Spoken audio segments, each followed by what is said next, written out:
The streets of modern Dublin were not always as Irish as you think. Beneath that tarmac, following almost exactly the same alignment, run the streets of a Viking town, laid out over 1,000 years ago by Norse settlers who sailed up the river and simply never left. We know all of this because back in the 1970s, archaeologists peeled back the layers and found that everything was still there. Wattle houses, the fish bones, the shells, the leather shoes, combs carved from antler, and even ashes from hearths that hadn't burned in 900 years. You see, the town began back in 841 as a fortified camp beside a dark river pool. In Irish language they called it Dublin, in Norse, Dyflin. Within 2 centuries, it had become one of the wealthiest ports in the Viking world, a place where Baltic amber was traded alongside Irish slaves, when Norse pagans slowly became Christians, and where the line between conqueror and conquered began to blur into something entirely new. They are interesting streets to walk. So today let's go back over 1,000 years and take a peek into daily life in Viking Dublin. Now, just quickly, as usual, thank you for everyone supporting the channel, keeping it ad-free. Links are in the description to the Patreon, YouTube membership, merch store, and the donation link. If you're not inclined to do that, give it a like, comment, and subscribe.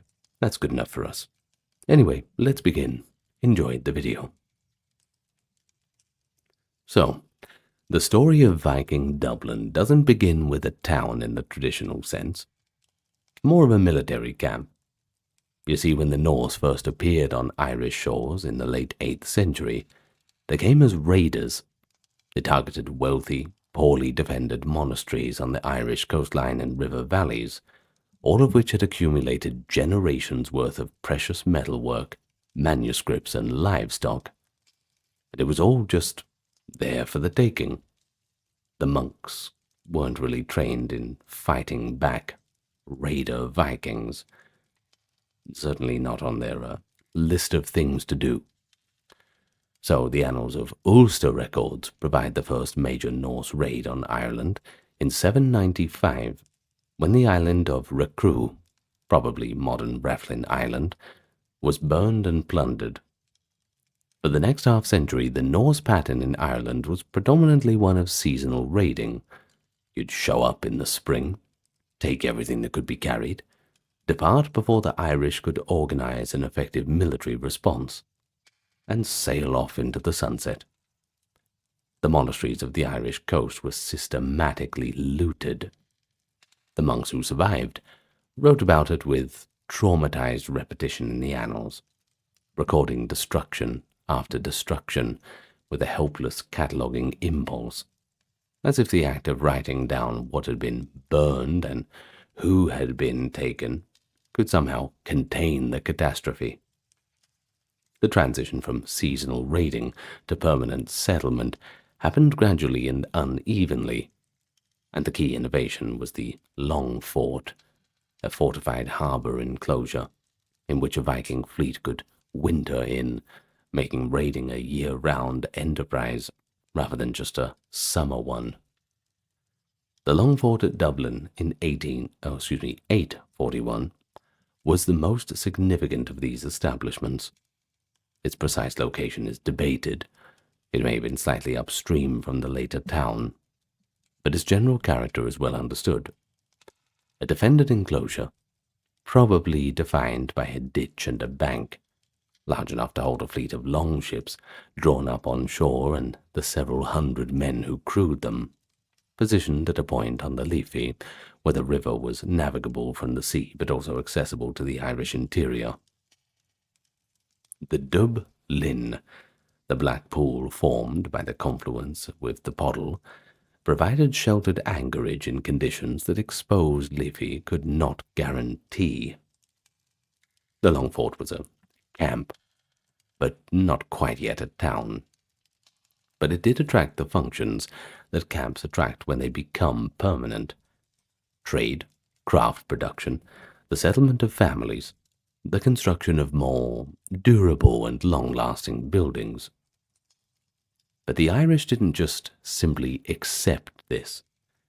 The annals record a sustained series of attacks on the Dublin Long Fort and its Norse inhabitants through the 9th century, including a major expulsion in 902 when an alliance of Irish kings drove the Norse from Dublin entirely. What a proud day that was for them. But the Norse came back in 917, re-establishing their position on the Liffey River, and this time the settlement took on a more definitively urban character. The area known to the Norse as the Long Fort and to the Irish as the Dún, the fort, that's in their language, developed into a walled town, and the archaeological evidence suggests that from the early 10th century onward, Dublin had the basic infrastructure of a functioning urban settlement. Pretty much they had permanent buildings, they had organized craft production, a market, and a defendable perimeter. Now, that's a medieval town. That's all you need. In any case, the transition from raider camp to town had been well and truly completed. One aspect of Dublin's founding that is often understated is the degree to which the Norse settlement in Ireland was, from the beginning, a political act as much as an economic one. The Norse who settled Dublin were not simply merchants who happened to also carry swords. They were competing political entities, organized around chieftains and kings, engaged in the complex web of alliance and rivalry that characterized Norse politics across the Viking world. And Dublin, well, that became a royal centre almost immediately, the new jewel in the crown of Viking settlements. The King of Dublin held a position of significant power in Irish politics from the early 10th century onward, sometimes contesting the kingship of Leinster, sometimes allying with Munster against Leinster, sometimes fighting the High Kings of Ireland. But by the mid-10th century, the same individual was often king of both Dublin and York, the two great Viking cities of the British Isles, whose Norse populations maintained close connection. Understanding Viking Dublin means understanding it as a political capital, as well as a trading town, and the life of its inhabitants was certainly shaped by both dimensions. The most important thing the Wood Key excavations, as they were called, revealed was that Viking Dublin was planned, organized, and well maintained, an urban environment rather than a chaotic encampment that popular imagination sometimes substitutes for not only early medieval towns but for Viking settlements. Give them a little bit more credit than that, surely. The town that emerged from the excavation records was laid out with a main thoroughfare, approximately corresponding to the modern High Street or Dame Street axis, running through the settlement from west to east, with secondary streets and lanes branching off it. The alignment of these streets, established in the Viking period, are remarkably persistent in the modern city plan. So, if you were to walk along the High Street in Dublin today, you're quite literally walking along a street whose direction was fixed by Norse urban planners about 1200 years ago. The dead continue to orient the living in ways that you did not expect. And what, well, neither party explicitly chose, I suppose. Now, the houses of Viking Dublin, as revealed at Wood Key and the related excavations at Fishamble Street, were a type of consistent with Norse domestic architecture across the Viking world, but adapted to Irish conditions and materials. You see, the standard dwelling was a post and wattle structure, upright wooden posts set into the ground at intervals with woven wattle panels, thin branches and withies woven between upright stakes, forming the walls, the whole structure plastered inside and out with daub It is a mixture of clay and animal dung that set hard and provided insulation and weatherproofing. The roof was typically of thatch. The floor plan was roughly rectangular, commonly around 15 meters long and 5 meters wide, though there was a considerable variation in size between larger houses belonging to more prosperous inhabitants and smaller ones belonging to craftsmen and less wealthy families. A central rigid pole was supported by 2 rows of internal posts, creating a slightly raised central area and lower side aisles that could be used for sleeping, storage, or housing animals in winter. At the center of every house was the hearth, an open fire burning on a flat stone or clay surface. Without a chimney, of course, the smoke would find its way out through a hole in the ridge of the roof and through the imperfect ceiling of the wattle walls. You could also hang up your fish as well on the rafters of the roof and smoke them as a bit of a 2 birds with 1 stone sort of thing. Now, the absence of a chimney meant that the Viking houses in Dublin were permanently smoky, and the implications for daily life are quite significant. Think about it. Respiratory ailments from smoke inhalation were certainly quite common. Visibility inside the house beyond the immediate vicinity of the fire was limited, and of course, as we just mentioned, the preservation of food by smoking was an incidental benefit of a heating system that was otherwise deeply uncomfortable by modern standards. The hearth was nevertheless the social and practical center for household life. Food was cooked here, heat came from here, and the family gathered there in the evenings. And that, of course, the fire died overnight and had to be carefully preserved as coals or rekindled in the morning from a neighbor's still burning hearth, since fire starting at the time was, frankly, a time-consuming process.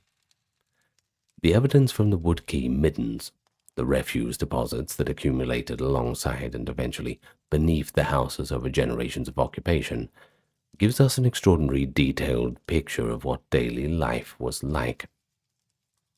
Thousands of animal bones, analyzed by zooarchaeologists, revealed that the diet and animal husbandry of the Viking town in detail that we will discuss a bit more shortly. Fish bones in enormous quantities attest to the centrality of fishing. Vast numbers of louse and flea eggs indicate that the intimate cohabitation of humans and animals in a smoke-filled house created conditions of infestation, ectoparasites, that were simply a baseline feature of life, not a sign of unusual uncleanliness, just the way things are. Wood chips and shavings indicate carpentry. Leather offcuts and waste from shoemaking are present in such quantities that shoe production was clearly a major craft industry. Get your shoes from Dublin, they'd say. Well, textile fragments, wool, linen, and some silk imported from farther afield survived in the anaerobic conditions of the waterlogged deposits.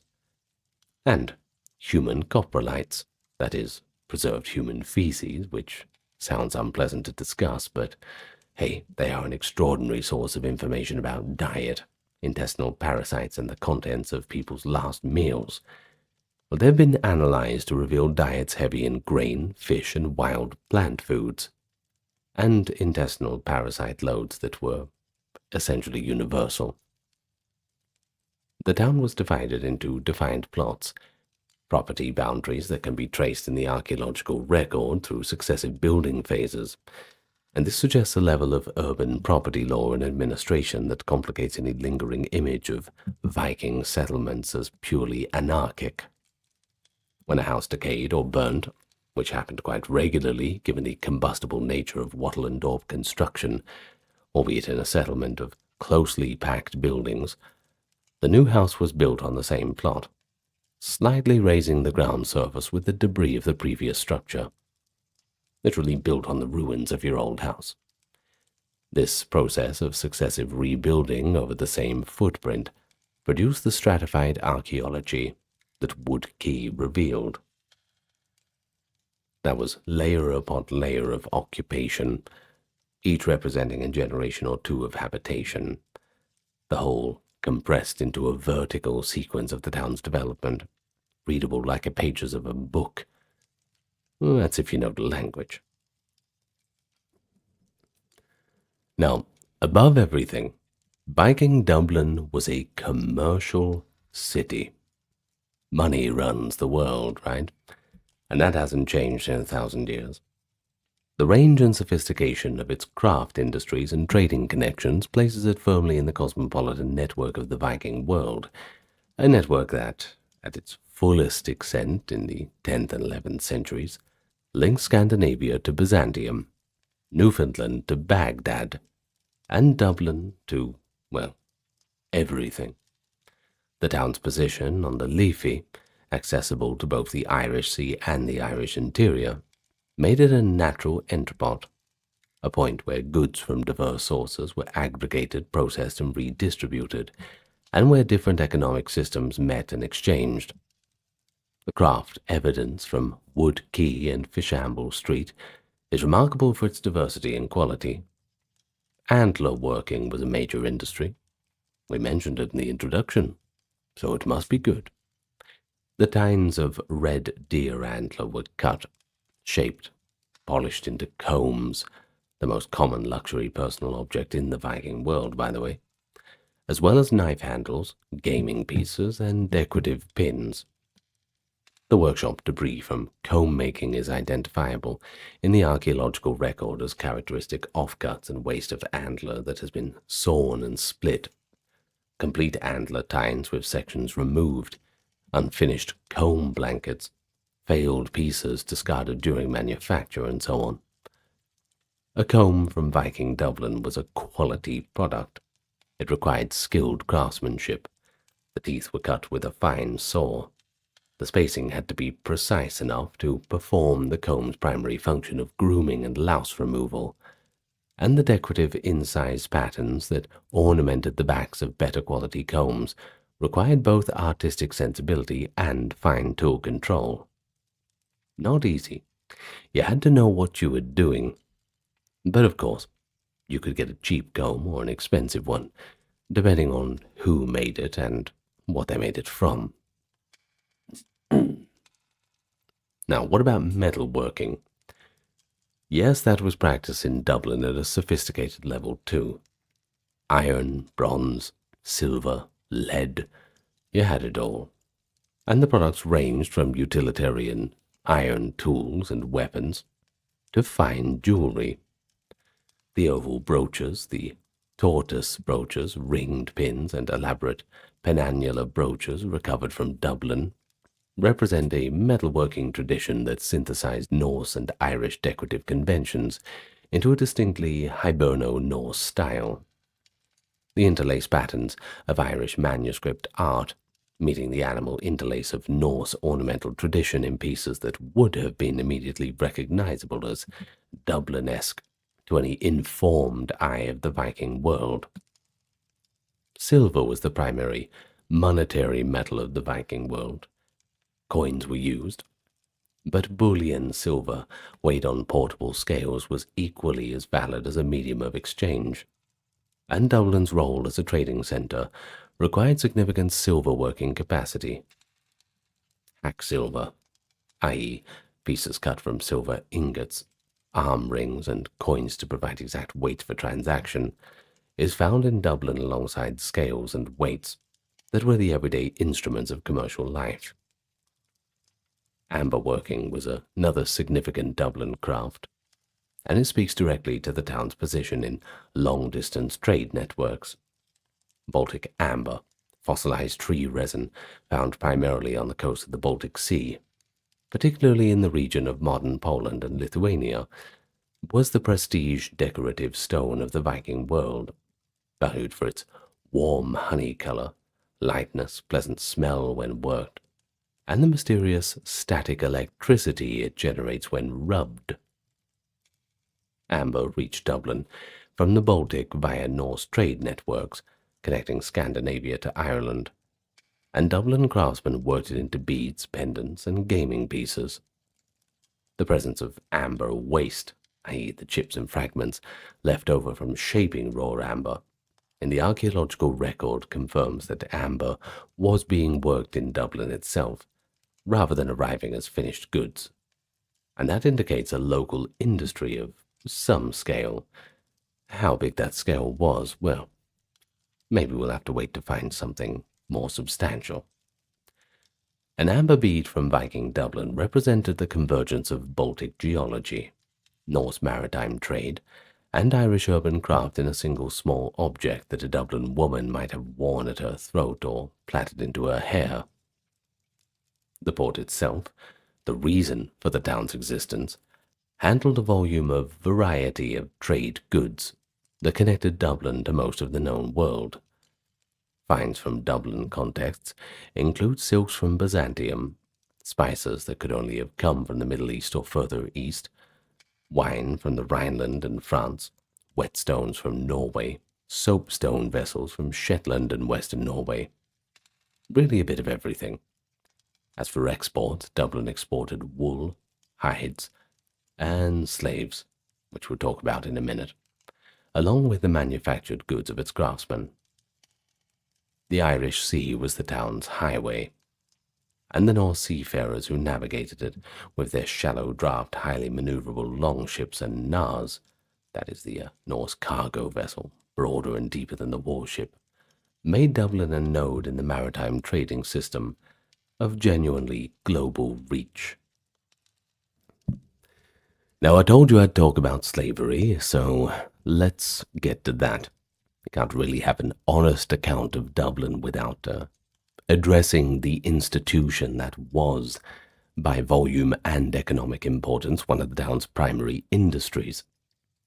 Dublin was the largest slave market in the British Isles during the Viking Age, and the slave trade was so central to the economy that no understanding of the town's commercial life, politics with the surrounding Irish kingdoms, or even daily experience of its inhabitants enslaved or free can avoid it. The Norse word for slave was thrall, from the Old Norse language, and thraldom was a recognized institution across the Viking world, distinct from other forms of dependent labor in that it involved the complete legal subordination of one person to another. The thrall had no legal rights. They could be bought and sold, could be killed by the owner without any consequence, in most circumstances, and was, in the eyes of Norse law, property, not a human being. Thralls were acquired through raiding, capturing enemies who were not ransomed, who became slaves instead, but also through birth. You see, the children of enslaved women were themselves enslaved. They could also be purchased from traders who dealt specifically in human cargo. The primary source of Dublin's slave supply was Ireland itself. The Norse raids on Irish monasteries and settlements from the late 8th century onward were not solely motivated by the desire for portable wealth in the form of gold, silver, and fine manuscripts. They were also slave-raiding expeditions. The Irish annals record the capture of large numbers of people, monks, freemen, women, children, all in the old Norse raiding capacity, using the old Irish term muintna, I'm probably butchering the pronunciation, meaning household or people to describe groups taken captive. The scale of this traffic was substantial. Some captives were ransomed back to their families or communities by Irish ecclesiastical organizations willing to pay for their return.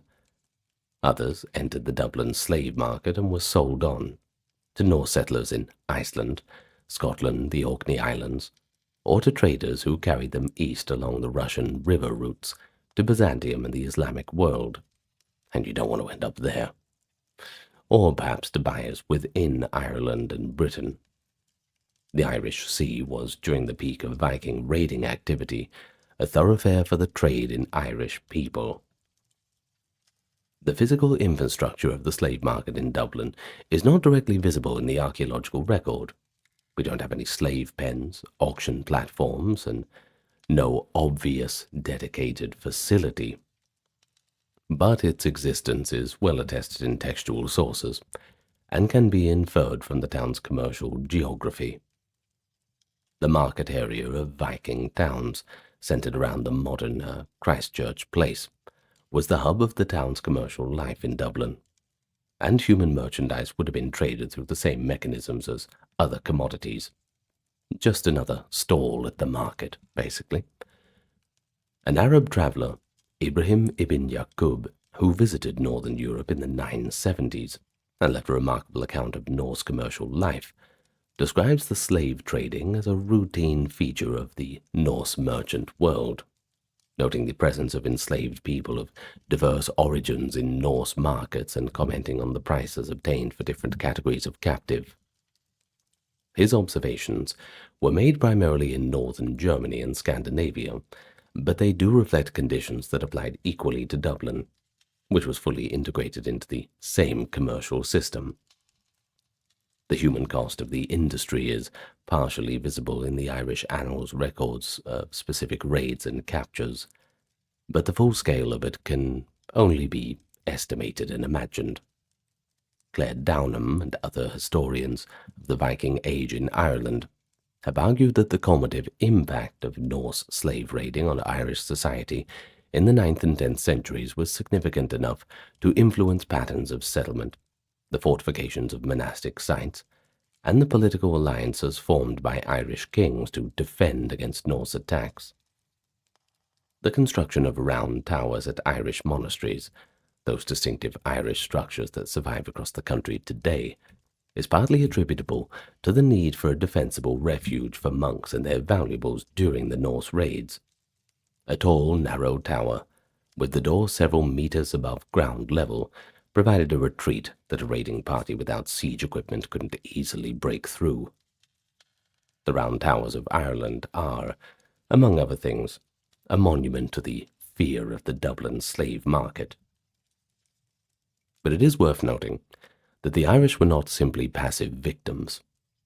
The same Irish annals that record Norse slave trading also record Irish kings selling their enemies to the Norse, and Irish participation in the slave trade as sellers and intermediaries as the Viking Age progressed and the distinctions between Norse and Irish people blurred a bit. The slave trade was an institution that the Irish world, initially victimized by, gradually incorporated into its own political economy. Because after all, it all comes down to money. Now, this doesn't diminish the suffering of those enslaved. It just complicates the moral geography of the period in ways that the simple, Norse bad, Irish good narrative can't really accommodate. Well, getting away from the grimness of slavery, let's sit down for a meal. The diet of Viking Dublin's inhabitants was shaped by the town's maritime location, its agricultural hinterland, and the trading connections that bought things from distant markets. The evidence from Wood Quay and Fishamble Street is sufficiently rich to provide a detailed and frankly nuanced picture of what the Dubliners ate, how their diet varied by season and social status, and how their food choices compared to those of their Norse and Irish contemporaries elsewhere. The single most important animal food was fish, and the range of species represented in the fishbone assemblage is pretty impressive. You had herring, cod, haddock, whiting, eel, salmon, and several other species all appear in significant quantities. I tell you what, you got to do your salmon with lemon, olive oil, salt, and pepper. That's all you need. All you need. Air fryer, 20 minutes, done. Anyway, they didn't have them back in Viking Dublin, I'm afraid. Now, herring was probably the most important by volume. It was available seasonally in enormous shoals in the Irish Sea, and it could be preserved by salting and smoking for year-round use, providing a reliable, calorie-dense food source accessible to people of all economic levels. The seasonal herring run was one of the defining events of the Norse maritime calendar across the whole of the North Sea and Irish Sea world, and Dublin would have participated in it through both local fishing and trade with fishing communities along the Irish coast. Cod, which requires deeper water than herring, was likely obtained partly through trade with fishing communities on the western and northern Irish coasts, where the Atlantic cod fishery was a bit more productive. The presence of both freshwater species like eel and salmon alongside the maritime species shows Dublin's position at the tidal limit of the Liffey, where both river and sea fish were accessible. Cattle were the dominant land animal in the faunal assemblage, and their bones at Wood Quay are present in numbers consistent with both beef consumption and a secondary economy in hides and leather. The high proportion of cattle bones with butchery marks, i.e. cut marks from skinning and jointing, alongside the large quantities of leather waste from the town's shoemaking and leatherworking industries, confirms that cattle were being brought to Dublin from the agricultural hinterland, slaughtered, eaten, and processed into leather goods for local use and export. Pig bones are also abundant, consistent with the easy keeping of pigs in an urban environment where household scraps and market waste provided accessible food sources. Sheep and goat are present in smaller numbers, probably representing both meat consumption and a wool economy. Domestic fowl, i.e. chicken and goose, appear in the record alongside wild birds caught in the surrounding marshes and woodlands. The cereal component of the diet is attested primarily through charred grain and through the cairn stones used for grinding. Rotary cairns are the type of standard thing in early medieval Ireland, and they're found in multiple points in the Dublin excavations, confirming that grain processing was a household activity carried out within the town, rather than relying entirely on milled flour imported from the agricultural hinterland. Barley, oats, and wheat are all attested, with barley probably being the most common staple grain. You see, barley's quite useful. You can make it into bread, porridge, and, crucially, ale. And the brewing of ale was almost certainly a household industry, rather than a purely commercial one in Viking Dublin.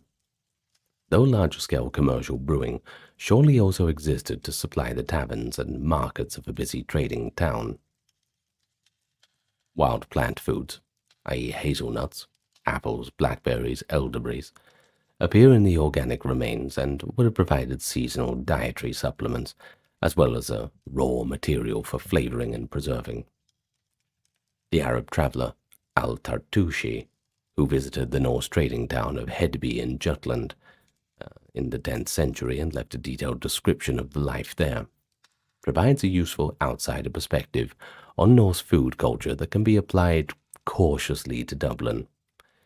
He was distinctly unimpressed. He describes food of dubious quality, a social culture centered on communal singing that he found to be quite cacophonous, and a personal hygiene standard that he considered low, despite the Norse practice of regular bathing, which he describes with the suggestion that shared bathing water was less hygienic than it sounds. His description is useful precisely because it is an outsider's account, noticing things that insiders would not really think to mention. I mean, all those things of normal daily life.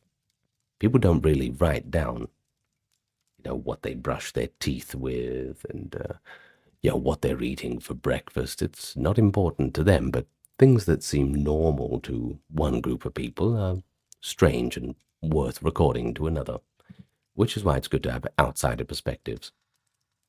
Norse communal eating and drinking, the whole culture of shared meals and ales, transported to a Dublin context as a fundamental feature of social life, with the public hall and tavern serving functions of community solidarity, political negotiation, and simple sociability that were inseparable from the consumption of food and drink. Norse women in the Viking world occupied a position that combined legal protections and practical autonomy that were pretty unusual by the standards of early medieval Europe, with real constraints imposed by The normal societies in which violence was endemic and political power was overwhelmingly male. In Dublin specifically, the picture is a little bit complicated by this mixing of Norse and Irish cultural norms.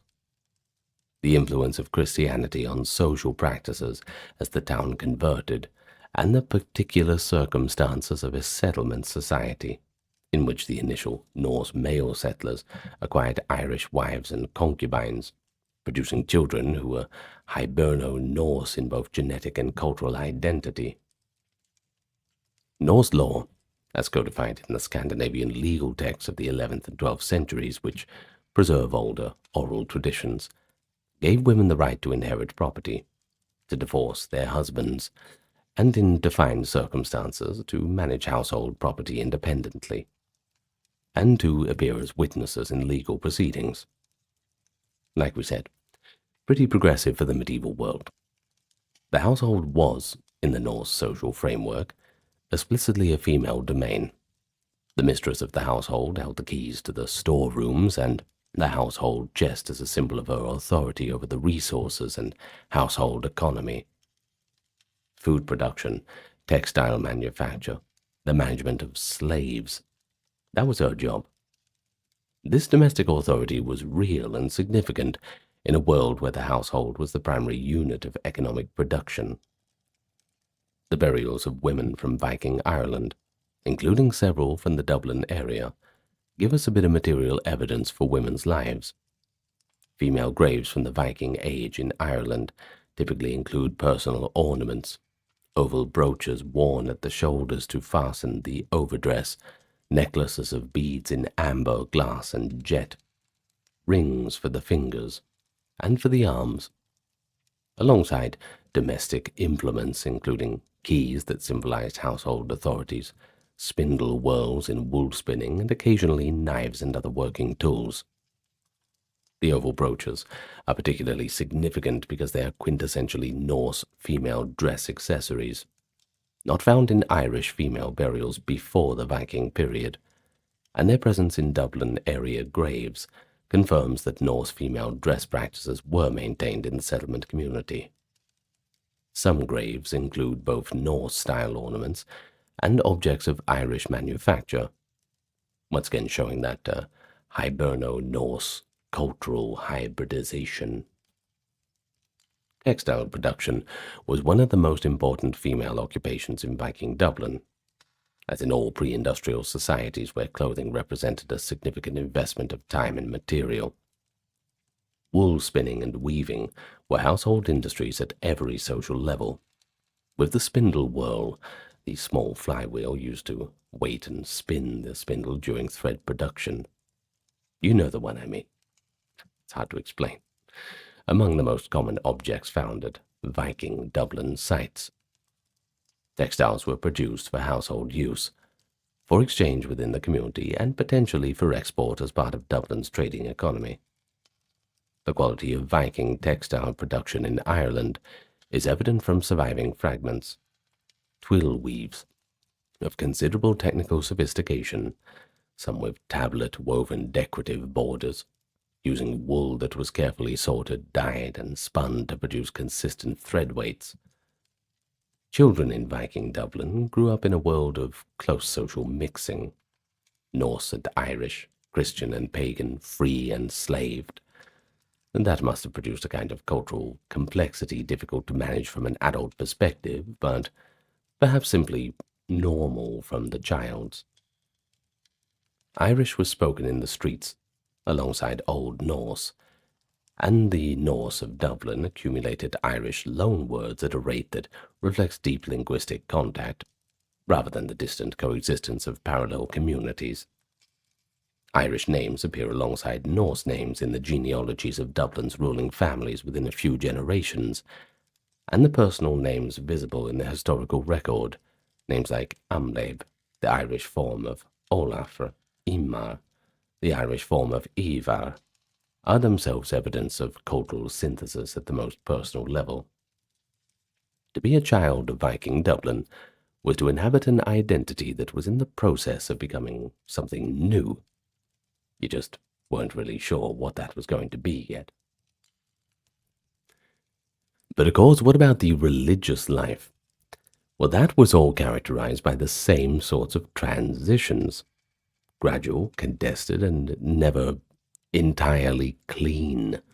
From Norse paganism to Christianity, it's played out over roughly 2 centuries against the background of a surrounding Irish Christian culture, whose monastic tradition was one of the most sophisticated in early medieval Europe.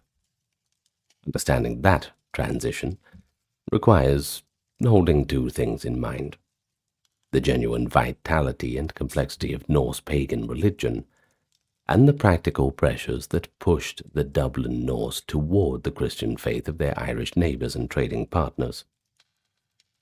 The Norse pagan pantheon, or, Odin, Thor, just combining those two, Freyr, and Frigg, and the rest of the Aesir and Vanir, was not a religion of creed and orthodoxy in the way that Christianity was.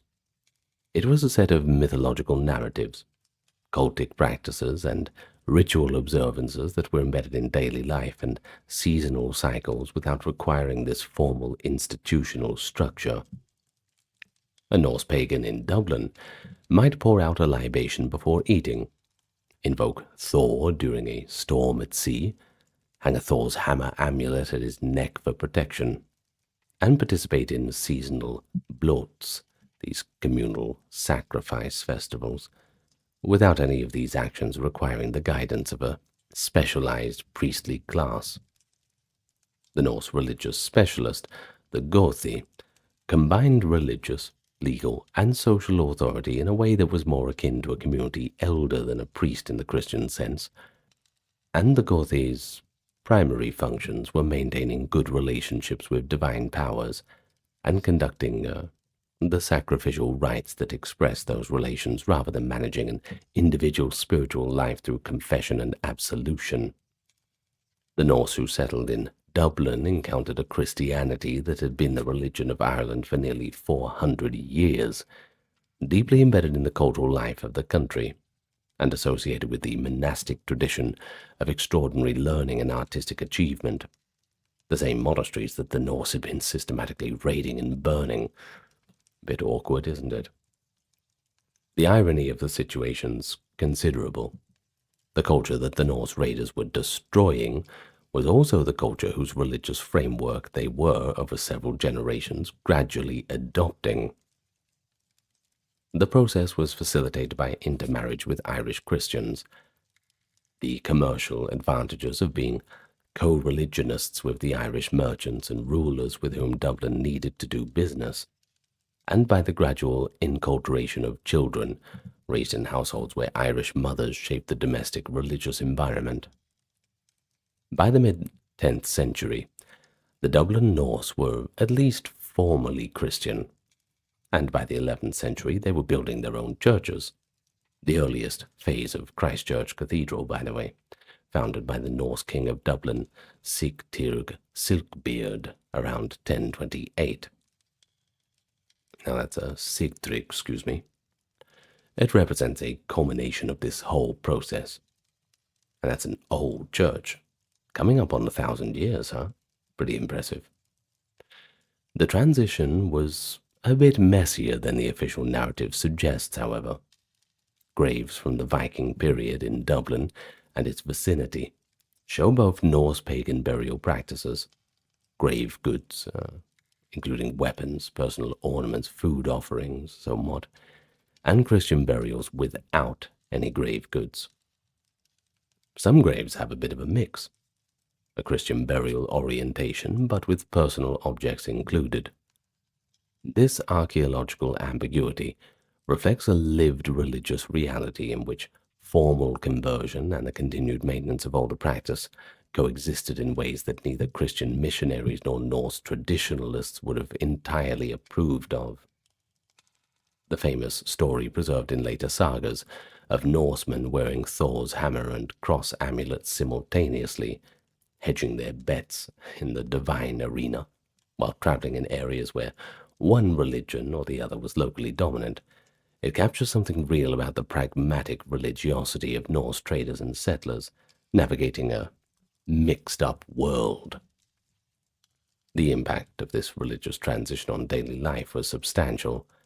Christian practice brought a new temporal structure. The weekly cycle of Sunday rest and worship, the annual cycle of Christian feasts and fasts, it all overlaid and eventually replaced the Norse seasonal calendar of blots, sacrifices, and festivals. It brought new ethical frameworks around violence, usury, and the treatment of the poor that were in direct tension with some Norse social norms. It also brought literacy. The Irish monastic tradition was a tradition of writing, and access to that transformed the intellectual life of a society that had relied on oral transmission of their stories and history, and the keeping of records in a form that gave Dublin a documentary history it would otherwise never have had. The annals of Ulster's recording of events in Dublin is itself a product of this intersection of Norse political life with Irish Christian literate culture. Well, speaking of culture, violence was a structural feature of life in Dublin. Not an occasional disruption of a normal, peaceful order. It was more of the norm. You see, the town existed in a political environment of endemic conflict between the Norse and the Irish, between the Irish kings, who were competing with each other, and between Dublin and rival Norse settlements in Waterford and Limerick, and between factions within Dublin itself. The town's inhabitants lived with a level of exposure to organized violence that shaped everything from their architecture to their politics, and, of course, their psychological orientation toward the world. The fortifications at Dublin were not for decoration. The earthen bank and later stone wall that defined the town's perimeter were military engineering designed to resist attack, and they were tested repeatedly by Irish kings who periodically succeeded in capturing and sacking the town. The annals of Ulster record multiple assaults on Dublin in 944 and 980, and on several other occasions. Irish kings, including the High Kings of Ireland, entered and plundered the Norse settlement. These were not merely symbolic demonstrations of Irish power. They involved killing, the seizure of property and captives, and the payment of tribute. The Norse of Dublin was simultaneously a military power capable of conducting raids deep into the Irish interior, and a settled town vulnerable to the same kind of violent extraction that they practiced upon others. Oh, how the turntables, as they say.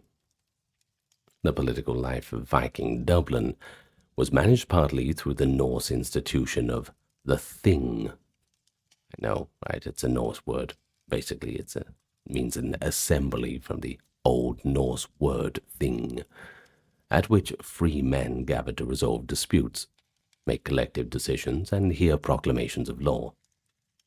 The Dublin Thing met at a site known as the Thing Moat or Thing Mount, a large artificial mound near the present location of Trinity College, which served as the assembly hill in Norse fashion. The Thing Moat was substantial enough to have persisted in the landscape for centuries, even after the Viking Age had ended. It was finally leveled in 1685 to provide material for raising the level of the Nassau Street.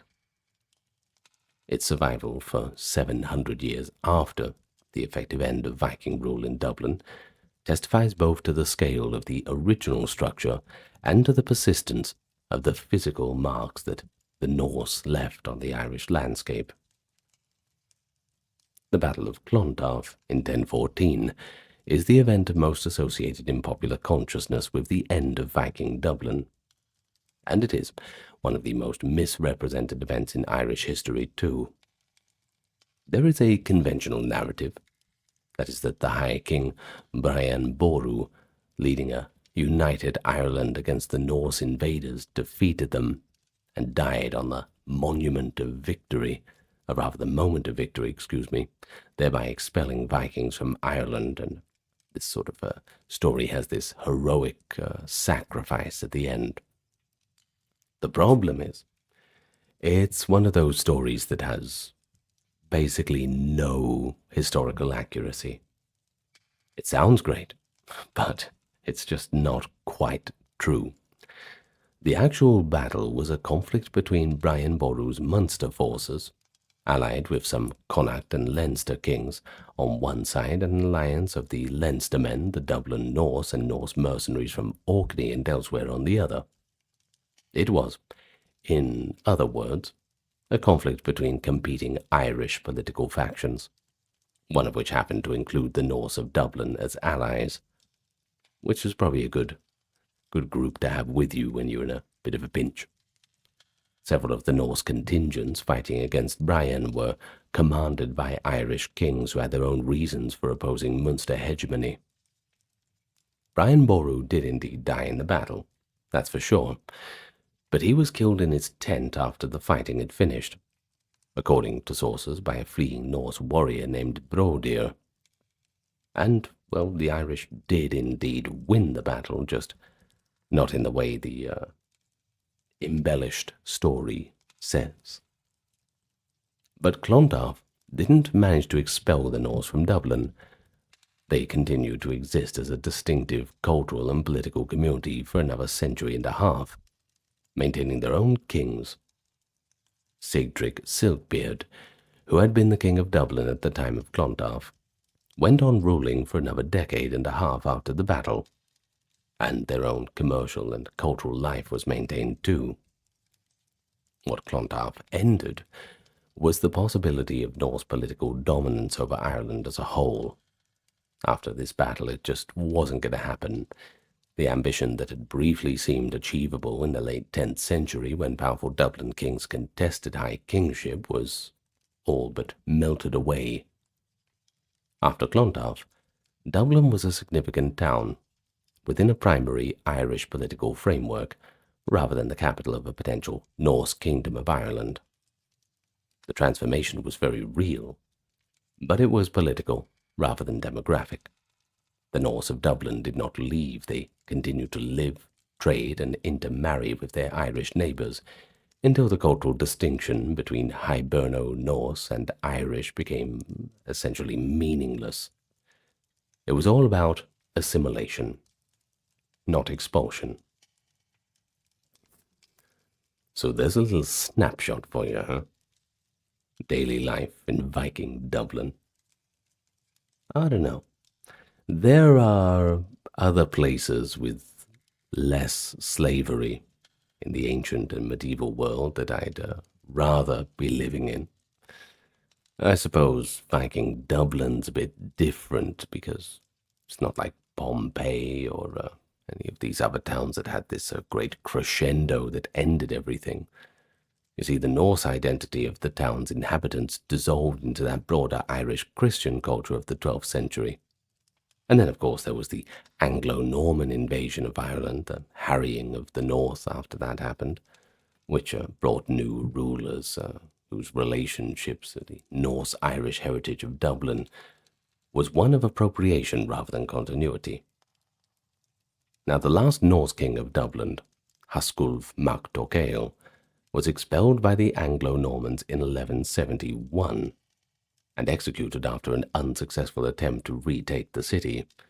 Too bad, so sad, I'm afraid. And with his death, the political chapter of Viking Dublin closed. But the physical, cultural, and linguistic marks that the Norse had left on the city persisted long after the political chapter ended. But then again, we have that ship of Theseus question again. How many logs can we remove? How many planks, rather, we remove from the ship of Theseus until it is no longer the ship of Theseus? And if the Norse are gone, Viking Dublin is gone. Well, is it really still Dublin? Who knows? Maybe it's just been co-opted, renovated. Now, the street plan of Dublin, as noted, is still visible in the modern city. The high street axis, the pattern of lanes that connected it to the leafy waterfront, and the higher ground of the ridge on which the town was built, These Norse-era alignments survived the Anglo-Norman remodeling of the city. They survived the building campaigns of the medieval and early modern periods, and you can see them today in the general orientation of the streets in the oldest parts of the city. So, walking along the Liberties, walking in the Liberties rather, or along Thomas Street, you're following paths whose general direction was established by Viking town planners in the 10th century, and, well, that's pretty special. Of course, the city's grown in every direction, but its oldest core still bears that imprint of the people who first built it. The deeper legacy is perhaps more difficult to see, but most consequential. You see, the Norse chose the site. They built the first town, established its commercial function, and oriented it toward the sea and trade networks of the wider world, in a way that determined the character of the city for all subsequent centuries. The fact that Ireland's capital is a coastal trading city rather than an inland royal and ecclesiastical centre like, say, I don't know, the Irish royal site of Tara or the monastic centre of Armagh, is a Norse legacy in and of itself. Dublin is where it is, and is what it is, because of those decisions made in 841 to establish a long fort at the Blackpool on the River Liffey.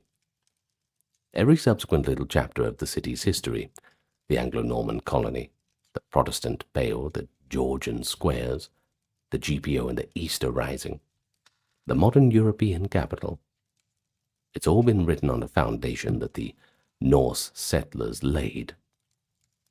Well, it all deserves to be known, and increasingly, thanks to the people who are digging through the ground, it increasingly is being understood. So thank you to any archaeologists listening. And as we finish, thank you to you, archaeologist or not, for taking the time to make it all the way to the end. I hope you've learned something. And thank you to those keeping everything ad-free by supporting the channel, as we are crowd-funded, proudly so. That is it from us for tonight, as we leave Viking Dublin, and I hope to see you in the next video. So, good night, farewell, and I will see you next time. Well, I don't know about you, but I certainly remember watching those old Technicolor films about medieval times, and they always had these grand castles. They looked brilliant, real inviting. They had these grand banquet halls, the luxurious bedrooms, statues and artwork all over the place. And everybody was drinking, feasting, and just having a great time. Certainly sounds like the place to be. Well, the reality is quite the opposite. And I'll tell you a little story just to start off. It was the year 1255, and Queen Margaret of Scotland fell ill and despondent within the thick walls of Edinburgh Castle. She wrote desperate letters back home, and her doctor, who was sent to attend her, was himself overwhelmed by the castle's bitter cold, and he died on his journey back to England. Margaret was barely a teenager at the time, and she complained that she felt like a prisoner in that fortress. She hated the huge, drafty castle and the harsh climate that came with it.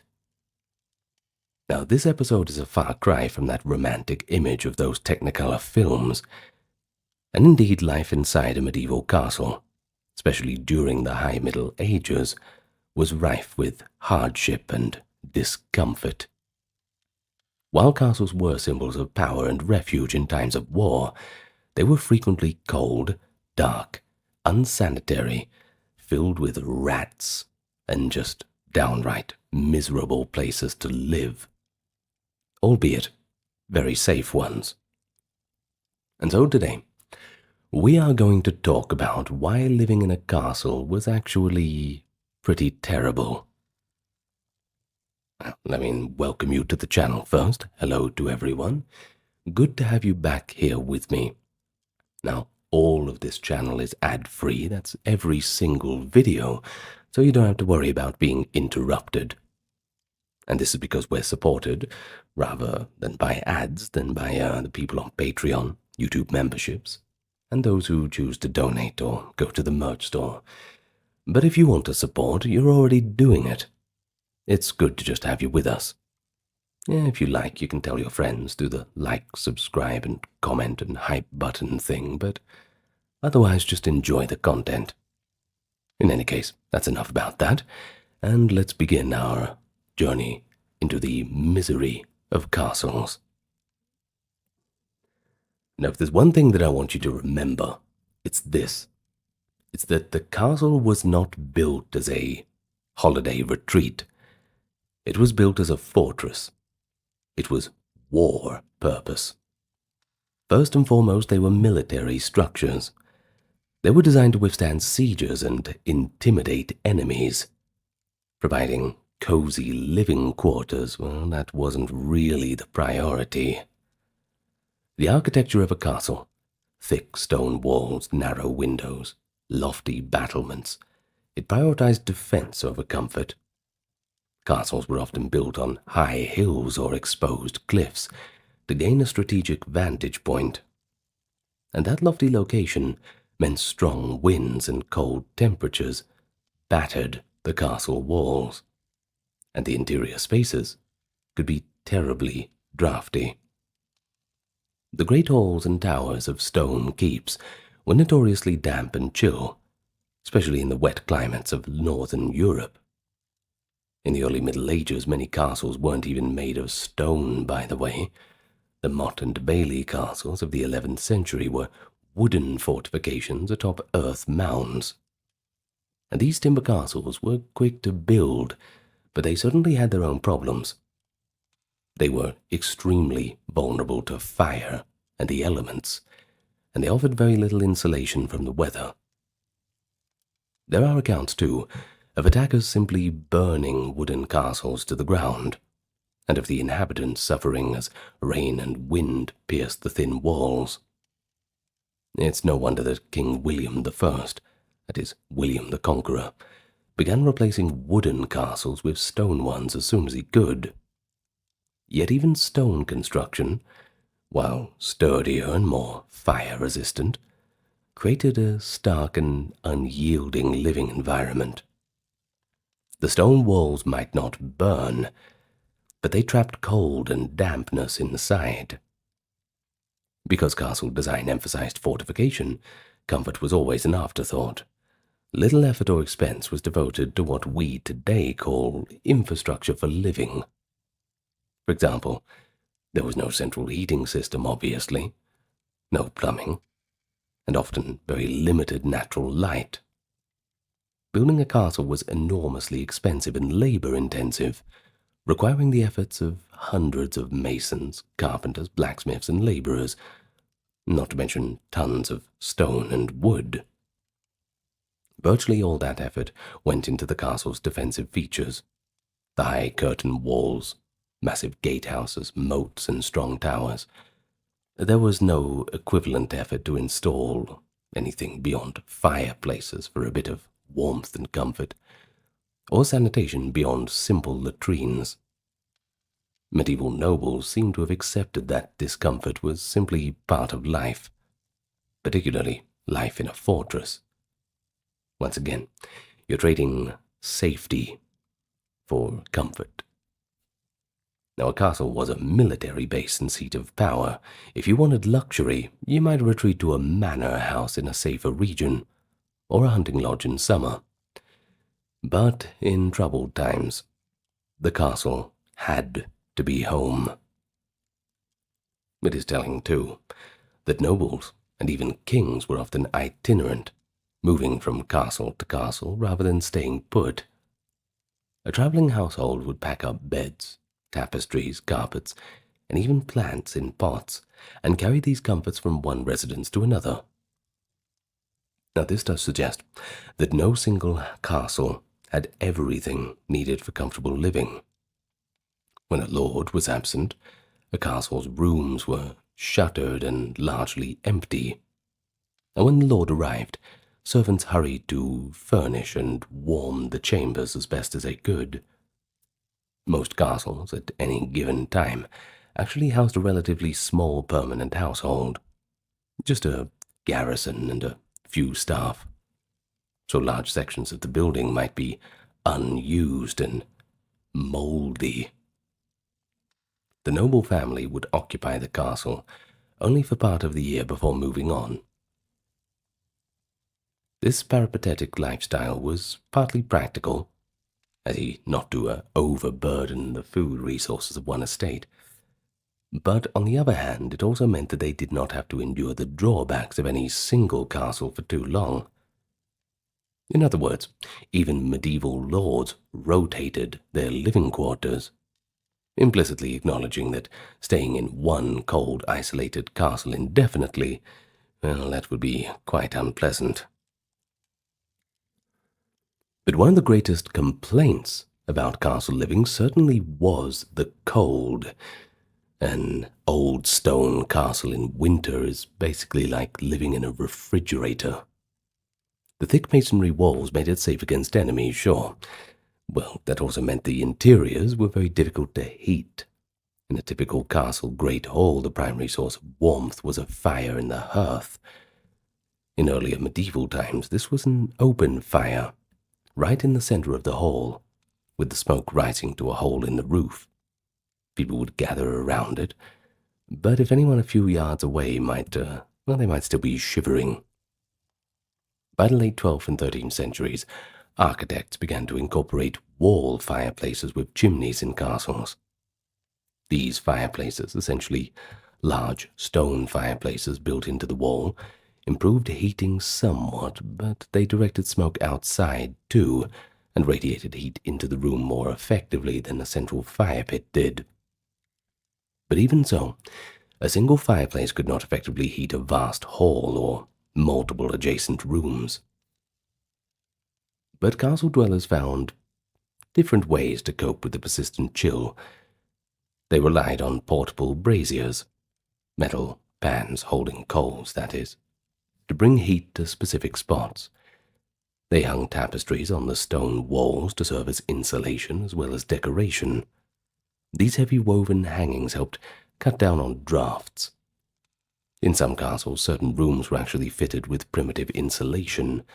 Historical records mention nailing fur or leather, for example wild boar skins, to the walls, and then covering them with wood paneling.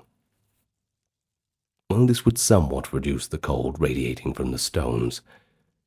Floors might be covered with thick carpets or layers of rushes and straw to provide some thermal padding underfoot. And then there was clothing, too. That was used as a form of portable insulation. People wore multiple layers of wool, linen, and fur. Even indoors, one might wear a hat or a hood and wrap up in a cloak to keep warm. The design of beds in medieval castles also reflects the need to stay warm. Nobles slept in great four-poster beds with curtains on all sides. At night, the bed curtains would be drawn, creating a small canopy chamber where the body heat from the occupants could build up, much like how a modern tent works. Beds were often raised on platforms or had several steps leading up, both as status symbols, but also because higher air is slightly warmer, since hot air rises, of course. Piled with feather mattresses, fur blankets, and quilts, these beds were islands of relative warmth in an otherwise cold room. And so it's no wonder that people sometimes preferred to conduct business or receive visitors while still in bed. It was the coziest place of all. And then there was darkness. That was another constant feature of castle life, going hand in hand with the cold. Because castles had few and very small windows, interiors were poorly lit by natural light. A medieval castle room might have only narrow slits or a couple of tiny openings to the outside. During daylight, that yielded a dim, moody light at best. On cloudy days or late afternoon, rooms could be almost as dark as night. To light the spaces, people used candles, oil lamps, and torches. Candles were usually made of tallow, animal fat, that is, which gave off a faint light and a distinct odor. Imagine the smell of like an old frying pan. You know what I mean? That's pretty much tallow. I still cook with tallow, though. It's better for you. Trust me. Maybe I'll get a tallow sponsorship on the channel. Who knows? Well, a wealthier household could afford some beeswax candles, which burned brighter and cleaner, but even those were pretty precious. There were no bright electric lights. At night, the castle would be illuminated by just a few flickering flames. Open flames also posed a fire hazard, so lighting was kept to what was necessary. We find in castle architecture little niches or lamp rests built into walls, where a lamp or candle could be placed safely. But even so, the level of illumination was low. Tasks that required good light, such as embroidery or reading, were mostly done near windows during the day. After sunset, most people in the castle probably stayed near the great hall fire or went to bed, since not much could be done in the gloom. The impression of a medieval castle at night is of deep darkness punctuated by pinpoints of firelight. A very rudimentary and shadowy environment, at least by our standards. Now, windows, or lack thereof, were a major cause of both darkness and cold. Early in the Middle Ages, windows in castles didn't have glass. They could be closed with wooden shutters to block the wind or the rain, but then the room would have no light, so you'd have to choose which one you wanted. Alternatively, they could be left open and covered with a translucent material like oiled parchment or cloth. Neither option was ideal. It wasn't until the 14th or 15th centuries that glass window panes became common in castles. And even then, the glass was typically set in leaded frames as many small pieces, kind of like a mosaic, rather than a single clear sheet. These early glass windows were expensive luxuries. A rich lord might install glass in his private chapel or solar, a private room, but not throughout the entire castle. It's just too expensive. So when they did appear, glass windows did make a huge difference in comfort. They let light in while keeping some of the cold out. King Henry III of England, in the mid-1200s, was a pioneer in this regard. He ordered glazed windows and decorative wall paintings for his castles to make them more attractive and comfortable. But still, for most castles of the High Middle Ages, the norm was no glass, meaning every window was an energy hole. In winter, people often kept shutters closed and lit a candle at midday, sacrificing light for a bit of warmth. So we can say that a castle's interiors were often cold and shadowy, that's for sure. People adjusted their daily routines accordingly. They clustered around fires, followed a schedule more tied to daylight, and they would wake with the sun and retire early in the evening. They adapted their architecture by adding fireplaces, chimney vents, tapestries, and bed curtains. Clever solution, sure, but only partly effective. It was still drafty and dim. Hell, even on a bright summer day, stepping from the courtyard into the castle's great hall could feel like entering a cave. Stone seems to hang on to the chill quite long.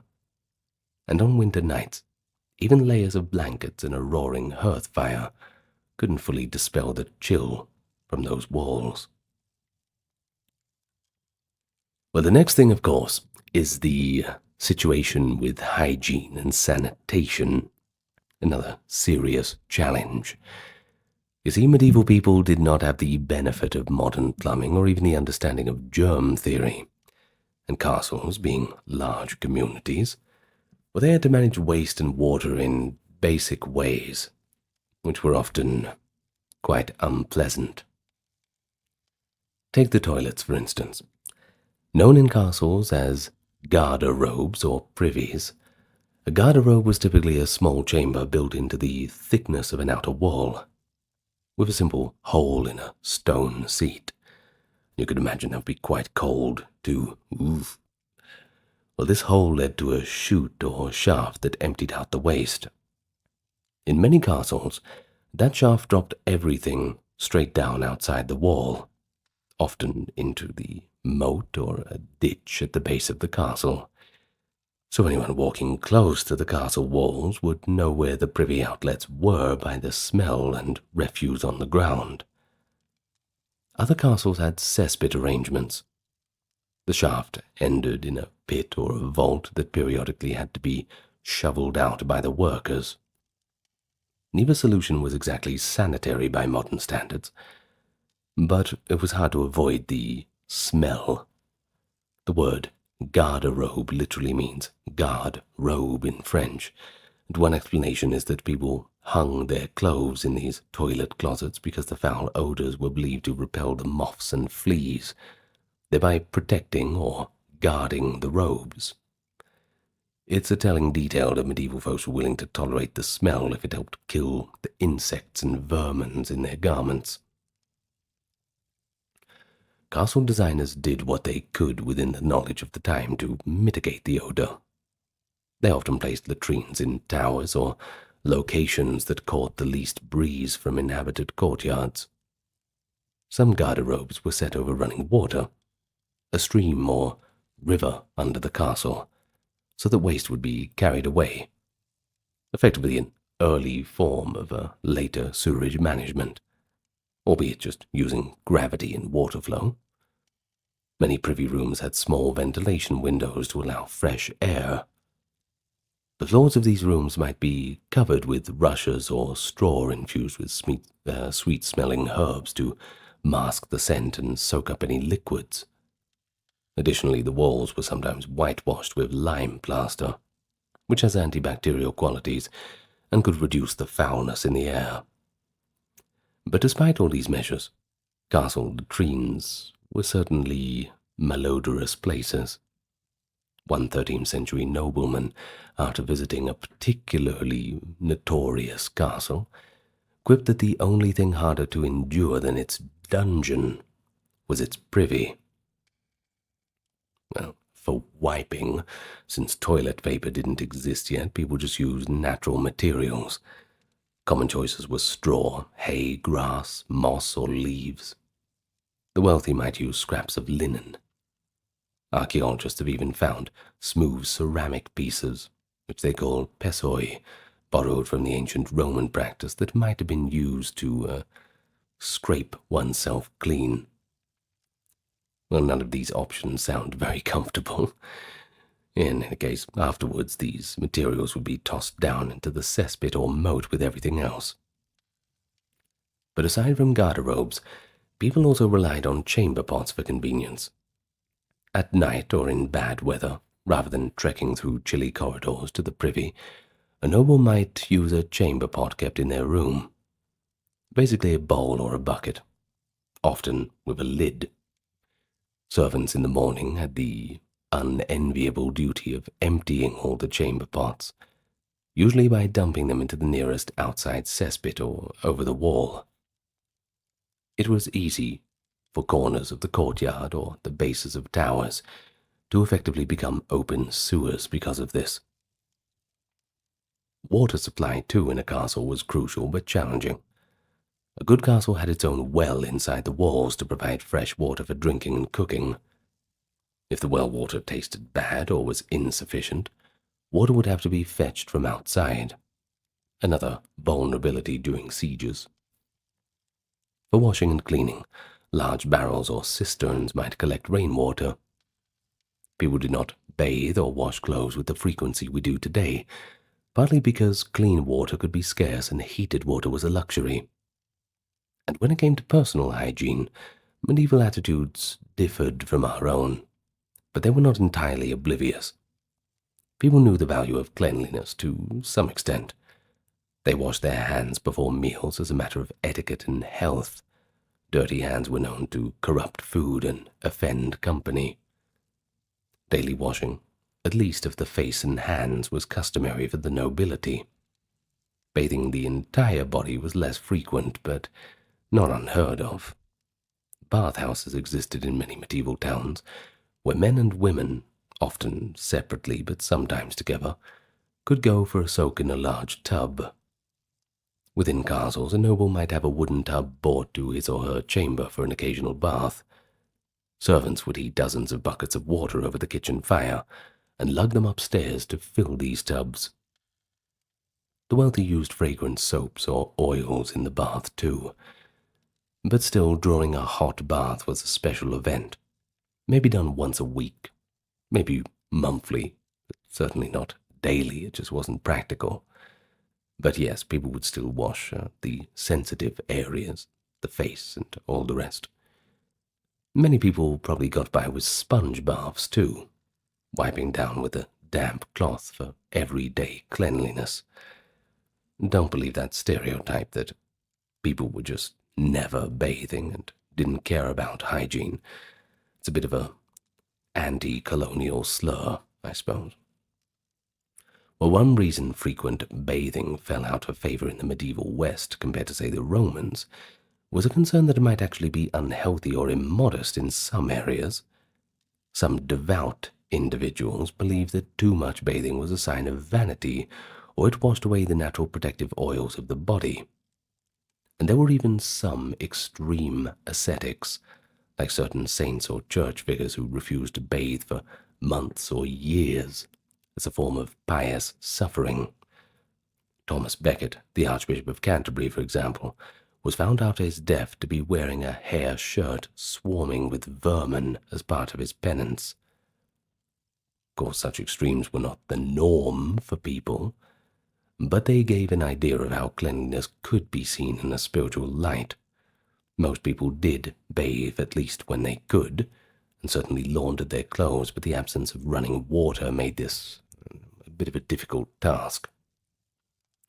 And speaking of laundry, the castle laundry had a tough job too. Clothing, especially undergarments and linens, had to be hand-washed in tubs, often with harsh lye soaps, and then wrung out and hung or laid to dry, which in the cold, damp castle could take a while. Stains were scrubbed with ash or urine. Now, by the way, ammonia and urine helps lift stains, the medieval laundry's secret ingredient. Given this effort, underclothes might be changed and washed once a week or so, while heavy outer garments were cleaned less frequently. Instead, outer clothes were brushed and aired out, or perhaps spritzed with perfume.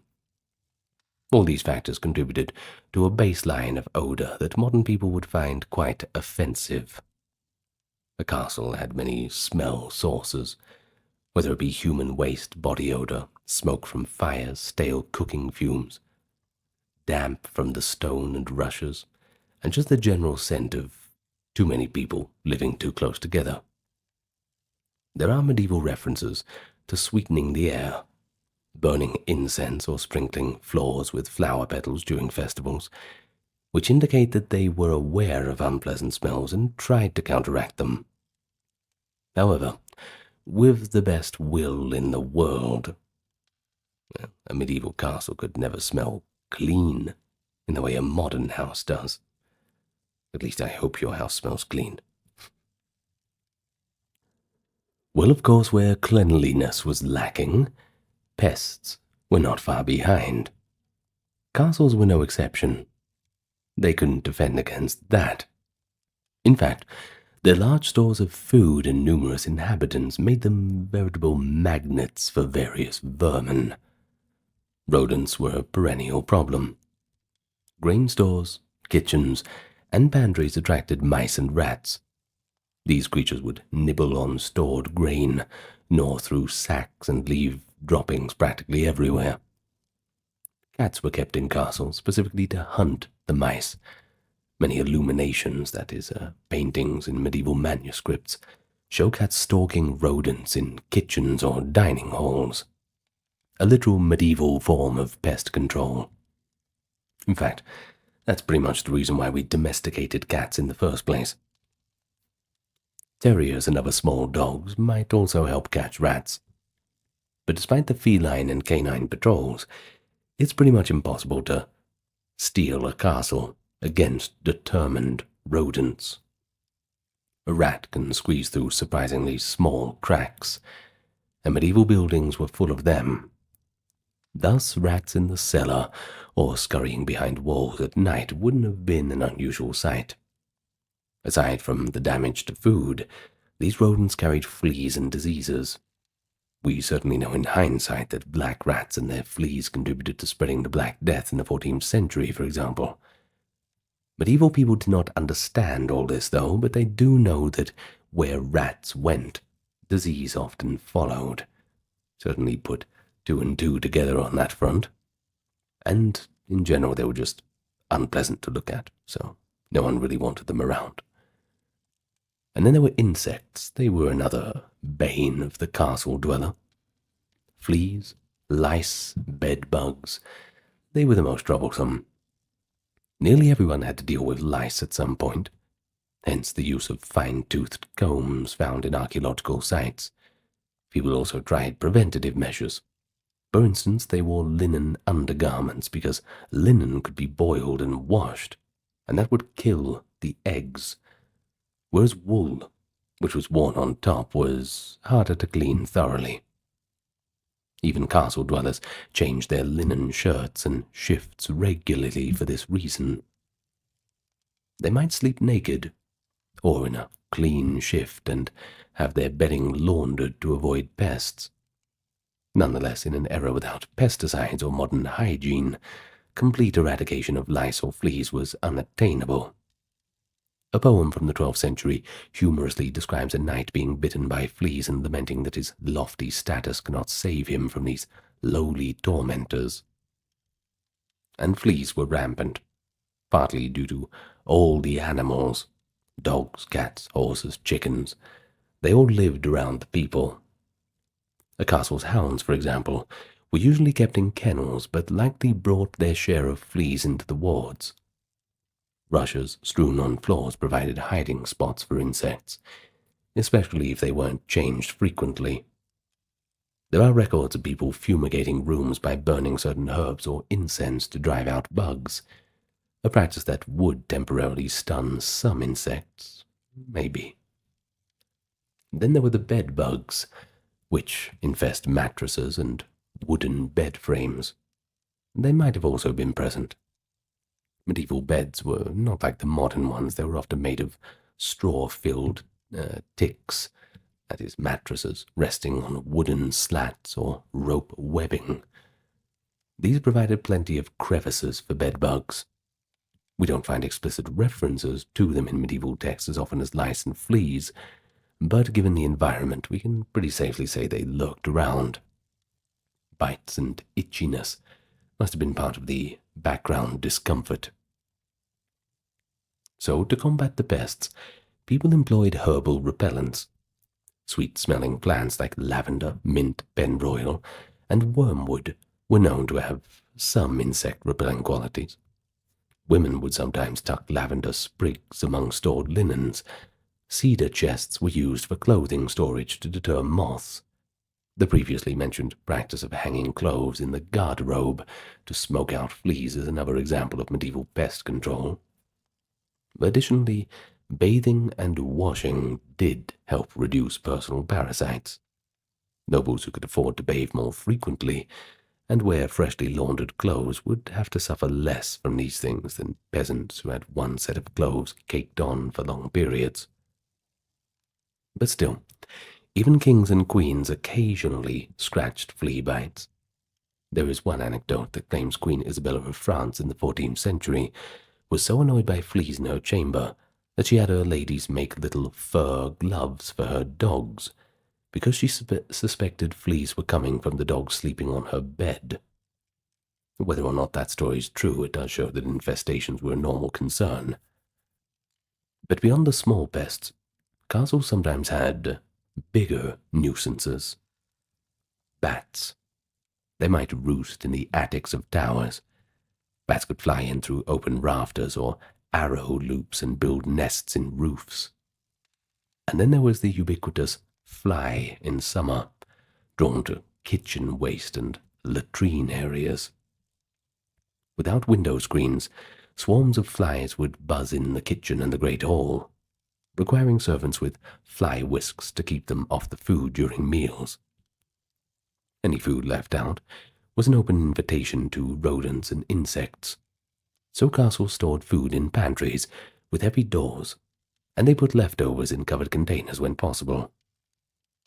But, given that pantries were not 100% rodent-proof, and that medieval preservation, salting, smoking, drying, still left food smelling attractive to critters, a certain amount of spoilage and contamination certainly happened. People might have regularly found mouse droppings in their grain or weevils in the flour. They often just sifted out what they could and used the rest. Standards of purity were not what they were today. They were more born out of necessity. So all in all, castle residents lived in a much closer contact with animals and insects than we do. Not through choice, just the way it is. Cats patrolled the granary, dogs lay by the hearth, or on beds carrying fleas, and the human body itself often hosted its own parasites. It was an itchy, grimy existence. Well, given the cold, damp, and unclean conditions, it's not surprising that health could be a concern in the castle. And while a castle offered protection from external threats, it could incubate internal ones. Illness and disease. Respiratory issues were likely pretty common. The constant inhalation of wood smoke from hearths and torches in poorly ventilated halls, that would have led to coughing and lung irritation. In later periods, it's noted that servant staff who worked around fires often developed chronic coughs, and you can imagine similar effects in medieval times, that's for sure. Well, the cold itself could aggravate illnesses. Spending winter days in freezing indoor temperatures weakens one's resilience. The combination of chill and crowding meant that colds and flus would sweep through households in winter. Chronicles mention noble families where multiple members succumbed to chest ailments during harsh winters, perhaps pneumonia or bronchitis, exacerbated by their living environment. The dampness in many castles, especially those in rainy climates or built near water, contributed to joint pains and rheumatism. Medieval medical texts talk about arthritic complaints and advise keeping warm and dry to avoid them. Easier said than done, I suppose. An older person living in a castle would feel those aches intensely. In fact, we even have letters from medieval periods where elders beg their relatives to move them to a warmer manor house, as they simply cannot bear the conditions any longer. Contagious diseases could spread quickly in close quarters of a castle household. Servants slept together. People ate from common dishes, and hygiene was limited. Perfect conditions for illnesses like influenza or gastrointestinal bugs to run rampant. If one person caught a fever, it might infect many others in the castle. During the Black Death of the 14th century, there are cases of entire castle households being wiped out, showing that walls could not keep the plague out. Even in less catastrophic times, childhood illnesses like measles and pox, and adult illnesses like dysentery and typhoid, found fertile ground in the semi-unsanitary castle environment. One striking example of health risk was the story we began with. Margaret of Scotland's physician literally died after experiencing the cold conditions of Edinburgh Castle. While that might be an extreme case, it certainly shows that even those tasked with care could fall victim to the environment. If a trained doctor couldn't endure a castle's climate without fatal illness, what hope did the ordinary servants have who lived there year-round? Now, nutrition in castles, that was a double-edged sword too. On one hand, nobles ate better than peasants. Plenty of meat, fish, bread, and ale, and often in quite lavish quantities. But on the other hand, their diets were not balanced by modern standards. They ate a lot of protein and carbohydrates, but fewer fresh vegetables and fruits, especially in winter, and that could lead to deficiencies. There are records of garrison soldiers in some castles suffering scurvy symptoms after long winters with no greens. Scurvy, by the way, being caused by lack of vitamin C, and it wasn't understood then, but some chroniclers describe the bleeding gums or weakness typical of it. The noble family might have access to preserved fruits or winter apples and nuts to mitigate this, but still, winters could be nutritionally monotonous. Now, interestingly, overeating rich foods created its own health issues. Obesity and gout, a form of arthritis from rich diet, made appearances in castle life. Some monarchs, like Henry VIII, later became famously gout-ridden. But even in the 13th century, we hear of overindulgence causing dropsy or swollen limbs. Without a modern understanding of cholesterol or blood pressure, medieval people noticed that life of excess could make one ill or sluggish. A sensible lord might order lighter fare if he felt bilious or unwell from too much feasting. Nonetheless, feasting was a big part of castle culture, and that meant heavy food and lots of drink. Drunkenness and its hazards, accidents, fights, well, there were also a risk within the castle walls too. And accidents were an ever-present risk. These were large multi-story structures, with hard surfaces everywhere. Falls from horses in the courtyard, tumbles down steep stairs, or something as simple as slipping on an icy stone floor could cause serious injury. And if you broke a bone or suffered a head injury, medieval medical care probably couldn't do much for you. A broken leg could be a life-threatening event if it became infected. Castles did sometimes have resident doctors, or at least someone handy with herbs and first aid, but by and large trauma care was minimal. Fire accidents deserve a mention too. If a fire broke out, people could be burned or suffocated by smoke. Castles were constructed to be fire-resistant in their stone shells, but interiors had wood floors, beams, and plenty of flammable furnishings. There are chronicles of devastating castle fires. For example, in the 13th century, a fire in Windsor Castle's residential wing caused major damage, and one can imagine the chaos and casualties of such an event. Even smaller incidents, like a curtain catching fire from a candle, could lead to burns or at least damage and terror. And here's something that they didn't mention in the old sources. Mental health, not categorized as such in medieval times, that was also impacted by castle living. The isolation and confinement, particularly for women or hostages kept in castles, it could lead to a melancholy or a sense of oppression. Margaret of Scotland's homesickness, that's a case in point. A young woman, far from home, stuck in a castle, grew so distraught that her family feared for her well-being. Religious mystics aside, though, most medieval people did value community and the outdoors. Things a castle could certainly limit. Being snowed in for weeks, or besieged for months, that would take a psychological toll. Even the anticipation of attack, knowing one's castle might be targeted, was an underlying stress.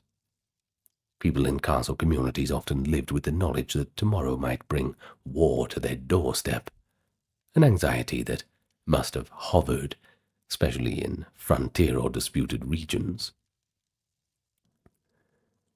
Well, let's move on, and we see a few different issues. Unfortunately, it just keeps getting worse, doesn't it? Remember that despite their size, castles were not spacious in a modern sense when it came to living accommodations.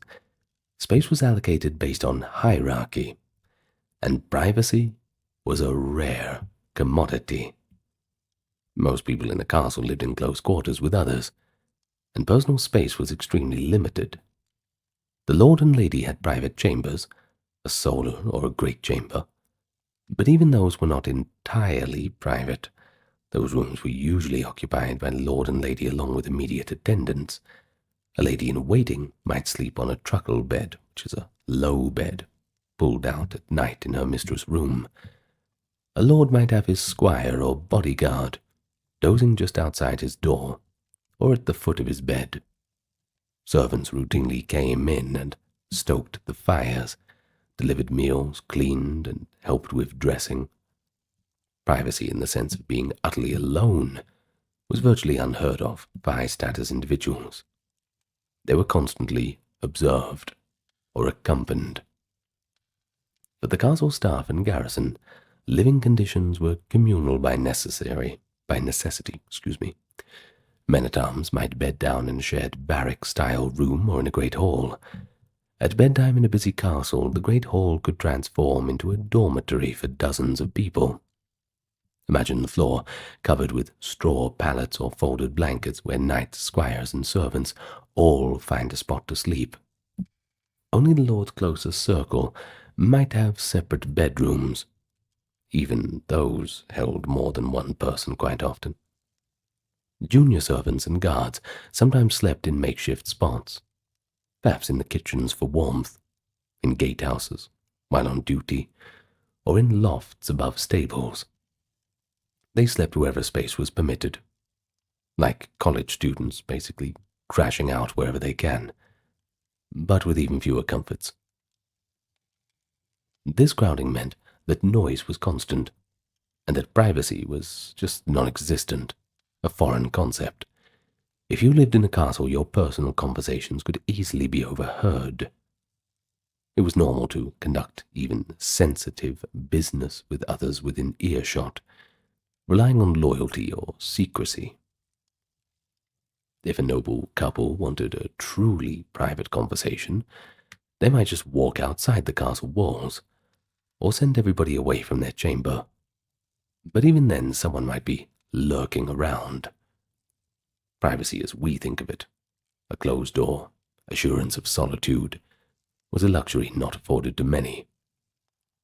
So it is telling that when widowed noble women attained sole control of a castle, they sometimes created more secluded apartments or retreats for themselves, taking advantage of their rare independence to carve out some personal space. The lack of privacy also extended to basic activities like sleeping and personal care. It was not uncommon for multiple people to share beds. Servants or children often bunked together. The idea of a private bedroom was limited mostly to the lord, lady, and perhaps some high-ranking guests. Everyone else, communal quarters. Even bathing, as noted, could be a semi-public event with attendants scrubbing your back or others using the same tub water after you. With many bodies in enclosed spaces, noise and smells from others were part of daily life. Snoring companions, people talking in their sleep, babies crying if there were children around, not to mention the body odor of the many unwashed individuals sleeping in the same room. An assault on the senses. One can read medieval letters where a person complains about being kept awake by the noise of others in the hall or the smell of a neighbor with evil humors. These complaints remind us that medieval people weren't immune to irritation. They just had to tolerate the circumstances that we would likely not tolerate. But here's something interesting. Castles could at times feel both overcrowded but eerily empty, depending on the circumstance. When a large retinue or guests were present, every corner was filled with people, and the castle bustled. But when the lord's family was away, the castle might be left with a skeleton crew. Large areas could fall silent. Dust accumulated in unused chambers.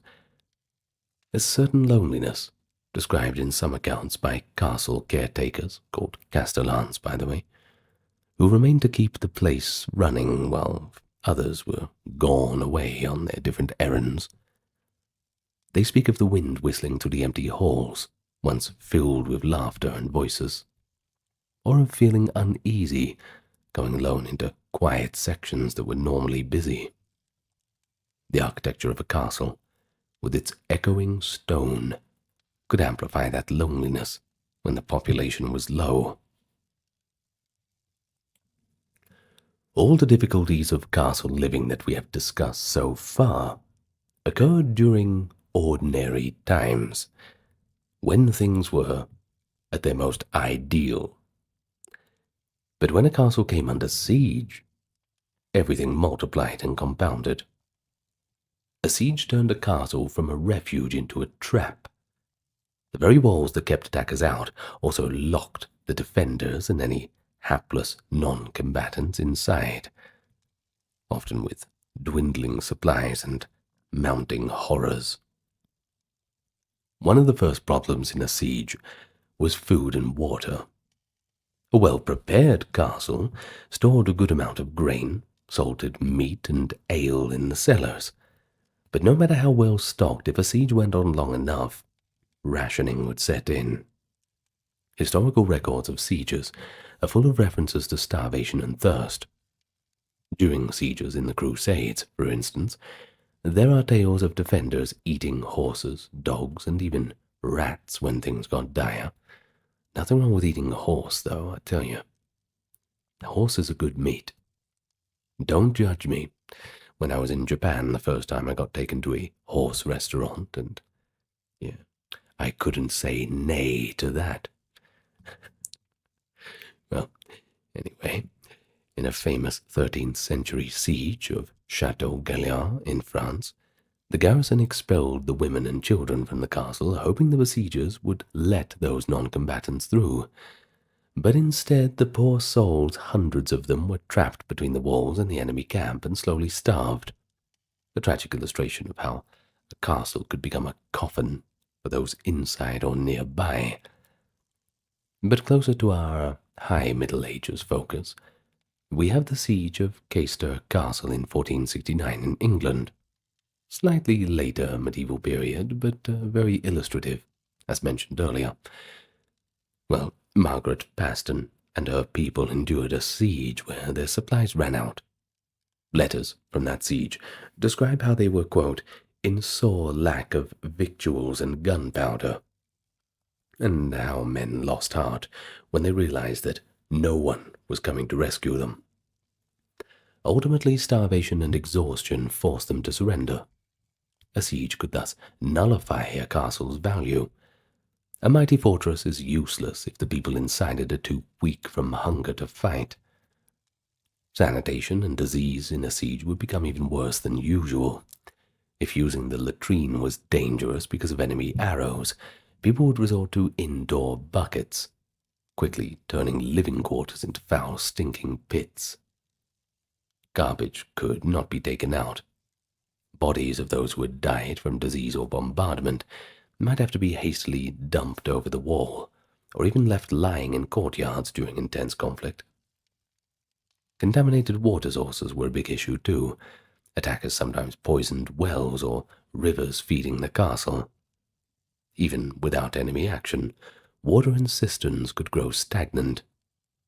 Illnesses like dysentery, often called the bloody flux back then, ran rampant in siege conditions due to bad water and filth. The misery of a siege inside the castle might become so great that defenders lost the will to resist. Psychologically, sieges were extremely taxing too. People inside a castle during a siege lived with constant fear and anxiety. The sounds of siege, the thud of catapult stones hitting the walls, the crackle of fires if parts of the castle were set alight, the war cries of attackers and the responding shouts of defenders, they all created an atmosphere of relentless tension. Sleep would be scarce and always interrupted. One medieval account of a siege mentions defenders so tired that they fell asleep standing up during brief lulls in combat. And so imagine the stress. You know that if you fail to hold out, the attackers might kill everyone, or at best take you captive and ransom you off. That pressure could lead to some desperate acts. There are stories, perhaps embellished, of people in castles contemplating taking their own lives or killing their own families to save them from what invading soldiers might do once they got through the walls. Even for non-combatants, a siege turned daily life into a nightmare. Women, children, the elderly, and servants often sheltered in the innermost parts of the castle, like the keep. Crammed into basements or great halls, they had to endure thirst, stuffy air, and the terror of the noise of battle around them. We have a few first-person snippets from medieval ladies describing how they prayed constantly, or tried to keep morale up among wounded men or frightened servants during sieges. One can picture a mother trying to calm a crying child with songs or stories while the walls shake from battering rams, all the while wondering if the next day will be their last. Sieges could also lead to extreme overcrowding. If villagers from the surrounding area fled into the castle at the onset of the attack, a common practice, by the way, the population inside might double or triple suddenly, and all those extra mouths might make provisions run out faster and increase the mess and hygiene issues. Medieval strategists often debated whether it was wise to let common folk into the castle during a war. Morally, it seemed right to protect them, but practically, it just made everything more difficult. Many did allow it out of feudal duty or compassion, but it meant the castle became an even more congested space under siege. Ultimately, when a siege ended, a castle that held out might be saved, but it would likely be a very grim, weakened place for a long while after. And if the castle fell to the attackers, then the suffering truly peaked.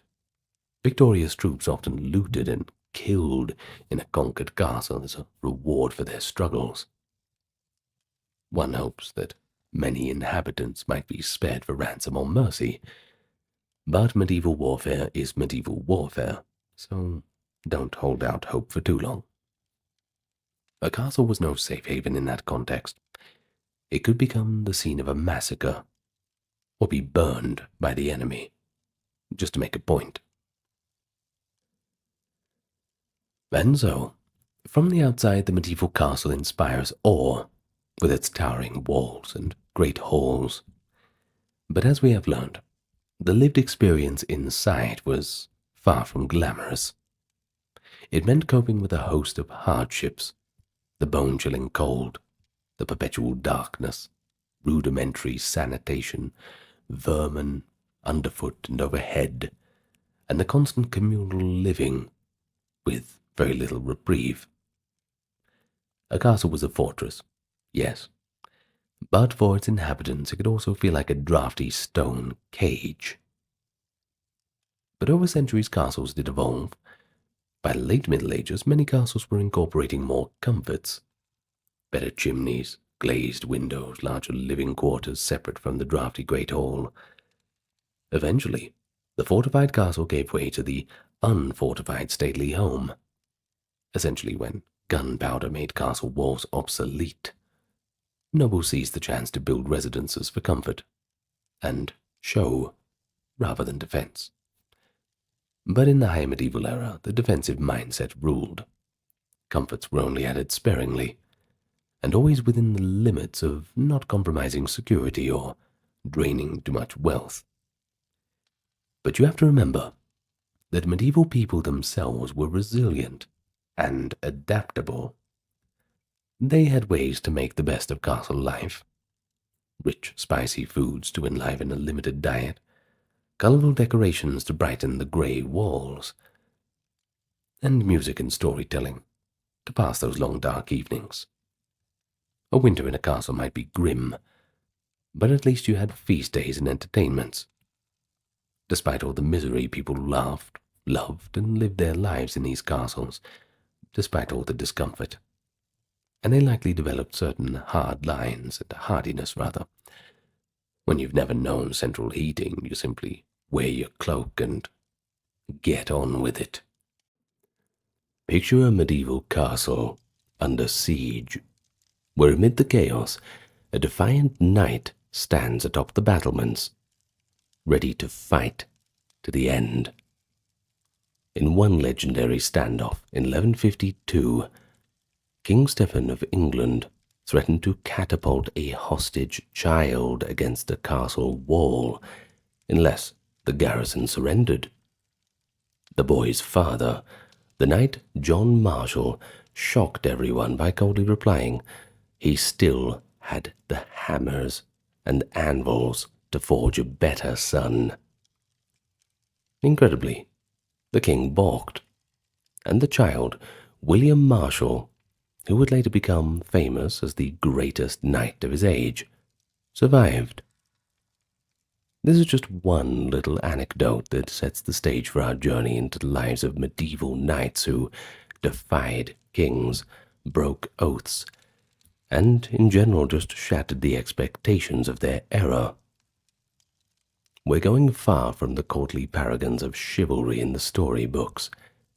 We're looking at the rebel knights that lived by their own rules. By turns they were heroic, cunning, cruel sometimes, but above all they were interesting, and they certainly broke the mold of their time. So if you'll spend the next hour with me, we can learn about a few of these rebel knights. Allow me first to welcome you to the channel, though. Good to have you here.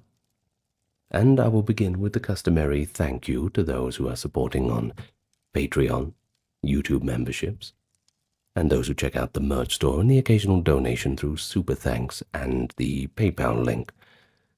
It's because of you that this entire channel is ad-free, an oasis in the sea of slop. Every time you leave the house these days, or even when you go home, there's advertisements everywhere. I want you to know that you're not going to get them here. In any case, thank you to those supporting.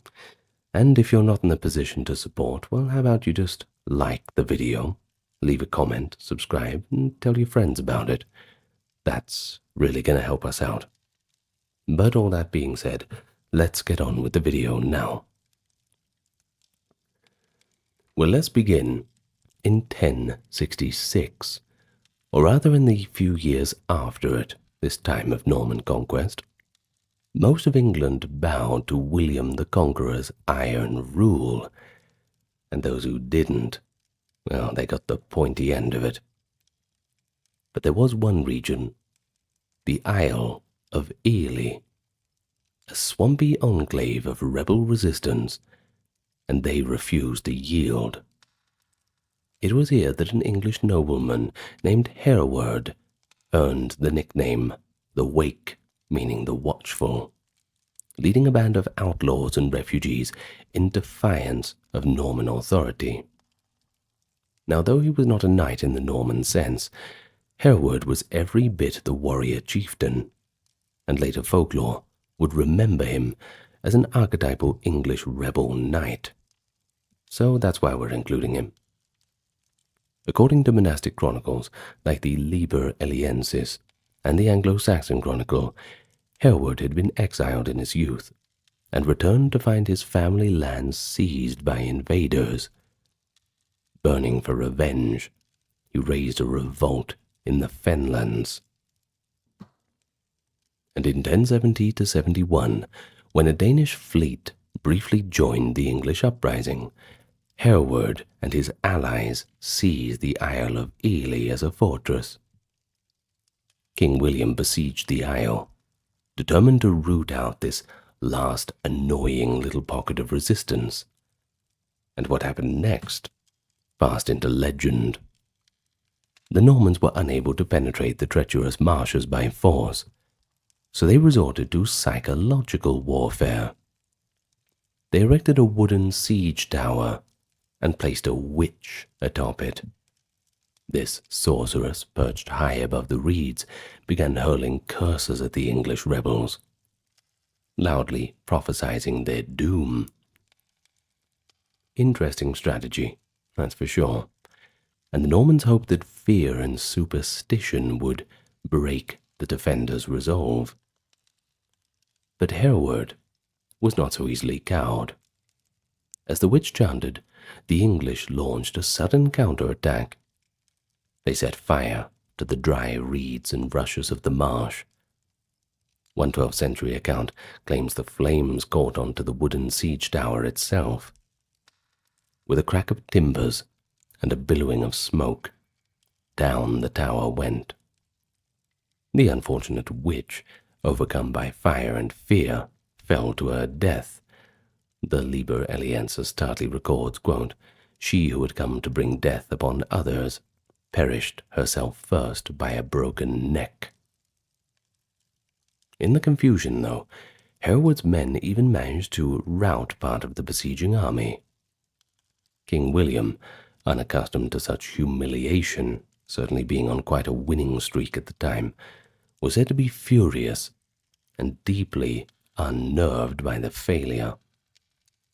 That rebel knight of the fens had made the conqueror taste defeat.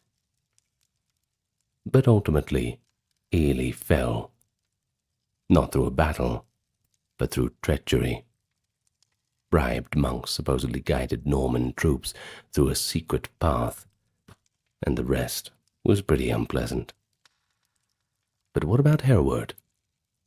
Well, he narrowly escaped capture. And this is where the arguments begin about what happened. Some sources say he went out in a blaze of glory fighting Normans in the woods later on. Others suggest he accepted a pardon and lived out his days quietly. But whatever the truth is, his exploits were celebrated by later generations as proof that one bold warrior could defy an empire. Hereward the Wake's tale, passed down in chronicles and ballads, set a template for the noble outlaw knight in English lore, a man who fought oppression with wits and courage, unconstrained by the usual bonds of feudal loyalty. Well, let's travel now to medieval Spain, where we meet a knight whose very name became legend, Rodrigo Diaz de Vivar, better known as El Cid Campeador, the Lord Champion. Living in the tumultuous 11th century during the Reconquista, El Cid was a masterful warrior, but he was also a master of his own fate. He served kings when it suited him, but he would just as soon fight for himself, or even for the Muslim emirs if that advanced his goals. In an age when knights swore undying fealty to their lords, El Cid broke the mold by selling his sword to the highest bidder, and ultimately carving out his own principality. Originally a rising favorite in the court of King Alfonso VI of Castile, he earned renown in battles against both Christian rivals and Moorish realms, Moorish being the Muslims, by the way. They would call them the Moors. Well, this prowess won him the honorific Campeador, meaning a champion who had triumphed in single combat. But his very success also bred jealousy. After a dispute involving unauthorized warfare, Rodrigo attacked the Moorish kingdom of Toledo without Alfonso's approval, and earlier had publicly humiliated a powerful noble. King Alfonso exiled him around 1081. And that was when, suddenly cast out from Christian society, El Cid became a knight-errant, leading a band of loyal followers into an uncertain future. But he didn't languish in disgrace. He turned exile into an opportunity.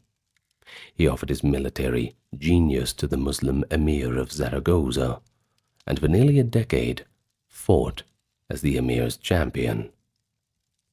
So imagine that scene, a Spanish Christian knight commanding an army of Moors against other Christians and their allies. That was practically heresy to some, and fair enough too. But to Rodrigo, warfare was just his job, and political loyalties were negotiable. That being said, the government would throw him under the bus at any turn anyway, so one can hardly blame him for going where the money is. In any case, during these years he defeated formidable enemies, Christian kings of Aragon and Barcelona among them. That enhanced his fame and fortune, while he learned the intricate politics of Al-Andalus. Now the very name El Cid comes from the Spanish Arabic Al-Sayyid, meaning the Lord, a title bestowed upon him by grateful Muslim allies. By the late 1080s, our knight had become a seasoned warlord fluent in both Christian and Islamic courts, a rarity that made him all the more formidable. But fate gave El Cid another chance to shape his own destiny when a new danger, the fanatical Almoravid Empire in North Africa, swept into Spain. King Alfonso VI, desperate after a disastrous defeat by the Almoravids, recalled El Cid to Christian service. Rodrigo returned briefly to Alfonso's side, but the reunion was short-lived and quite uneasy.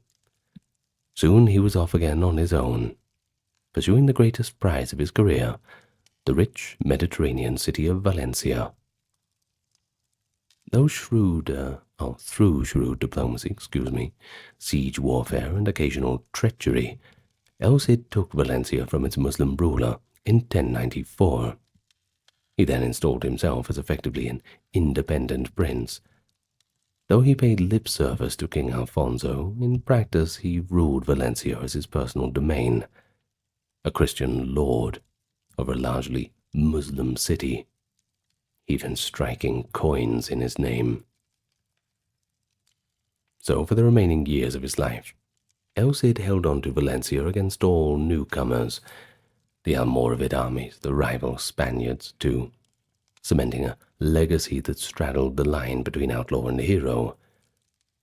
The famous epic poem, El Cantar de mi Cid, composed not long after his death, recounts how he even in death supposedly won a battle.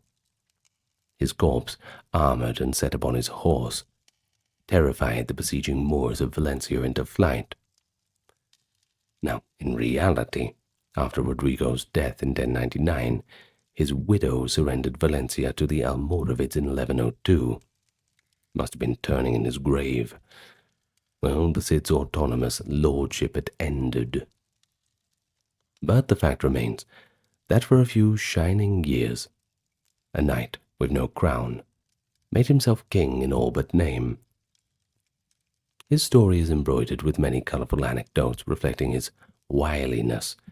One legendary tale from the epic describes how upon being exiled with nothing, he needed funds to raise an army.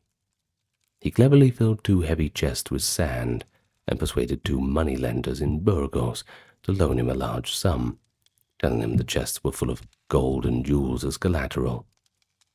Well, after Cid rode off, the lenders discovered the trick. But by then he was long gone, leading his mercenaries eastward. Now, whether that's true or not, it captures a popular image of El Cid as a rogue knight who outsmarted foes and friends alike. And despite bending the rules of chivalry, he's remembered in Spain as a kind of national hero, celebrated for his military genius and independent spirit that allowed him to transcend the petty loyalties of kings and kingdoms. He was a man of his own, getting what he wanted from the world. Now that's a trailblazer, if I've ever heard of one. Personifying the rebel knight as a master of his own destiny, loyal ultimately to honor and gain, not to any one lord. Well, let's move on to Crusader times. There's few medieval knights that have more fearsome of a reputation than Reynald of Chatillon, a 12th century French crusader who earned infamy for his ruthless and rebellious streak. Reynald, who's also called Reginald or Renaud, arrived in the Holy Land during the Second Crusade, and soon proved that he bowed to no authority except to his own ambition. Through marriage he became the Prince of Antioch, and later the Lord of Transjordan. But he quarreled violently with his Christian allies, and gleefully violated treaties with Muslim powers. His lawless actions helped ignite a war that engulfed the Crusader kingdom of Jerusalem, and it led to catastrophe. Contemporary chronicles, like the Archbishop William of Tyre, condemn Reynald as a troublemaker of insane audacity. Early in his career as the Prince of Antioch, Reynald's greed led him to torture the Latin Patriarch of Antioch in a grotesque bid for money. The story goes that when the Patriarch refused to finance Reynald's military schemes, Reynald had the old churchman stripped naked, smeared in honey, and left exposed on a rooftop under the blazing Levantine sun. Insects swarmed, stinging and biting the cleric, until he agreed to pay a ransom for his release. Now that's a shocking sacrilege. It scandalized even Reynald's fellow crusaders, but it was just a foretaste of his bold disregard for conventions. In 1156, Reynald also launched a brutal raid on Cyprus, which was then a Byzantine Christian island, friendly to the Crusader states. He claimed vengeance for an unpaid debt, but his forces ravaged Cyprus mercilessly, looting towns, burning churches, and allegedly assaulting nuns. Well, such violence against fellow Christians was unheard of. After all, the Crusades were called as a response to violence on Christians in the Holy Land, and now the Christians were doing the violence. It wasn't meant to be like that, wasn't it? Well, King Baldwin III of Jerusalem was so appalled that he offered to hand Reynald over to the Byzantine Emperor for punishment.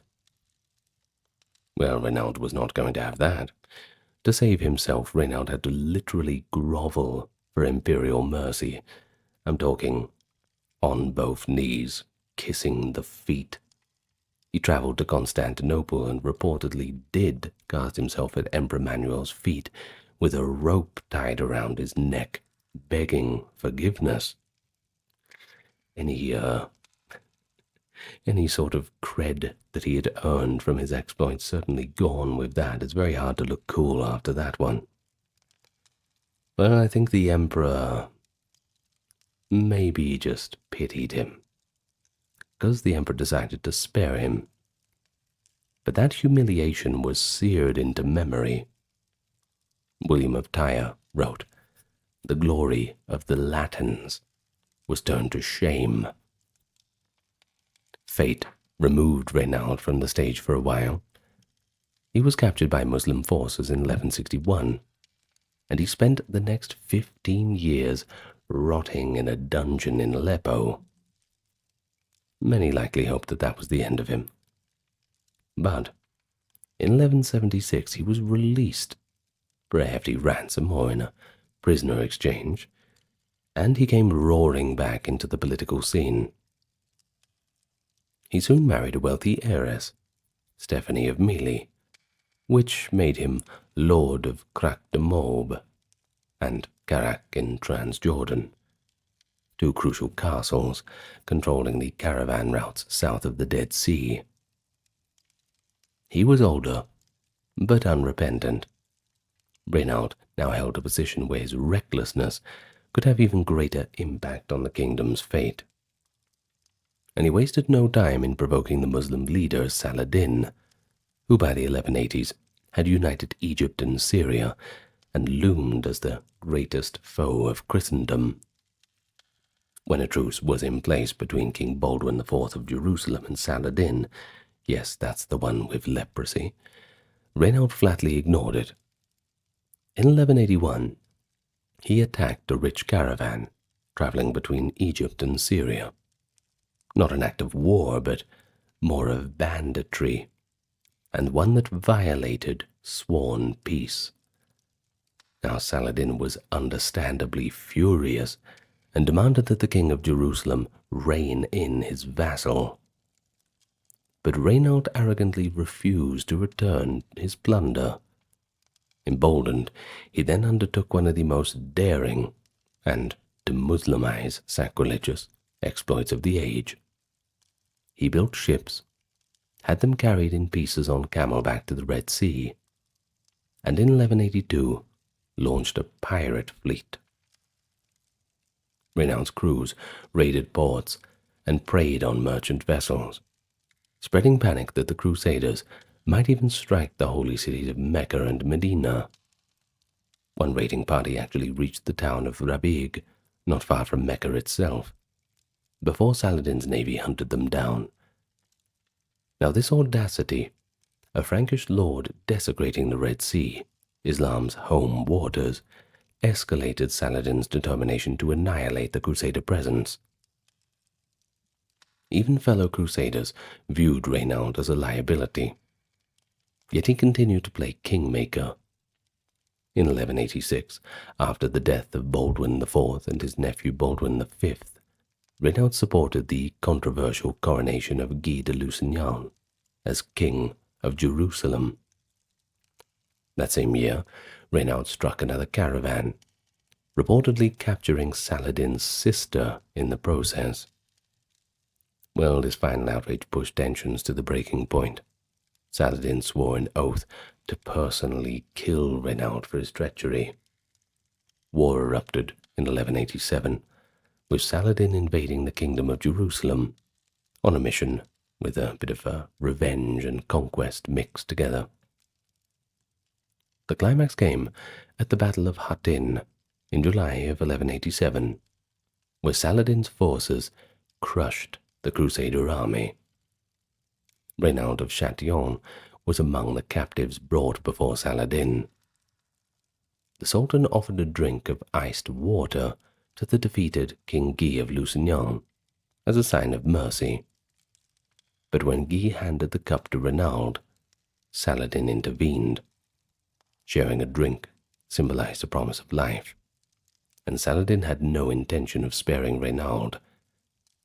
Facing the man who had tormented his people and defied every code of honor, Saladin reminded Renaud of his crimes.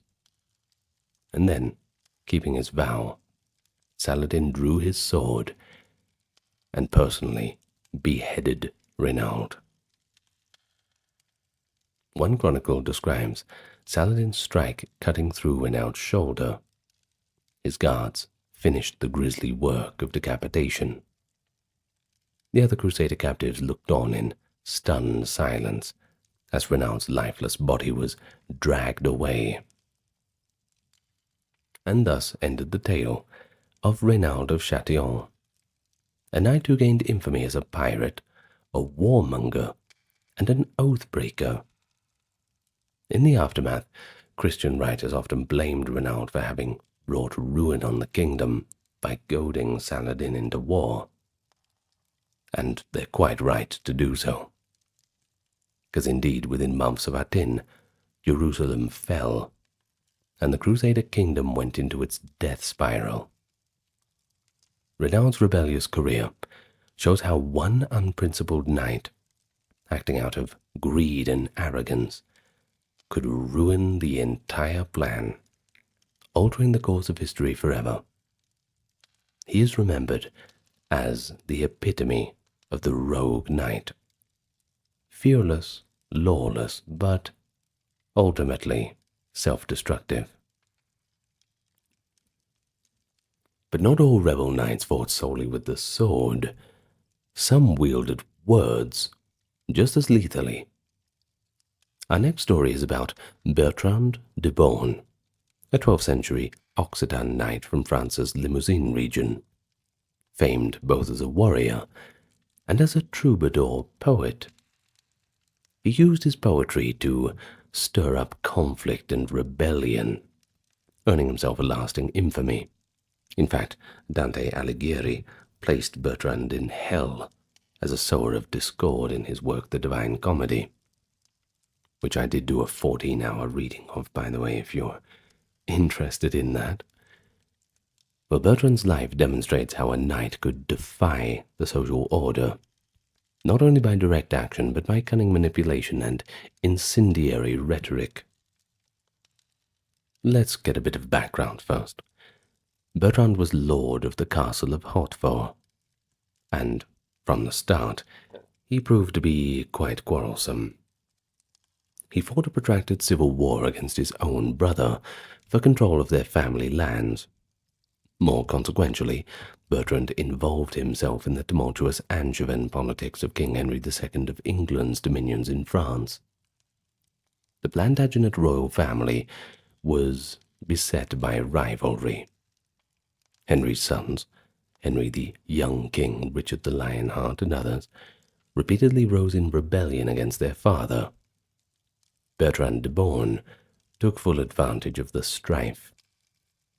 He became fast friends with Henry the Young King, Henry II's eldest surviving son, by the way, and egged him on in revolt. Contemporary chroniclers accuse Bertrand of being an instigator behind the scenes.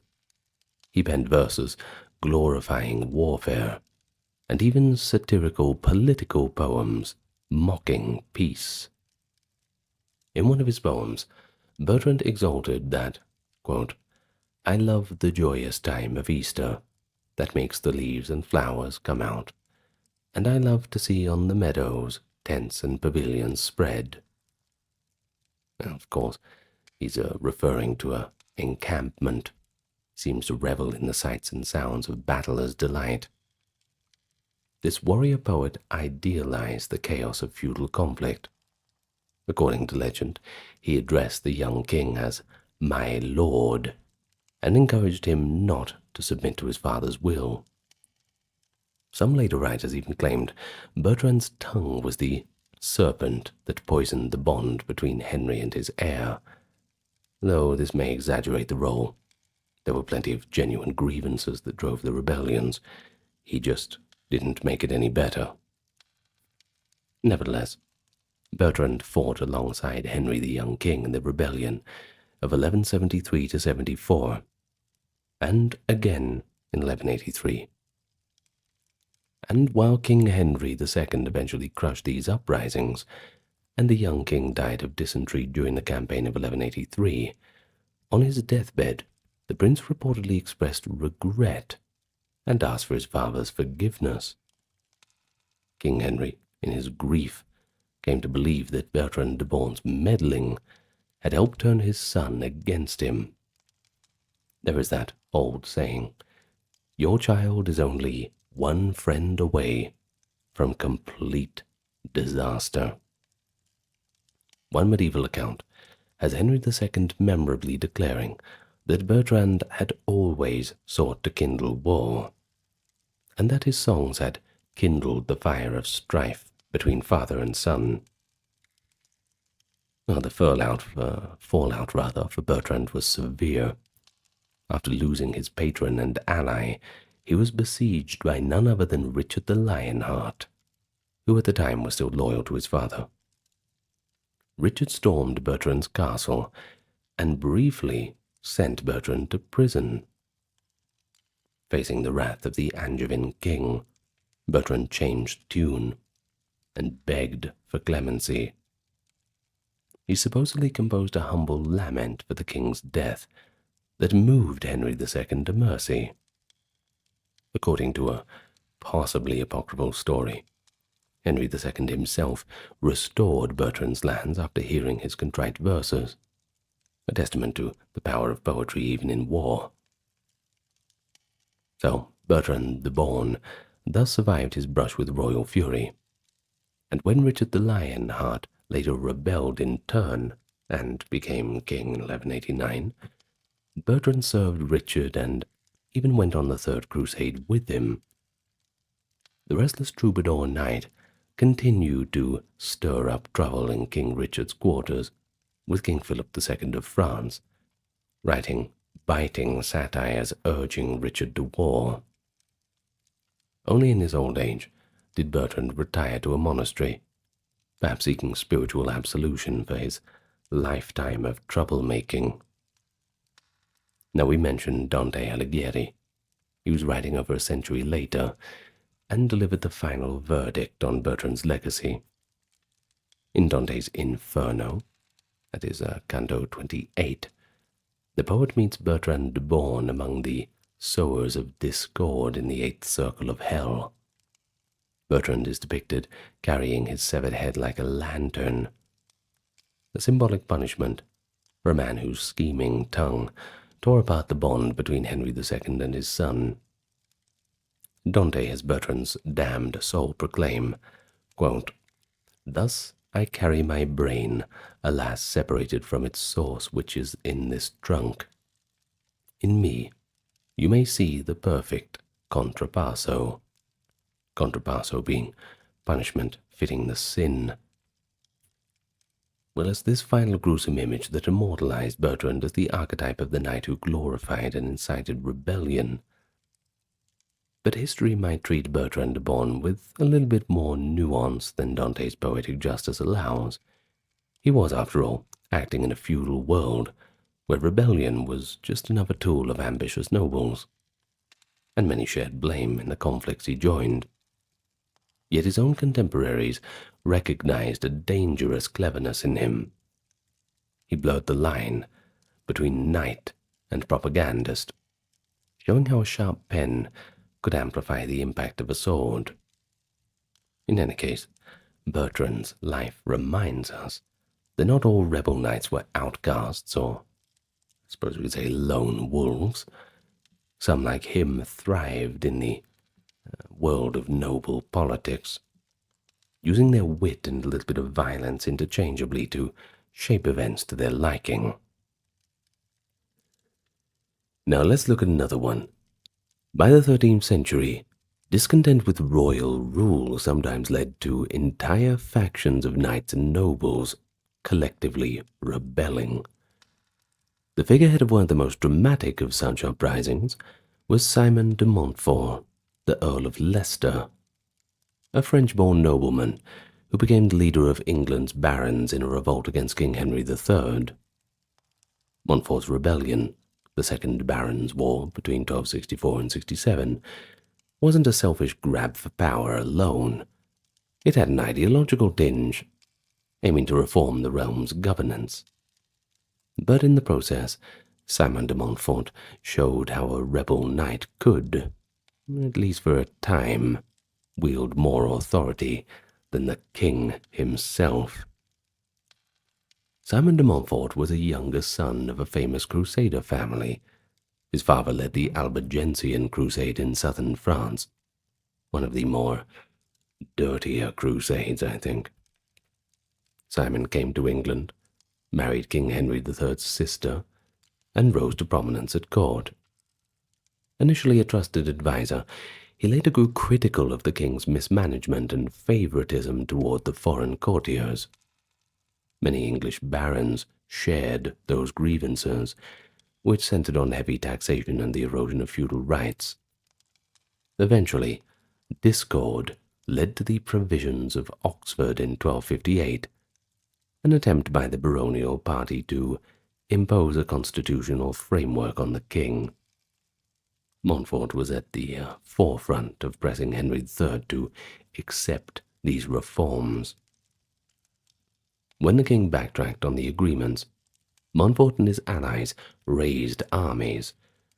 Civil war erupted in 1264, and despite being in his mid-50s, a very advanced age for battlefield command then, Simon de Montfort proved to be an energetic and capable general.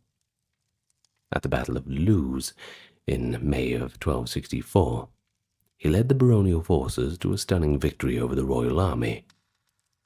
King Henry III and his son Prince Edward, the future Edward I, were captured, and in the aftermath, Montfort was made the de facto ruler of England. He did something extraordinary then. He summoned a parliament in 1265 that, for the first time in English history, included not only nobles and clergy, but also commoners, town burgesses, knights of the shires, etc. This Montfort's Parliament is often celebrated as a pioneering step towards parliamentary democracy. And you can imagine the scene in Westminster, the rebel Earl, stern yet idealistic, surrounded by knights and citizens, deliberating over the kingdom's governance, or while a captive king watched on as a bystander. It was a revolutionary inversion of the social order, a subject effectively dictating to his sovereign. Montfort's regime, however, made him many enemies. Some barons feared he was becoming a tyrant himself, and others simply saw an opportunity to regain royal favor. In 1265, Prince Edward escaped captivity and rallied royalist forces. A decisive clash came at the Battle of Evesham in August of 1265. Montfort, vastly outnumbered, faced the king's army in what he reportedly called a death for God's sake, fighting bravely alongside his loyal knights, including his own son. Montfort was defeated and then killed right there on the battlefield. The royalists, bent on vengeance, subjected his corpse to a horrific indignity. His body was mutilated, hacked apart, limb from limb. Chroniclers record that his head and his hands and his feet were all cut off. One of his severed body parts, accounts differ whether it was his head or another piece, was even sent to a noble lady who loathed him, as a grotesque kind of trophy. So deep was the hatred that Montfort's memory was officially damned by the victors, at least for a time. Yet despite this grisly end, the popular opinion on Montfort was remarkably favourable in many quarters. To the commons and the church, he had been a champion of justice, so much that rumours of miracles at his grave circulated in the years after his death. Some townspeople and monks quietly revered him, almost as a saintly martyr who died for England's liberties. Though the crown tried to suppress such veneration, after all he was a traitor in royal eyes, the idea of Montfort as a righteous rebel lived on.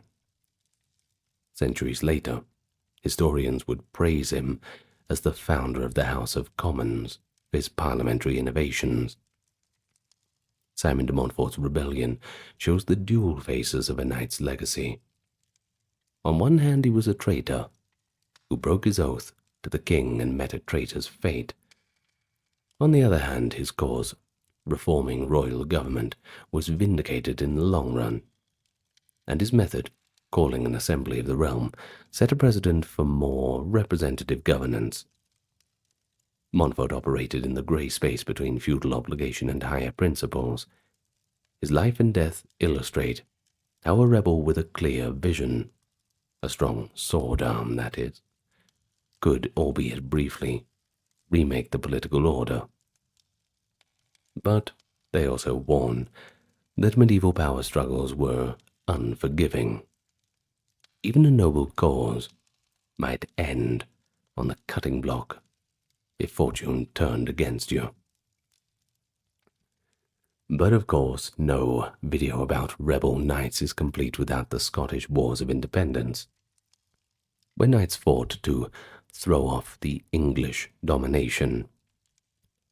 In the late 13th century, Sir William Wallace emerged as a leader of a Scottish resistance against King Edward I of England. Wallace was a minor noble, some say not even knighted until later. But in 1297, he rallied common Scots and fellow knights to rise up. In September of that year, he won a stunning victory at the Battle of Stirling Bridge, using strategy and the terrain. Wallace's smaller force ambushed the English as they crossed a narrow bridge, routing a much larger army. In the wake of this triumph, Wallace was knighted, and he was named Guardian of Scotland, effectively heading the government in the name of the exiled Scottish king. However, the success was short-lived. In 1298, Edward retaliated with a massive invasion and defeated Wallace's forces at Falkirk. Wallace slipped into guerrilla warfare and reportedly even travelled abroad seeking support. But eventually, he was betrayed. In 1305, the English captured him and put him on trial for treason. Wallace famously denied being a traitor, having never sworn loyalty to Edward. But he was condemned anyway. His execution was especially cruel. He was hanged, drawn, and quartered. Wallace was strangled by hanging, but cut down alive, and then he was mutilated and beheaded, his severed head displayed on London Bridge, and his limbs were sent to Scottish towns as a grim warning. Rather than break Scottish resolve, Wallace's martyrdom only deepened it. He became a symbol of defiance, inspiring his countrymen in death. And so Scotland's fight continued under Robert the Bruce, a nobleman of royal blood who had initially cooperated with the English. In 1306, Bruce made a fateful decision to turn rebel. He quarrelled with his political rival John Comyn and killed him at a church altar, and then quickly seized the crown of Scotland for himself. King Edward I branded Bruce a traitor and a murderer, and Bruce had to flee into the Highlands when Edward's armies overran his coronation site. But Bruce did not give up. Over the next few years, he waged a dogged guerrilla campaign, gradually winning back castles and territories from English control. And his turning point came in 1314 at the Battle of Bannockburn, when Robert the Bruce outnumbered Scottish knights and spearmen achieved a decisive victory against Edward II, the late Edward I's son. Bannockburn was one of the greatest upsets in medieval military history. Robert's strategy and the fierce resolve of his knights shattered the larger English army and secured Scotland's independence.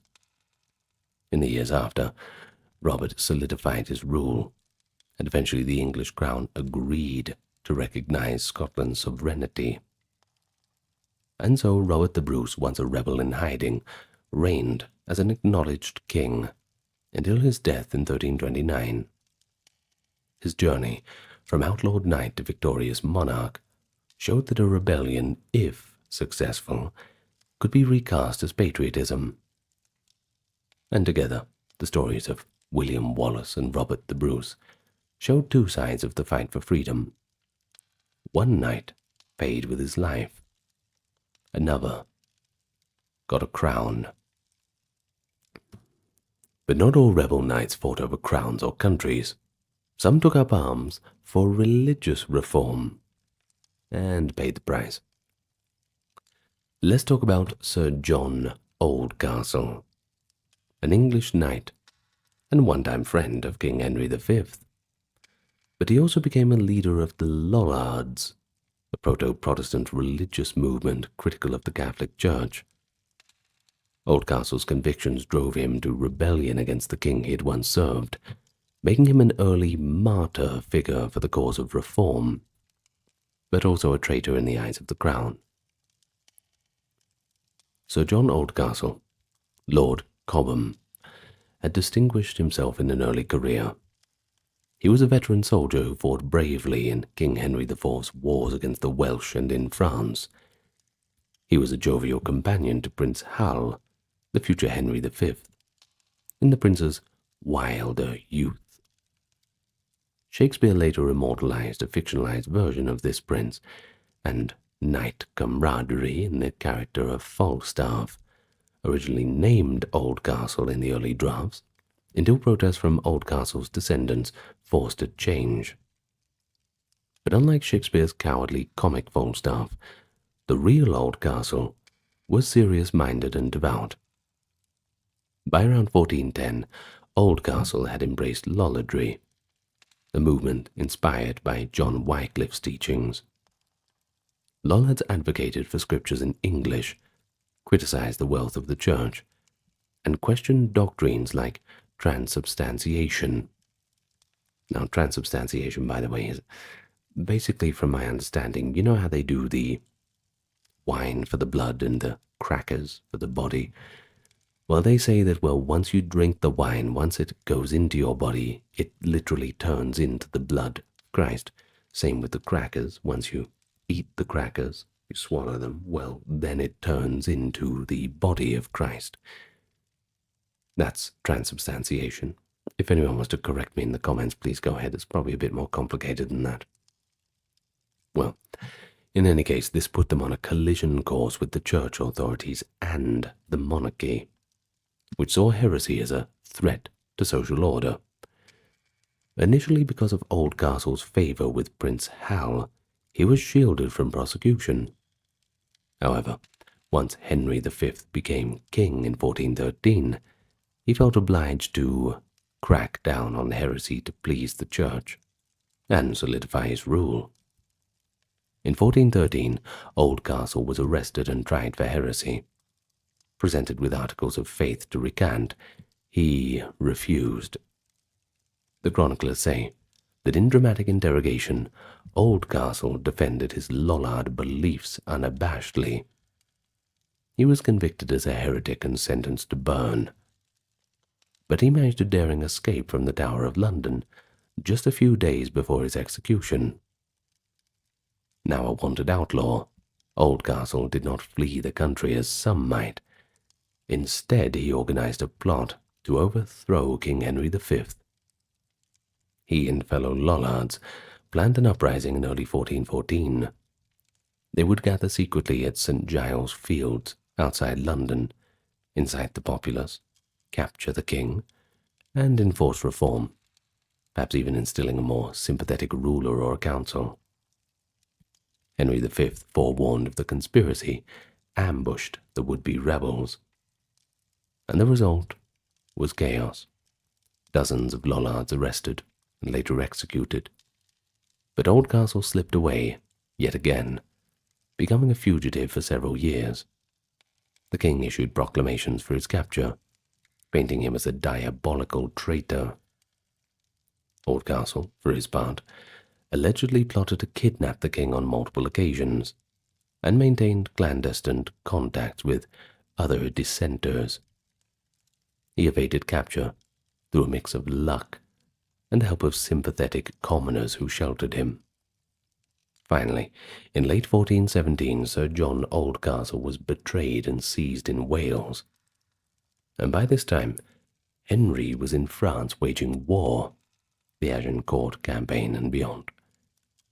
The English authorities were keen to eliminate this lingering source of sedition, so Oldcastle was brought to London and condemned, both as a traitor and a heretic, a double damnation that the church and crown reserved for someone who challenged both spiritual and monastic order. In December of 1417, Oldcastle was hanged over a fire and burned alive.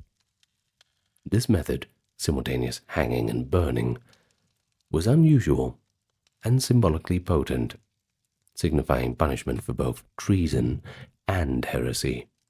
You'd be hanged for treason and burned for the heresy, so best of both worlds, I suppose. Oldcastle died, reportedly still steadfast in his faith, forgiving his executioners. To the establishment chroniclers, he was a cautionary tale of prideful insurrection. But later Protestant writers in the Reformation, a century afterward, hailed Oldcastle as a forerunner of the cause.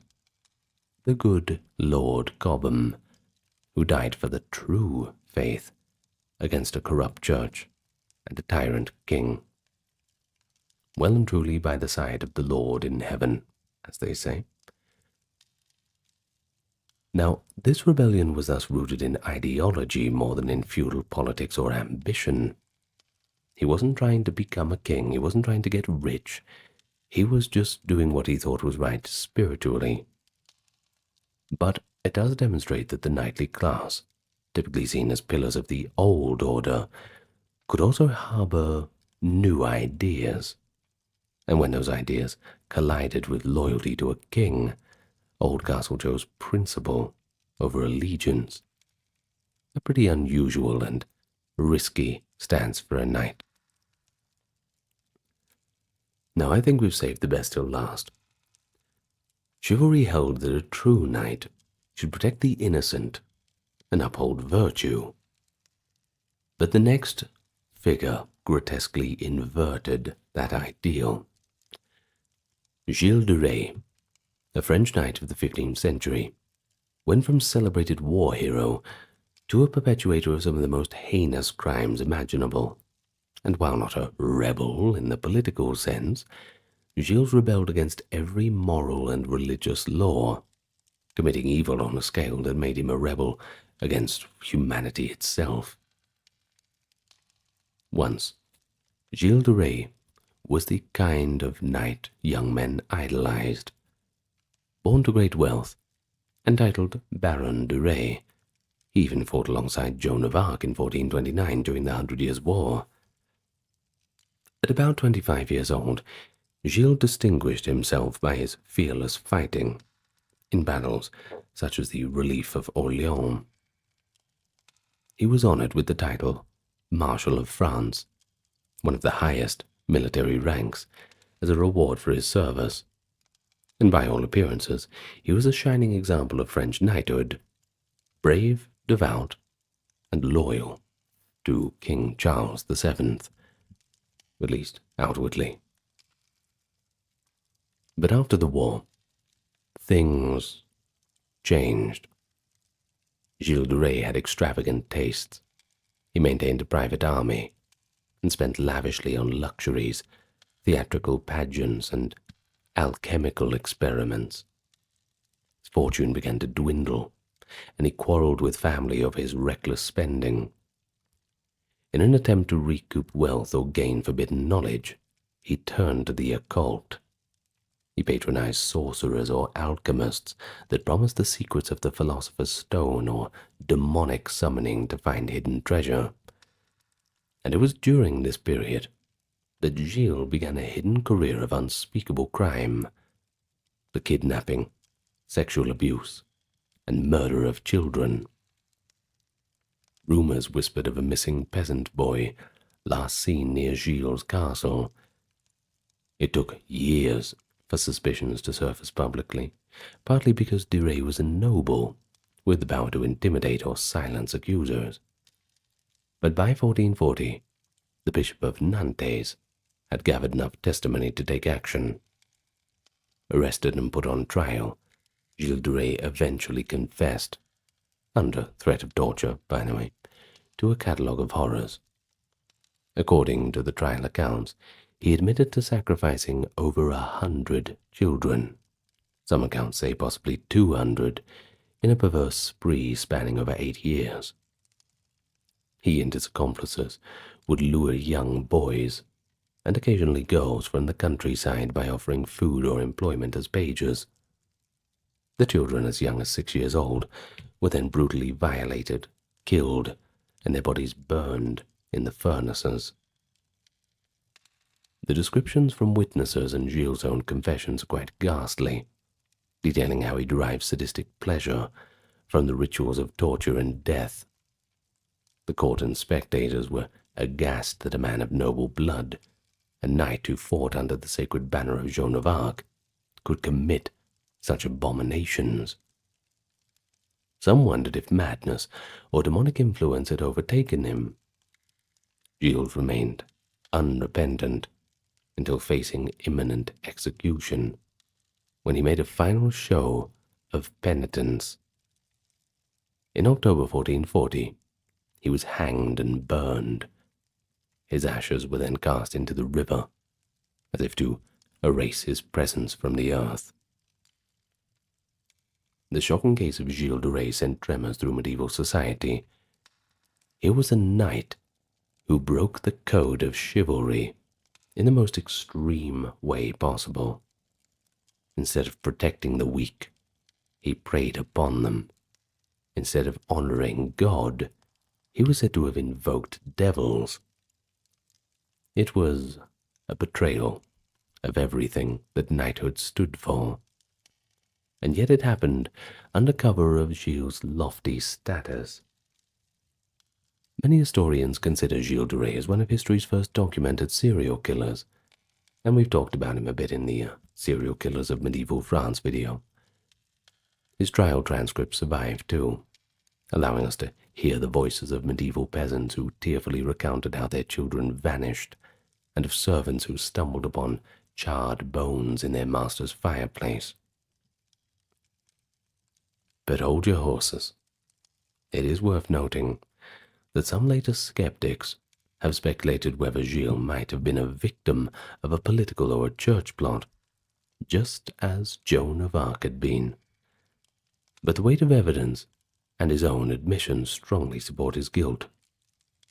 Indeed, Gilles' close association with Joan of Arc made his fall from grace all the more jarring. You see, Joan was seen as a pure saviour of France, whereas Gilles became a cautionary tale of how even the highest, the noblest, could fall into depravity. His story was sometimes linked in popular imagination to the legend of Bluebeard, a wife-murdering noble in fairy tales, and has served as a morality play. Even those who once fought for good can be consumed by evil if they rebel against the laws of God and man. Let's start with a story. It was a stormy day in the year 815, and the Bishop of Lyon found himself intervening to save 4 prisoners from an angry mob. You see, the local villagers were convinced that these captives had quite literally fallen out of the sky. They believed the strangers were sky sailors from a magical cloud realm called Magonia, come to steal the villagers' crops amid the thunderstorm. The bishop, Agobard of Lyon, later wrote how people, quote, exhibited 4 captives, 3 men and 1 woman, as if they had fallen from these very ships, as if these captives ought to be stoned. It took all of Agobard's persuasion and scriptural arguments to convince his flock that the whole notion of storm-raising sorcerers and cloud ships was just a lie born out of superstition. Now, if that's not a window into the strange superstitions of medieval people, I don't know what is. And it's far from being an odd one-off event. Such beliefs in weather magic, omens, witches, they were widespread in medieval Europe, even in the lofty halls of Byzantium. You see, medieval Europe was a world where religion and folklore intertwined, and daily life teemed with unseen forces. What we might call superstitions today, beliefs in supernatural causation or magical remedies, were just a part of how medieval people understood their world. It was an era before modern science. Any misfortune or marvel begged an explanation, often invoking God or the devil or saints or spirits. Learned churchmen used the term superstitio to label excessive or misguided popular beliefs, and they preached against them as foolish or sinful. Yet, many of these practices persisted stubbornly among high and low classes alike.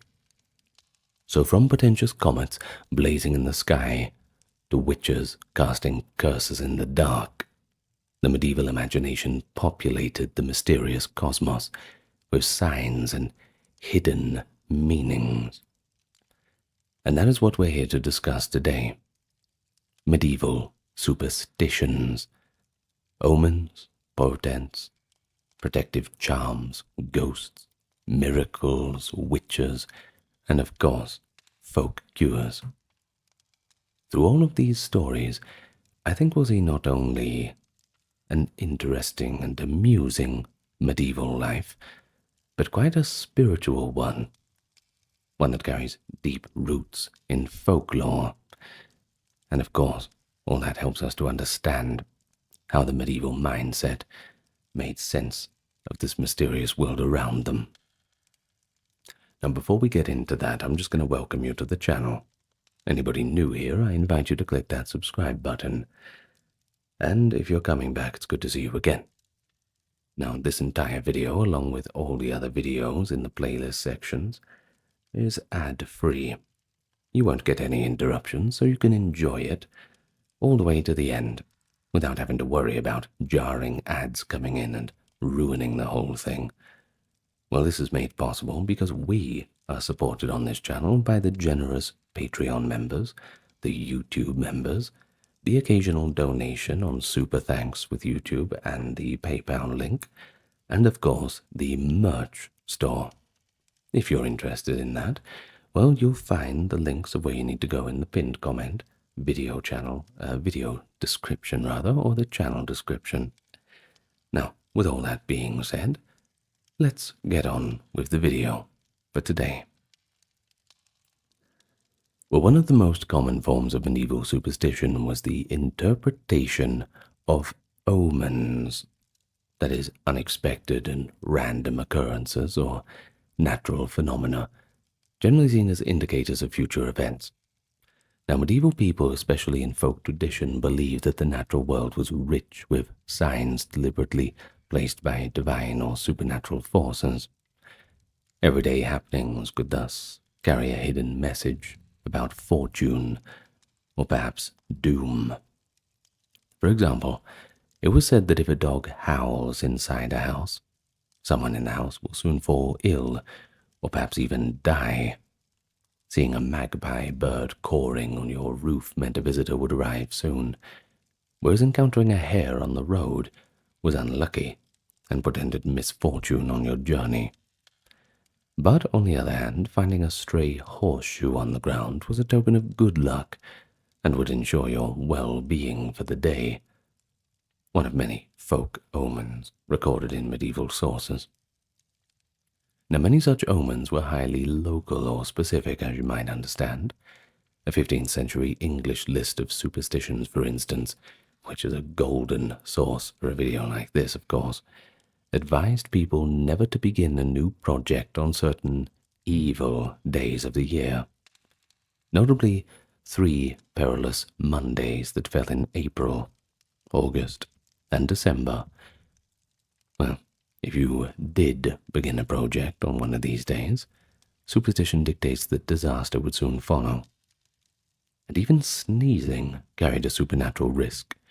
A widely repeated belief was held that if one sneezed with mouth open, the devil could enter the body at that unguarded moment.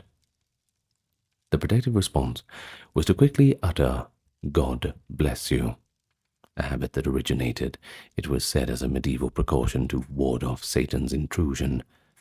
Well, hence the custom of saying "bless you" after a sneeze.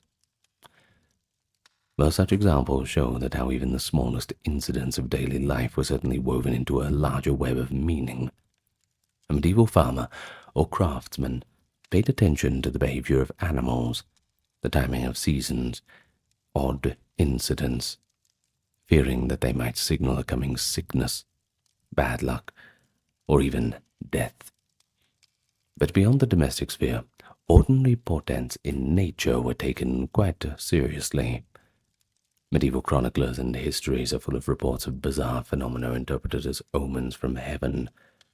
Often such prodigies were believed to presage major calamities or God's judgment. An infamous example of that is Halley's Comet in 1066. When this fiery comet appeared in the sky over Europe, many, including the English, viewed it as a dreadful omen of upheaval. In fact, the Bayeux tapestry, an embroidery created soon after 1066, depicts onlookers marveling at the comet with the inscription, "These men wonder at the star," and it became retrospectively linked to the impending Norman conquest of England that year.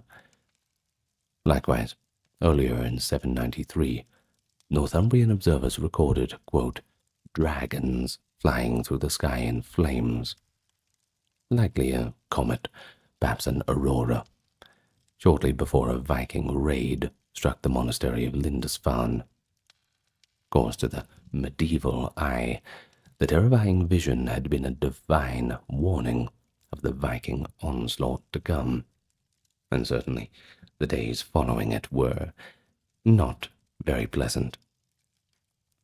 Now it is this mindset that God or cosmic forces sent signs of future events that had deep roots.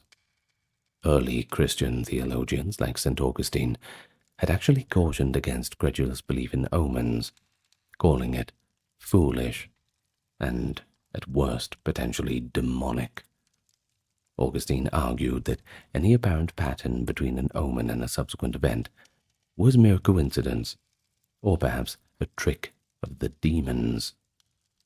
Medieval church authorities echoed this stance in theory, viewing the reading of omens as a superstitio that could lead the faithful astray. And we have a telling anecdote that comes from a 13th century preacher, Stephen of Bourbon, who recounted the fate of an old woman too enamored of omens. This woman heard a cuckoo bird call 5 times one spring, and firmly believed that she had 5 years of life remaining. She ignored the priest's urgings to confess her sins on her sickbed, insisting that she had a few more years left before she was going to die. But she lost her speech, and she perished shortly after, without confessing those final rites. Her misplaced faith in a bird omen, Stephen notes sternly, cost the woman her soul.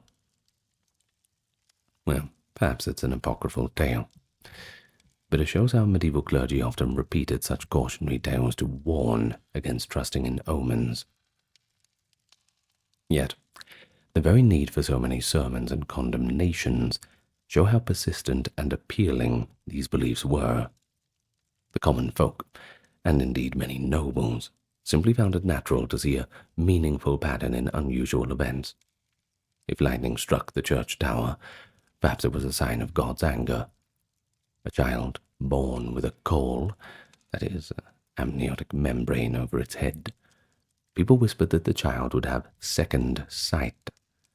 If a rainbow arced over the village, it might promise peace and good harvest. Every unusual or eerie encounter begged to be interpreted through a kind of supernatural lens. And in an uncertain world of warfare, plague, and early death, reading the runes of fate in this way gave people a kind of semblance of control.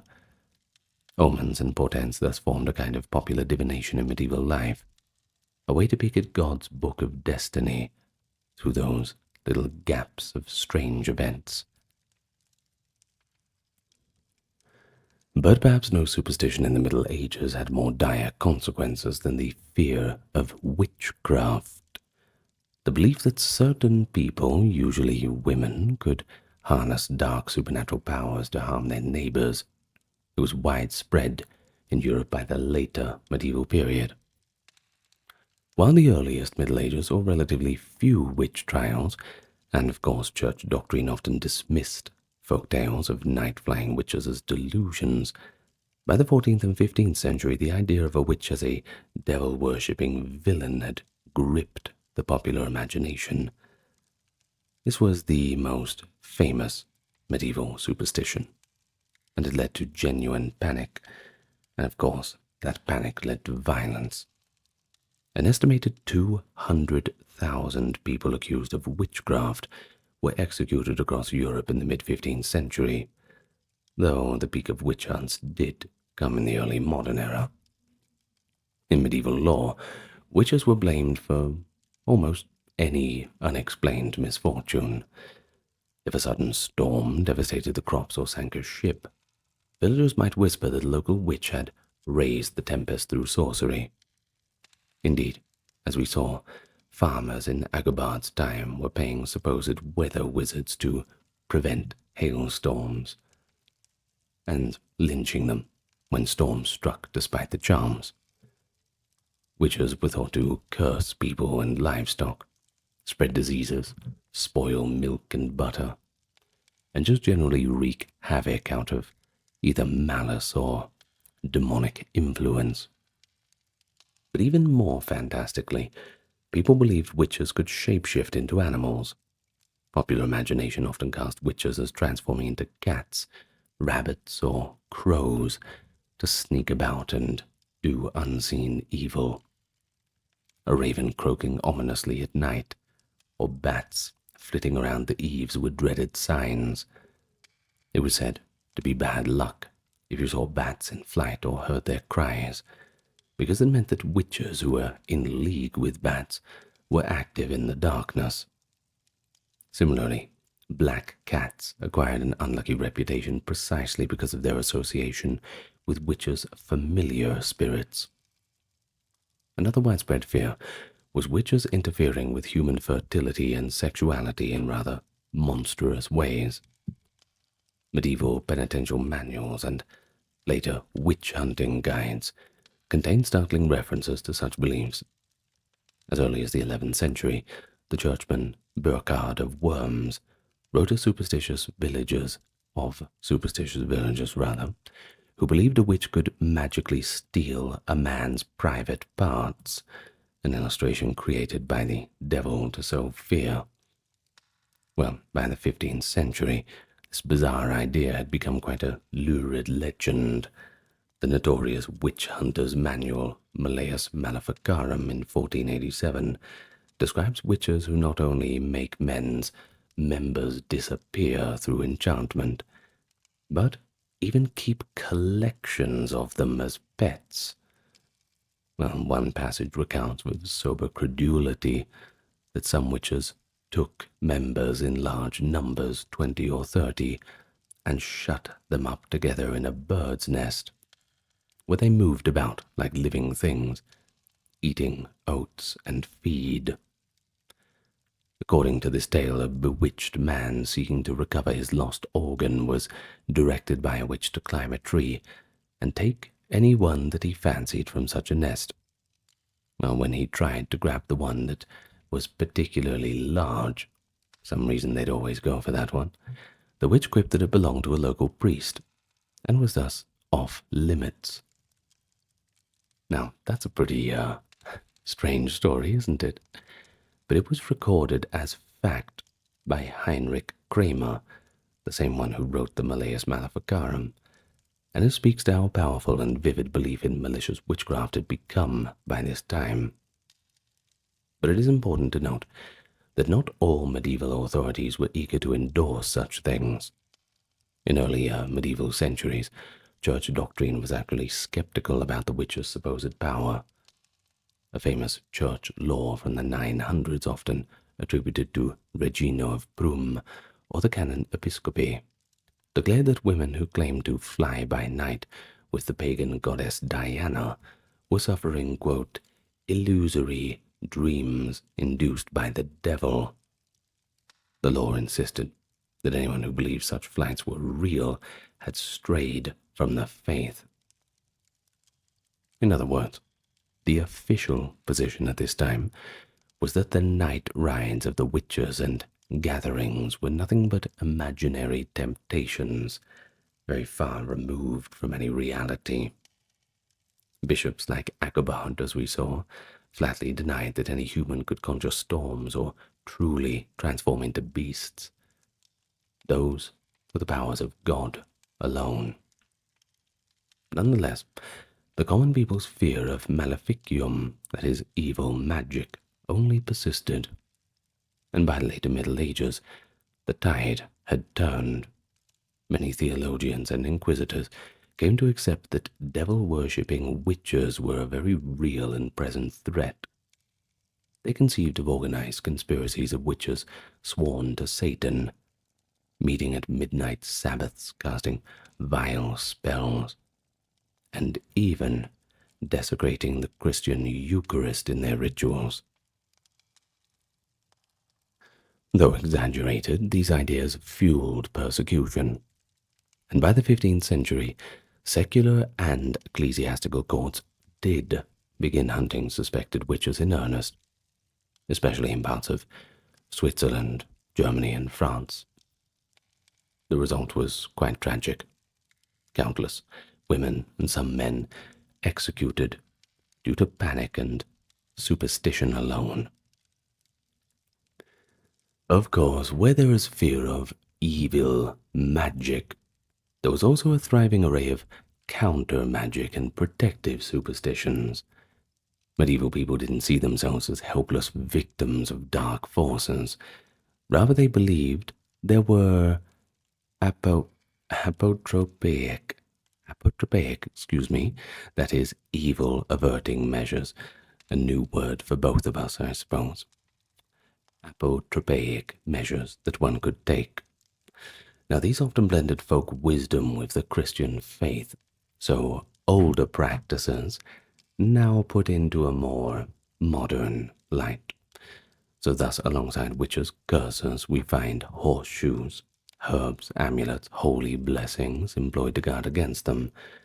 Much of daily medieval superstition was about staying safe from the myriad perceived dangers that lurked around the world. Now, a classic example is the horseshoe above the doorway.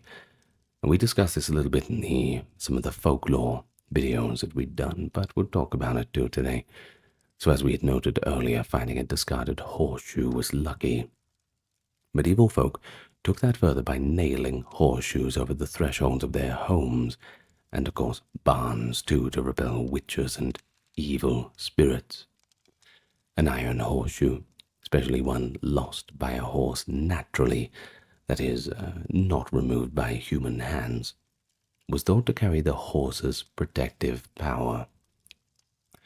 Now, as for the witches, it was said that they would hesitate to enter a building guarded by a horseshoe charm, and that's because iron was believed to be a metal that would ward off malign magic. And one can trace the enduring custom of the lucky horseshoe to these medieval roots. Depending on where you're listening from, you probably have something similar if you are a part of the European cultural milieu. Likewise, farmers often hung rowan branches or herbal bundles in their byres and painted crosses on their doors at certain feast days to shield their livestock from a nocturnal visit from a witch. The people of medieval times were also enormously fond of their amulets and talismans. Now, these range from simple folk charms, a wolf's tooth worn on a necklace to protect a child, or a sprig of wolf's bane kept in a pouch, to more explicitly religious items like saints' medals, relics, or prayer scrolls worn on the body. In Byzantine lands, a common amulet was a pendant inscribed with the image of Christ or the Virgin, and a prayer of protection. Then we also had the evil eye, known across Europe and the Mediterranean. There was one of these charms, one of these things that these charms aimed to defeat, rather. People believed that an envious or malicious glare, i.e., the evil eye, could invisibly strike a person. It could cause illness, bad luck, or perhaps even injury. This idea was especially rooted in Byzantine culture and southern Europe, harkening back to antiquity. So what did you do to guard against it? Well, that's where the amulets come in. A person might wear a small blue glass bead, an eye-like stone, or perhaps just a Christian pendant. Byzantine sources describe bloodstone amulets carved with holy figures, used to ward off demons and the evil eye. The church taught that if harm came from a curse, it was really demons at work. So, invoking Christ or Mary on an amulet was a way to enlist divine aid against demonic attacks. Such charms straddled the line between piety and superstition. Officially, trust was to be placed in prayer and God's will, but in practice, many people wanted just that extra little bit of magical security. After all, what harm could it do? But here's another fascinating medieval protection practice, and that is the use of blessed candles and objects. On February 2nd, that being Candlemas, priests would bless all the candles to be used in the church and by the faithful. It became customary for people to keep those holy candles and light them during storms or at a sick bed to ward off evil. And we have an English account that notes that slim, blessed red candles were sometimes burned during childbirth to protect against demons and other threatening spirits, and crosses made of Candlemas wax were affixed to ploughs and barn doors to safeguard crops and animals. There are instances of how Christian sacramentals, that is, blessed items, were employed in a quasi-magical way among the populace. Churchmen often tolerated such uses, even if they worried about it bordering on superstition. Well, because it kept people within a Christian framework, I suppose, rather than just outright turning to pagan magic. Of course, if the people were scared enough of witches and evil eyes and all the rest, they'd turn to anything. At least the amulets they had, while a little bit superstitious in nature, had images of Christ on them, or Mary, or a cross. So, tolerated, I suppose. Yet, folk remedies could veer into the blatantly unorthodox. A good example is the belief in the healing power of an executed criminal's touch. It was a curious superstition in parts of Europe that the hand of a man who had been hanged or otherwise executed could cure diseases, especially swellings or goiters. As morbid as that sounds, people desperate for a cure would sometimes attend public executions and then jostle forward to touch the corpse's hand, hoping to receive magical virtue from the dead criminal.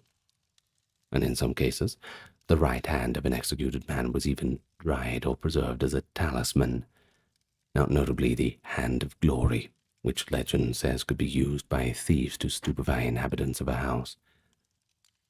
The church, of course, disapproved of such grisly superstitions, but the practice persisted, albeit quietly, wherever folk healing and magic intermixed.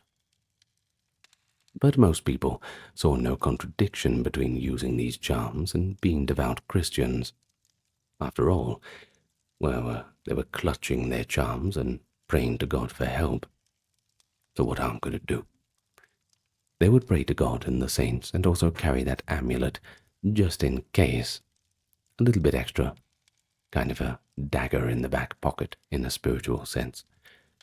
It was simply part of the medieval world view that unseen forces and spirits constantly mingled in earthly affairs, whether that be for good or ill. A wise person would take sensible precautions, whether that meant saying a prayer before a journey or tucking a protective herb in one's shoe on a dangerous road. We can view these superstitious protections as a kind of supernatural insurance policy, born out of both hope and anxiety in an age that was very unpredictable. But not all medieval superstitions dealt with preventing misfortune. Some, rather, dealt with confronting the uncanny, particularly the spirits of the dead. Ooh, scary. Medieval folklore and literature abound with ghosts, revenants, that is, reanimated corpses, and other undead beings that kind of blurred the line between our world and the next. While far from dismissing ghost stories as old wives' tales, some sober chroniclers reported them with a straight face, treating them as cautionary, real events.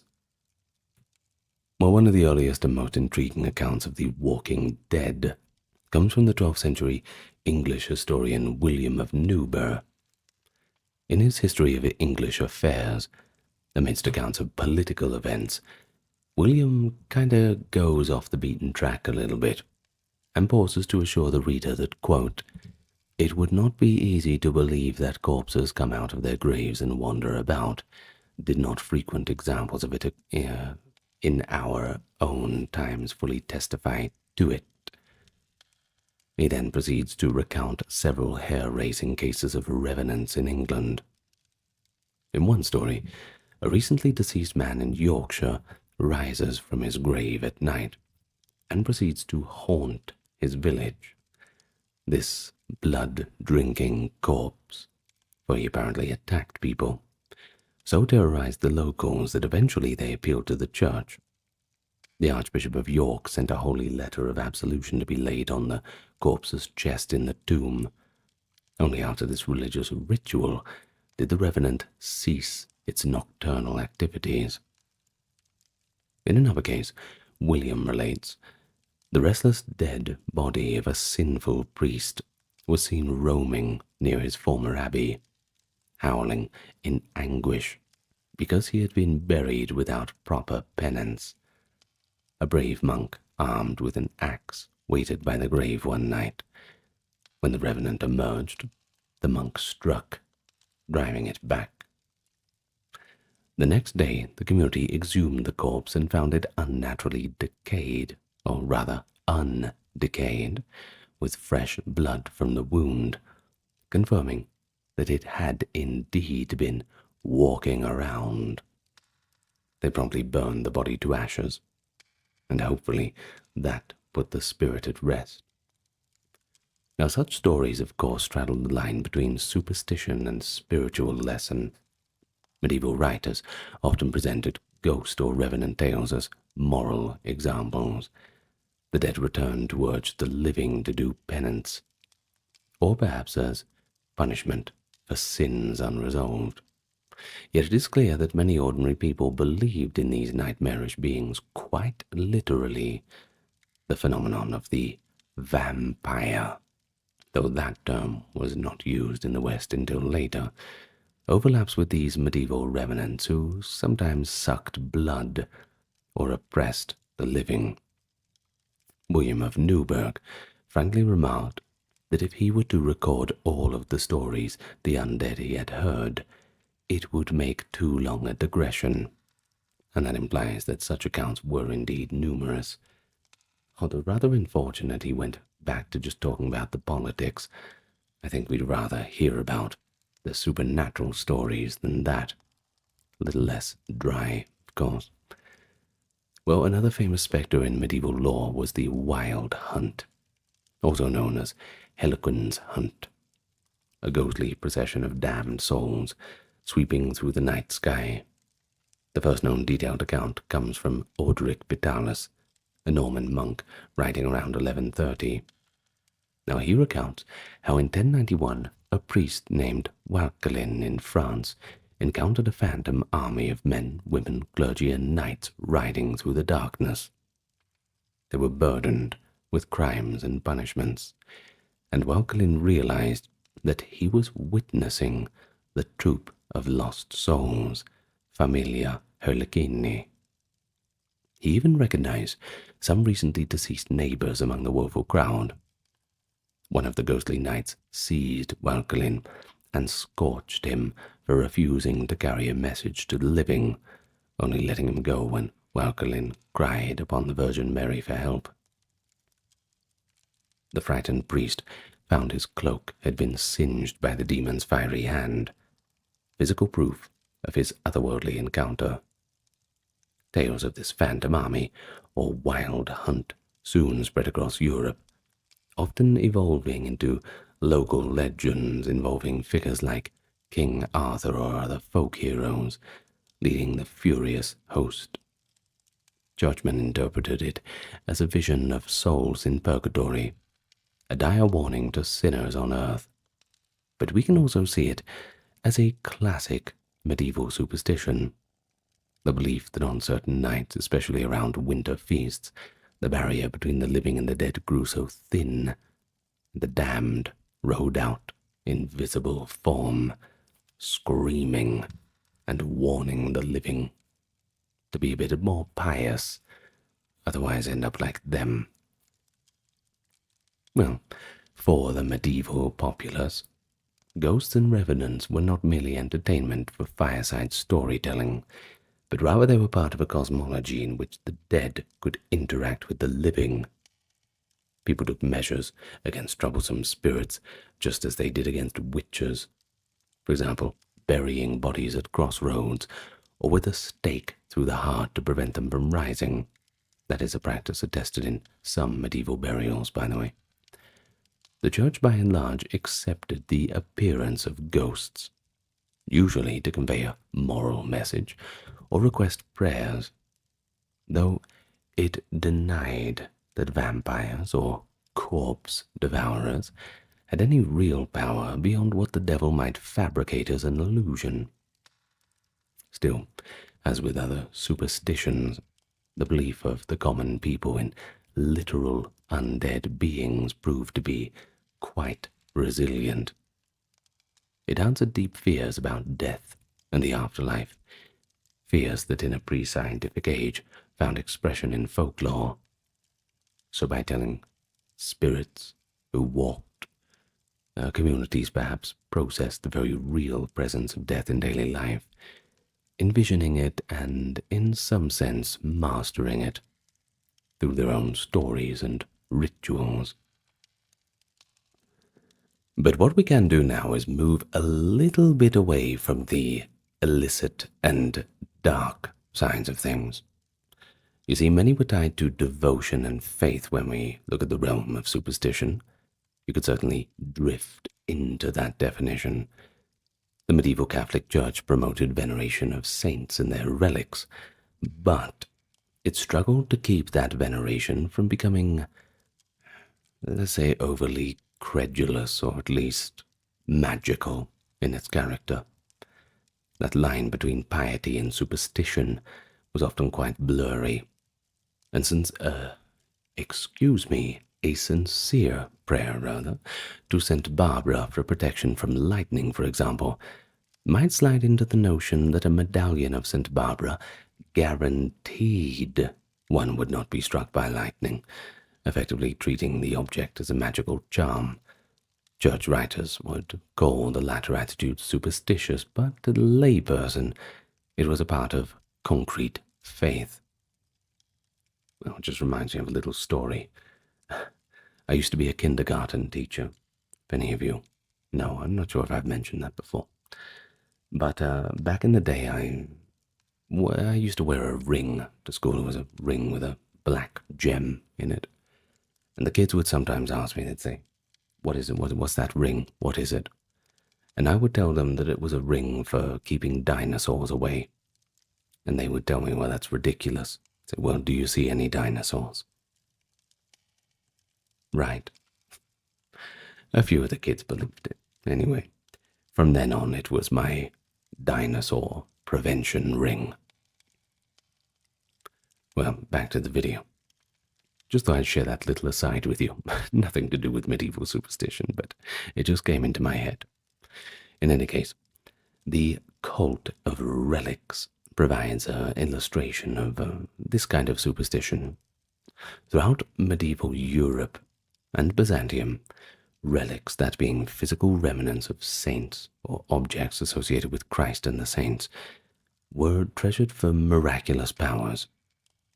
People undertook long pilgrimages to famous shrines to touch the bones of St. Peter in Rome, or the tomb of St. James at Compostela, or perhaps a fragment of the true cross at Constantinople, because they truly believed that these holy objects could cure illness, grant blessings, or at least intercede with God for the soul.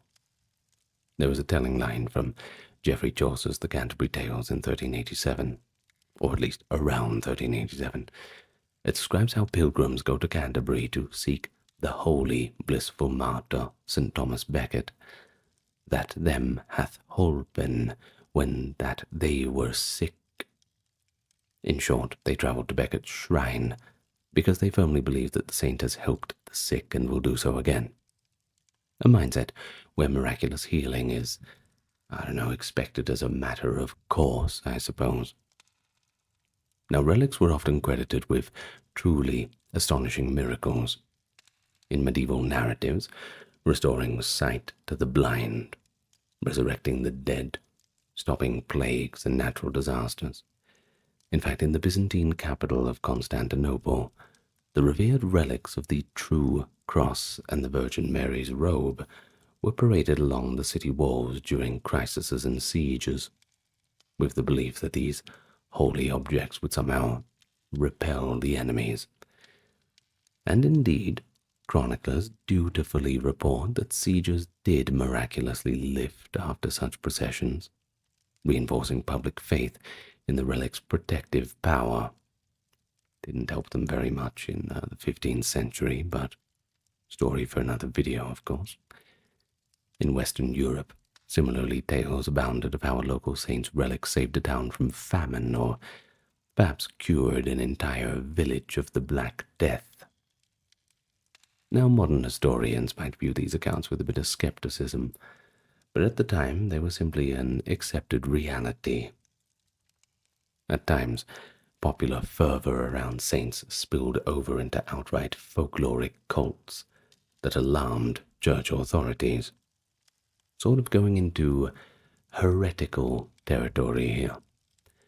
And there is one extraordinary case, actually, the one of Saint Guinevere, the Holy Greyhound of France.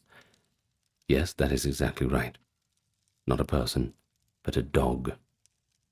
In the 13th century, peasants in the village of Villars, near Lyon, began venerating a greyhound as a saint and martyrdom for children. Now, it comes with quite an interesting story. The legend goes that this dog Guinevere had saved an infant from a snake, but was unjustly killed by its master, who mistook the bloody dog for having attacked the child. Now, locals, hearing of the dog's noble deed and innocent death, made a shrine of sorts at the well where Guinevere was buried, and mothers with sickly infants started bringing their children there seeking miraculous healing. An old woman would instruct them in a ritual. They would offer salt and certain tokens at the dog's grave, hang the baby's clothes on the surrounding bushes, and then pass the naked infant through a split tree trunk 9 times while reciting incantations, essentially asking the spirit of Guinevere and the forest fairy being, they were called, to take away a changeling and return a healthy child. Well, unsurprisingly, some infants did not survive this dangerous rite, which involved leaving them exposed with lit candles nearby, or immersing them repeatedly in cold water. That was another test to see if the child was a fairy's offspring or human.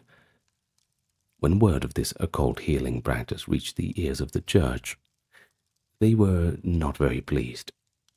It was condemned as an insulting superstition, both idolatrous, worshipping a creature, that is, a dog as a saint, and just in practical terms, very dangerous.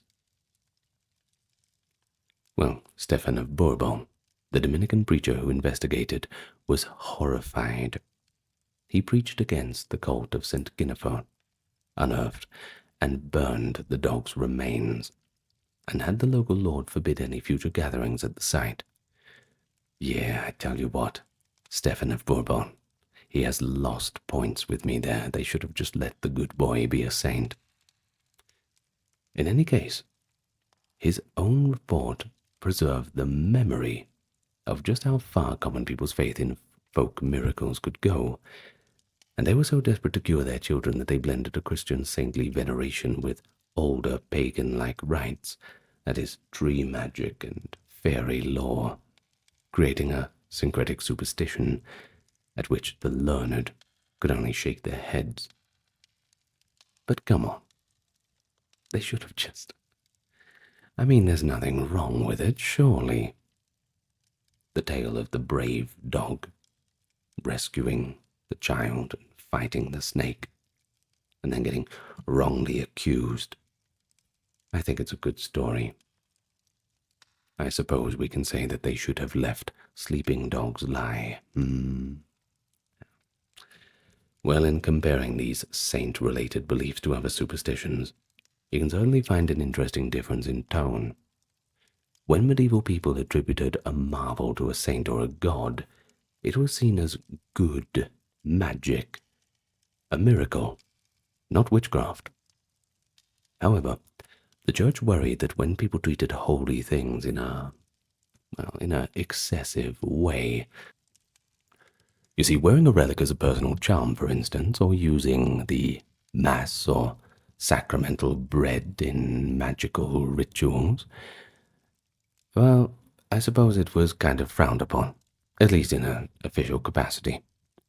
There is one medieval tale, too, that recounts a woman who tried to hide a piece of consecrated Eucharist bread in her purse after communion to use it for sorcery, only to be struck by a vision and affliction until she finally repented. The clergy wanted people to pray to saints with proper devotion, but not to treat saints like pagan deities of a bygone era that could be bribed or coerced. In reality, the popular mentality did often resemble older pagan practice.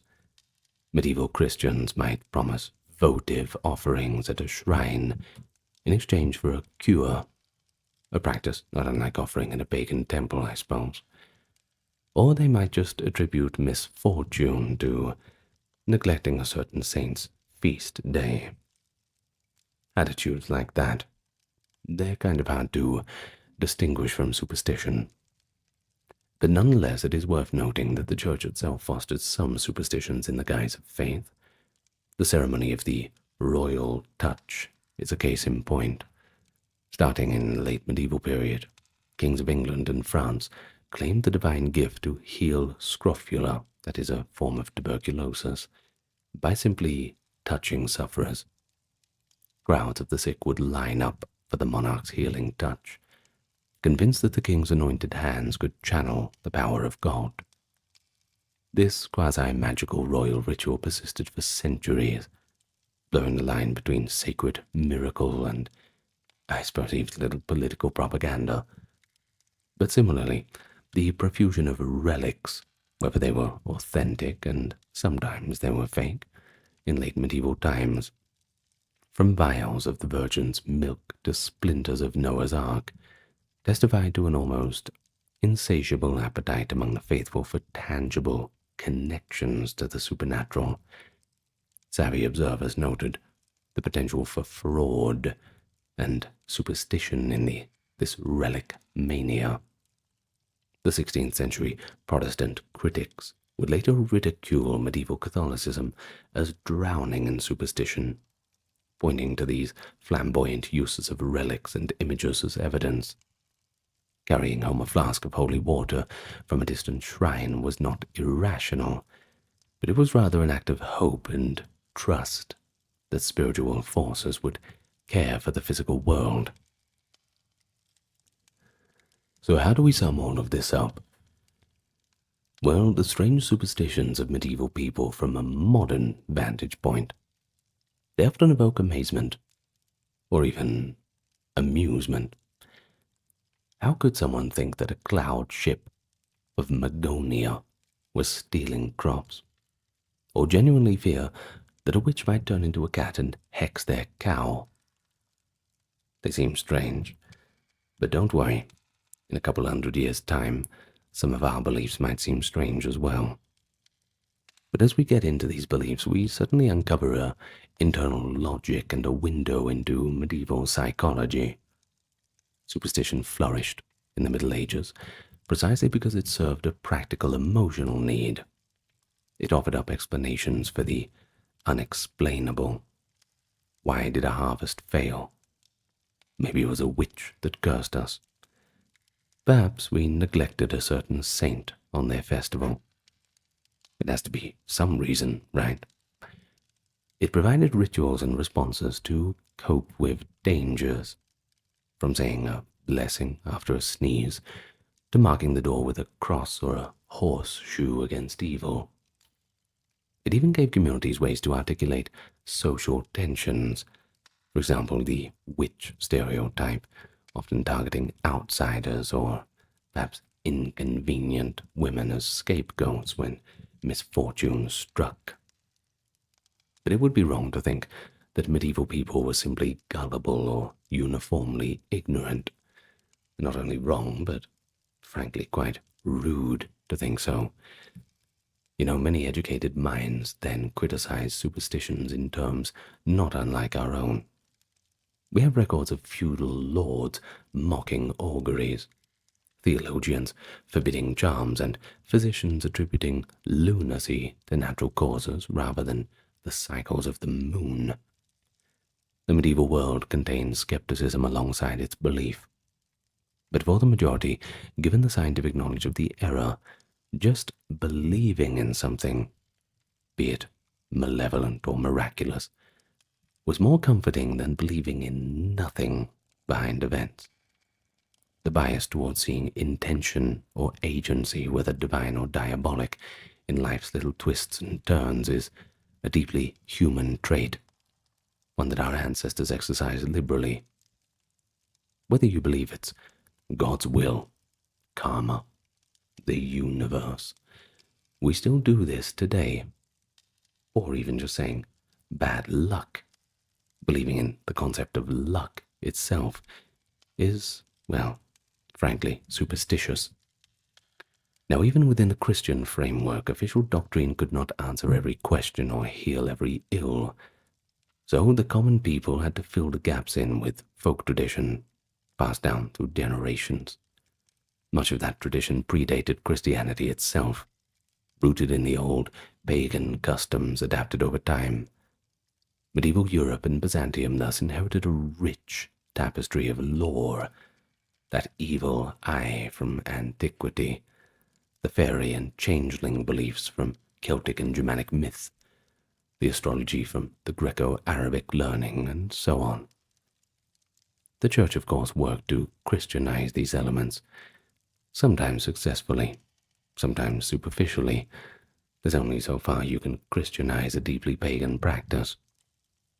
The result, by the High Middle Ages, was a syncretic culture, where a peasant might pray earnestly to the Virgin Mary at church on Sunday, yet on Monday consult a village wise woman for a love potion perhaps, or maybe even just mutter an old rhyme to ward off elves from the cradle. What we've talked about today, the omens, the witchcraft, the ghosts, miracle beliefs, they all show how the medieval cosmos was enchantingly alive. Every star and storm, every animal's howl in the night, every sickness or stroke of luck, it could carry a deeper significance. Superstition was essentially a way to read and influence that enchanted world. And interestingly, not all medieval superstitions have vanished with time. Many have just transmuted into the little superstitions we still know, saying bless you after a sneeze, avoiding Friday the 13th, knocking on wood, or just hanging up that horseshoe for good fortune. In that sense, I suppose the legacy of the Middle Ages' strange beliefs is still quietly threaded through our own modern cultural habits, and perhaps in a few hundred years' time, some new YouTube historian, when I am long gone, will be making a video about the strange beliefs of the people of the 21st century. I'd like you to put the image into your head of a crusader.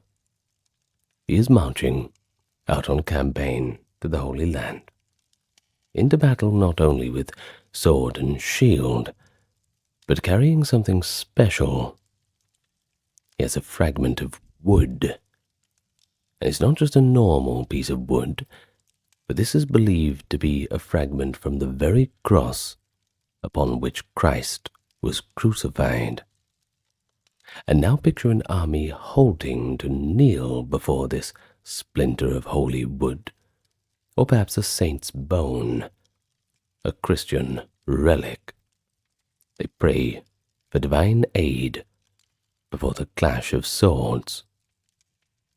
In the age of the Crusades, such scenes were not flights of fancy, but recorded reality. Relics, physical objects associated with holy figures, they held immense sway over the medieval Christian mind. They were thought to channel the sacred, offer protection, inspiration, and even a tangible connection to God's favor. And from the launch of the First Crusade in 1095, through those tumultuous campaigns that followed, relics became coveted treasures and symbols of both spiritual devotion and military morale. Battles were fought under relic-borne banners. Miracles were proclaimed at their discovery, and the loss of a relic could plunge the Crusaders into complete despair. It's a part of the Crusades that's probably not often talked about, but it's an underlying theme from the earliest Crusades all the way to the later times, that these humble objects, sometimes big, sometimes small, played quite a big part. It's a story that we are here to tell today. So if you'll allow me, with introductions over, to welcome you to the channel. For those who are new to the channel, well, it's good to meet you. Those who are coming back, good to have you back. If you're not familiar with the channel, well, first things first is I will reassure you you will not have any interruptions in this video. You can enjoy it from start to finish without any of those ads. We all hate ads. And this is why we are crowdfunded. We get our donations from PayPal and YouTube Super Thanks, also the Patreon and YouTube memberships, along with the merch store, helps us out quite a lot. So thank you to all of those who have joined that prestigious club, which can be found through links in the pinned comment, video, and channel description. But apart from that, do us a solid, will you? A like, comment, subscribe, hit the hype button, and tell your friends. It all helps in the algorithm, as we are, as YouTubers, slaves to such things. Now, with all things out of the way and all said and done, as we do have to say them, let's begin with the video. And I promise I won't ask you to like and subscribe again. Let's go. So for the people of the crusading era, a relic was not just a museum piece, but it was alive with spiritual power. The bones of martyrs, fragments of Christ's passion like the true cross or holy nails, and other sacred items were thought to work miracles and convey God's grace to the faithful. Churches and cities in medieval Europe fiercely prized their relic collections, and they drew pilgrims from far and wide. Tales of miraculous healings or divine visions surrounded the relics, and they were commonly accepted.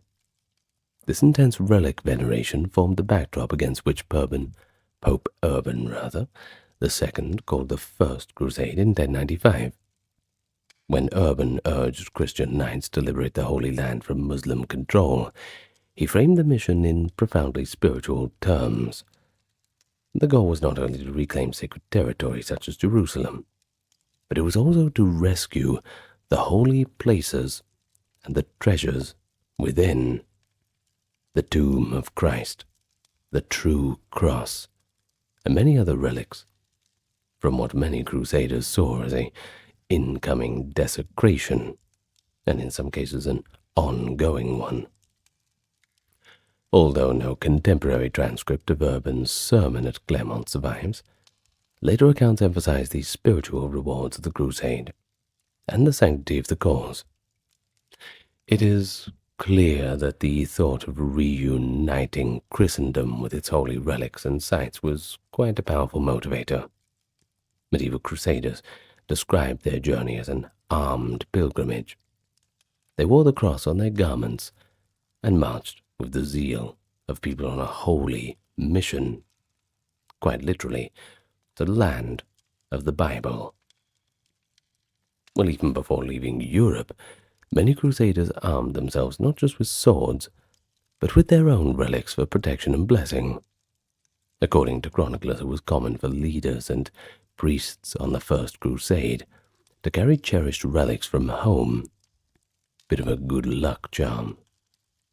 Bishop Adhemar of Lepoy, a papal legate accompanying the crusade, reportedly brought what he believed to be a piece of the true cross from his cathedral in France. This sliver of wood, believed to be from the cross of Christ, was carried around like a sacred talisman. Likewise, other nobles carried relics of saints. For example, Raymond of Toulouse's contingent brought along a precious chalice that had belonged to a revered French hermit, and the Count of Flanders' chaplain carried relics of St. George. In fact, one priest in the Flemish army is said to have stolen an arm bone of St. George from a Byzantine monastery en route. So determined were they to have a patron saint's relic with them, just conveniently ignoring that "thou shalt not steal" rule. I'm sure poor old St. George won't mind if they take some of his bones along for the ride. Well, the mentality was that holy relics would safeguard and sanctify the enterprise. As one historian notes, for the Crusaders, God was in their midst, tangibly through these relics, of course, and each success on the journey was interpreted as a sign of divine favor. But it is important to note, the period leading up to the Crusades also saw a breakdown in relations between Latin, that is Western European, and Greek and Byzantine Christians. Greek-Byzantine Christians, that's it. Well, this culminated in the Great Schism of 1054. The schism even extended to attitudes about relics, too. You see, Latin monks and knights, considering the Greek schismatic, sometimes felt no compunction about pilfering relics from Eastern churches. They saw it as rather rescuing holy objects from the hands of the unworthy. In one notorious case, shortly after the First Crusade, a Venetian monk in 1108 broke into the church of Constantinople and stole the relics of St. Stephen, spiriting them back to Venice. Incidents like that, they show a theme that we will see repeatedly. Relics were spoils, but also sacred treasures, and the lines between piety and greed, well, they could be a little bit blurry. So let's start with the First Crusade, 1096 to 1099. It offers some of the most dramatic accounts of relics influencing events. As the Crusader armies made their frankly epic overland march toward Jerusalem, they constantly invoked divine aid, and the relics played a starring role in those devotions. Chroniclers like Raymond d'Aguilera, a priest who was an eyewitness, by the way, recount how periods of hardship and doubt were overcome by timely miracles involving relics. Two episodes stand out in particular: the discovery of the Holy Lance at Antioch in 1098, and of course the finding of the true cross in Jerusalem in 1099. These instances, occurring at critical junctures, became legendary examples of relics altering the course of the Crusade. Let's start with the Holy Lance of Antioch, which sounds like some kind of rare drop from a World of Warcraft raid or something, doesn't it? Well, jokes aside, in early 1098 the Crusaders were besieging the city of Antioch, which was in Syria, and it was grueling. The Crusader army was starving, morale was low, and to make matters worse, a massive Muslim relief force under General Kerboga was approaching. The Crusaders themselves were trapped inside Antioch's walls, which they had managed to breach, but the enemies were pressing from without and within, so it was a bit of a Pyrrhic victory for them in that regard. Well, at the crescendo of this crisis, a poor Provençal foot soldier named Peter Bartholomew stepped forward with a remarkable claim. He approached Count Raymond of Toulouse and Bishop Adhemar, and he reported a vision. St. Andrew the Apostle, he said, had appeared to him repeatedly and revealed that the very holy lance which had pierced Christ's side on the cross was buried in the floor of Antioch's Cathedral of St. Peter. If this relic could be found, it would assure the Crusaders of God's help. Well, that's an extraordinary assertion. One might even say a desperate gamble born of faith. The leaders were, initially and understandably skeptical. Bishop Ademar in particular doubted it, pointing out that another lance relic was known in Constantinople. Nevertheless, given the hopeless circumstances, they decided that, well, they may as well search for it anyway. June 5th, 1098, Peter Bartholomew led a group of crusaders into the cathedral church and began to excavate the flagstone floor. Hours of digging yielded nothing, and most present grew discouraged. The Count of Toulouse himself decided to just leave the scene. I can imagine shrugging his shoulders.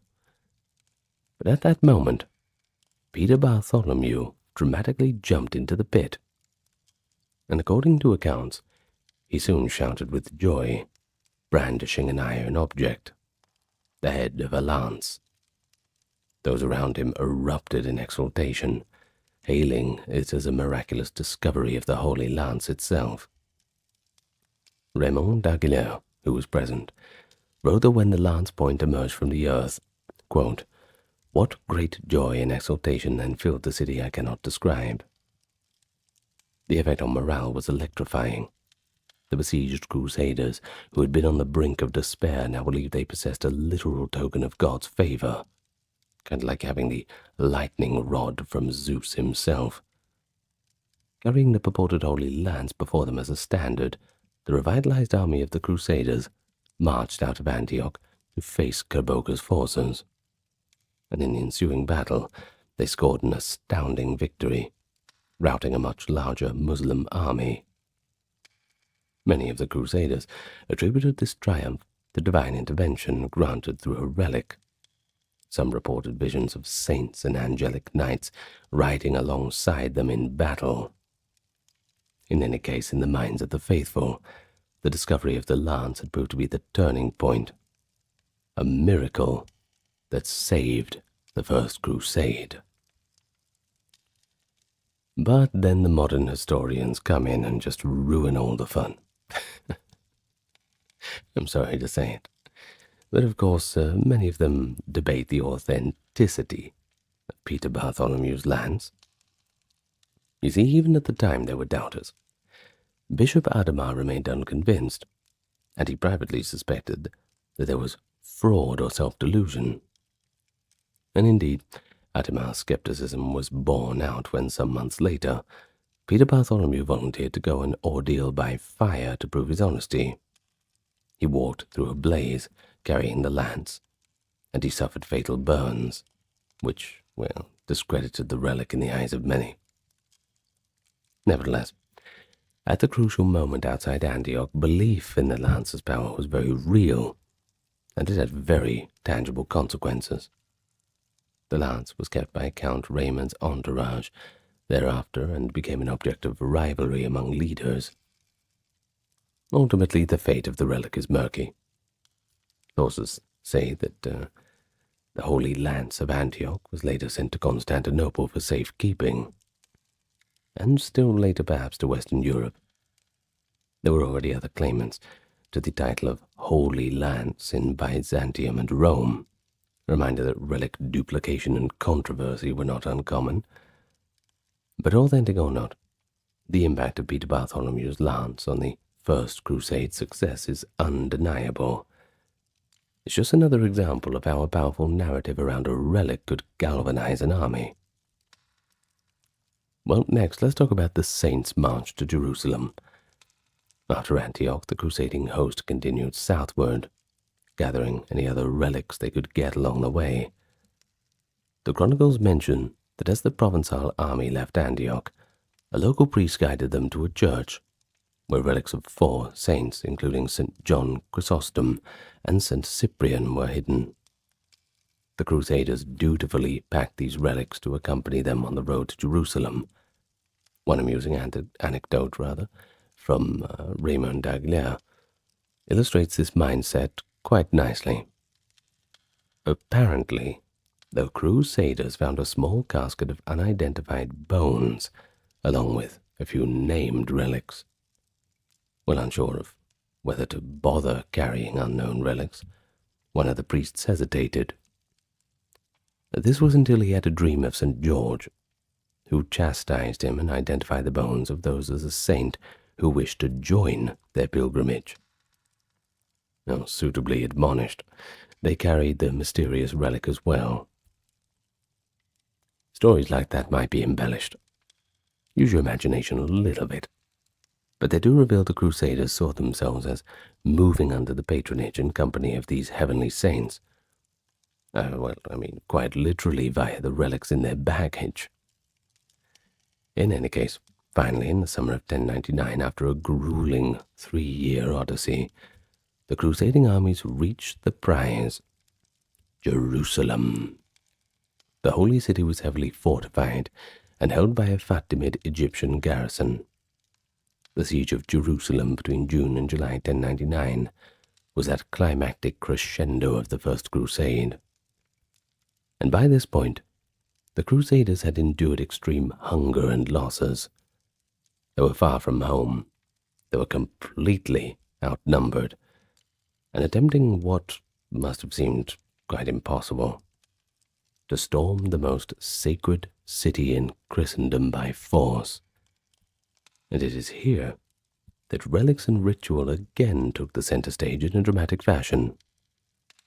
You see, when initial assaults on Jerusalem's walls failed, the crusading leaders resorted to spiritual measures.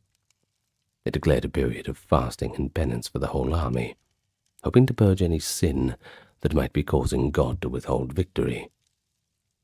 Then, on the 8th of July, 1099, the Crusader host, everyone, no exceptions, engaged in a solemn religious procession around the city perimeter.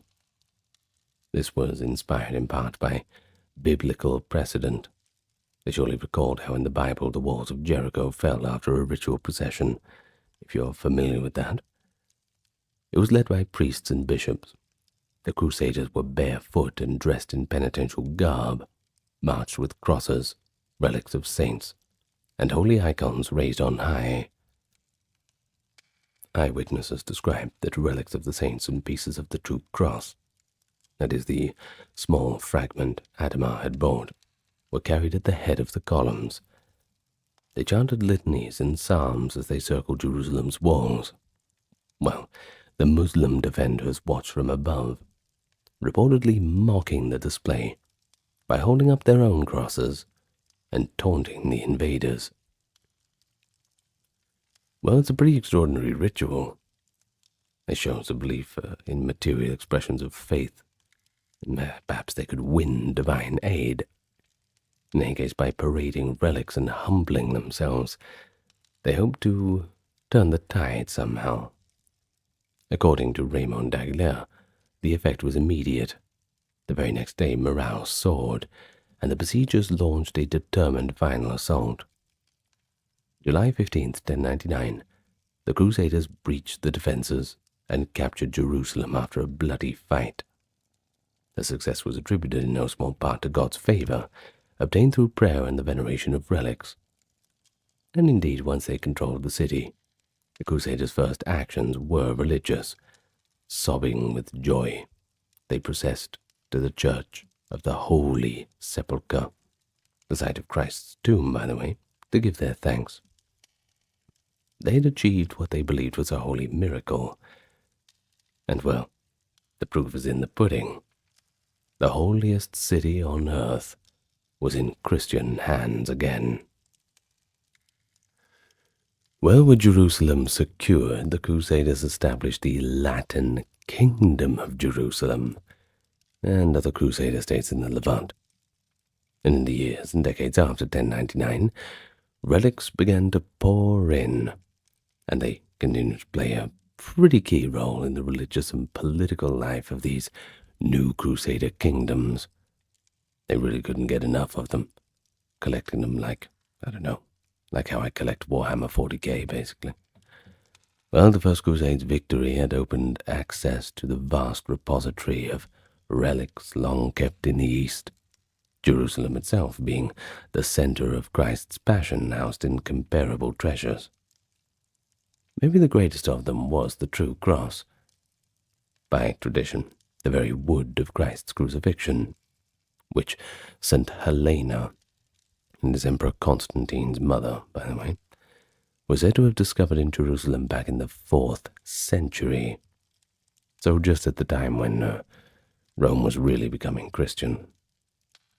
Now, throughout the early Middle Ages, true pieces of the cross had been distributed and venerated in many places, but a major portion remained in Jerusalem up to the time of the Crusades. During periods of danger, such as a destructive Muslim ruler's reign in 1009, Jerusalem's Christian clergy had reportedly hidden the true cross relic away for safekeeping. A wise choice, that's for sure. And when the Crusaders took the city in 1099, the local Eastern clergy revealed to them where the relic was concealed, and it was brought out amid understandable rejoicing. But this was not just legend. Multiple independent chronicles mentioned that soon after the conquest, the Crusaders discovered or recovered the true cross in Jerusalem with the guidance of the local Christians. The new Latin Patriarch of Jerusalem, elected in 1099 as Arnulf of Choquet, helped authenticate and elevate the relic's status. And from that point on, the true cross became the most precious possession of the Kingdom of Jerusalem.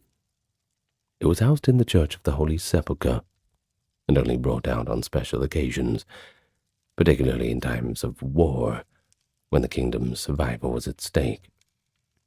The relic was kept in a lavish reliquary.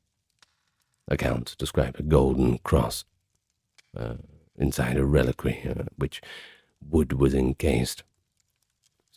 That is a golden cross reliquary, inside which the wood relic was encased. Well, it was also entrusted to the canons of the Holy Sepulchre. The high official titled Custodian of the Holy Cross was responsible for it. Crusader chronicles from the 12th century frequently reference the true cross in major events. For example, when the Crusaders faced the Battle of Ascalon in August of 1099, just weeks after capturing Jerusalem, they carried the true cross into the field under the Patriarch Arnulf. That battle saw the Crusaders defeat a large Egyptian army, effectively securing their hold on Jerusalem. The presence of the cross was accredited to the victory. In subsequent decades, whenever the kings of Jerusalem marched to war against a significant threat, they would retrieve the true cross from the shrine and carry it with the army, borne aloft by priests. It was a portable palladium, believed to guarantee God's protection so long as the Crusaders remained worthy. And one notable example is found in the accounts of King Baldwin II of Jerusalem. In the year 1124, the Crusaders besieged the coastal city of Tyre with the aid of a Venetian fleet. During negotiations, the Venetians, pragmatic as ever, requested a share of the kingdom's relics as part of their reward. According to some reports, King Baldwin agreed to give the Venetians a fragment of the true cross in return for their naval support. This shows that relics could be diplomatic currency, and indeed, a fragment purported to be from the true cross did reach Venice, where it was venerated at St. Mark's Basilica. In another instance, King Baldwin II in 1120 led a procession of the cross to quell a threatened revolt, showing once again the role in unifying and admonishing the populace.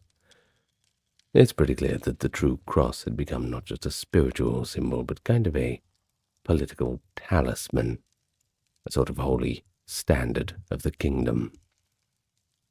But it wasn't the only relic. Saintly relics were transferred from the West or obtained locally during the 12th century. The new Latin rulers scoured their domains for anything of holy significance. Churches in Jerusalem, Antioch, and other cities were soon amassing collections of relics. Pilgrims visiting the Holy Land wrote about seeing and touching many biblical relics, the cup of the Last Supper, bones of the apostles and prophets, and even, fantastically, relics like the stone on which Christ stood at the Ascension, or the very cradle of Jesus from Bethlehem. Hard to prove that wrong or right. Well, some of these claims were doubtless spurious or based on local traditions of, say, questionable authenticity. But that didn't really matter. What mattered was that it gave people hope, and that the Latin clergy celebrated these relics. They held feast day display ceremonies and wove them into the liturgical life of the Crusader states. Relic veneration served to sacralize the Latin kingdom, to make it a true holy realm in the eyes of its inhabitants and supporters in Europe. But not all relic-related activities were pious and innocent. The Crusader states were not particularly wealthy in material resources, so on occasion they leveraged relics for financial and military aid. One practice was to send or gift precious relics to Western rulers as diplomatic favors. For instance, kings of Jerusalem might send small fragments of the True Cross or the Holy Sepulchre's sacred oil to allied kings or to the Pope, hoping to secure their support. I suppose relics could be sliced up, divided and disseminated, because even a tiny sliver retained in medieval belief all the power of the whole thing. There is a famous quip, by the way, by Martin Luther, much later, but still important, that, quote, "So many fragments of the true cross exist that one could build a house from them." Maybe an exaggeration, just a little bit, but, well, it still shows how prevalent these particles became due to the practice of division and donation of relics.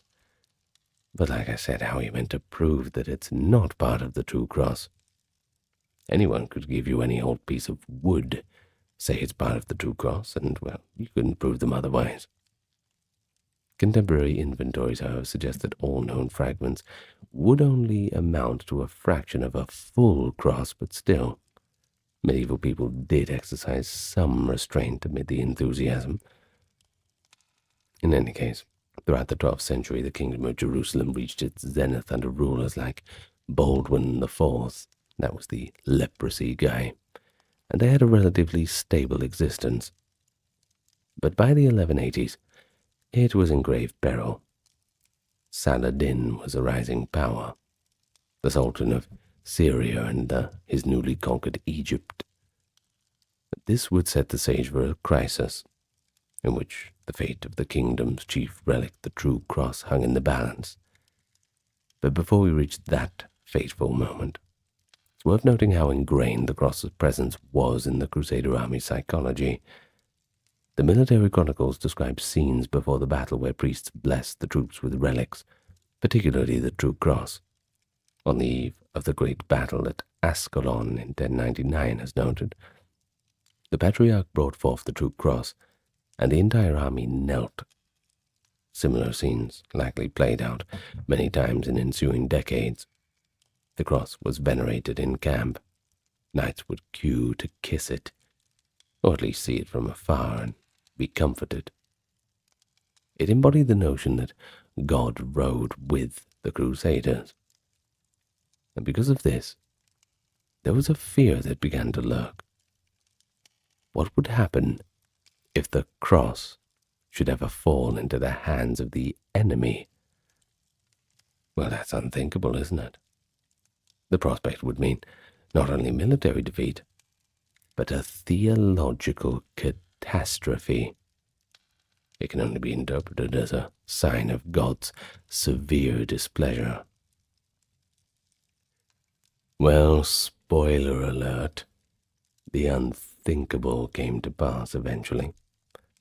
The Battle of Hattin, July 4th, 1187, one of the most infamous and consequential battles in Crusade history.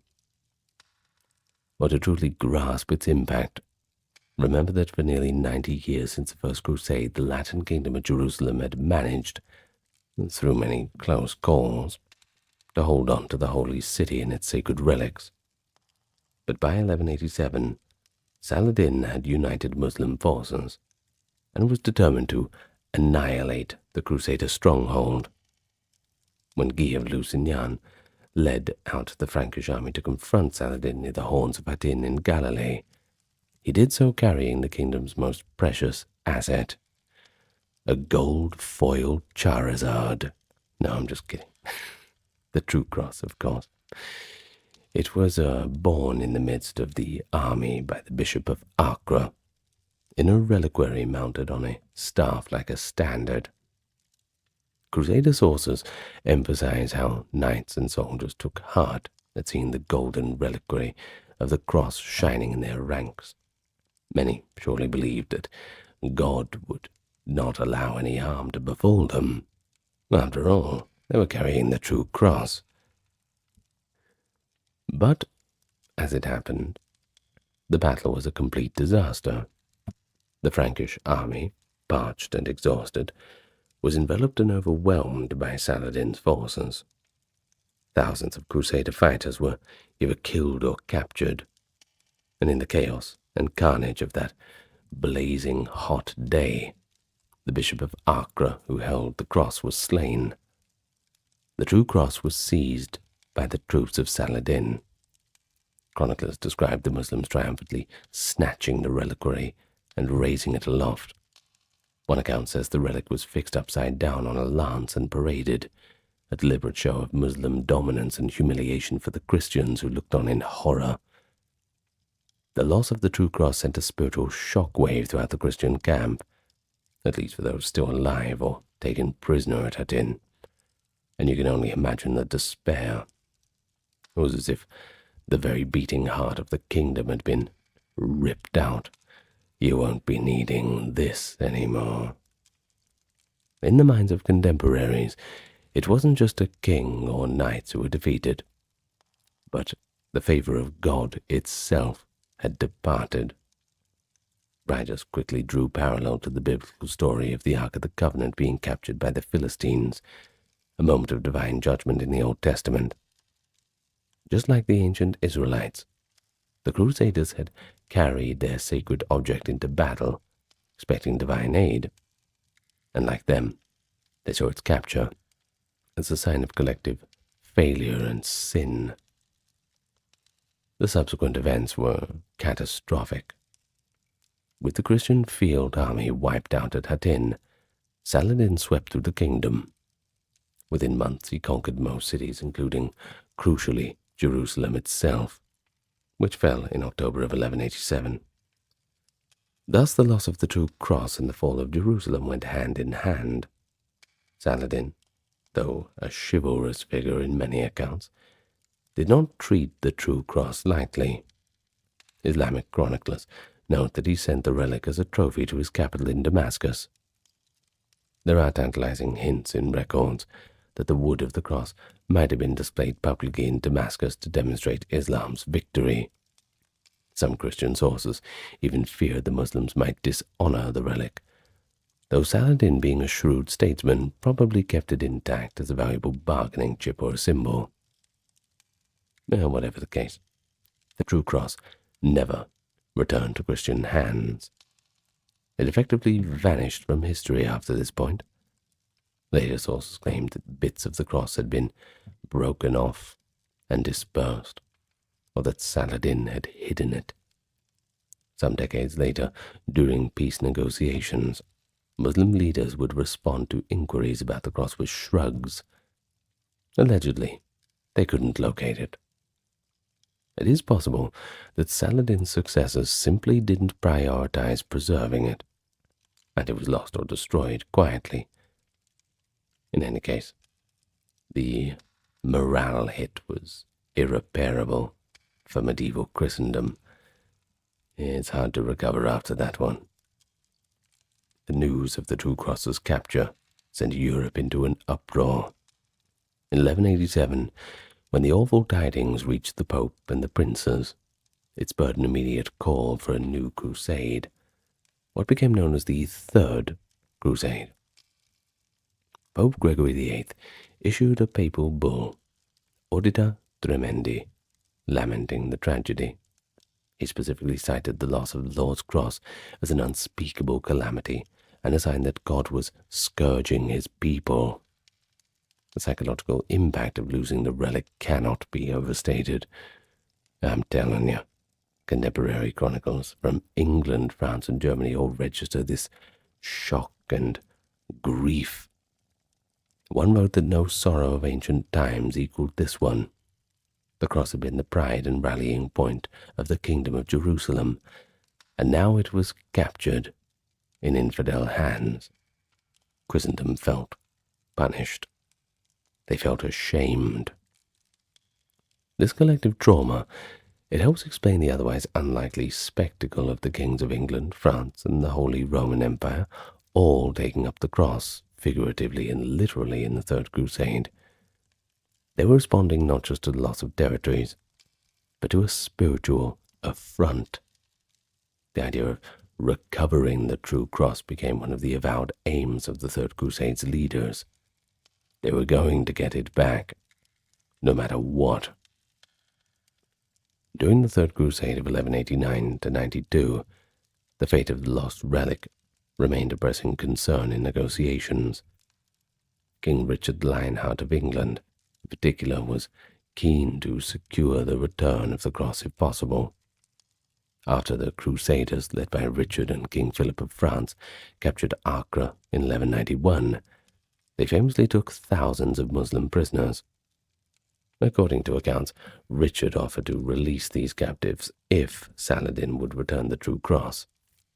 And indeed, it was a term written into some drafts of the surrender. But it didn't go well. Saladin stalled on the matter. Either he no longer possessed the true cross, or he just had no intention of giving up such a prize. The negotiations dragged on, and ultimately Richard, frustrated by delays, executed the prisoners, which was obviously not received very well by the other side. The Treaty of Jaffa in 1192, which ended the Third Crusade, notably did not achieve the restitution of the true cross. Contemporary sources dryly note that despite all King Richard's victories, the most precious gem was missing. The cross was gone. Now this failure carries with it a lasting legacy. In subsequent crusading lore, the loss of the true cross was viewed as a symbol of why the Crusaders could not fully succeed. They had incurred God's judgment. It also meant Latin Christians in the Holy Land had lost their most potent relic for their morale. Later battles came in the 13th century, but we no longer hear of the true cross guiding the armies. Rather, they just come in on a wing and a prayer. The Latins in Palestine still had relics. Fragments of the cross were in Europe, or small pieces in some churches. But nothing as central and powerful as before 1187. The balance of supernatural power in their eyes had shifted. One might say that after Hattin, the remaining Crusader settlers had to rely more on practical measures and new alliances, as that aura of invincibility granted by carrying relics had finally been shattered. And consider this. The true cross, the relic that inspired the First Crusade's fervor and underpinned the kingdom's identity, was itself a casualty of crusading fate. It's an ironic parallel to Christ's own passion. The cross had been crucified by being captured and held up to mockery. Medieval Christian writers often spiritualized this. They said it was a trial allowed by God, akin to how the relic had once been seized by pagans like the Persians in 614, but ultimately would lead to renewal and repentance.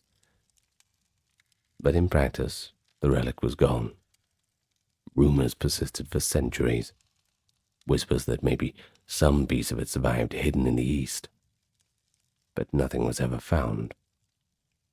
The true cross that the Crusaders had guarded so devoutly simply vanished from history, somewhere in Saladin's treasury.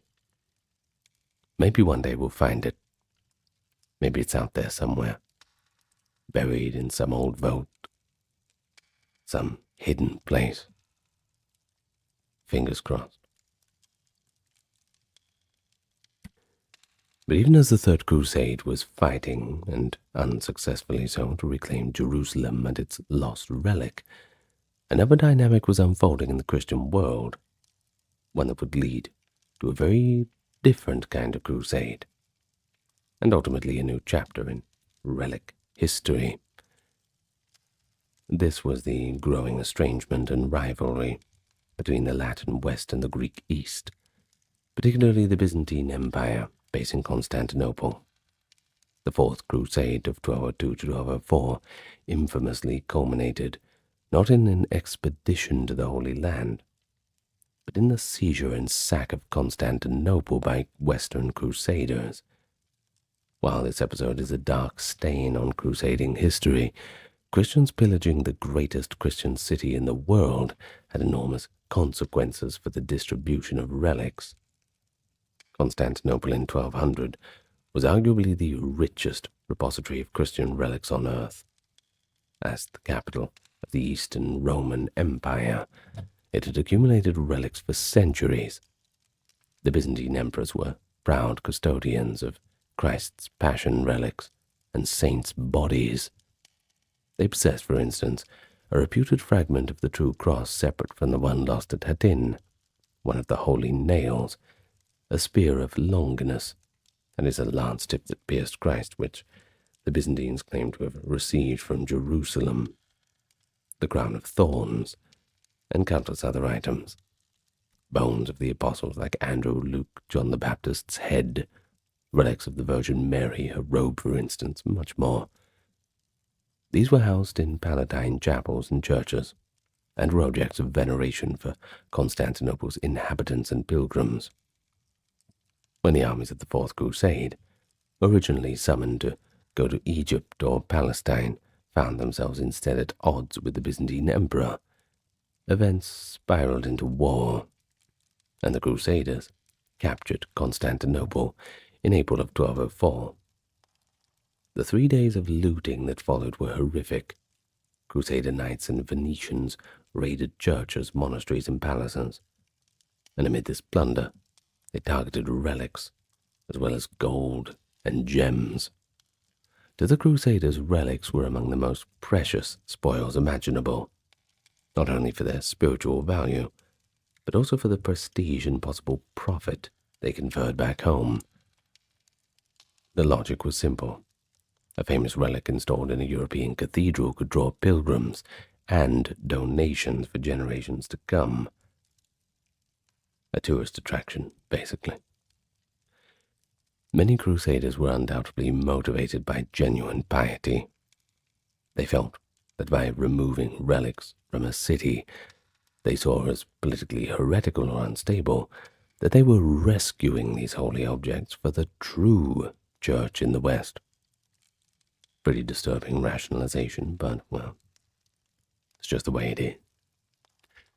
The result was a massive transfer of relics from east to west.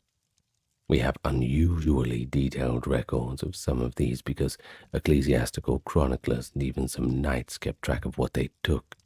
For example, a French abbot named Martin of Paris wrote a giddy account of how his Cistercian monastery's patron, Count Baldwin, distributed his relics after the sack. Martin himself acquired relics of St. Stephen, perhaps the same one stolen earlier, ironically returned to the Latins, part of the crown of thorns, a fragment of the true cross, among others, which he bore triumphantly back to his abbey in Germany. The Venetian leadership, for all their part, claimed some of the choicest relics too. St. Mark's Basilica in Venice swelled its treasury with things like the arm of St. George, the head of St. John Chrysostom, and a portion of the true cross. Venetian chronicles note that St. Louis's crown of thorns relic first passed through Venice, as we will talk about shortly. A particularly famous relic from the Fourth Crusade involves the head of St. John the Baptist. There were multiple alleged heads of John in the medieval world, but Constantinople had long claimed to hold the skull of the Baptist without the lower jaw. During the 1204 sack, a crusader from Picardy named Walin de Sarton supposedly discovered a mysterious head relic in a palace chapel. Realizing it might be John the Baptist, he secured it and later conveyed it to France. By 1206, the skull was enshrined in the Cathedral of Amiens, where it remains to this very day, venerated as John the Baptist's head. Now, whether or not it's truly what it claims, the people of Amiens definitely believed it so, and the relic's arrival was directly thanks to a Fourth Crusade adventurer's looting. Another example was the Holy Lance. We discussed the lance found at Antioch, but that was likely not accepted as authentic outside of Raymond's faction. You see, the Byzantines had long cherished what they said was the genuine lance, or at least its metal tip, which is the important part. Remarkably, after 1204, the Latin emperors who took over Constantinople found themselves, strapped for cash, quite under threat. Baldwin II, the Latin emperor of Constantinople in the 1230s, actually sold off some of these passion relics to Western kings to get money for defense. The crown of thorns was the most notable. Baldwin handed it over to King Louis IX of France in 1238 in exchange for quite a hefty sum. Louis built the exquisite Sainte-Chapelle in Paris to house the relic, and the others that followed. Among those others was likely the lance shaft. Sources indicate that Baldwin also parted with the long spear shaft of the Holy Lance minus its head to Louis around 1241, by way of the Knights Templar who held it as collateral. However, there was a bit of a twist. Venetian creditors seized the lance shaft during transit for unpaid loans, so ultimately it didn't even make it to France. By the late 13th century, the lance's head and shaft ended up separated. The lance head was sent from Constantinople to the Pope in 1492 by the Ottoman Sultan in a diplomatic gift long after the Crusades, and the shaft was reportedly preserved in Paris until the French Revolution. In the 18th century, the Pope even arranged a formal reunion of the lance head and shaft to testify if they fit, they did, which convinced many of the relic's authenticity. So there's that. I'm sure that would have been a nervous moment. A few held breaths in the room. In any case, the reunited lance is now kept in the Vatican. Well, back to 1204. The Crusaders didn't just take obvious passion relics. They looted quite a variety. One Crusader knight wrote a list of relics he had seen or taken. Among them were the arm of St. John the Baptist, the full body of St. James the Less, cousin of Christ, a vial of the Virgin Mary's milk, no doubt not drinkable at that point. Excuse the joke. The bones of many saints, and even the mysterious image of Edessa. Now, the image of Edessa, also called the Mandelion, was a very famous relic, a holy image of Christ's face on cloth, reputedly made by Jesus himself. It had been brought to Constantinople in the 10th century, but after 1204 it disappeared. Some have speculated that it was spirited away to the west by the Crusaders, and later reappeared in Europe as what we now know as the Shroud of Turin, which emerged in the mid-14th century in France.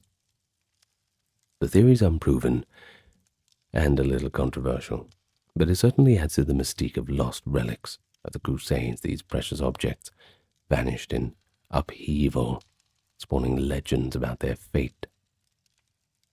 Well, in the Latin perspective at the time, the Fourth Crusade's haul of relics was interpreted as divine providence amid the tragedy.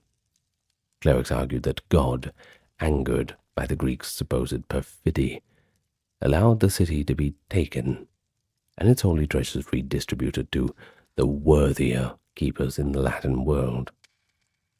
It's a pretty self-serving narrative. Can't really hide the fact that much of the transfer was just outright theft.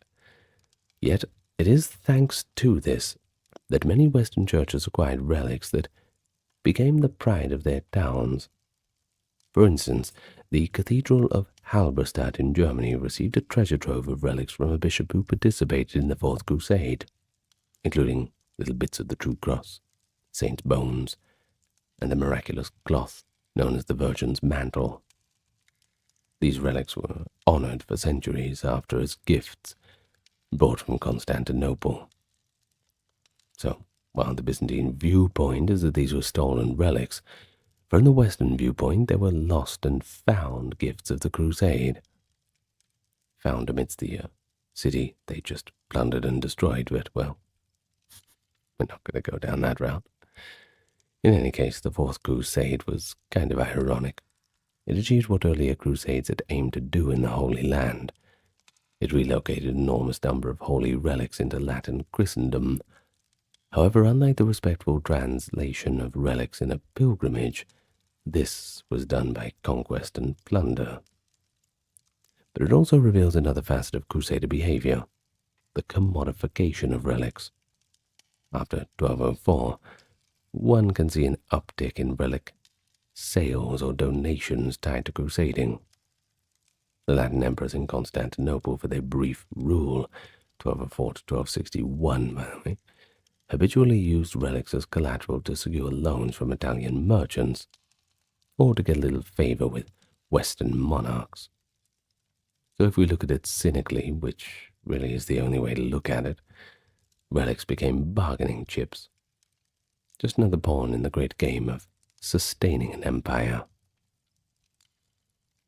And then came the 13th century, witnessing the last major crusades, but also a flourishing of passion relic veneration in Europe, much of it spurred by what had come from Constantinople.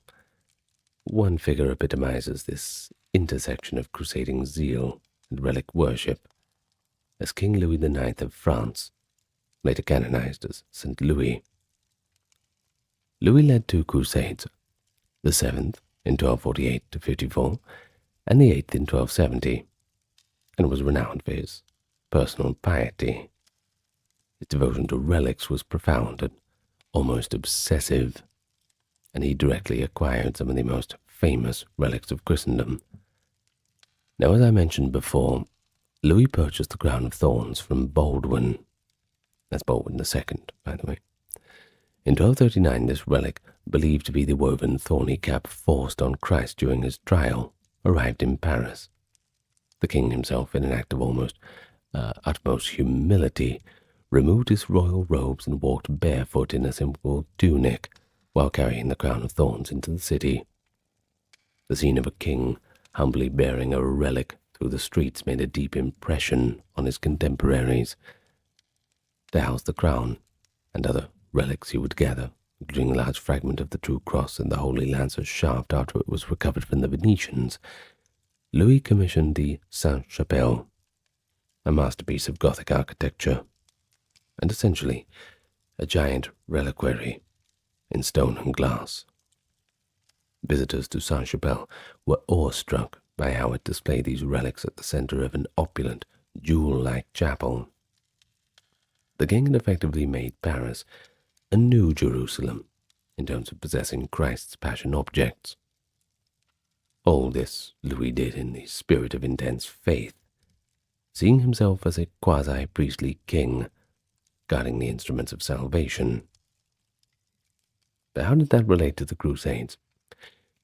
Well, Louis's 7th crusade, to Egypt that is, was partly motivated by his desire to atone for the previous failures, and perhaps win back some of what had been lost, like Jerusalem. While that campaign did not achieve permanent conquests, Louis was captured in Egypt in 1250 and ransomed. His crusading activity was intertwined with his role as a relic keeper. On his journey, He took care to celebrate masses with the crown of thorns present, and his chaplains likely carried out other relics for spiritual succor. There's an interesting anecdote recorded by Jean de Joinville, a close companion of Louis who wrote his biography. He describes how during a disastrous crusade in the Nile Delta, King Louis fell ill and in near-death delirium called out for his precious relic of the true cross. It had to be fetched and placed on his chest, as he believed it might help cure him. Louis did recover, by the way. But this small story reveals that even on distant campaigns, relics were Louis's comfort and his inspiration. His reputation of a living saint was enhanced by his devotion. He even attempted to convert his Muslim captors by calmly explaining Christian relics and the miracles of Christ. Louis's final crusade was the 8th Crusade in 1270, aimed at Tunis in North Africa. But the true cross couldn't save him this time. He died of disease while on that expedition. But after his death, something interesting occurred. Because transporting a royal body over long distances in the heat was impractical, his retainers boiled his corpse to strip the flesh, preserve the bones, a pretty grisly practice of the time known as excarnation. Doesn't seem very ceremonious. In any case, the bones of Louis were then brought back to France as holy relics, since he was soon venerated as a saint. In essence, the Crusader king, who was obsessed with relics, became a relic. Isn't that, well, that's just a poetic end. Died doing what he loved, I suppose. In any case, his sanctified remains were housed in St. Denis, and pilgrims would come to honor the king who had carried the crown of thorns and died on crusade. Bit of a twist of fate, sure. The crusaders' bones turned into relics themselves. It neatly encapsulates the entire theme of how tightly crusading ideals and relic venerations were woven together, loving relics so much that he becomes one. From the plowshare to the horseshoe, from the smallest nail to the noblest blade, the fruits of a blacksmith's labor held together the fabric of medieval society. Yet the life of a blacksmith in those times was more than just toil at the anvil. It was a life of highly skilled craftsmanship, regulated training, and vital social standing. One that combined the humblest of everyday tasks with the near magical transformation of metal through fire. But the blacksmith has often been romanticized in popular imagination as that burly figure forging swords for knights in the shining armor. But a closer historical look reveals a more nuanced reality. Blacksmiths were not merely weapon makers for lords, but they were indispensable artisans, serving the everyday needs of their communities. And so to truly understand the medieval blacksmith, we should probably detach them from the knightly mythos and analyze their lives on their own terms. Not everybody's making suits of armor. Some people are just making the nails to build the houses, the shoes for the horses, all of those small things in between. After all, society falls apart without the small things. So, let's spend the next hour together, and we can take a peek into the life of medieval blacksmiths. Now, before we begin, allow me to welcome you to the channel. Once again, here we are, back to the medieval period, and if you have not yet subscribed, I invite you to do so. And I also invite you to lay the worries of being interrupted by troublesome ads to rest, because the entire channel is free of them. That includes everything in the playlist. It's because we are supported not by ads on YouTube, but rather by the kind patrons on Patreon, YouTube memberships, also donations through Super Thanks, the PayPal link in the description, and also the merch store, but if you really want to do us a solid, just leave a like, comment, subscribe, and tell your friends about us. The more the merrier. Now, with all that being out of the way and shameless e-begging all done with, let us begin our video for today. Nice and relaxed, as always. Well, what better way to set the scene than to begin with an old medieval saying which held that one can make no horse go, no building stand, no field yield without the work of the smith. And indeed, blacksmiths were foundational to medieval society. They provided the metal tools, hardware, and weapons that everyone from the humblest peasant to the noblest king depended upon. In peacetime, when it came around eventually, the village smith forged and repaired plowshares, axes, shovels, or other tools, but also cooking pots, nails, hinges, and all of those other everyday items.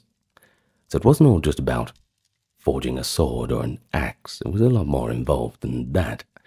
In fact, sure, if you could get that kind of work in wartime, well, good for you, get while the getting is good. But the market does what it does. And if all you know how to do is to forge blades, well, when peacetime comes, you're pretty useless. Well, let's go to Geoffrey Chaucer. Nothing more medieval than that. He gives us a vivid glimpse of such humble tasks in the late 14th century. In the work The Canterbury Tales. You should read it, by the way. Maybe I'll do a full reading of it. Anyway, a local smith named Gervase is described, quote, forging on his anvil harnesses, he sharpens shares and coulters busily. Now, forgive the medieval English wording of that. Basically, what he's trying to say is making horse harness fittings and sharpening the iron blades of plows. Now, this literary cameo shows that the average blacksmith was primarily a maker of tools and hardware for agriculture, transport, and domestic use. Practical things that everybody needs rather than a specialist in swords and armor. Now, every village, if possible, sought to have a resident smith, and many manorial estates viewed a smithy as essential infrastructure.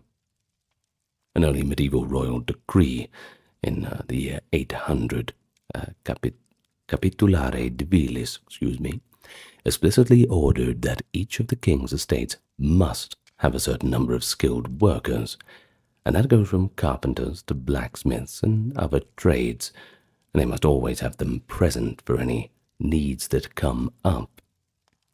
Now, this capitulary even noted that lands with iron ore should supply that ore to the smiths, showing once again how crucial metalworking was to the self-sufficiency of an estate. Of course, blacksmiths were equally pivotal in times of war. While medieval blacksmiths did much more than craft weapons, their ability to forge arms and armor remained vital, especially during periods of conflict. The Frankish records under Charlemagne, that is the late 8th to the early 9th century, praised blacksmiths as key contributors to military preparedness. After all, they won't be going at them with bare fists.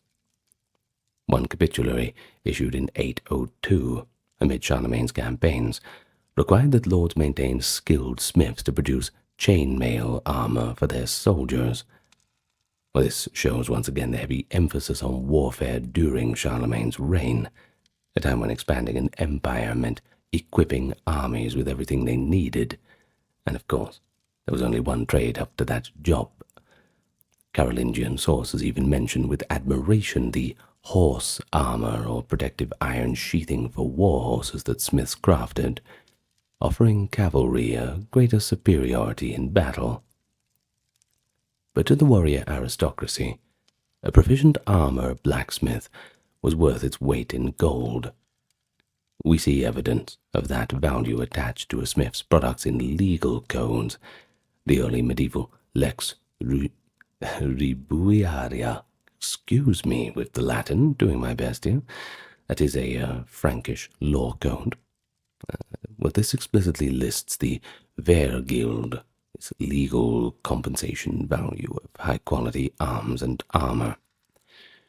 Now, for example, a good breastplate was valued at 12 solidi, which is a considerable sum in this law, meaning if such a piece of armor was stolen or destroyed, the offender owed 12 gold coins in recompense, and you better hope that you have them. Well, in effect, smith-forged goods had recognized monetary and legal worth. They were treated as a form of currency in the compensation economy of the time. Of course, not everybody had coins and monetary assets, so still quite a bit of bartering going on. After all, if someone else has something you need and you have something that they need, well, it only makes sense.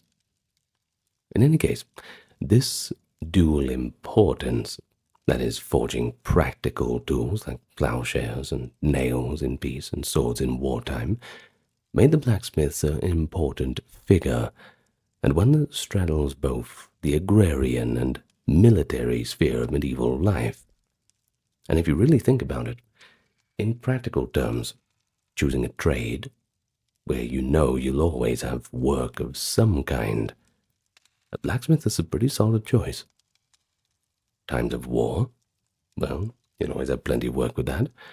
Times of peace, well, there's plenty of houses to be rebuilt, so get on to the nails, I suppose. But it is important to note that throughout the medieval period, blacksmiths maintained this dual role. And what I mean by that is, even when a smith was primarily occupied with mundane tasks for the community, the latent capacity to turn his forge to wartime production was always there, kind of like a switch ready to be flicked at any moment. A village blacksmith might spend most days shoeing horses and fixing tools, but in a pinch he could mend a knight's armor or forge iron arrowheads. The barbed kind, the ones that are hard to get out. They don't let you use them anymore, I don't think. Well, conversely, an armorer serving a castle could also craft common farm implements when needed. Medieval society never completely separated this weaponsmith from that of the toolsmith. In fact, both roles just coexisted.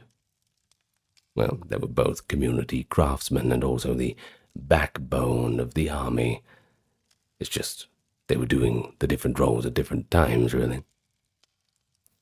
So, that enduring image of a blacksmith as a weapon maker is only part of the story. They were just as much the makers of the plows and nails, the unsung builders of medieval civilization in peace, as much as they were the makers of swords and armor, the sinews of war. So let's not put the image in our head too much of that sword being hammered away on top of the anvil. And we move on with that in mind, that this is a very diverse trade. So, if you stepped inside a medieval smithy, you'd find a world defined by a glow of the furnace and the ring of iron clanging on iron. So let's briefly survey the tools and techniques that a blacksmith of the Middle Ages would have to master. The typical workshop, whether a simple village forge or part of a town's craftsman shop, centered on a hearth or furnace where iron was heated. The fuel was usually charcoal, which burned hot enough to soften and eventually melt iron. The smith worked the bellows, often a large double bellow operated by foot or perhaps an assistant if he had one, to pump air and raise the fire to a white-hot intensity. On the hearth, pieces of iron, either in the form of wrought iron bars or scrap metal to be reforged, were heated until red or yellow hot, and thus they would become malleable, able to move and shape into different things. Once the iron was heated to a kind of plastic-like state, the real artistry began. Now, the blacksmith's primary tool was, of course, the anvil, a massive iron block that provided a surface for hammering, with tongs in one hand to hold the glowing workpiece and a hammer in the other. The smith would forge the iron into a desired shape. Contemporary descriptions and archaeological studies show how this was done. According to the metallurgist Theophilus Presbyter, who wrote a treatise on crafts around the early 12th century, a smith first cuts off a piece of iron from the bar using a chisel, which is sometimes called a set. He does this while the metal is cold or slightly heated. Then, holding the hot piece with tongs on the anvil, the smith hammers it with a series of tools, heavy sledges for initial shaping, and lighter hammers for finishing it off, plus special instruments like punches to make holes or marks and drifts to shape holes or eyes. Now, there is a modern scholar of medieval technology called Ian Goodall who's done quite a bit of work in this field, and he summarizes the process as follows. A piece of iron was first cut from the bar with a chisel or set. Then the blacksmith, holding the iron with tongs, used a sledgehammer, lighter hammers, and other tools, including punches or drifts, to complete the forging. So essentially, smithing was a matter of repeated cycles of heating up and hammering, and heating and hammering again. The metal might be returned to the fire multiple times, each heating making it malleable again for further shaping, a practice called drawing the iron. So by hammering, the smith could lengthen or draw out a piece to make, maybe a hinge or a sword blade, or thicken, or as they call, upset it, by concentrating the metal, for example, to form the head of a bolt or the base of a tool. Several specialized techniques rounded out the blacksmith's repertoire. Bending was done by hammering or using forms to curve metal. For instance, shaping a horseshoe or the rim of an iron wheel. Punching and drilling created holes. A hot punch could knock a hole through soft iron, to make the eye of an axe head, for example. Think about tools like that needed it. Could be pickaxes, things like that. Or, of course, holes could be later drilled out when the metal was cooled. Forge welding was particularly a high skill. It involved heating two pieces of iron, or perhaps steel, to near melting and hammering them together as they fused together. Medieval smiths used forge welding to attach pieces, such as welding a steel cutting edge onto an iron axe head, combining toughness with a hard edge. But they could also make chain links by welding the ends of iron rods together. Another technique was case hardening, or as they call it, carburizing, where iron was impregnated with carbon from charcoal in the fire to make a harder steel surface, useful for tools or weapons needing sharp edges. By the late Middle Ages, skilled smiths could even produce small quantities of true steel for blades through careful control of carbon in the iron. Finally, tempering and quenching were critical steps for tools and weapons. After forging a blade or tool, the smith would heat it into a certain color, which would indicate its temperature, and then quench it with water or oil, hardening the metal. Later it might be reheated gently to temper it. Tempering, of course, meaning toughen it up, rather. So the blacksmith's toolkit was accordingly diverse. Aside from hammers and tongs of various sizes, smiths used chisels and sets for cutting, punches for holes, drifts for enlarging holes, fullers and swagers, which were shaped anvils or dies for forming particular shapes. Also files for finishing things up. Final process. You want things to look nice after all. An important but often overlooked tool, however, was the slack tub, a barrel of water used for quenching hot metal. The dramatic hiss of red-hot iron dunked into the water was a common sound in the forge. It not only hardened some items, but also cooled work so it could be handled for filing and finishing. The overall process required quite a bit of muscle, sure, but also a keen eye and a deep knowledge of metals. That's why it takes so many years to learn. A smith judged the heat of the iron by its color: dull red, bright red, orange, yellow, white, each indicating a temperature range, and that it comes with its different properties. The timing of the hammer blows, the angle of the strikes, and the rhythm of reheating and cooling. It's all part of a craft that takes years to master. But to the uninitiated, the smith's work might have appeared to be almost magical. Solid, cold iron was rendered soft and glowing, then transformed by hammer and fire into something useful. So it's little wonder that medieval folklore often gave blacksmiths a hint of the supernatural. The process of forging, with its fiery glow and showers of sparks, inspired metaphors in everyday language. Medieval people might speak of tempering one's emotions, or hammering out an agreement, drawing from the smith's lexicon, things that we even have to our modern days, of course. Well, phrases like strike while the iron's hot, of course, is an original thing from the blacksmith's workshop. Many people still use that. But in practical terms, the techniques of the blacksmiths were were effective enough that many persisted with little change well into the modern era. A 15th century smith transported to an 18th century village forge might find a lot of familiar terms and basic tools and methods. Things didn't really change that much until the Industrial Revolution and machinery came in and all the rest. In any case, this continuity does speak to how refined and optimized the art of smithing had become during the Middle Ages. I guess they probably all thought that was the peak. The things would never get more advanced than this.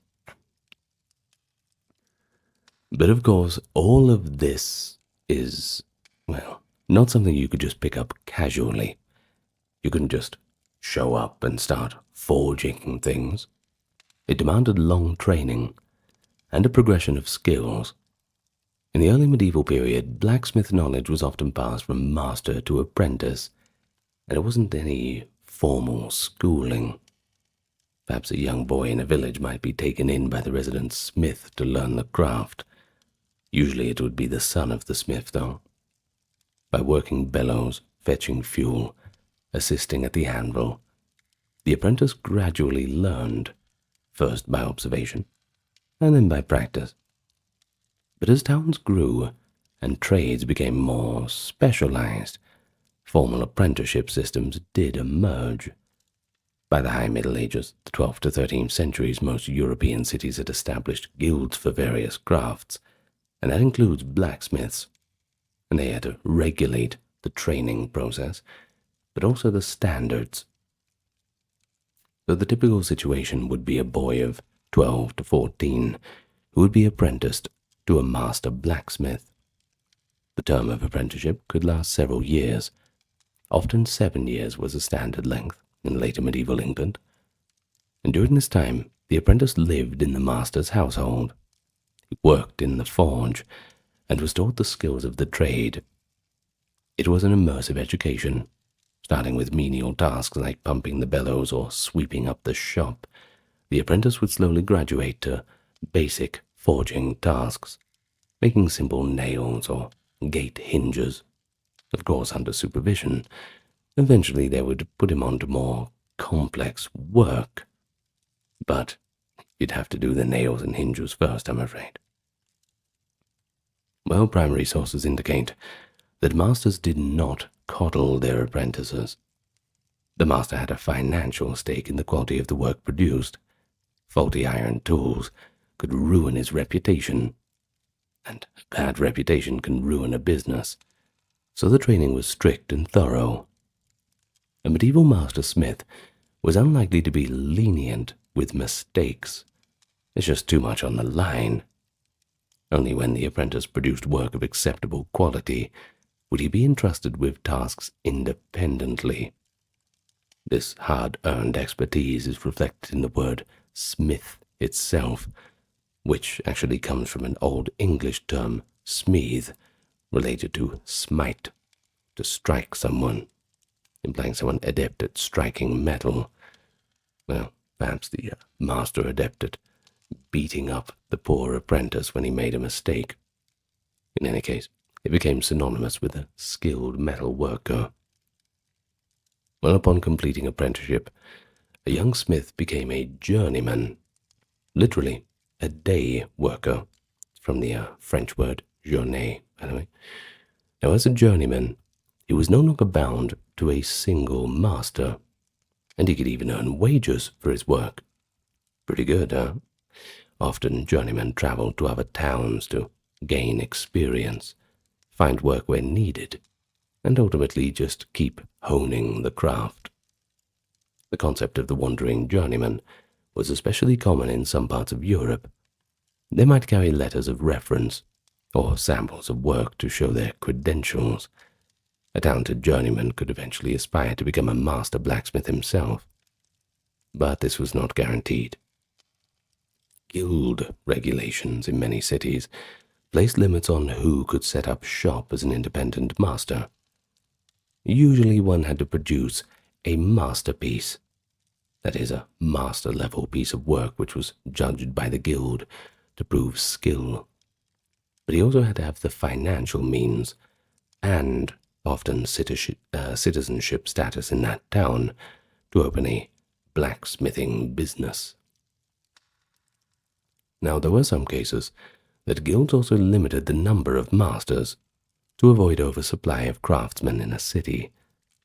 This served to keep quality high, but also competition regulated.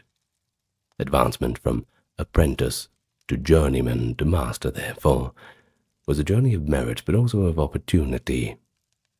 You needed talent, patronage, resources, and probably a little bit of luck doesn't go astray. For example, a particularly skilled apprentice might catch the eye of a noble patron or a wealthy merchant, securing a loan or commission that helped him establish his own place of work. Others might remain journeymen for life if they lacked the means or connections to set up shop of their own. Now, the rise of guilds from the 12th century onward formalized all these practices. A guild was an association of craftsmen in the same trade, and blacksmiths in many towns formed such bodies to oversee training standards and also a bit of mutual support. Let's look at London, for instance. The Brotherhood of Blacksmiths is recorded as early as 1299. It later became the Worshipful Company. It existed to regulate the craft in the city, setting standards for iron quality and workmanship, preventing unlicensed smiths from undercutting prices, and often arranging the apprenticeship system. Guilds could enforce rules about who could call themselves a master, what prices could be charged for common goods, and even what materials could be used. Blacksmith Guild, like any other craft guilds, actively sought to prevent the market from becoming exploited or even saturated by too many workers or shoddy products, thereby preserving the prestige and economic viability of the smithing trade. In some cities, guilds also took on a social and religious role of sorts, holding patron saint feasts. Now, for blacksmiths, the common patron saints included St. Clement or St. Dunstan, and they also assisted members who fell ill or the families of deceased smiths. One important effect of guild organization was the elevation of blacksmiths' status in general. By late medieval times, master blacksmiths in prosperous towns could be influential citizens, and we have quite a bit of evidence from the city of Dinkelsbühl in Germany. In 1387, the city granted blacksmiths the right to hold seats on the town council, and you don't get a seat like that unless you're pretty important, right?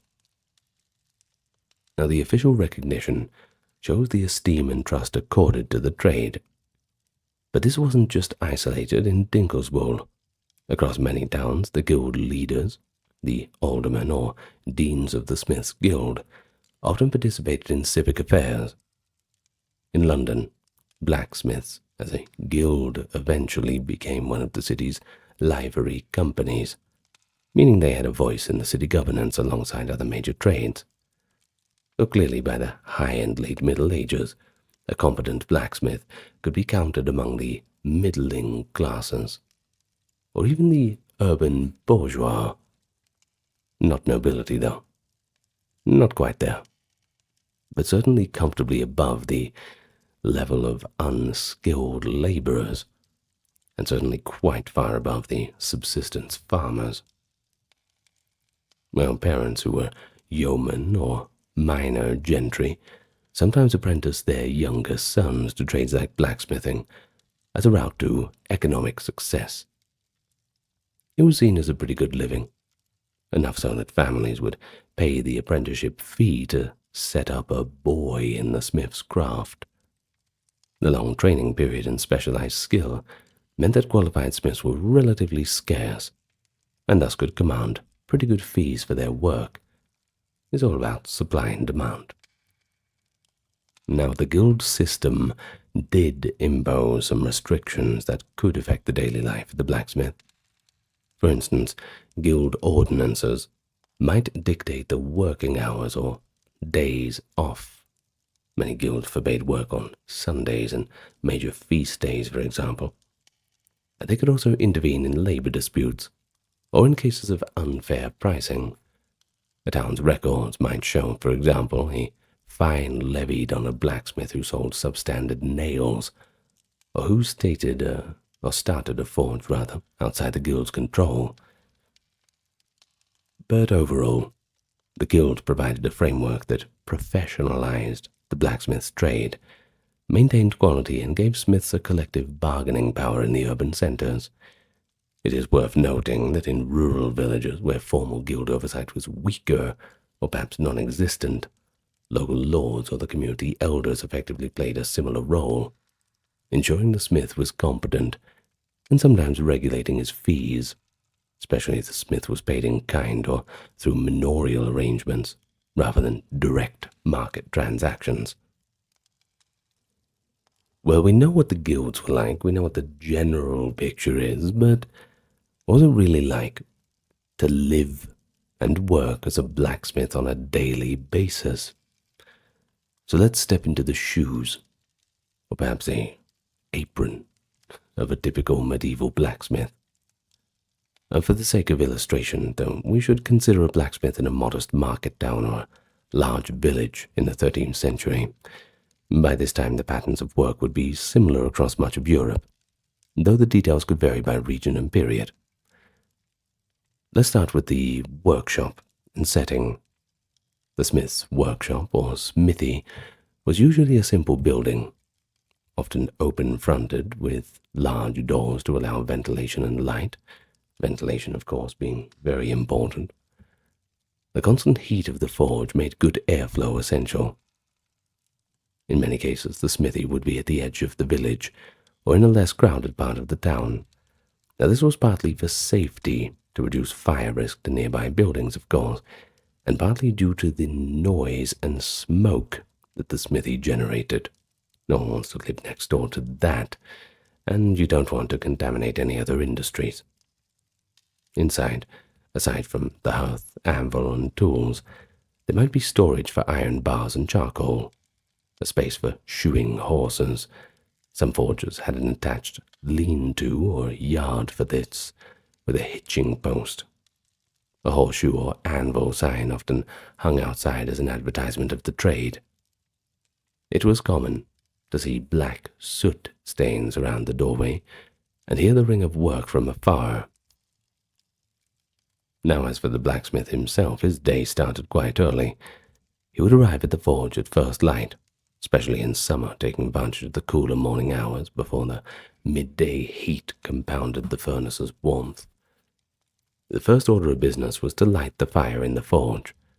Using charcoal from the previous day and fresh fuel, the smith, or perhaps the apprentice if he had one, and if the apprentice was allowed to do that sort of thing, kindled the fire and began pumping the bellows to get a good bed of coals. Now once the fire was going, work could begin. If the smith had apprentices, or journeymen, they would be directed to different tasks. One might swing the heavy sledgehammer, while the master positioned the iron or pumped the bellows steadily as the master forged. Medieval smiths often worked in teams for efficiency. A rhythm developed, where an apprentice would reheat one piece of iron, while the master was hammering another, keeping a production cycle going. Clients might start arriving early with tasks. A farmer could bring a broken plowshare to mend, or request new iron tires for a wagon wheel. The local lord's groom might come by with horses to be shod. Shoeing horses, of course, was a constant task. It involved cleaning the horse's hoofs, cutting and shaping a new horseshoe, or pre-selecting a pre-forged one, and, if the right size was available, heating it to adjust the fit, and then nailing it to the hoof. The phrase, "to shoe a horse," belies the labor. Each shoe required at least 6 to 8 nails, all of which were handmade by the smith as well. Blacksmiths needed not only strength but patience and gentleness when handling animals. A skittish horse could make the job understandably dangerous. I had a friend who I grew up with, and his family owned kind of like an equine center. They used to do dressage events and everything. Very impressive facility. But his poor father was shoeing horses one day, and I guess one of the horses did not want to be shoed. Well, anyway, it kicked up and broke a fair few of his ribs. Not good. Not good at all.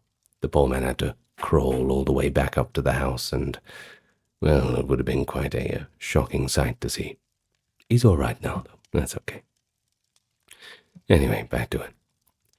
Well, blacksmiths needed not only the strength and patience, but gentleness when handling animals, as we've said, and many smiths specialized as farriers. That is a term for those who shoe horses and treat hoof ailments, especially in later Middle Ages, though in smaller communities the blacksmith had to really do it all. So between customer orders, the smith kept busy manufacturing common items in small batches. The constant staple was nails. Thousands of them were needed for buildings, carts, barrels, and, well, the work never really ended for that one. In fact, nail-making was such a huge part of ironwork that in some regions it just became a distinct occupation of its own. But most blacksmiths still made nails regularly. And indeed, one medieval English document noted that a good blacksmith could make several hundred nails in a day, working with efficient technique. I mean, it's crazy to think that these days we can just show up to the hardware store and buy a packet of 1,000 nails. Just no problem. Oh, if those people of the past could only see what we have now. For all the present's problems, well, we certainly have manufacturing down to a more efficient process. Now, another frequent product was tools for other trades. For example, the cooper, which is a barrel maker, might need new hoops and draw knives. The carpenter needs saw blades and hammerheads. The mason needs chisels and iron clamps, and so on. The blacksmith was thus the toolmaker, enabling all the other craftsmen. Most of the other trades at the time would require something of some sort from the blacksmith, whether it be a midwife needing new scissors, or maybe a baker needing new oven rakes, something like that. A network of dependency, of course. Now, by midday, the forge would be extremely hot. The smith might pause to eat, maybe a bit of bread, cheese, or a pottage brought from home, and drink a bit of ale or water to stay hydrated, but probably ale is the better bet, since water could be a little bit contaminated. Medieval accounts sometimes mention blacksmiths enjoying a good ale given the heat and exertion. It's not surprising that they needed the refreshment. Think about chefs these days in kitchens and all the rest. Well, after a short rest, work resumed. If larger projects were underway, say the crafting of an iron-bound wooden gate for the town or manufacturing parts for a mill, the afternoon would be spent on those. Larger projects often required coordination. Forging a wrought iron gate or grill might take many days, shaping decorative scrolls and then riveting the pieces together.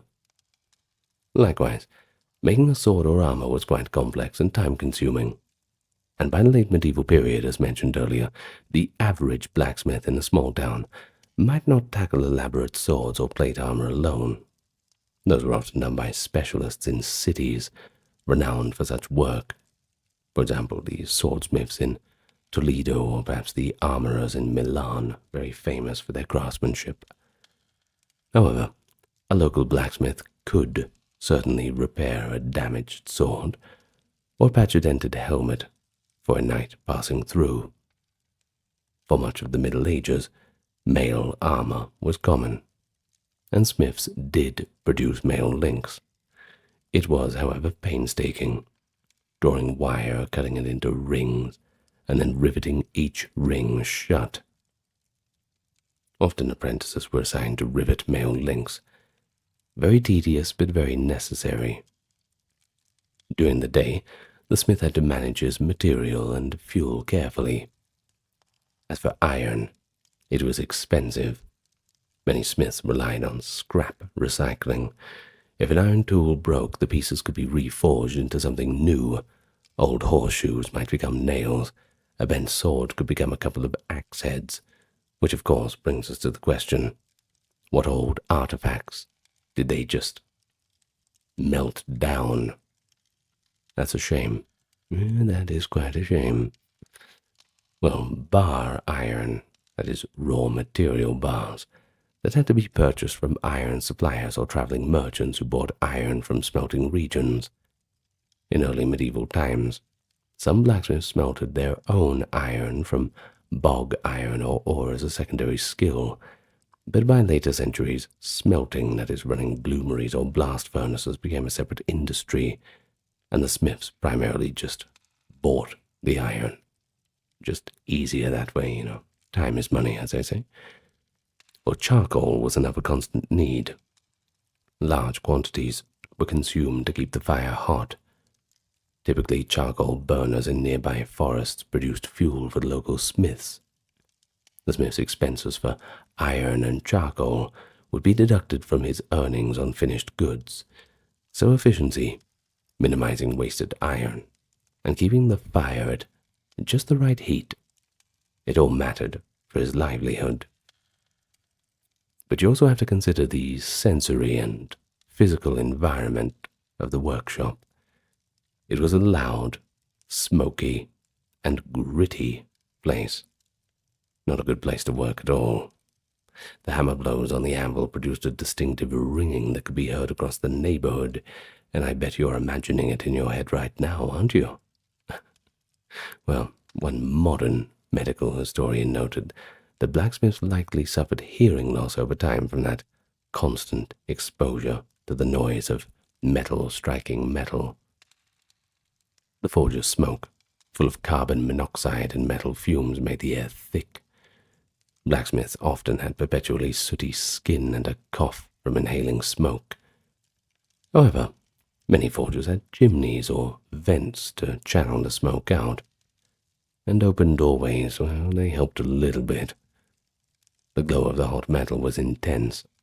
Smiths needed good eyesight, and also had to be aware of sparks. A shower of sparks when hammering hot iron could easily land on skin or in an eye, causing injury. Thus, some medieval smiths fashioned crude eye protection, or at least turned their faces away at certain strikes. They also wore durable leather aprons, and often gloves or wrapped cloth around their hands when not needing the bare-handed dexterity. Injuries, of course, were an ever-present risk. No occupational health and safety to be found, of course. Burns from touching hot iron accidentally, crushed fingers from a missed hammer blow, or even more catastrophic accidents, like, well, the whole place catching on fire. That's pretty catastrophic. Yet with experience, a smith would learn to minimize the dangers. Long hours at the forge built up formidable strength and calluses. Observers often remarked from the time on the brawn of blacksmiths.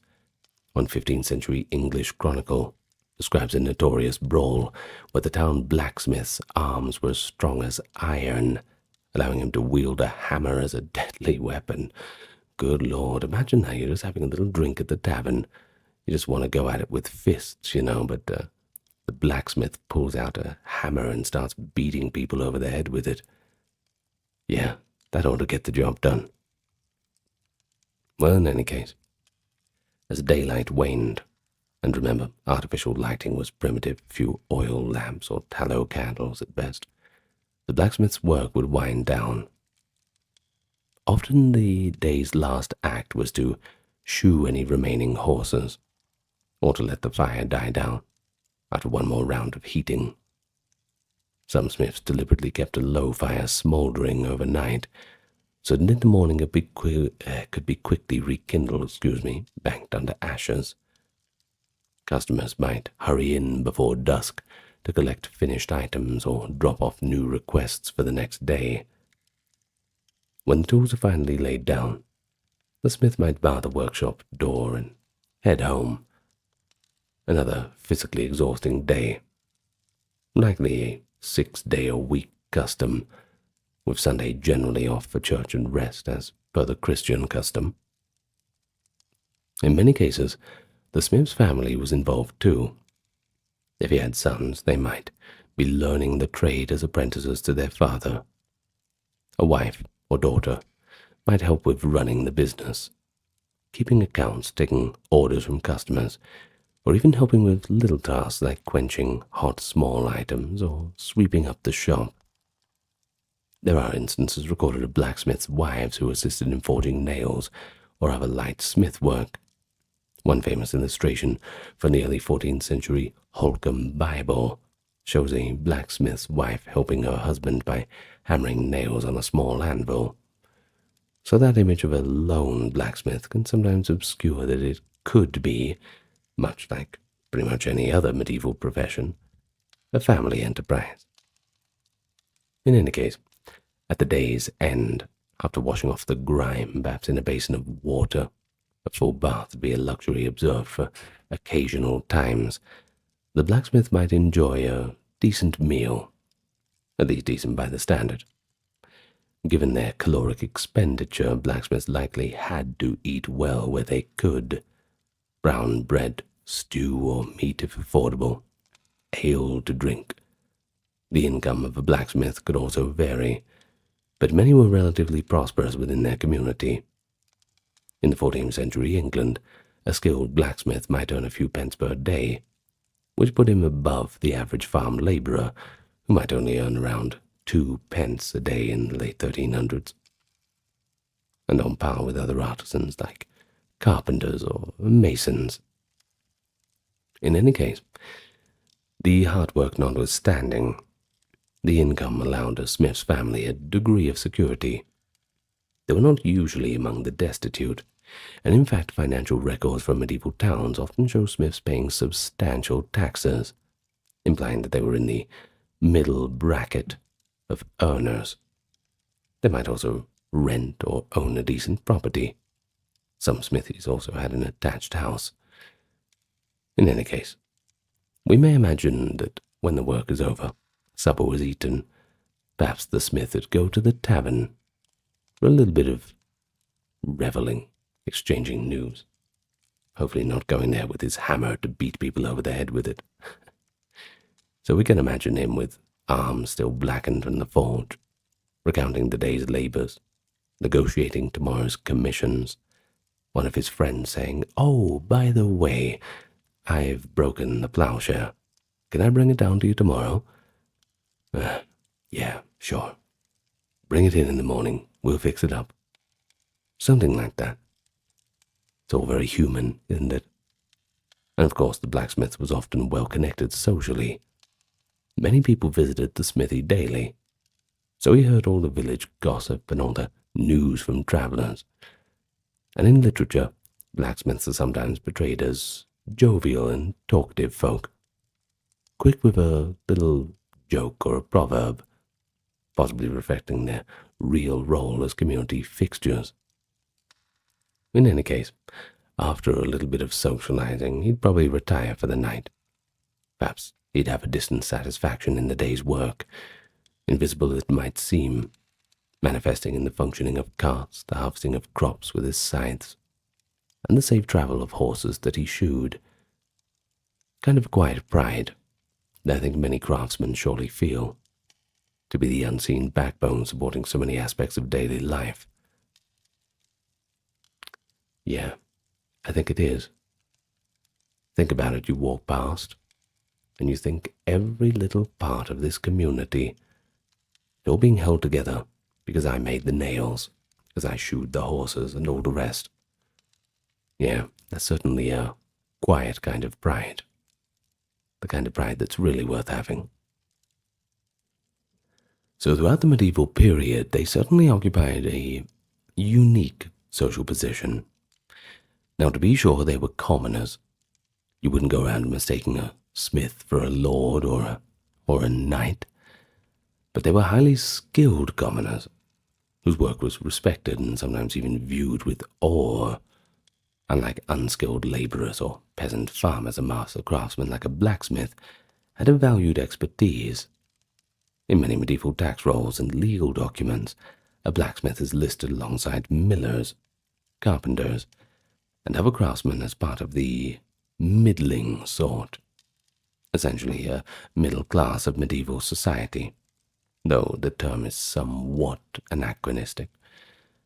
They could earn a good income, as we had discussed, and in towns they could be property owners and guild members with a political voice. In villages, a blacksmith might rank just below the manor's officials, and priest perhaps in importance. The old notion that every village needs 3 people, a priest, a miller, and a blacksmith, well, that's pretty fundamental of how the role is seen. However, there was also an almost mystical quality attributed to blacksmiths. Working with fire and transforming metal gave rise to folklore. In many cultures, blacksmiths were believed to have knowledge of charms or to be able to ward off evil, possibly because they wielded fire and iron, elements often used to symbolize protection. A famous English legend tells of St. Dunstan, a 10th century cleric, who in his youth was said to be a blacksmith. The story goes that Dunstan once grabbed the devil by the nose with a pair of red-hot tongs, thwarting the fiend's temptations. A pretty colourful tale, commonly depicted in later medieval folklore, and one explanation as for why people often hang horseshoes over doorways to keep devils and witches away, a horseshoe being the symbol of the smith's craft and a charm against evil. While this is legend, it does reflect the folk idea that blacksmiths had a special power to combat the malevolent forces, likely because iron and fire were considered purifying and protective in many traditions, and that goes back a lot further than the Christian ethos too. Now in Scandinavia and Germany, folk tales of Wayland or Volund, the mythical master smith, were popular. He was said to have been captured by a king for his skill, hinting that real smiths too could be viewed with a mix of fear and admiration. Wayland's legend even includes a gruesome detail that the king hamstrung him to prevent his escape, a metaphor for society's attempt to bind the smith's special abilities for their own use, I suppose. In medieval Anglo-Saxon society, smiths clearly enjoyed high status, yet possibly lived somewhat on the margins of communities. The very first written law code in England, King Ethelbert of Kent's laws, which was written around the year 600, lists the ware guild at its compensation value for people by rank. It assigns a princely value to a smith.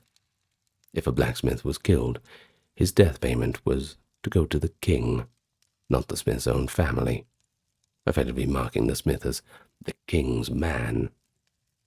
This implies smiths were under royal protection or patronage, due to their importance. But at the same time, the need for secrecy or separation of smiths is hinted by archaeological patterns. Some Anglo-Saxon workshops were located at the edge of settlements, perhaps due to both practical reasons and possibly social ones.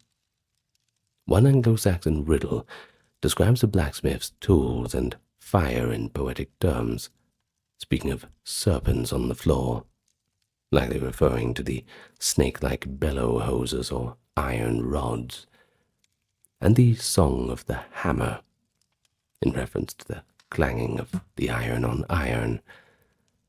Now the riddle conveys a mix of beauty and dread, calling the life of the smith, quote, tasting misery among snakes, a phrase used by modern scholars to summarize it. But this shows a bit of a dichotomy. The smith endures hardship and danger, yet also sings with his hammer and creates wondrous things. In any case, by the High Middle Ages, any earlier aura of mystery around smiths had likely diminished as they became firmly integrated into regulated urban life. Blacksmiths, by then, were seen as solid and respectable craftsmen, though the whiff of their folkloric significance never really disappeared entirely. The association of blacksmiths with supernatural craftsmanship persisted in folklore. For example, in the Arthurian legends, the best sword Excalibur is forged by an otherworldly smith, in some retellings by the blacksmith of Avalon. Now, in the Germanic tale, the Nibelungenlied, hope I did that one right, dwarves forge powerful swords, mythic smiths. And that is something carried on too. They always talk about in some fantasy settings like Tolkien and things like that, the craftsmanship of the dwarves, this kind of thing. Underground, all the rest. Now, they are mythic, sure, but real smiths benefited from the mystique that working iron conferred. It likely bolstered their social standing. People thought twice about crossing a person who could manipulate the hardest metal, and maybe even had a patron spirit of fire on his side. And then there was, of course, religion that was woven into the smith's life. Many blacksmiths had a patron saint. St. Eligius was one, a 7th century French saint who was a metalworker by trade. St. Hubert and St. Clement were also considered patrons of metalworkers in different regions. Guilds often placed themselves under the patronage and decorated their chapels with symbols like anvils or hammers. This religious aspect reinforced that smithing was a God-fearing and honest trade. And there is a frankly lovely account from a 12th century monastic chronicle describing a humble village blacksmith pausing in his work when he heard the church bell ring the Angelus, a devotional prayer. He supposedly made the sign of the cross with his hammer mid-swing. Whether that's true or not, it's still quite a nice little story. Now, in terms of legal status, blacksmiths as free men had the same rights as other free artisans. Those who were serfs or unfree, if any, working as smiths on a manor might have certain privileges. A lord often valued a skilled serf, enough to give him a lighter field duty or even a share of profits. In some regions, the role of a village smith became almost hereditary, passed from father to son, with the family enjoying a respected position akin to the miller or the reeve. However, there were also instances of traveling smiths, especially in the early periods or frontier areas. These were smiths without a fixed forge, moving from village to village, shoeing horses, mending tools from a portable forge setup. They might have been of lower status compared to the established townsmiths, but they certainly filled the gaps in coverage when needed. And certainly if you had a broken tool or a horse that needed reshoeing, you'd certainly be quite happy to see them show up in town. Now finally, just another social aspect of the blacksmiths sometimes took on auxiliary roles in communities. They had practical knowledge that could be applied to unexpected needs.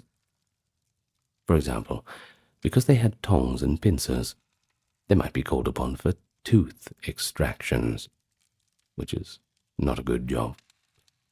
And indeed some accounts suggest that in the absence of a surgeon or barber, a desperate soul with a toothache might ask the blacksmith to just pull out the tool with Smith's pliers. Yeah, you'd have to be pretty brave for that one. But also, their role in making weapons meant that in times of local conflict or defense, a blacksmith was critical in arming villagers or militia. But on the flip side, if a rebellion or unrest occurred, authorities were weary of blacksmiths because, you see, they were the ones who had the means to make weapons, and there are cases in medieval records where after a peasant uprising, blacksmiths were specifically punished, or even had their forges destroyed to prevent further arms making. Well, you just better hope if a rebellion breaks out, and if you're supplying the rebels, you'd probably be putting a good amount of effort into your goods. After all, you want your side to win. Bad times, bad people. Mix in a little bit of wealth and power, and things can get quite disastrous. Of course, the Middle Ages too have the images of chivalry and piety, but also history's most despised tyrants. And so, just imagine a medieval banquet hall filled with the poor and hungry. They think they're there for a meal, a bit of relief from their ordinary lives. But then the doors get barred, and the entire hall gets set on fire. Or envision an invading army halted in horror before a forest of impaled, suffering people. Thousands of rotting corpses on stakes lining the landscape. No dark fairy tales here, just real history. Medieval chroniclers, poets, and later historians have singled out a handful of such secular rulers as the definition of what a tyrant is. In an age when rulers claimed divine mandate, these individuals were instead branded as monsters, even demonic. Their notorious deeds, murdering kin in cold blood, torturing and executing subjects en masse, or even massacring entire cities, shocked the people of their own time. And while a lot of the stories remain ghastly to this day, some of these stories we will encounter have been sanitized a little, cleaned up, and even some of the figures, like the one we mentioned first, the Impaler, well, nowadays there's a few different opinions about them, and those we need to take into account as well. So, what follows is our exploration of about 5 of the most hated secular tyrants of the medieval world, with a little bit of a pinch of salt to the mix. And so let me welcome you first. Any newcomers, it's good to have you with us, and for those returning, good to have you back. Once again, I will just begin with the customary thank you to those who are supporting via Patreon, the merch store, and the donations, as well as YouTube memberships. That's the reason why the entire channel is ad-free, because there's nothing more tyrannical than advertising, at least I think, in the modern day. We hate it as much as you do, so we don't really have it here. If you want to become a part of that prestigious group of heroic individuals, you'll find the links in the pinned comment, video, and channel description. But otherwise, just enjoy your time here, and maybe tell a few of your friends. We are growing the channel at quite a good pace lately, and it's always nice to have some new subscribers come along for the journey. Now, with all that being said, we only say it once. We'll no need to harp on about it. Let's get to the individuals in question. And the first one that we're going to look at is King John of England. In fact, in the halls of hated English kings, not to get too modern, John the First, who reigned from 1199 to 1216, stands pretty much unrivaled. Now, later generations actually gave him a quite disrespectful nickname, Bad King John, and even his own court chroniclers and barons considered him to be a tyrant. The verdict of one 13th century monk, Matthew Paris, was particularly scathing. Here's the quote: "Foul as it is, hell itself is defiled by the presence of John." Doesn't get much worse than that, doesn't it? Quite a one-star review. Well, this comment suggests that in the eyes of contemporaries, John's sins were so great that even the underworld would be made worse by having him around. Which, of course, the next question is, why? How exactly did John earn such a hated reputation? Well, to begin, in the simplest terms, John was seen as a treacherous and cruel man in both personal and political life. He was the younger son of the revered Henry II and Eleanor of Aquitaine, and the brother of the celebrated Richard the Lionheart. Quite a roster of characters. Yet, as they say, the apple falls far from the tree. John's character contrasted sharply with his predecessors. Almost immediately after taking the throne, he faced accusations of murder within his own family. In 1202, during a war in France, John's teenage nephew, Arthur of Brittany, who, by the way, was a rival claimant to the throne, was captured and thrown in prison. According to a chronicler's account preserved by Roger of Wendover, John first ordered that Arthur be blinded and then castrated to neutralize him.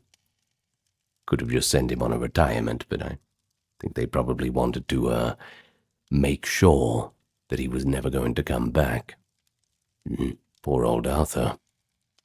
Well, when the custodian, however, refused to harm the boy, not wanting to carry out such a grim deed, John allegedly took matters into his own hands.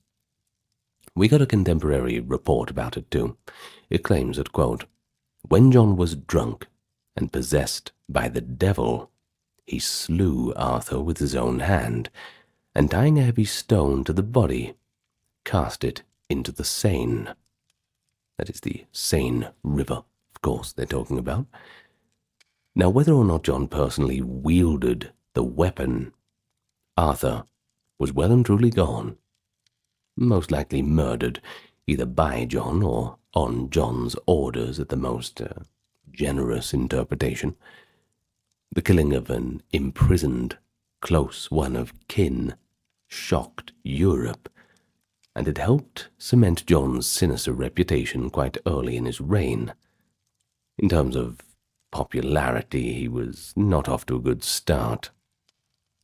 John's tyranny was also exercised against his subjects, especially anyone who opposed his will.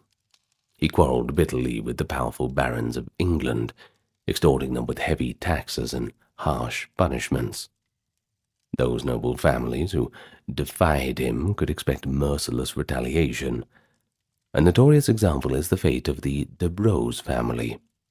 Lord William de Braose and his wife Matilda, also known as Maud, incurred the king's wrath over debts and a couple of insults too, which were in those days taken quite a bit more seriously.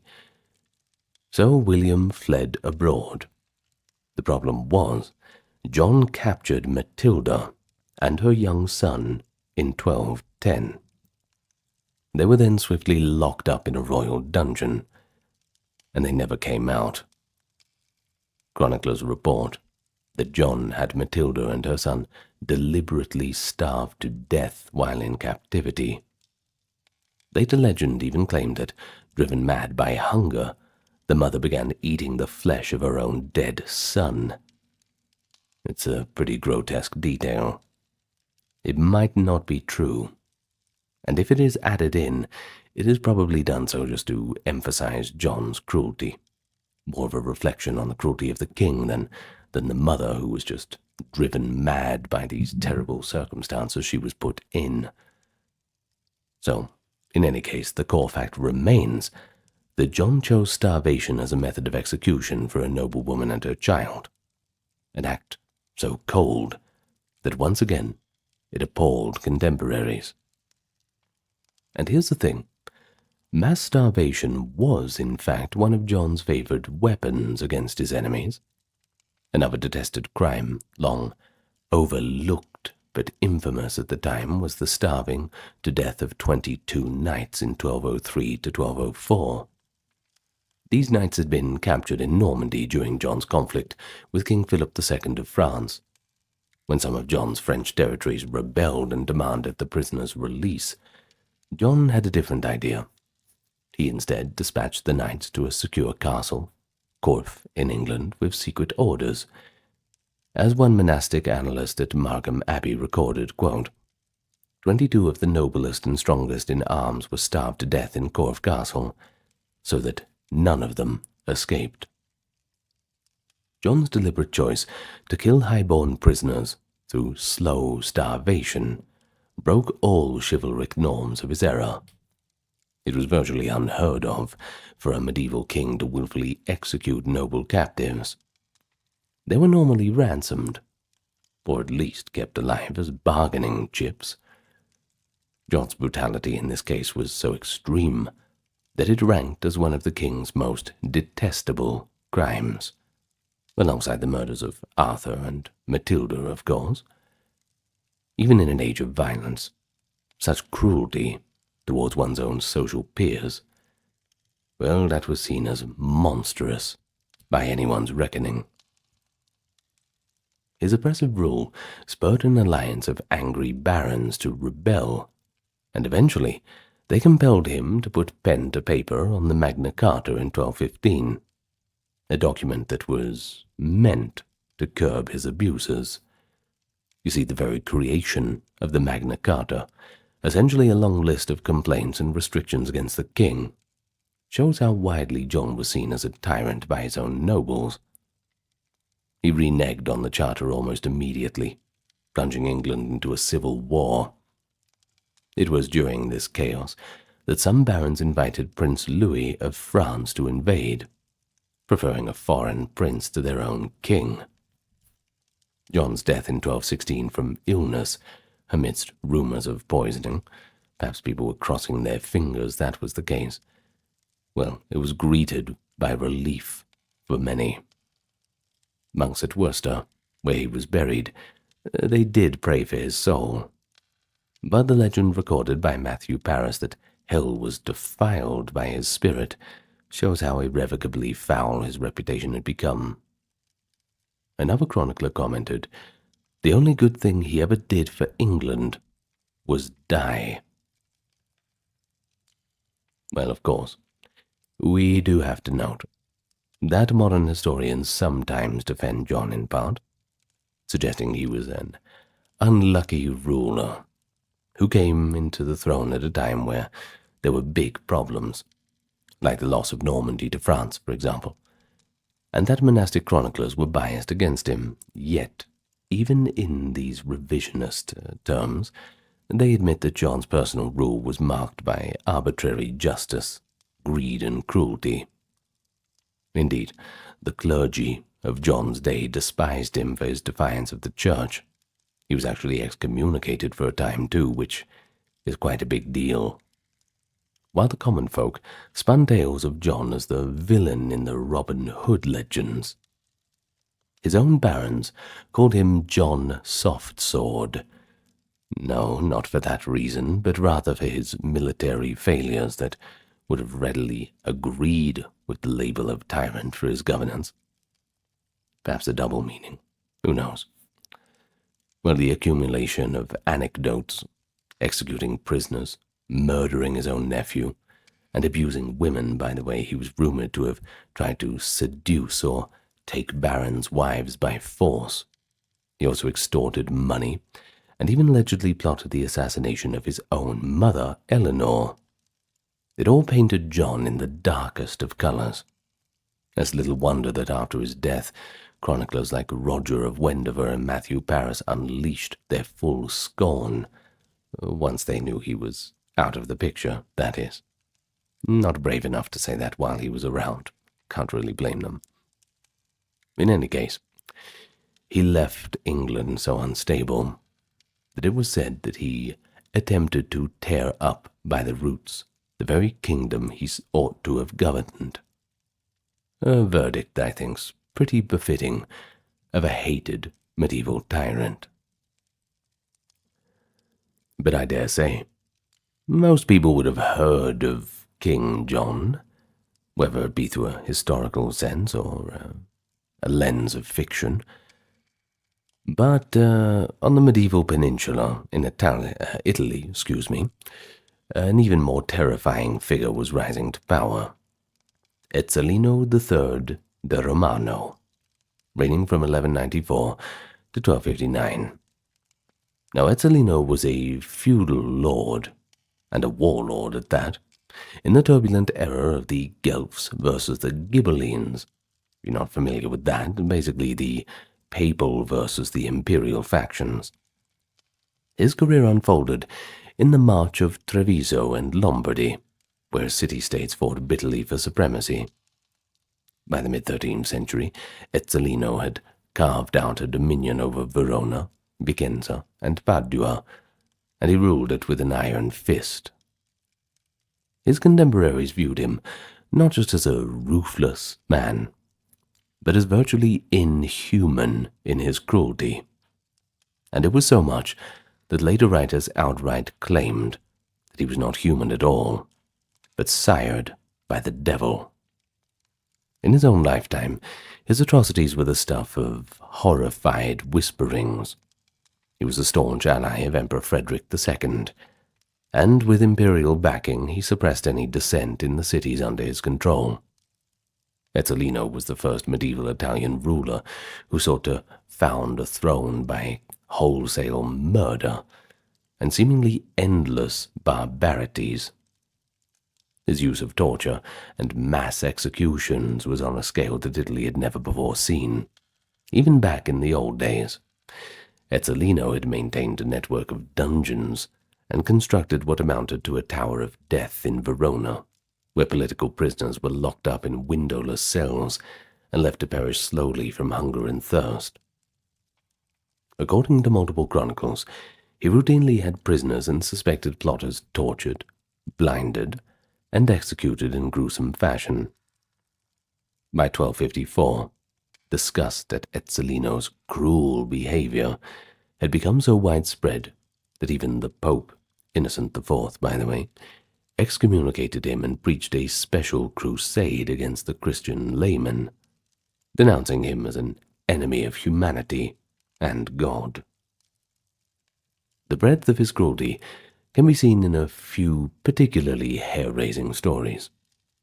One legendary one says that Ezzelino grew tired of the numerous beggars in his cities in Padua, whose poverty he saw as a blight.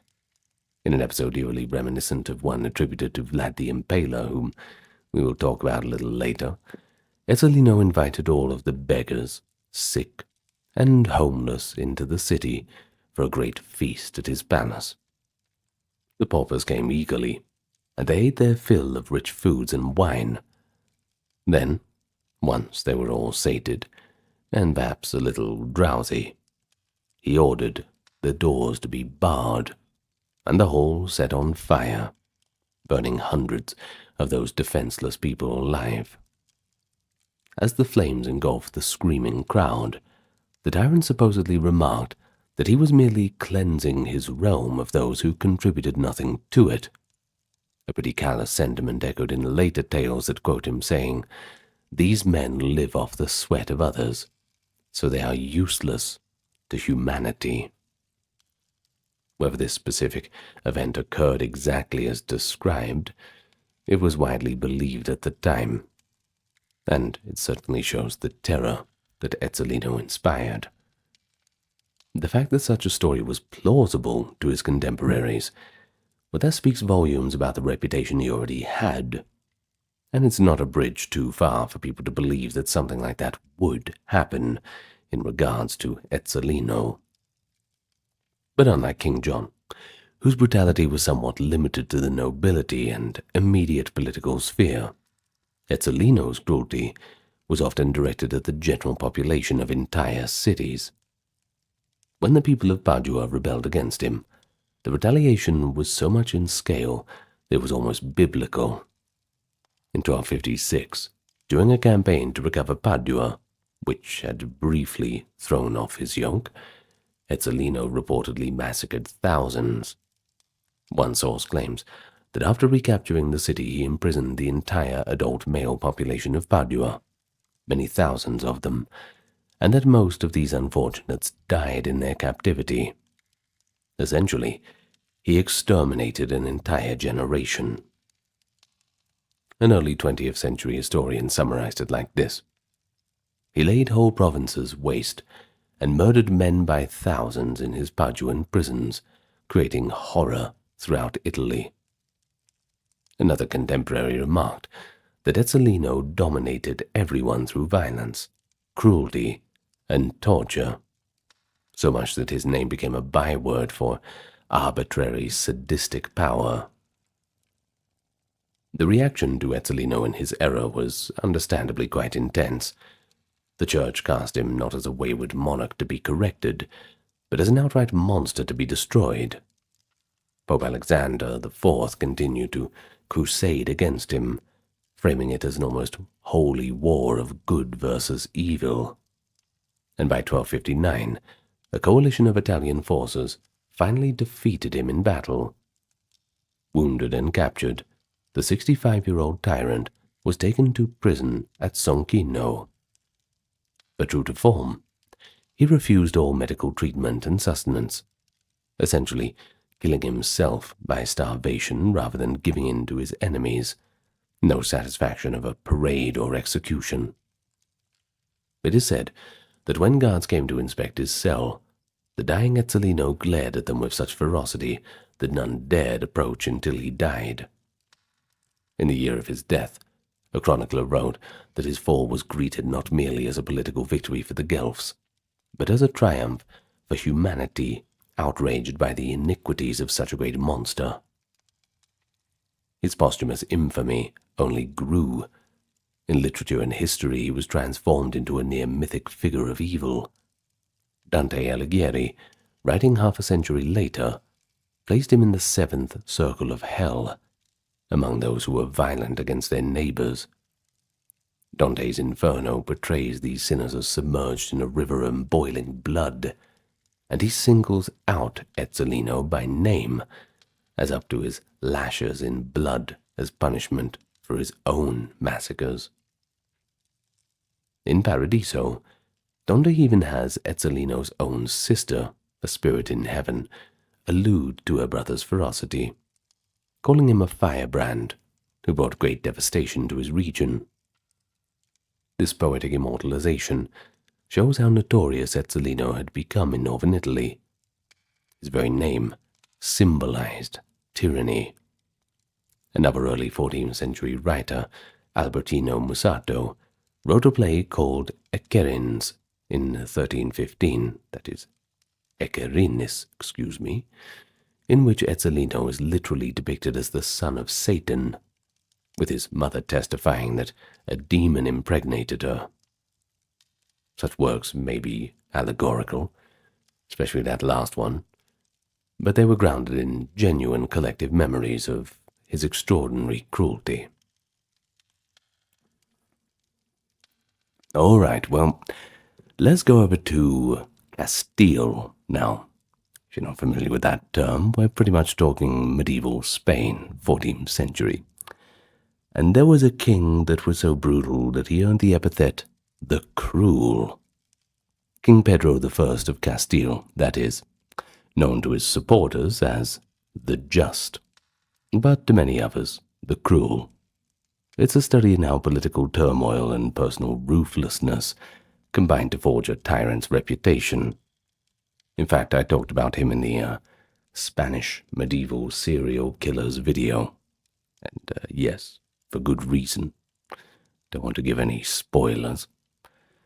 Well, he was a contemporary of the early phases of the 100 Years' War, and he became entangled in that conflict, but most infamous were his deeds committed at home.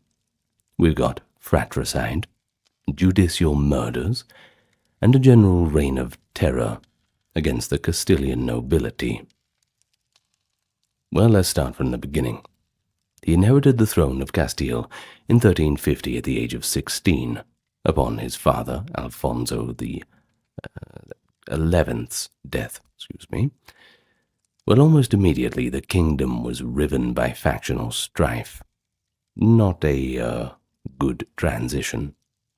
Pedro's father had many illegitimate children, a bit too cheeky with the girls, and Pedro's half-brothers, led by Enrique of Trastamara, challenged his right to rule.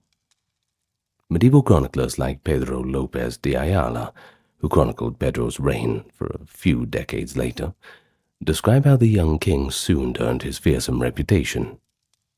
One of Pedro's first acts was to take revenge on the family of his father's favorite mistress, Doña Leonor de Guzman, who, by the way, was Henry's mother, or Enrique.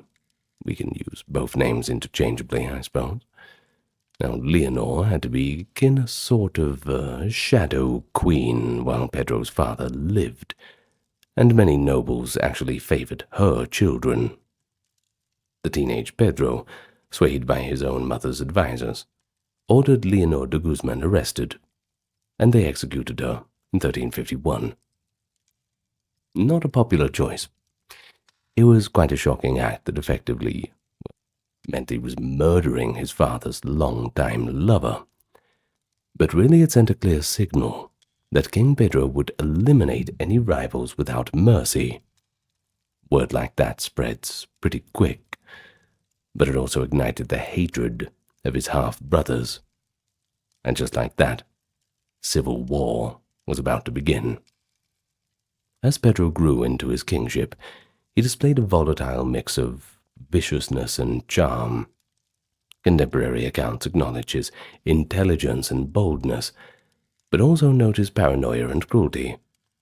Ayala's Cronica details how Pedro could be personable one moment and a complete murderous psycho the next.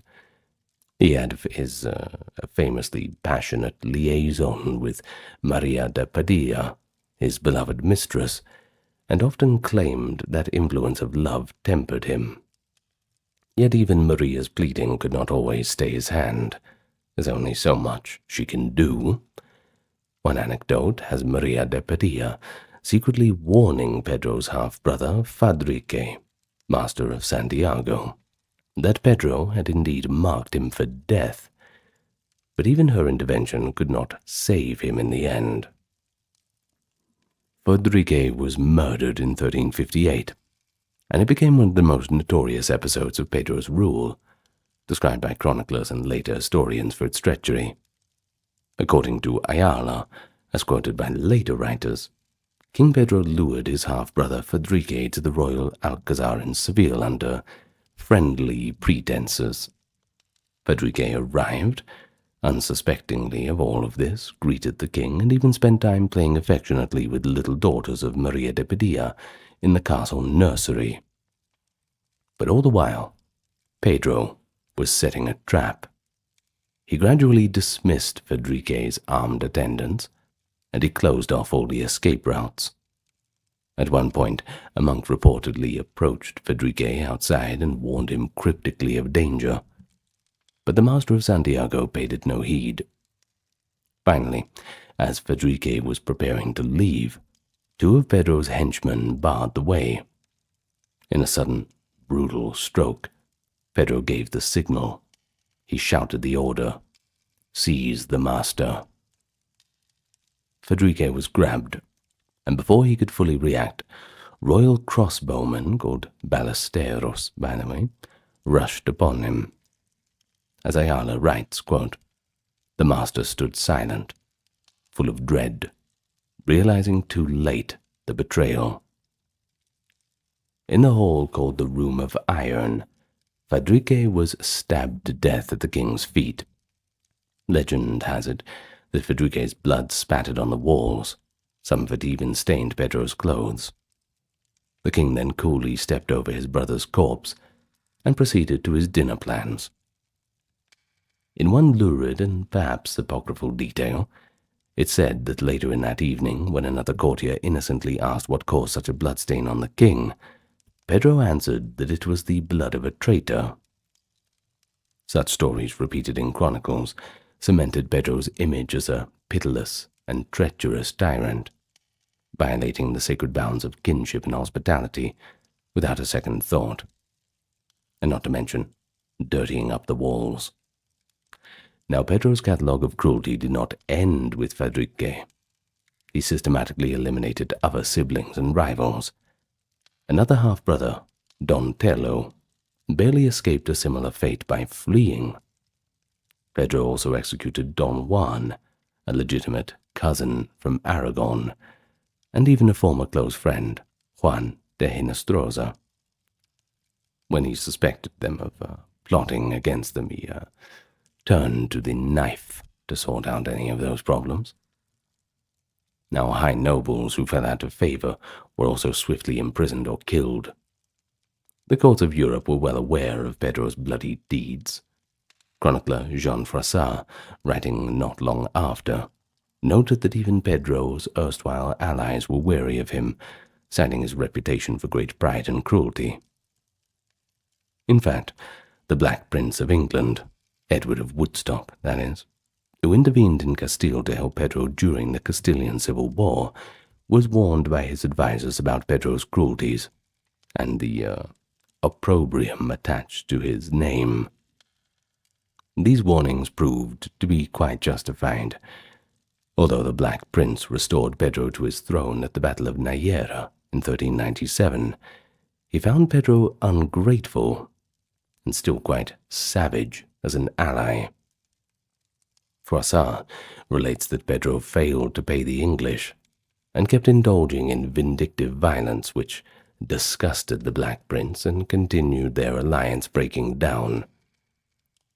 But perhaps the most infamous act attributed to him, one that rang out beyond Castile, was the treacherous murder of Abu Sa'id, the deposed Muslim ruler of Granada. In 1362, during a period of truces in the Reconquista Wars, a Granadan prince named Abu Sa'id, dubbed the Red King, sought refuge with Pedro after being ousted by a rival. Abu Sa'id came to Seville laden with treasure, including a legendary giant ruby.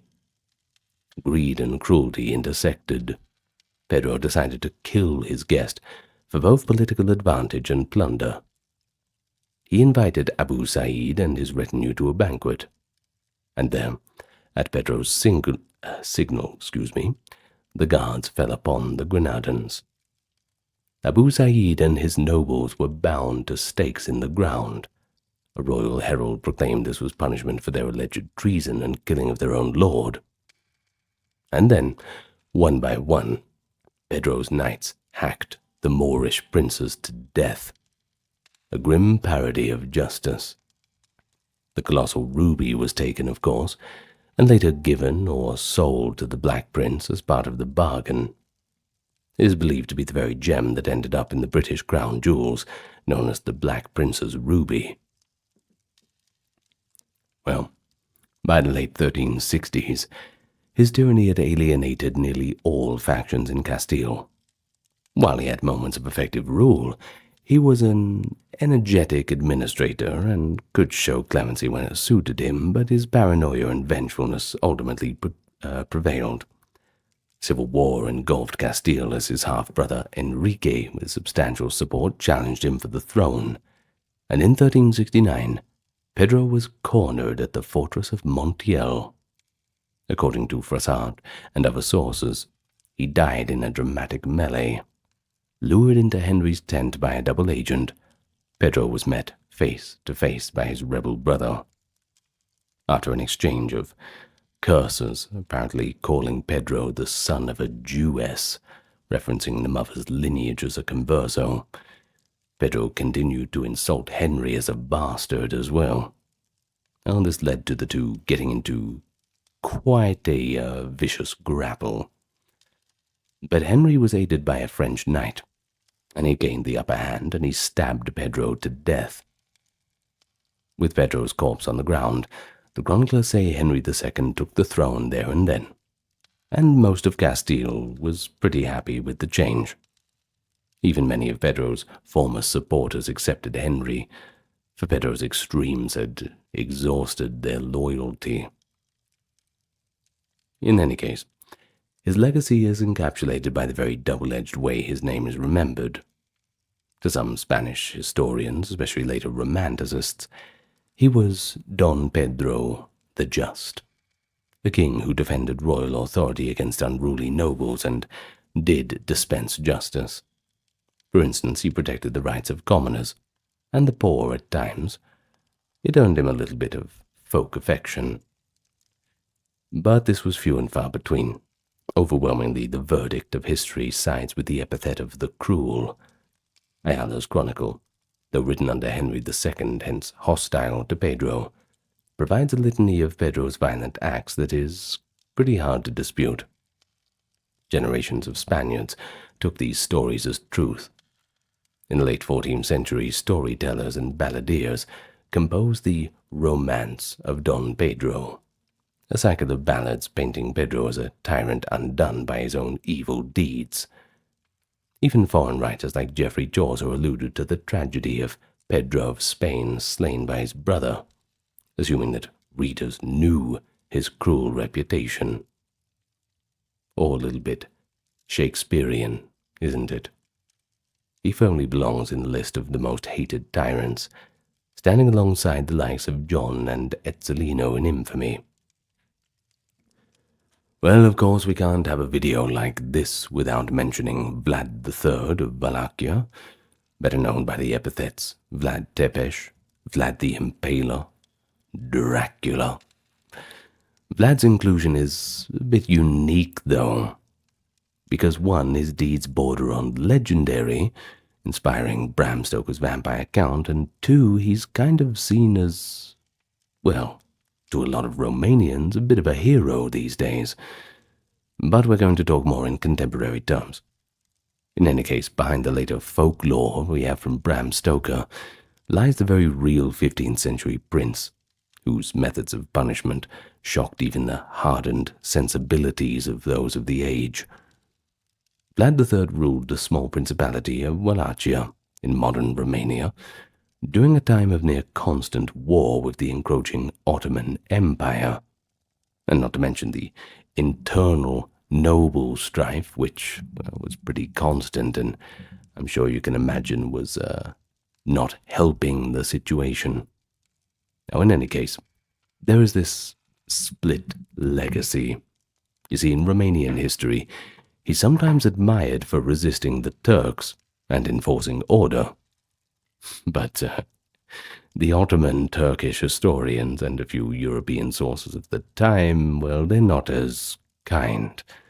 He appears to be an incarnation of cruelty. The consensus among those who knew of him was that Vlad was delighting in inflicting terror of all kinds, and the preferred execution method, of course, was impalement, so gruesome that it earned him that eternal epithet and that spot in the annals of horror. His infamous cruelty was well documented in contemporary letters and later pamphlets. In a letter of February 1462, written in the middle of his war against Sultan Mehmed II, Vlad himself boasts of the scale of his killings. Reporting to a Hungarian ally, he writes pretty matter-of-factly, quote, "I have killed peasants, men and women, old and young. We killed 23,884 Turks, without counting those whom we burned in their homes or the Turks whose heads that were cut off by our soldiers." End quote. Pretty precise number. In any case, the tally was provided by Vlad to impress his Christian allies. It gives a sense of the body count he racked up. And notice something, too, that Vlad enumerates victims down to the last person, 23,884. A pretty specific pride in mass slaughter, kind of like he was making a collection. Well, he also casually notes the methods. Some were burned alive, others were decapitated, as people are generally powerless without their heads. And, of course, that is on top of the tens of thousands who were impaled. If it was me, I would probably be choosing the decapitation. At least that's quick. But fingers crossed we'll never be in that situation. Well, indeed, later in that campaign, when Mehmed II's large Ottoman army invaded Vlad's territory, they were met with a scene straight out of a nightmare. As the Turks advanced to Vlad's capital, Targovishte, they found, according to the Greek historian Laonikos, an expansive field transformed into a field of stakes. And, well, about 20,000 captive Turks of all ages, men, women, and apparently even infants, had been impaled in rows stretching for miles. One chronicler described it, quote, "Babies were impaled on the same stakes as their mothers, rotting corpses sprawled with birds nesting in their entrails." Now that's horrifying, that's for sure. Regardless of wars, leave the kids out of it.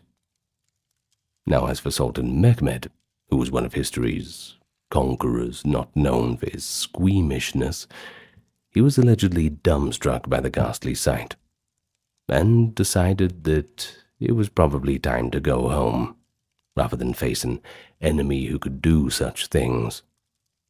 And so, the Forest of the Impaled, as it became known, became Vlad's most infamous atrocity, a gruesome propaganda of terror that worked exactly as intended, in this case, to save his throne by frightening a superior army away.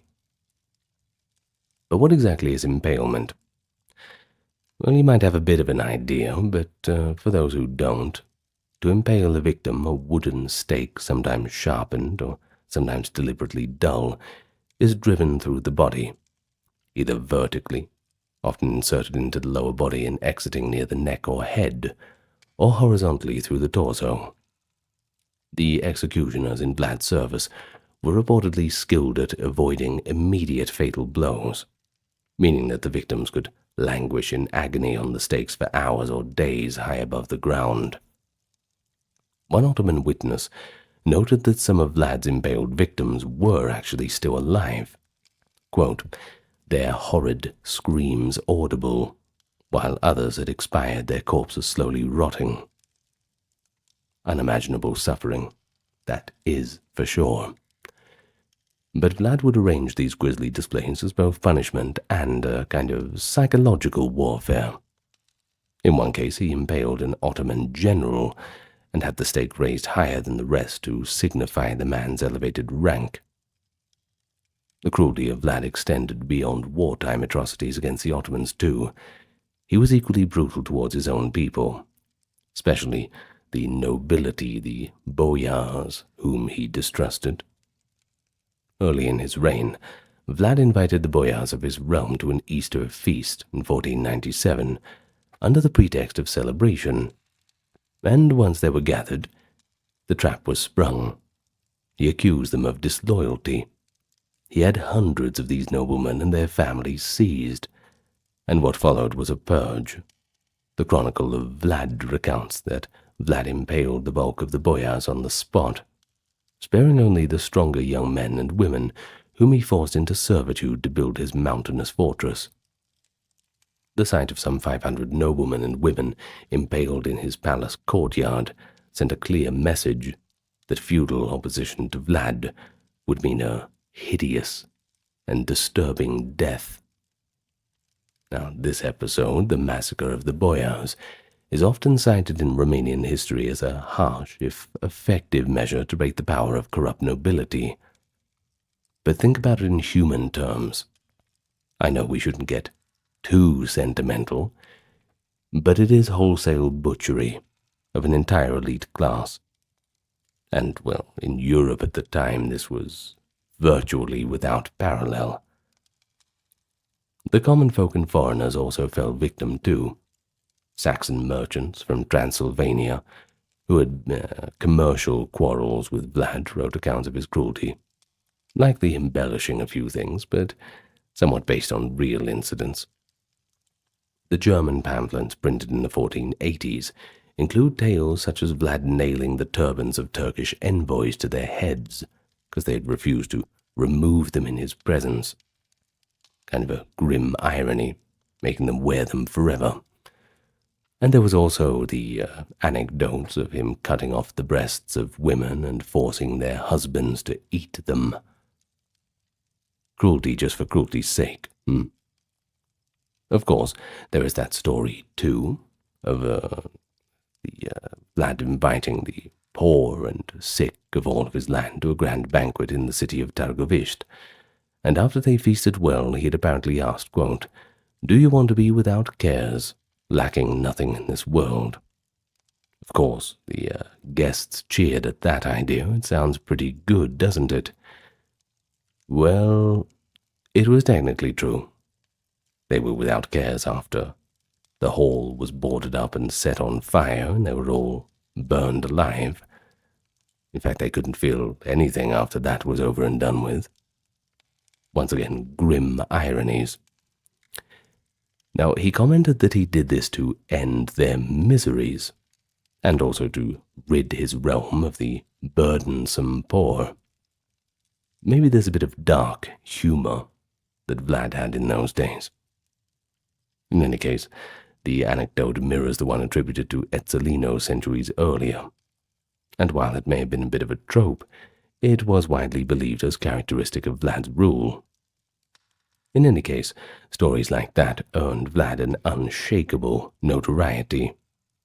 Within his lifetime, news of the Impaler Lord spread through the Ottoman Empire, and mothers would scare unruly children by telling them the Impaler's gonna get you if you misbehaved, which, geez, Mum, you could have went with something a bit gentler than that, but all right.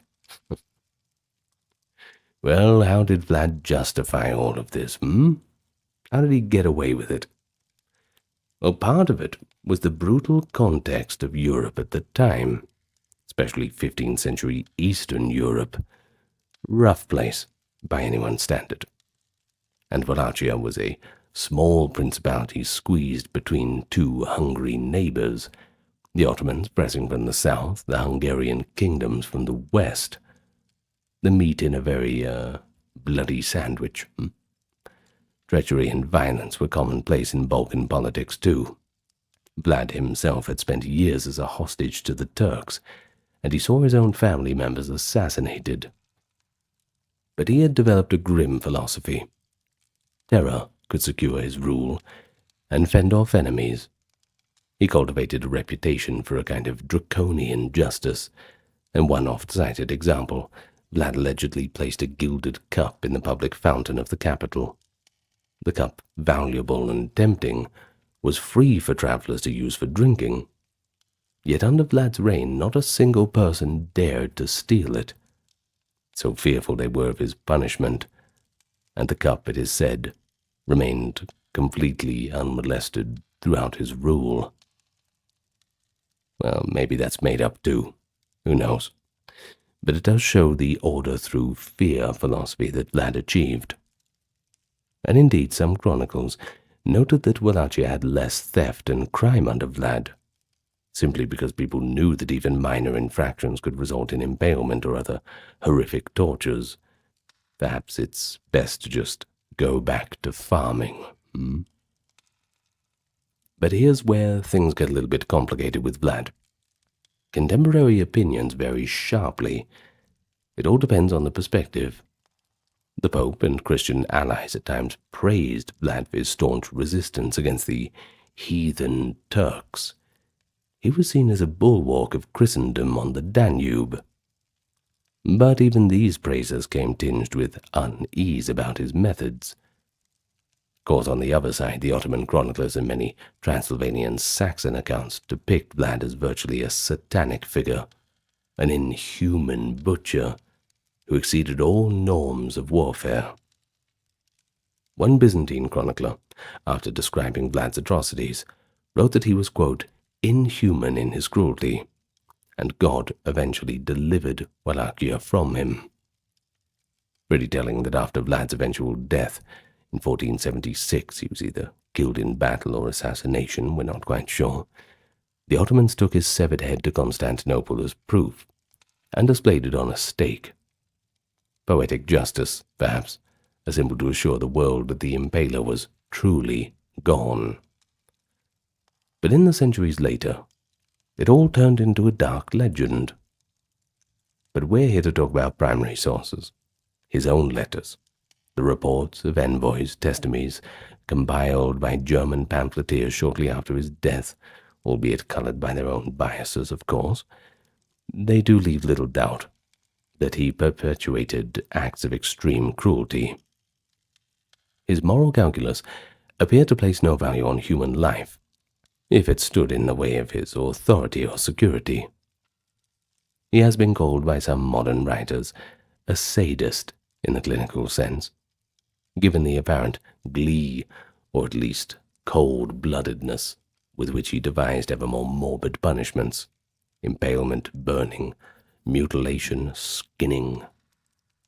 A famous woodcut from 1499 shows Vlad dining calmly among impaled bodies, purportedly based on the Nuremberg pamphlet's description of him taking meals amongst his victims at Brasov and dipping his bread in their blood. I don't know if I believe the latter part. That seems a little bit cartoon villain sort of thing, but I suppose maybe there's a little bit of truth that comes from somewhere. Perhaps it's exaggerated propaganda, but it does show how Europe remembered him. In any case, he lives on in folklore as Count Dracula, and to the Romanians, a real character, albeit they see it in a different way. Everyone has their different spin on it, especially when it comes to nationalist spins and all that sort of thing. There is lots of different opinions. Regardless of your opinion on him, I don't think the legacy of Dracula is going anywhere soon. The son of the dragon. Indeed. Now we've bounced around Europe a bit, from England, Spain, and Italy, Romania. Let's go a little bit further afield, and it spans a broader stage than any single kingdom. Genghis Khan, the founder of the Mongol Empire, and a conqueror of unparalleled scope, and his legacy includes being one of the most fearsome and reviled figures in many different medieval cultures. While Genghis Khan is often celebrated in Mongolia as a national hero and an astute leader, after all, they built that huge statue of him, it's really something to behold, the peoples on the receiving end of his conquests were not so kind. They viewed him as an agent of apocalyptic destruction. Unlike the other tyrants we discussed, Genghis did not rule a settled Christian Rome, and he wasn't called a tyrant in the European feudal sense. Yet if we're going to judge things in terms of mass violence and terror, his actions really did exceed any single European king's. Contemporary observers across Asia and Europe, from Chinese Confucian scholars to Persian chroniclers to Russian monks, all recoiled in horror at the carnage wrought by the Mongols. One Persian historian famously estimated that Genghis's campaigns, quote, killed millions of people and left whole cities as ghostly ruins. Indeed, Modern historians often label the Mongol conquests as genocidal, and it's really hard not to label them as that. But to appreciate why Genghis was so hated, or rather feared, by his contemporaries, we can look at a few representative episodes in his campaign of conquest. Genghis emerged from the steppes of Mongolia, and after uniting the Mongol tribes, unleashed them on the civilized centers of the 13th century world. Between 1211 and 1227, he led devastating invasions into North China, Central Asia, Persia, and Eastern Europe. Now, the Mongol strategy was often to offer a city surrender, promising them relatively merciful treatment if no resistance was met, but to utterly annihilate those who resided once they got in. In practice, even surrender did not always save a population, and resistance virtually guaranteed mass slaughter. One notorious example was the destruction of Merv in 1221. Merv, in present-day Turkmenistan, was a thriving Silk Road metropolis, sometimes said to be one of the largest cities in the world at the time. When Genghis Khan's sons and generals took the city after a brief siege, they carried out a slaughter that left even hardened observers aghast. Medieval sources record that Genghis himself sat on a golden throne outside the city to watch it all as if it were entertainment. The population was driven out and systematically killed. According to Juvayni, a Persian chronicler writing a few decades later, the Mongols counted the dead by requiring each soldier to execute a certain quota. Khan apparently ordered each of his soldiers to kill at least 300 people. One source put the death toll at 700,000, while Juvayni soberly estimated 1.3 million. So many that he wrote, quote, "It was a memorable day for shrieking and weeping and wailing, as the very air filled with the cries of the doomed." The numbers are likely exaggerated. Medieval chroniclers often inflate figures like that. Perhaps it's carrying on the old Herodotus tradition, but they convey the perceived scale. Essentially, the entire city was emptied of life. The Mongols piled pyramids of skulls to commemorate the victory. But this was not an isolated incident. City after city across Central Asia, also known as Khwarezmia, met a similar fate. Bukhara, Samarkand, Urgench, Nishapur. Many others were ravaged. Now, the siege of Nishapur in the same year of 1221 provides another illustration of Khan's ruthless retribution. Nishapur in Khorasan, northeastern Iran, resisted the Mongols, and in the fighting, a son-in-law of Genghis was killed by an arrow. Enraged, Genghis reportedly promised his daughter that she could exact vengeance. Well, that's the slain man's widow. That's that daughter, you know. So, when Nishapur fell, the Mongols butchered the inhabitants with methodical thoroughness.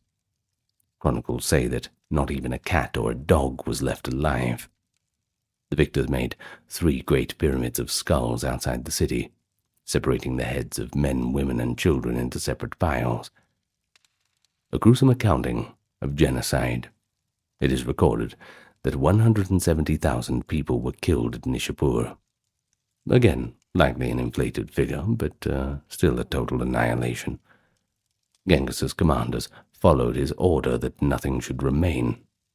They even hunted down animals and smashed buildings to ensure the city was utterly obliterated. This level of deliberate extermination left a mark on the cultural memory. Decades later, travelers would pass ruins in Central Asia and still see the bones littering the ground. A reminder of Mongol passage.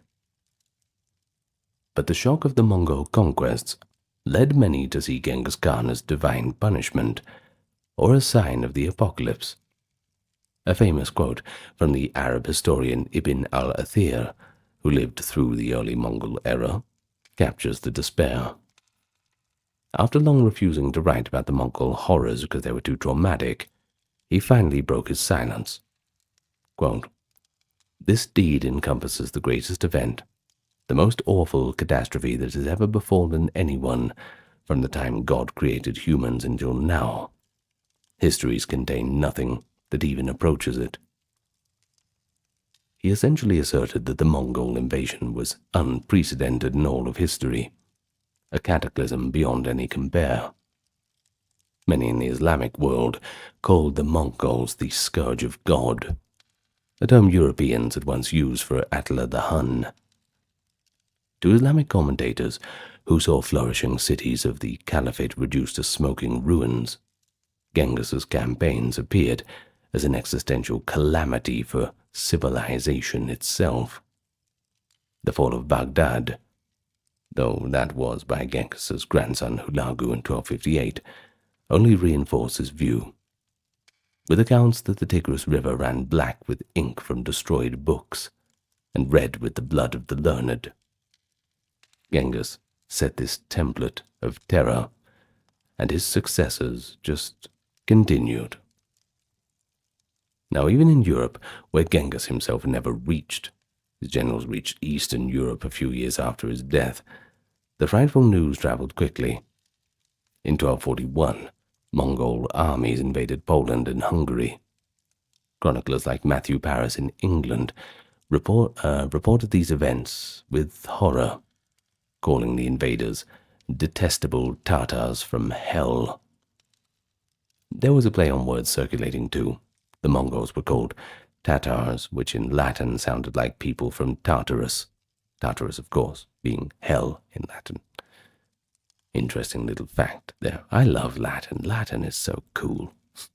We ought to bring it back.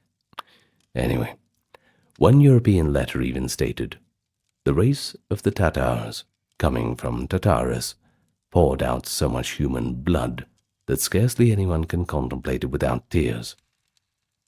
Now this reflects how the Europeans processed the reports as something infernal, beyond human. Well, a Franciscan envoy, Giovanni de Pian de Carpine, who actually visited the Mongol court shortly after Genghis's time, wrote that as he traveled through the devastated plains of Kiev and Kievan Rus, quote, "We came across countless skulls and bones of dead men lying on the ground, evidence of Mongol destruction in the land of the Rus as well."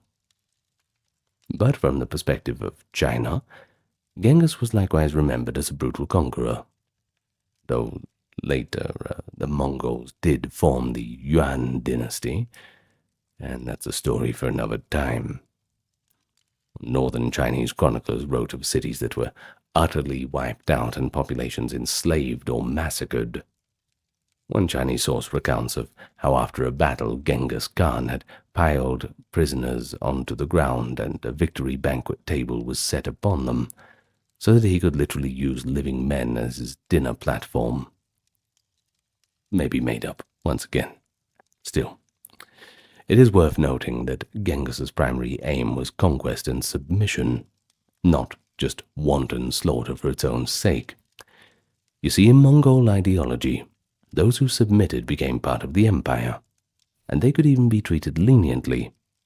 Cities like Kaifeng or some trading centers were spared if they opened the gates. But because so many cities resisted or rebelled, the Mongol response was often total destruction, a circle of atrocity that never ends. Genghis also utilized terror strategically, by spreading fearsome tales of his cruelty ahead of his armies. He sometimes induced other settlements to surrender without a fight. However, this strategy also cemented his legend as a cruel tyrant in the eyes of the vanquished. Well, most people who came across him were too dead to remember, in any case. But here's an ironic twist of history. Genghis himself apparently died in 1227, apparently of illness or a fall from a horse, and his burial has been a secret ever since. And, of course, the brutal legends continue after his death, that the funeral escort killed anyone they encountered on the way to the secret burial ground, ensuring that no living person knew of the site.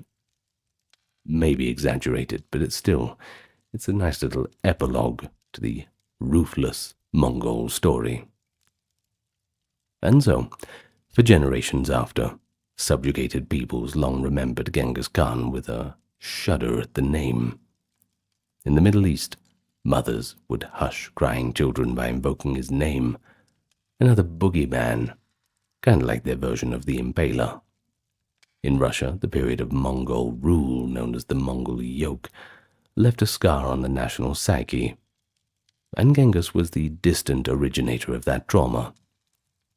In Persia, writers like Juvayni and the later Ibn Khaldun analyzed the Mongol conquest as a brutal whirlwind that destroyed ancient cultures, albeit sometimes acknowledging that a new order eventually arose from those ashes, but still growing pains.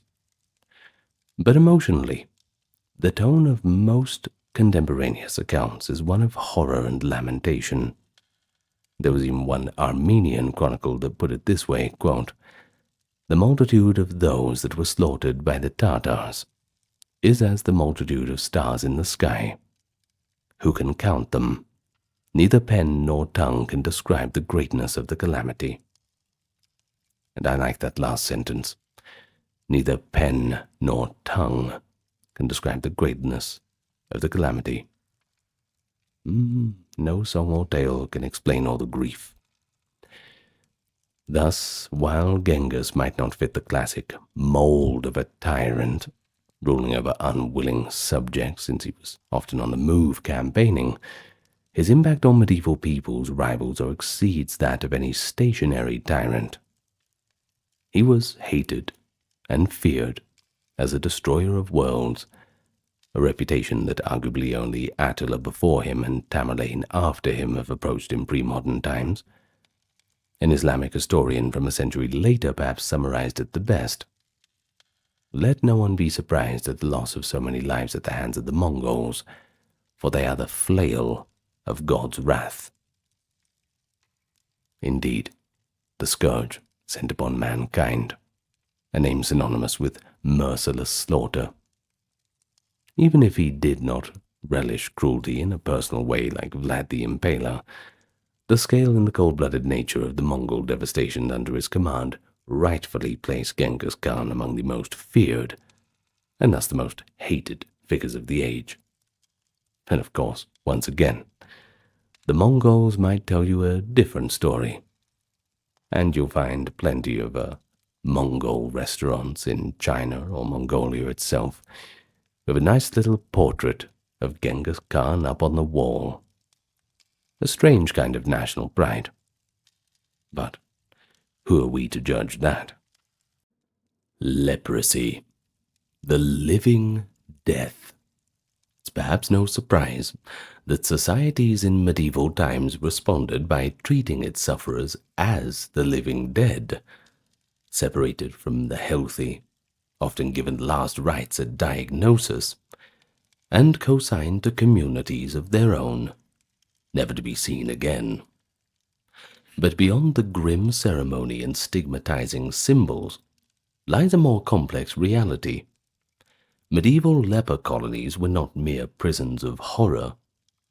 Within their gates, patients led organized lives not unlike those of monks or nuns. They followed daily prayer routines, cultivated gardens, and sustained a micro-society, bound by its own rules. Some even found spiritual meaning in their suffering, believing that somehow it brought them closer to God. Outsiders, too, oscillated between dread and piety, shunning lepers from everyday life, yet building hospitals for them, donating alms, and sometimes even venerating them as holy sufferers. And that's what we're here to talk about today. Leper colonies. In medieval times, Europe and the Near East being our focus. So if you'll join me over the next hour, we can step in and take a look into their daily lives. Welcome to the channel. Just a quick thank you to those supporting, keeping everything ad-free by becoming Patreon and YouTube members, also donating and checking out the merch store. All those links are available in the pinned comment and description. If you can't do that, give it a like, comment, and subscribe, and tell your friends about us. Anyway, that being said, let's begin.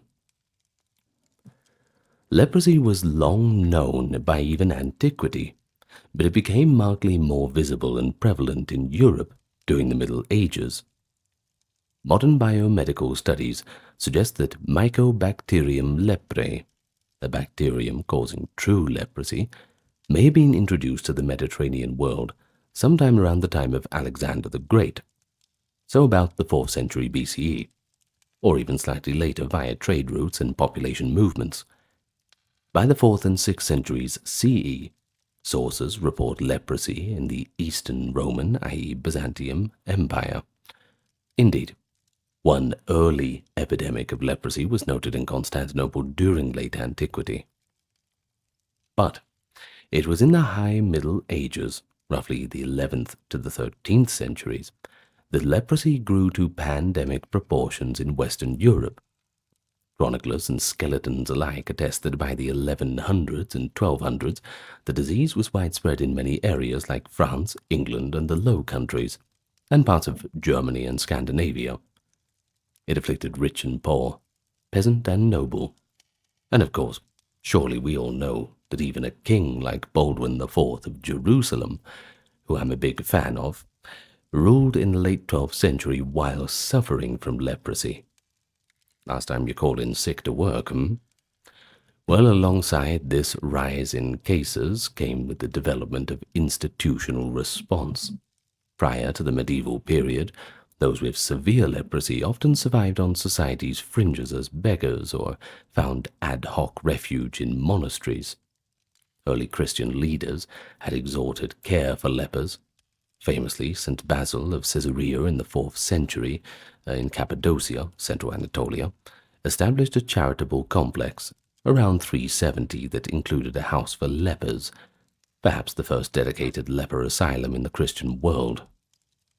Basil reportedly personally ministered to leprosy patients, and his friend, St. Gregory of Nazianzus, praised for this audacious project as a new city of mercy. But despite these precedents, for centuries care of lepers remained informal and frankly quite haphazard. But the true explosion of dedicated leper houses, often called leprosaria, Lazar houses, or leper hospitals, occurred around the 11th to 13th centuries. In Western Europe, the pious upsurge of the High Middle Ages, spurred by religious reform movements, crusades, and the spirit of charity, coincided with growing fears of leprosy's contagion. The result was the founding of numerous leprosaria, institutions that were part hospital, part monastery, and by the 1200s, virtually every major town in Western Europe had at least one leper house on the outskirts. Many smaller villages had one as well, or shared a regional refuge. Historians estimate that medieval England, for example, established 200 to 300 leper hospitals between the Norman Conquest, 1066, and the mid-14th century. France had an even denser network. By 1226, an official survey in France claimed over 2,000 leprosaria, though this figure may be exaggerated. Cities like Paris, Rouen, and others had gained multiple such hospices. Spain, the German lands, Italy, and Scandinavia likewise saw numerous leper houses founded in the 12th and 13th centuries. Several forces drove this phenomenon. First, the religious impulse. Care for lepers was framed as an act of supreme Christian charity, a way to get in God's good books. The New Testament recounts Christ healing lepers, and the ethos of imitatio Christi, imitating Christ, led many to minister to lepers as a path to grace. Wealthy nobles and merchants endowed leper hospitals as an act of piety to benefit their souls. The Church actively encouraged such foundations, of course. Notably, the Third Lateran Council of 1179, an assembly of Catholic bishops, issued Canon 23, which called for the proper organization of leper asylums. This decree acknowledged the leper communities forming across Christendom, and directed that lepers should have their own churches, ceremonies, and clergy, so they could live apart but not deprived of spiritual service. In essence, the Church had sanctioned a separate but cared-for status for lepers, segregated from the healthy, yet to be provided for in the spirit of Christian charity. Now, secondly, there was a public health motive. While medieval people did not understand bacteriology, a couple of 100 years off from that, they observed that leprosy could be caught through close contact over time. The disease disfiguring nature and chronic course also made it especially feared. Municipal authorities and kings sometimes promoted leper houses as a way to remove the sick folk from the streets and minimize the risk or perhaps the panic of contagion. For example, some medieval town charters or laws stipulated that known lepers must live isolated outside the town walls. An early legal precedent comes from as far back as 643, when King Rothari of the Lombards included in his law code a provision banishing lepers from communities, one of the first such laws in the post-Roman Europe. Over time, many regions adapted their own laws to require lepers to live apart. The establishment of a leper colony conveniently allowed authorities to enforce these rules by providing a designated place for expulsion. And thirdly, there is the social order aspect. Leprosaria helped manage the social disruption caused by leprosy. A person with leprosy often could no longer fulfill normal roles in family or work life. Over years, they might become blind, lose the use of their hands and feet, and develop chronic ulcers. A leper house offered a form of custodial care. Food, shelter, and basic nursing, you had it all, and that relieved families and parishes of the burden, and prevented sick beggars from overwhelming the urban spaces.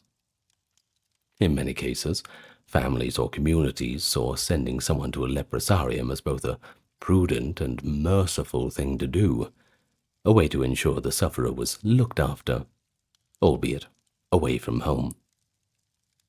But it's important to note that not all societies rushed to segregate lepers to the same degree. The Eastern Roman territories and also the Islamic Near East at the time were generally less prolific in founding isolated leper colonies than Catholic Western Europe was.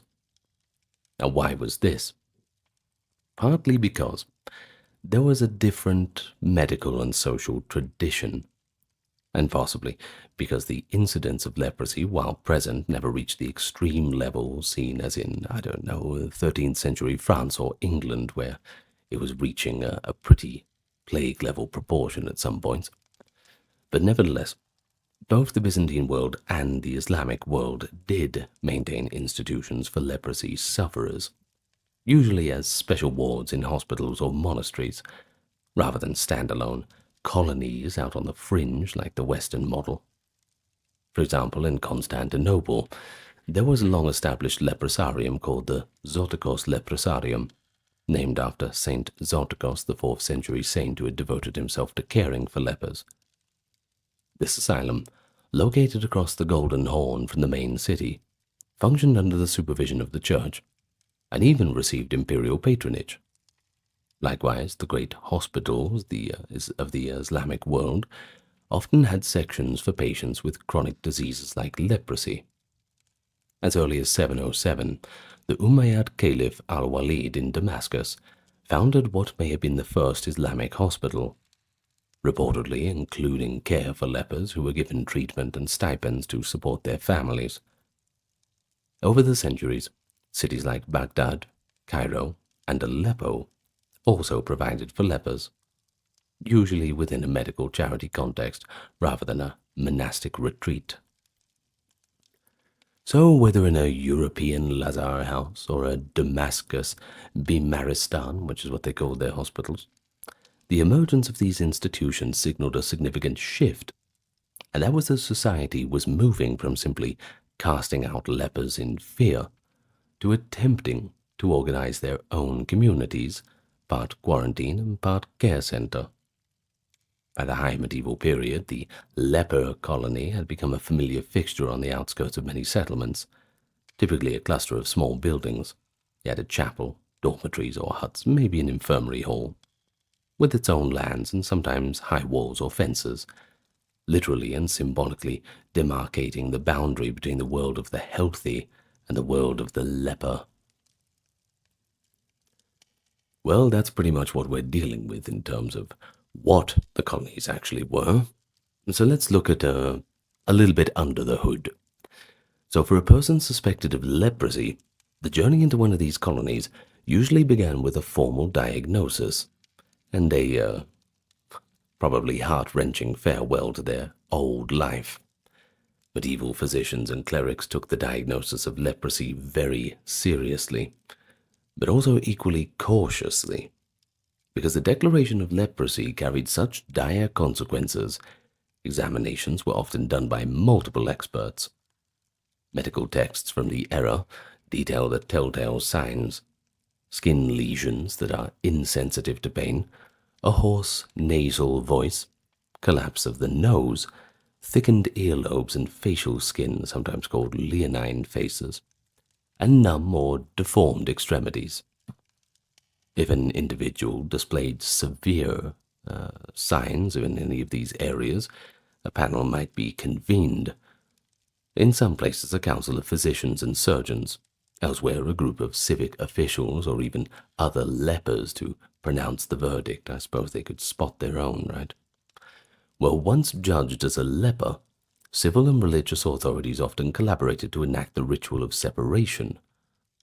Surviving records of this ceremony reveal how literally medieval society viewed the leper's new status as a living corpse. In a typical rite, the leper heard a mass of the dead said on their behalf.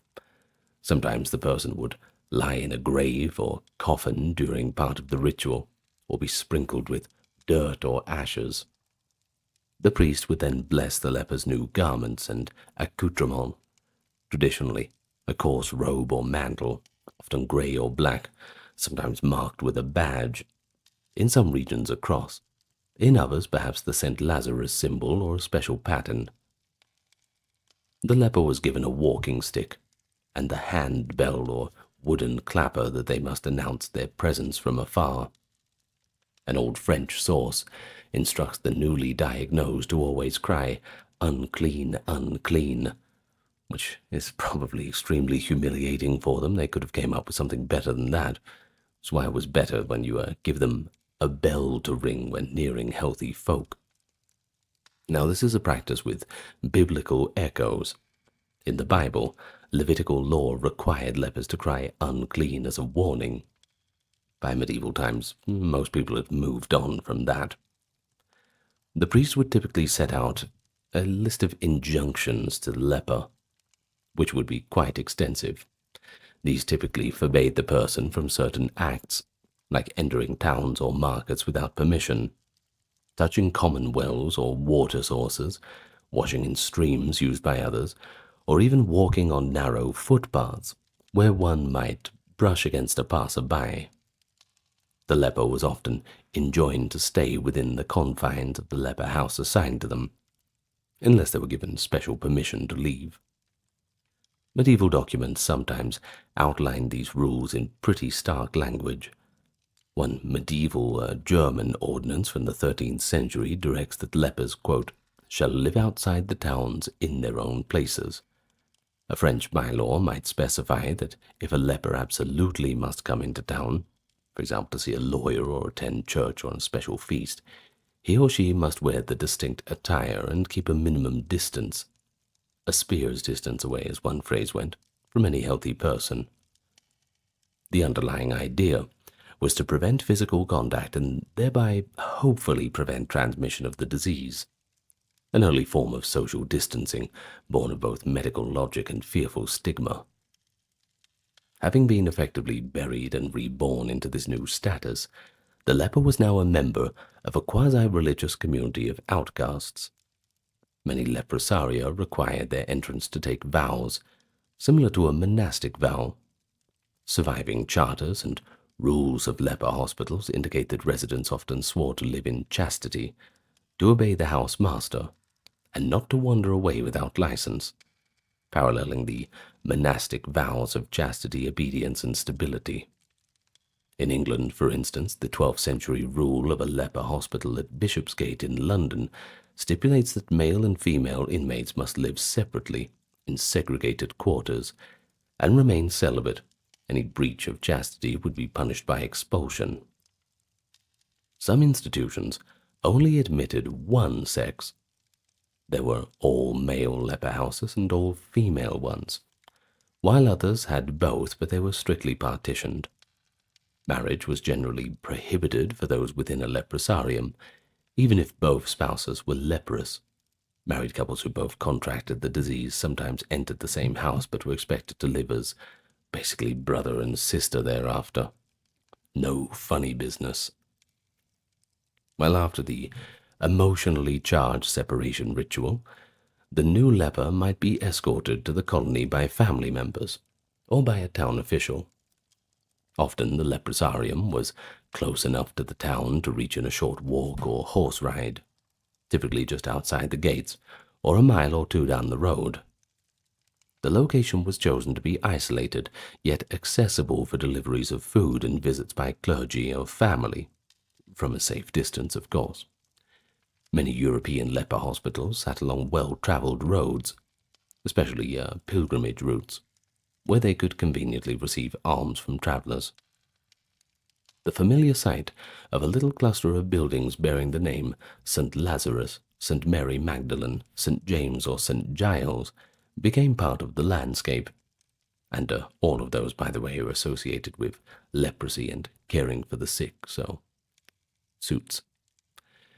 Crossing into the gates of the leper colony, the initiate was entering a new society with its own hierarchy and customs.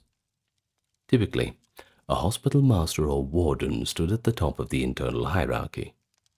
This might be a healthy cleric appointed to by the church, or in some cases, a leper elected from among patients. Some houses allowed leprous inmates to hold certain offices, though usually under oversight of a non-leprous clerk or prior. Supporting the master were often a few healthy attendants, maybe a lay nurse or two, a cook, and a chaplain priest who would conduct religious services. These healthy staff often lived on-site or nearby, performing tasks too difficult for patients and acting as liaisons to the outside world. The lepers themselves, sometimes called brethren and sisters of the hospital, might number anywhere from just a handful to dozens. Most leprosaria were relatively small, housing perhaps 5 to 20 patients on average. A few large foundations, often near cities, could have 50 or more. Archaeological excavations at the leper hospital of St. Mary Magdalene in Winchester, England, suggest that it accommodated a substantial community across several centuries. Its cemetery held hundreds of burials, indicating continuous use and a rotating population as older inmates died and new ones came. On the other hand, remote rural houses might only ever have a few residents at one time, especially if resources were scant. To be admitted, patients sometimes had to meet certain criteria, beyond just having leprosy. Some hospitals insisted that the leper be from the local region or town. Others welcomed strangers and pilgrims. Many required that the entrant be poor, or at least willing to surrender any remaining property to the hospital's custody. Indeed, a legal side effect of being declared leprous was that one's property often legally transferred to the heirs of the leprosarium itself. In medieval law, a leper under the ban was effectively civilly dead, meaning they could not inherit or transact like they did before. In some cases, a person of means entering a leper house would sign over their lands to the institution, providing an endowment for their own care as well as others. There are records of minor nobles or widows doing so and living out their lives as sisters or brothers of Lazar House, with the comfort of having provided for the house's welfare. Thus, by the time a new resident settled into their cell or their bed, whatever we're going to call it, at the leprosarium, they had undergone quite a transformation. They had lost their old identity in the world, legally, socially, and even sartorially, wearing now the uniform of the leper. They gained a new identity as part of a different outcast community, which in many ways mimicked a kind of monastic life. This social death was traumatic, yet it was mitigated by the structured environment that would now surround them. So let's have a look inside the communities and see how these men and women organized their existence. Although leper colonies were born from isolation, life within them was far from chaotic or idle. It's quite the opposite. Most leprosaria were run on a strict daily schedule that blended routine medical care, religious observance, a bit of household work, and of course periods of rest. Contemporary accounts often liken leper hospitals to small monasteries, and that's for pretty good reason too. Many were founded or supervised by monastic orders. For instance, the Order of St. Augustine or the Benedictines, who imposed their customary discipline. They're not really known for being too relaxed, the Benedictines. But even though those weren't directly managed by monks, they often adopted monastic-style rules to regulate daily life. After all, everybody needs structure to keep them from falling apart. Bit of a leprosy joke there. Now, a typical day in a European leper hospital would begin pretty early, at dawn, around 6 a.m., with morning prayers in the chapel. Lepers often attended matins or mass each day. If the hospital had a resident chaplain, he would celebrate mass in the chapel for the lepers, who might sit or stand in a special area, sometimes separated by a screen from the altar if the priest was concerned about close contact, though many chaplains did directly serve their charges. In some places, if a priest could not be present daily, the lepers would gather and recite prayers or hear readings led by one of their own or a lay attendant. Prayer was a central pillar of life in the colony, not only for spiritual comfort, but also because many residents understood that their suffering was framed in religious terms. Well, after worship, the practical matters of the day commenced. Breakfast might be pretty modest, perhaps bread and ale or pottage. Pretty normal. They get the same thing non-lepers get. But one noteworthy aspect of many leper hospitals was that they tried to provide a relatively nutritious diet, on the theory that good food could slow the progression of the disease or at least sustain the strength of the patient. Medieval medical theory, based on Galen's humoral model, considered leprosy a disease of imbalance, often thought to stem from excess black bile or phlegm causing corruption of flesh. Diet was the one way to counteract this that they knew. Surviving directives show that leper inmates were sometimes given extra portions of meat, fish, or dairy compared to what ordinary poor people might eat, in hopes of fortifying their bodies. I suppose that's a bit of a silver lining, I guess. If you got thrown into a leper colony, at least you'd be eating well.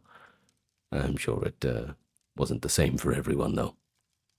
For example, an English leper hospital's rule might specify fish 3 times a week, fresh bread daily, and wine or beer rations, and that's a pretty decent regimen by medieval standards. Archaeologists examining bones from leprosarium cemeteries indeed found evidence that many leper house residents had diets high in protein, suggesting institutional food was better than what you'd get as a beggar. After breakfast, some of the more able residents engaged in chores or work to keep the community going. A common sight in leprosaria was a garden or a small farm.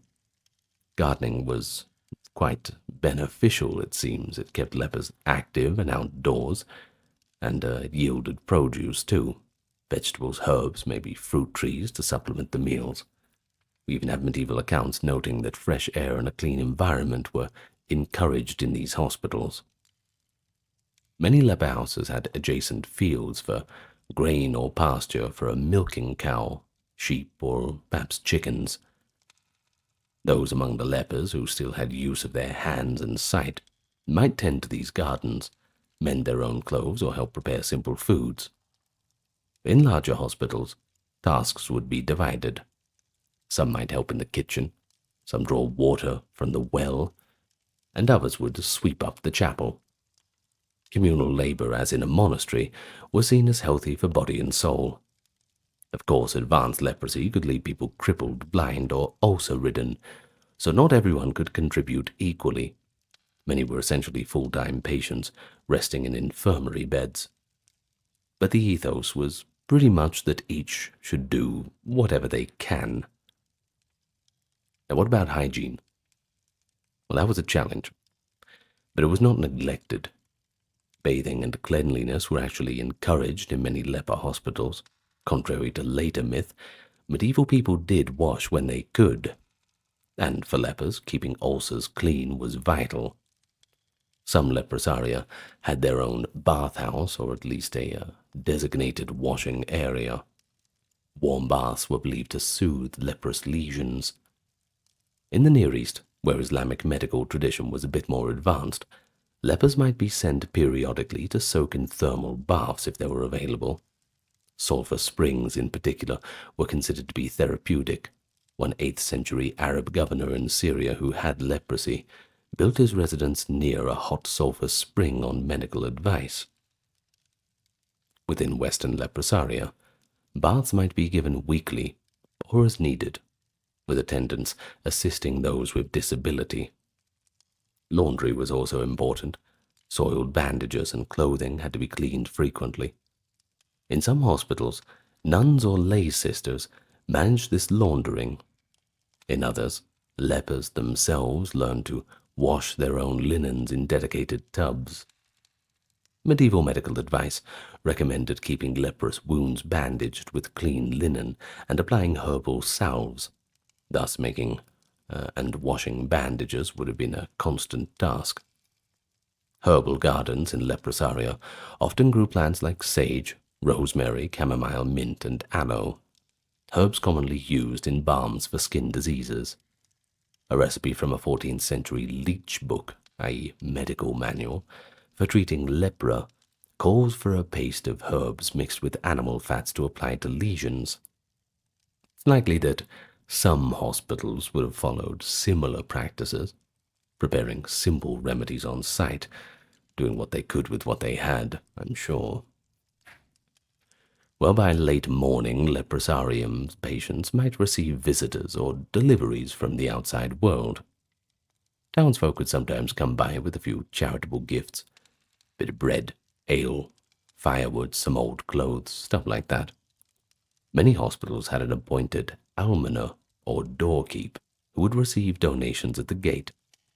In some cases, benefactors specifically endowed the house with regular supplies. For example, a local lord might grant the lepers a right to collect a measure of grain each harvest, or a guild in town might send cooked meals on certain feast days. Family members of the lepers might also visit, though direct close contact was usually avoided. There are a few accounts of loved ones coming to the leper house gate to converse through a small window or across a low wall, leaving parcels of food or tokens of affection for their estranged kin. The rules generally forbade lepers from freely roaming back to their old homes, but supervised visits at the colony were allowed, and I'm sure that they were quite emotionally charged too. In some leper hospitals, especially in later medieval centuries, not everyone inside was actually afflicted with leprosy.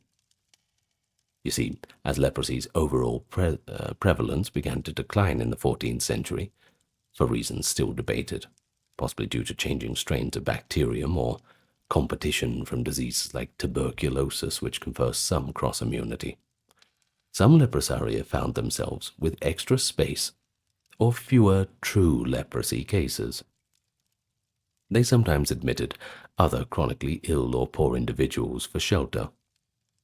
For example, by the 15th century, English records show certain leper hospitals housing blind paupers, or those with other infirmities, essentially functioning as a general almshouse. This could lead to a mix of patients and perhaps some relaxation of the strictest isolation rules.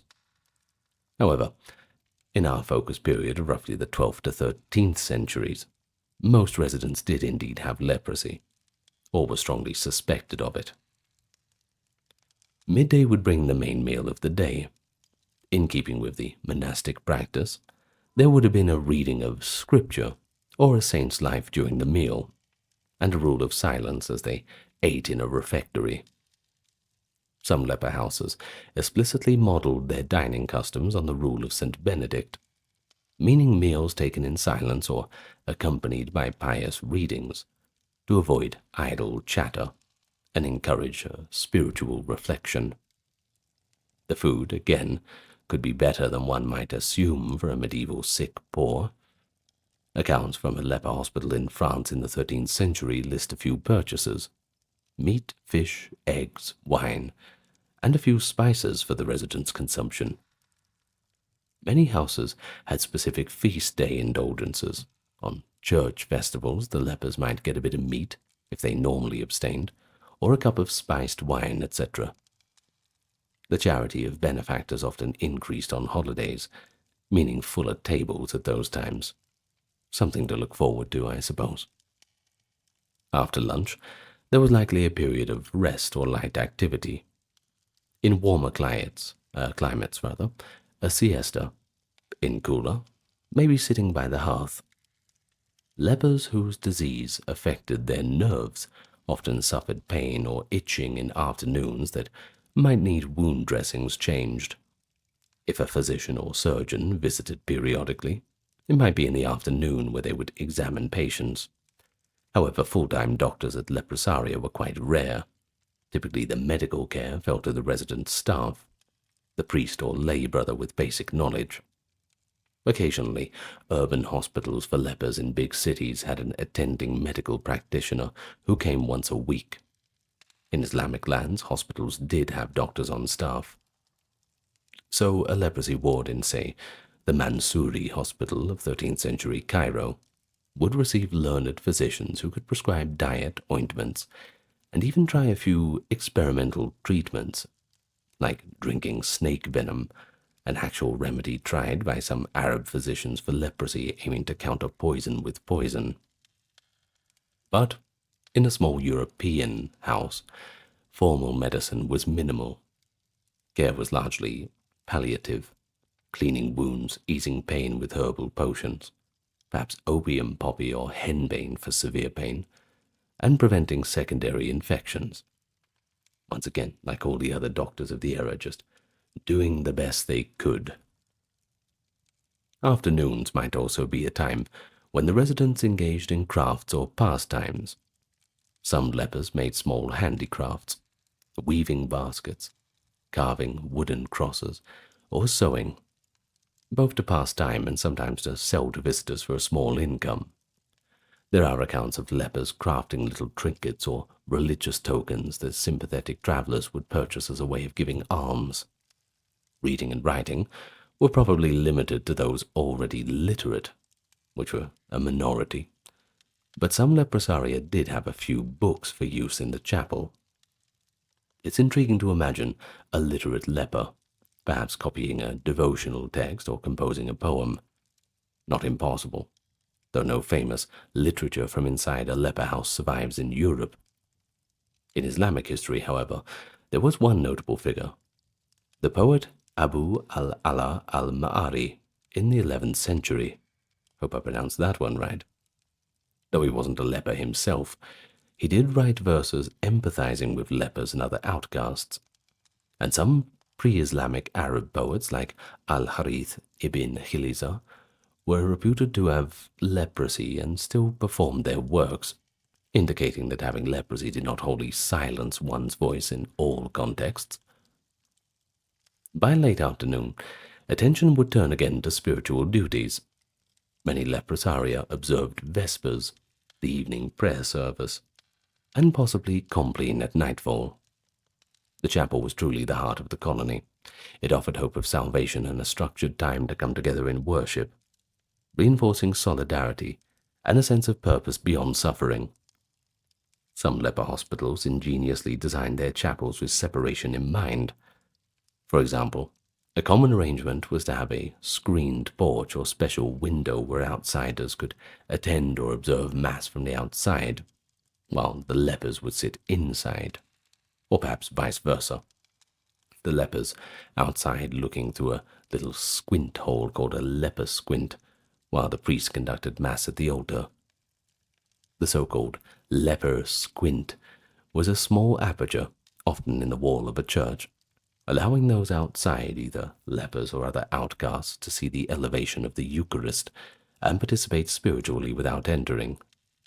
Such architectural features survive in some medieval churches, though whether they were truly for lepers or perhaps anchorites is debatable, but they do show concern for those to accommodate those who could not mix with the general congregation. I mean, at least they had something. In any case, many leper hospitals had their own chapels to avoid the need for residents to travel to parish churches.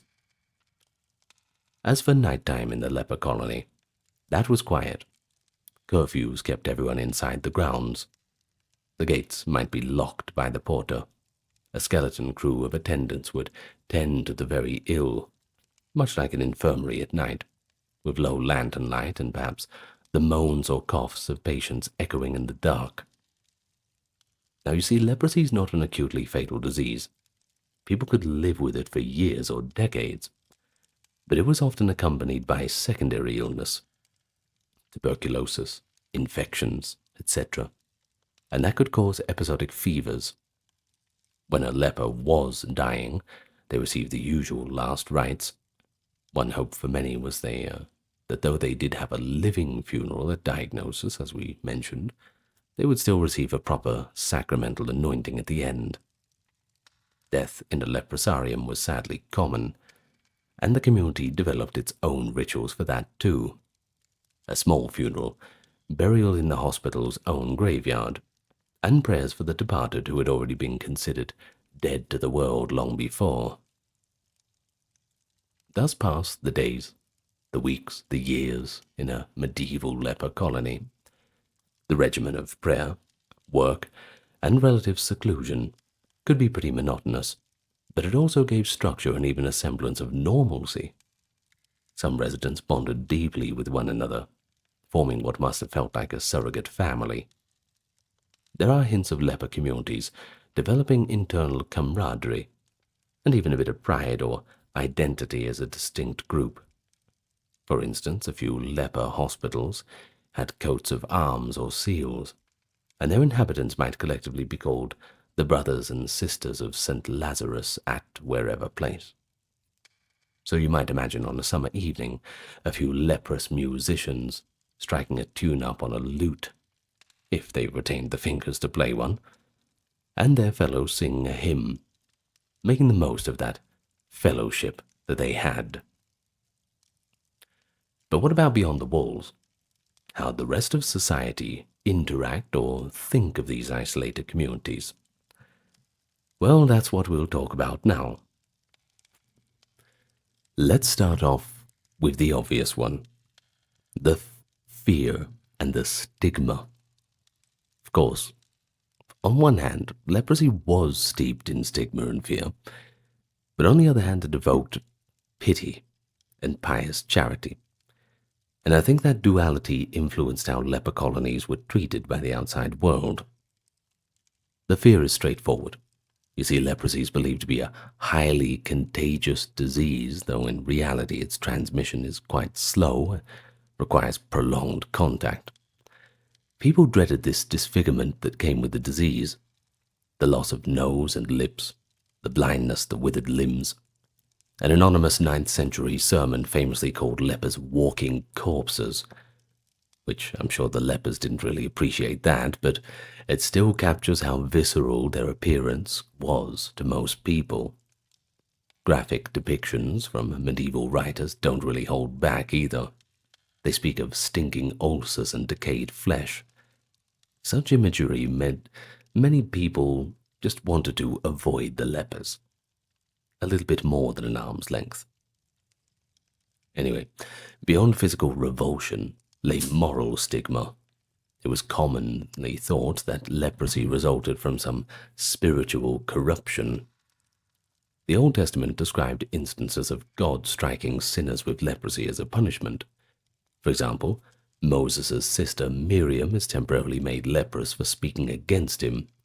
King Uzziah is smitten with leprosy for sacrilege, etc. Early Christian commentators like St. Augustine and Pope Gregory the Great reinforced the idea that leprosy could symbolize the state of a soul in sin.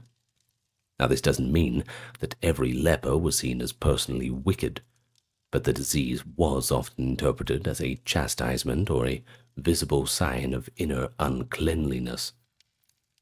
A folk belief in parts of Europe held that leprosy could be caused by sexual immorality. Some called it the uncleanness that befell those who had led lustful lives. Others speculated that it was inherited, or the result of one's parents' sins. Such views led to social discrimination. Lepers were sometimes legally equated with outcasts of other kinds. For example, a leper in a medieval law might be classed alongside the insane or civilly dead in terms of their rights, not allowed to bear witness in court, hold office, or marry the healthy. At its worst, the fear and distrust of lepers boiled into persecution and violence. The most notorious example occurred in France in the year 1321. In that year, there was a rumor that spread that lepers, in league with Jews and Muslims, were plotting to poison the wells of Christendom to cause plague. This conspiracy theory, likely born of the general paranoid atmosphere and repeated famines as whispers of plague began in the East, led to what is known as the Lepers' Plot Panic. King Philip V of France issued orders to have lepers arrested. Under torture, some gave false confessions of such a plot. An unknown but large number of lepers were imprisoned and even executed, burned at the stake or drowned, hopefully downstream, of course, in a wave of fear that also provided a pretext to attack Jewish communities who were accused of masterminding the plot. Well, even short of such extreme cases, there was everyday discrimination. Lepers were typically required to signal their approach, hence the bells and the clappers, so that people could avoid them. Many cities had ordinances barring lepers from marketplaces, taverns, mills, and churches, except perhaps on designated days or from designated areas. Some towns provided special leper houses or shelters just at the town gate, where traveling lepers could stay overnight without coming inside the walls. And we even find accounts from travelers.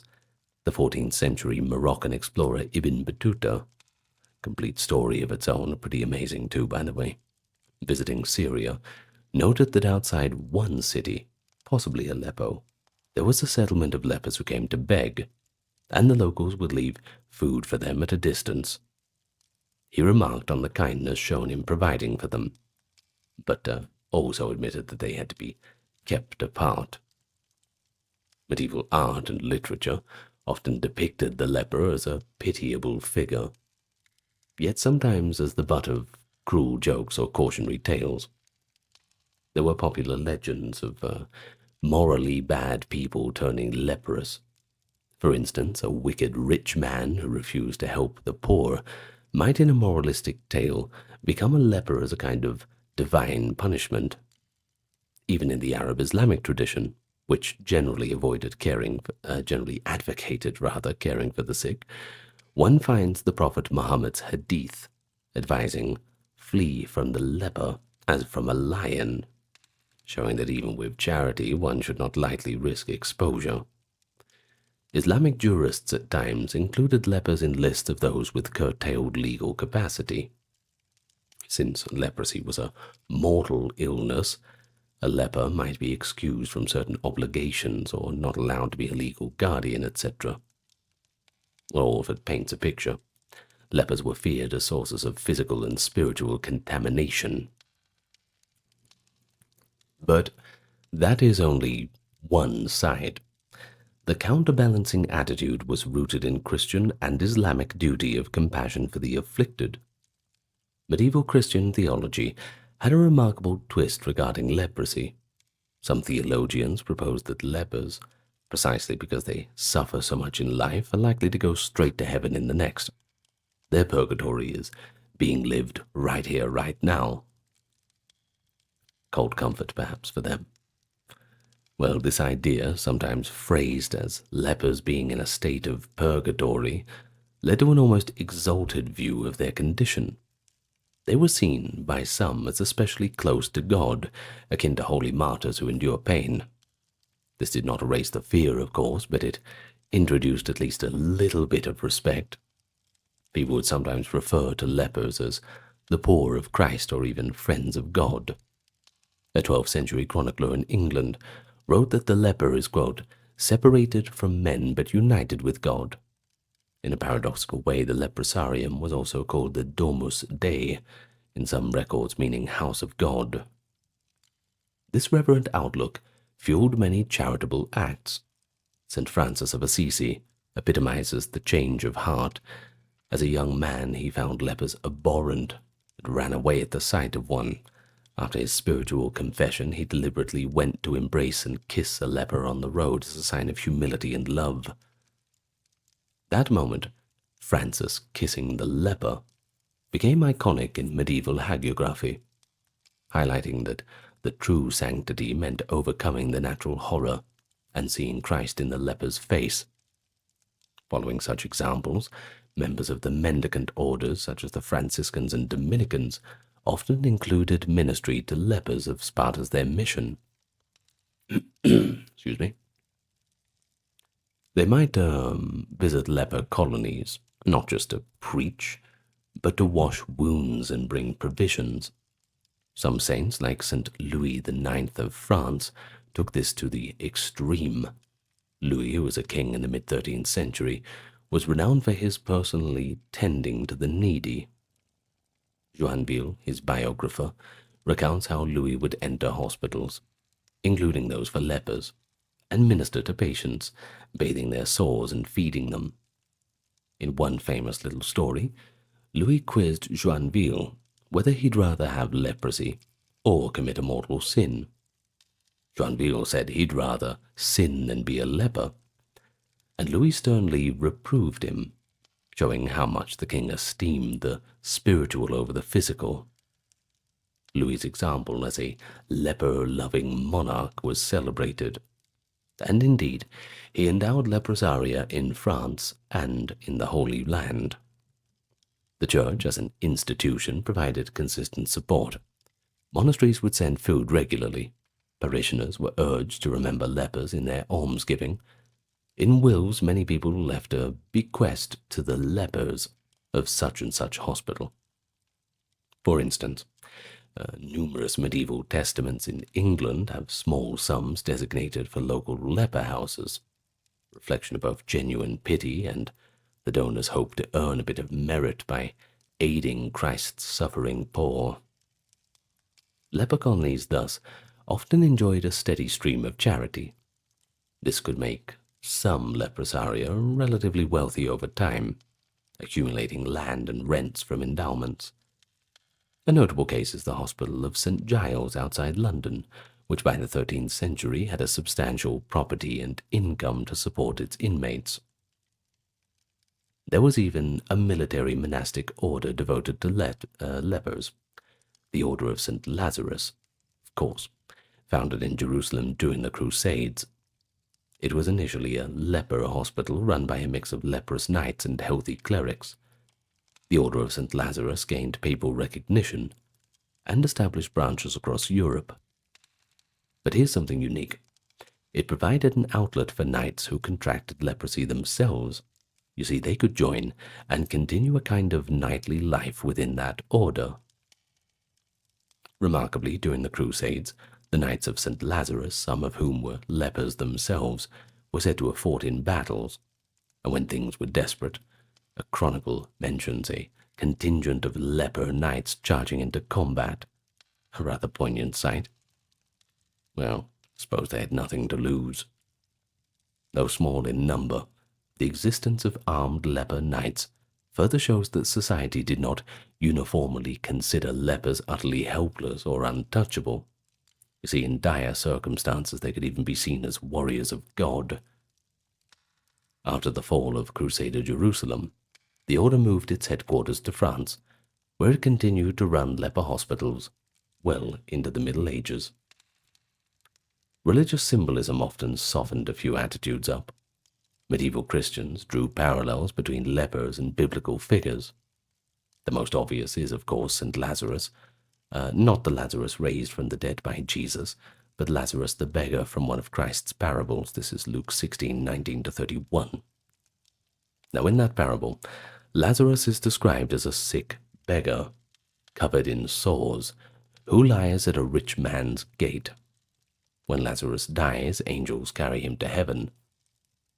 The medieval imagination conflated this character with the idea of leprosy, sores, poverty, eventual blessedness. Thus many leper hospitals were named after Lazarus, and lepers themselves were sometimes called Lazaruses. Well, they could take comfort that Lazarus, despite misery in life, was rewarded after death in heavenly comfort. Likewise, Job from the Old Testament, afflicted with terrible sores but remaining faithful, a model of patience for lepers. And of course, Christ's own actions touching and healing lepers in the Gospels, providing the ultimate validation that lepers should not be utterly shunned. In the Islamic context, while the dominant note was to avoid contagion, there were also a few strains of compassion. Prominent Muslim physicians like Avicenna or Ibn Sina devoted sections to their medical encyclopedias to the treatment of leprosy, indicating a professional concern, or at least managing it. Various charitable endowments in Muslim cities funded care for lepers. For example, the great Congruent Hospital in 13th century Cairo, explicitly welcoming patients with chronic maladies and providing them with free treatment, even a bit of spending money upon discharge, if you made it that far. There is an account, too, that the Sultan Congruent's endowment made sure leper patients leaving the hospital got a small gold coin so they wouldn't have to beg right away.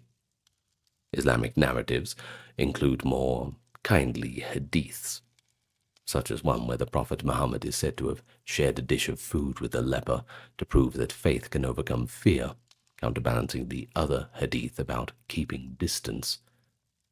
Sufi Muslim saints sometimes deliberately ministered to lepers as acts of humility. For instance, the 13th century Persian poet and mystic Sa'di of Shiraz writes a parable of a king visiting a leper colony and finally learning a little bit of compassion. Thus, leper colonies existed in a tension between exclusion and inclusion. One could say, ideally, society provided for the lepers while still providing against them. For them by maintaining these colonies, donating food and granting them rights to have their own priests and facilities, and against them by keeping them segregated, occasionally persecuting them in the odd panic, and marking them as fundamentally other. From the leper's perspective, they stood in a quite unique social category. No longer fully part of ordinary life, they formed a fraternity in affliction. They depended on the charity, but also sometimes had to remind society of that duty. There are hints of lepers asserting their collective voices. In 1321, during the aforementioned persecution in France, some records suggest that lepers tried to band together and appeal for authorities for mercy. I mean, it didn't work, but they tried, right? In other instances, leper hospitals would petition for protection or rights. For example, asking the king to confirm that the local market must give them a certain allowance of bread, or seeking exemption from tax on their lands. A few of these such petitions survive, which indicates that leper colonies actively negotiated their place in the social fabric. Well, finally, as the Middle Ages waned, so did leprosy in much of Europe. By 1400, cases had become far fewer. The reasons remain studied by historians and scientists. Now, one theory is that the bacterium's virulence declined, or that increasing prevalence of tuberculosis, which is a related mycobacterium, gave people some cross-protection. We've already talked about that, but it's also hypothesized that changes in living conditions and possible quarantine effects of the leprosaria themselves helped burn the epidemic out. As leprosy waned, many leper colonies just got repurposed. They turned them into almshouses. I mean, there weren't many lepers left to fill them up, so they had to do something.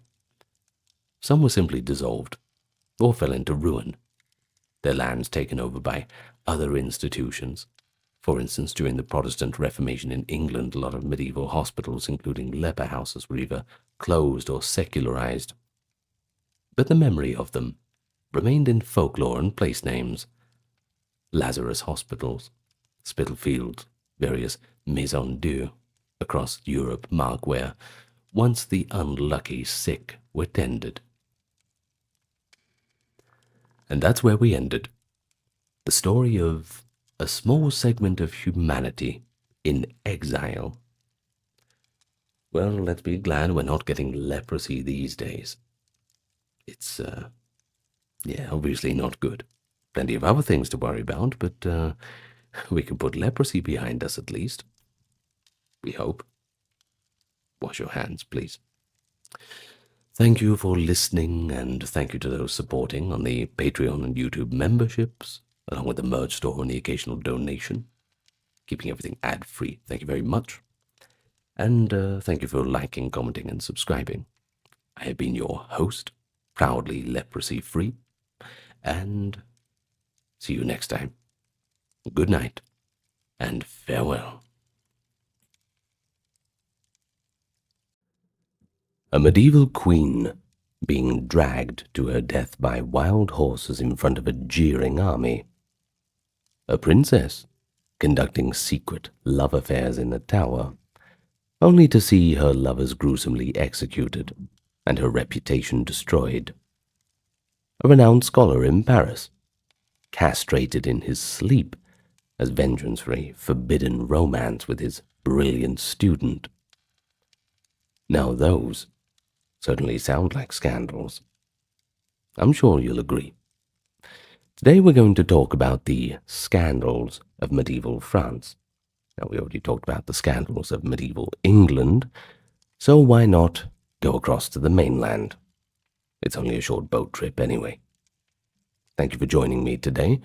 First, I want to say thank you to everyone supporting on the Patreon, YouTube memberships, the merch store, and the occasional donation, keeping the entire channel ad-free. Thank you.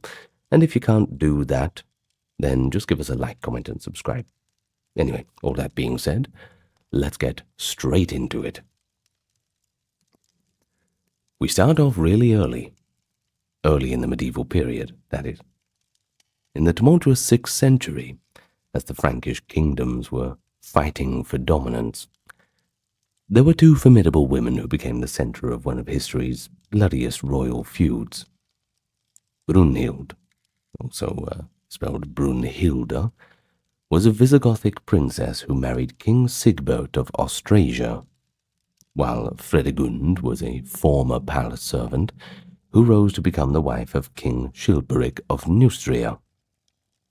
These two queens could not have come from more different backgrounds. You see, one was high-born and quite educated. The other was low-born, but fiercely ambitious. The spark of rivalry was a heinous act of murder. Chilperic had initially been captivated by Fredegund, one of his servants, but under pressure to match his brother Sigbert's prestigious marriage, Chilperic took Brunhild's sister, Queen Galswintha, as his wife. Now, Galswintha, however, was soon strangled in her bed under mysterious circumstances.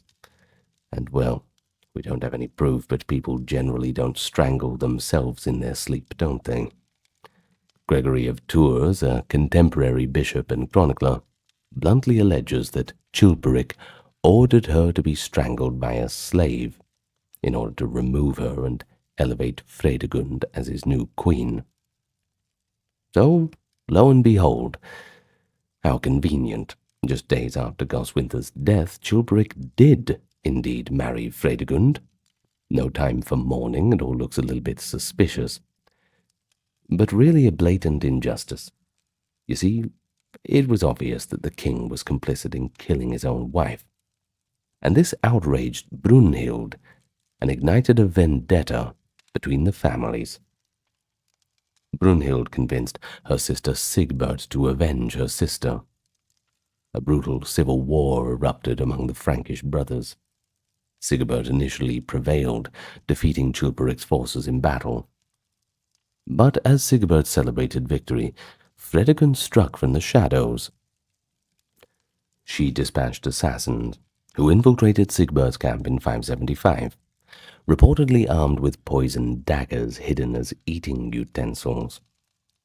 At a triumphant feast, the men suddenly stabbed King Sigbert with their toxic blades, killing him and abruptly reversing Brunhild's fortunes. The young Brunhild was captured and imprisoned by her hated rival. Yet she proved as resourceful as ever, and as ruthless as ever. Brunhild escaped her captivity, married another member of the Frankish royal family to regain power, and continued to rally supporters against Fredegund and Chilperic. For decades, the feud raged on, marked by plots, shifting alliances, and spectacular acts of treachery. Fredegund gained a dark reputation in the chronicles for her cruelty and political cunning. It was said that she did not hesitate to bribe nobles or eliminate anyone in her way. Gregory of Tours recounts how Chilperic at times feared his own wife's wrath. Once a petitioner begged the king for mercy, Chilperic replied, "Well, I better ask my wife first." Oh dear. And Fredegund promptly had the man executed, so no luck there. She reputedly devised inventive tortures for those who crossed her, such as ordering the hands of failed assassins to be cut off, or having servants burned alive for disobedience. Under her influence, Neustria's court became synonymous with intrigue and bloodshed. Now, Brunhild, for her part, she was no passive victim. There's no good guy, bad guy in this story. She governed Austrasia as a regent for her young sons and grandsons, showing administrative talent and a thirst for revenge. At times, Brunhild and Fredegund even forged brief truces when it was politically expedient. Well, but the animosity always resurfaced after a while, so, old habits die hard. Each woman saw the other as responsible for destroying her happiness and her family. Chroniclers, writing in an era when powerful women were often scapegoated as the causes of strife, alternately vilified Fredegund as the embodiment of evil and admired Brunhild for her regal determination, though Brunhild too could be ruthless, ordering murders for her enemies as well. Their personal conflict had enormous political consequence. It fueled wars between kingdoms, caused the death of kings and princes, and destabilized the Frankish realm. And then, the crescendo. It reached a climax in the early 7th century, years after Fredegund had died of natural causes. Brunhild, by then a grandmother around 70 years old, was still attempting to maintain power in Austrasia. Excuse me.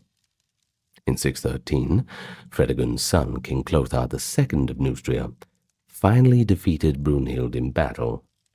What followed was the most ghastly punishments ever recorded for a royal captive, an execution clearly intended to erase Brunhild's legacy through maximum humiliation. After accusing her of causing the deaths of multiple Frankish kings, including perhaps 10 members of his family during the long feud, Clothar II had Queen Brunhild tortured for 3 days.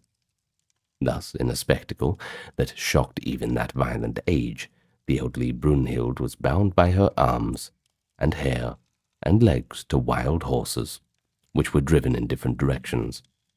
The once proud queen was literally torn apart, limb from limb. Her mutilated remains were then burned to ashes, as if to leave no trace of her. A gruesome end to Brunhild, certainly. Not just an act of personal revenge by Clothar, but a public statement. It symbolized the definitive triumph of Fredegund's bloodline and the reunification of the Frankish kingdom under Clothar's rule. But it also served as a dire warning to anyone who would challenge the new king. Medieval writers described Brunhild's execution with a mix of horror and moralizing, as if to say that even a queen was not immune to judgment for the blood she had shed, at least in their eyes. The feud of Brunhild and Fredegund stands thus as an archetypal medieval scandal. It's a mix of adultery, murder, and politics at the highest level. Certainly remembered for generations. Indeed, much later in France, these two queens would be compared to figures in tragic literature. Modern historians, passing a biased account of Gregory of Tours and others, know that both women were navigating a pretty brutal world, using their limited tools of power available to them. Nonetheless, the sensational nature of their story, the Game of Thrones without dragons, as it's sometimes called, certainly lives on in the medieval memory. Well, let's move on from that unfortunate affair to, well, another unfortunate affair. They're all pretty unfortunate today. It's a running theme. We move ahead now to the 9th century, jumping forward a couple hundred years, where we find a scandal in the Carolingian dynasty. That revolved not around murder or war, but rather a king's desperate attempt to get out of his marriage. It was King Lothar II of Lotharingia, region roughly encompassing modern Lorraine and parts of the Low Countries. He sought to divorce his wife, Queen Thutberga, in order to marry his longtime mistress, Waldrada. Royal divorces were extremely rare and, publicly fraught in the Middle Ages, and Lothar's case became an infamous one for the shocking accusations he leveled against an innocent queen to achieve his aims. Yes, quite long before the days of Henry VIII and his unfounded accusations, there was Lothar.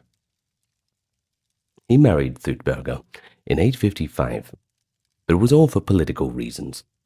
Their union produced no children either. Meanwhile, he had already fathered several children with Waldrada, whom he had a clear preference for. By 857, frustrated and anxious for a legitimate heir, Lothar decided to repudiate Thutberga. Since mere personal aversion or barrenness was not acceptable legal grounds for annulment, the king concocted a far more scandalous claim. He made an accusation that Queen Thutberga was incestuous, and he tacked on a few little sprinklings of moral depravity onto it as well. According to Lothar's charge, Thutberga had engaged in incestuous relationships with her own brother, and in an especially lurid twist that the siblings had committed, quote, unnatural acts in order to avoid compromising her virginity before marriage. Need I explain more? In any case, Lothar alleged that Thutberga had even become pregnant by her brother, and then resorted to witchcraft and abortion to destroy the evidence. These accusations were almost without precedent in their brazenness. No scandal like this ever before, especially publicly pointing the finger at a royal like that. And incest, that was considered to be one of the gravest of sins, a crime that tainted entire noble lineages. To accuse a reigning queen of such behavior was to invite outrage and give scandal to all Christendom. Now, unsurprisingly, Thutberga strenuously denied these charges. Despite being imprisoned and humiliated by her husband, She demanded the chance to prove her innocence through trial by ordeal, a common judicial practice of the time appealing to the judgment of God. In 858, a champion on Gutenberg's behalf plunged his arm into boiling water, and miraculously it emerged with minimal injury, which was taken as a divine sign clearing the Queen's name. It's certainly a bold gamble, but you notice that Gutenberg wasn't sticking her own arm into there. Champion indeed. By the verdict of the ordeal, Gutenberg was declared innocent of the incest and sorcery charges. Congratulations. End of story, right? Not quite. You would think that that would be enough to end the matter. But there was somebody you forgot to ask, and that is the very unsatisfied and not so easily deterred King Lothar. Frustrated by the outcome, he essentially kept Gutenberg under house arrest until she felt compelled to confess to the sins that she had not committed. Under duress, and perhaps fearing for her life, the Queen eventually made a false confession that some of Lothar's accusations were indeed true. Armed with this coerced admission, Lothar convened a council of hand-picked Lotharingian bishops in 860, and he had them annul the marriage. They divorced the king and queen, declaring Gutenberg unfit, although notably even these bishops balked at allowing Lothar to marry Waldrada, his mistress, without approval from higher authority. The scandal quickly escalated beyond Lothar's own realm. The case was appealed to the Pope in Rome, since the dissolution of a royal marriage touched on the laws of the Church. Pope Nicholas I, an assertive pope known for upholding ecclesiastical authority, took quite a keen interest. Outraged by what he saw as a travesty of justice, Nicholas invalidated the local council's decision, and he actually sided with Queen Gutenberg. In letters dripping with moral indignation, he castigated the bishops who had supported Lothar, reminding them in no uncertain terms that Gutenberg's ordeal proved her innocence and that a coerced confession was completely worthless. The Pope saw in Lothar's actions not only a personal sin, i.e. adultery with Waldrada, but a dangerous challenge to the sanctity of marriage, not to mention the authority of the Church over said marriage. Under intense papal pressure, Lothar had no choice but to grudgingly take Queen Gutenberg back, and he did so in 865, restoring her as his lawful wife and queen. Imagine the atmosphere at that breakfast table. This public rehabilitation of Gutenberg was a triumph for Nicholas I and canon law. But it certainly didn't fix the marriage. That was a bitter shell. Lothar still had no heir from Gutenberg, and continued to resent the situation. In a final twist of fate, the king's schemes came to naught. Lothar fell ill and died at age 30 in 869, still married to Gutenberg, and without a legitimate son. His beloved Waldrada never became queen, and his realm was carved up by rival Carolingian relatives after his death. Now, the scandal of the divorce had repercussions far beyond individuals involved. It set a precedent for the principle that even kings must bow to church law in matrimonial matters. The spectacle of a king publicly accused of vile falsehoods and humbled by a pope's intervention was quite astonishing. Medieval commentators saw the sudden death of Lothar, which occurred while he was returning from a journey to Italy, possibly seeking papal approval, as a sign of divine judgment on his attempt to pervert justice. Now, as for Gutenberg, though a pawn in these events, she emerged with her honor fully restored. But you could certainly imagine it was quite a stressful situation. But just before we go, do spare a little bit of a thought for Lothar. After all, He was always in love with Waldrada. They never got there happily ever after. Like many other royals, he was shoehorned into a marriage that he never wanted, something just out of political expediency. Gutenberg probably never wanted it either. And of course, there are no refusals. There are no divorces. Tried to do his best to get things annulled, but backed into a corner. Desperate situations are made. No, not saying that Lothar is a victim in all this. But, well, love makes fools of all of us, doesn't it? Anyway, moving on. Next up, we have one of the most poignant scandals of medieval France, which isn't about kings or battles at all, actually about love and learning. It's in the early 12th century. A renowned philosopher and theologian named Peter Abelard fell in love with his pupil Eloise, and their tragic romance became the talk of all Europe. This affair shocked the academic and religious communities of the time, not only because of its illicit nature, but also because Abelard himself chronicled it in searing detail, ensuring that future generations would know of their joy and suffering. Abelard was in his 30s, a brilliant but somewhat vainglorious teacher at the Cathedral School of Paris, which is, by the way, the nascent University of Paris, and Eloise was likely still a teenager, exceptionally well-educated and the niece of a canon named Fulbert. Abelard became Heloise's private tutor around 1115, and soon what was once an intellectual collaboration blossomed into a secret but passionate relationship. By Abelard's own account, in his autobiographical letter known as the Historia Calamitatum, or Story of My Misfortunes, the two lovers would steal moments together whenever they could, exchange letters, and, when Fulbert was away, enjoying intimate nights in the canon's own house. Their affair was as intense as it was clandestine. Eloise became pregnant, and Abelard spirited her away to his family in Brittany, where she gave birth to a son.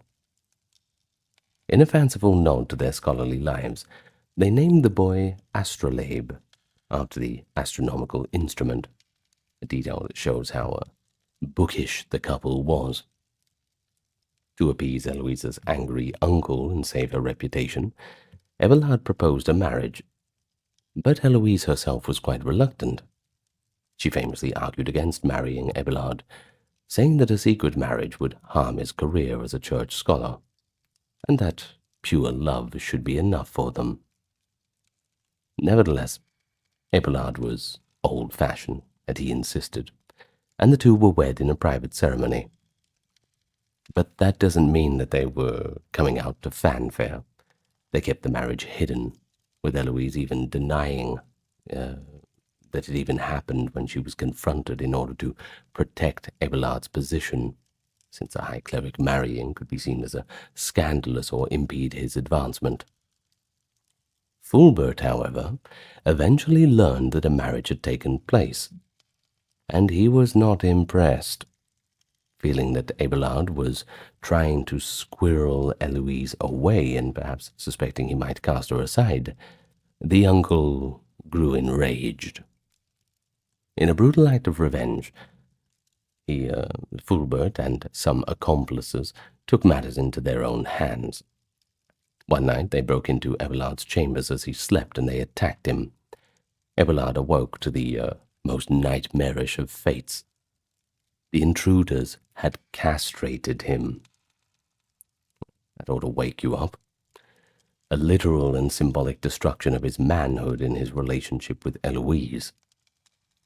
The news of this vicious assault spread quickly among scholars and clergy. To many it was a horrifyingly literal retribution for Abelard's transgression of seducing a young woman under his tutelage. Abelard himself, once so proud and charismatic, was all of a sudden not so talkative. In the aftermath, he retreated from the world and became a monk at the Abbey of St. Denis, while Eloise, heartbroken and at Abelard's urging, took vows as a nun at the convent of Argenteuil. But the story does not quite end at their separation. Years later, Abelard and Eloise began a correspondence by letters that are now famous for their depth of feeling and philosophical insight. In these letters, we see Eloise candidly expressing her undying love and anguish, confessing that she still cherished the passion for Abelard even under the habit of her nunnery. Abelard, now a monk and a teacher of theology, responds with a mix of affection, spiritual counsel, and at times defensive rationalization of their past. Through this correspondence, medieval readers were privy to an intimate emotional drama, a brilliant woman articulating love and pain, and a brilliant man torn between his religious duty and love of his woman.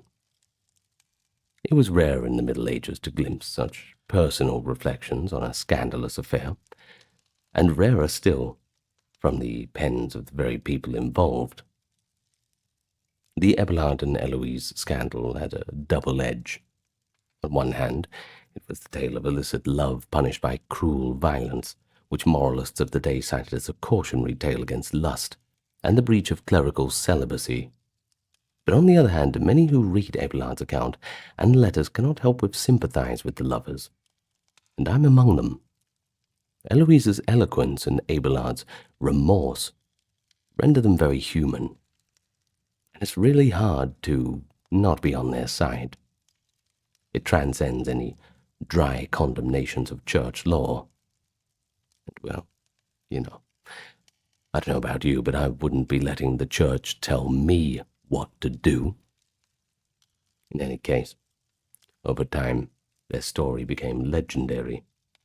It's seen as one of those great tragic love stories of Western history. It's almost like a French Romeo and Juliet.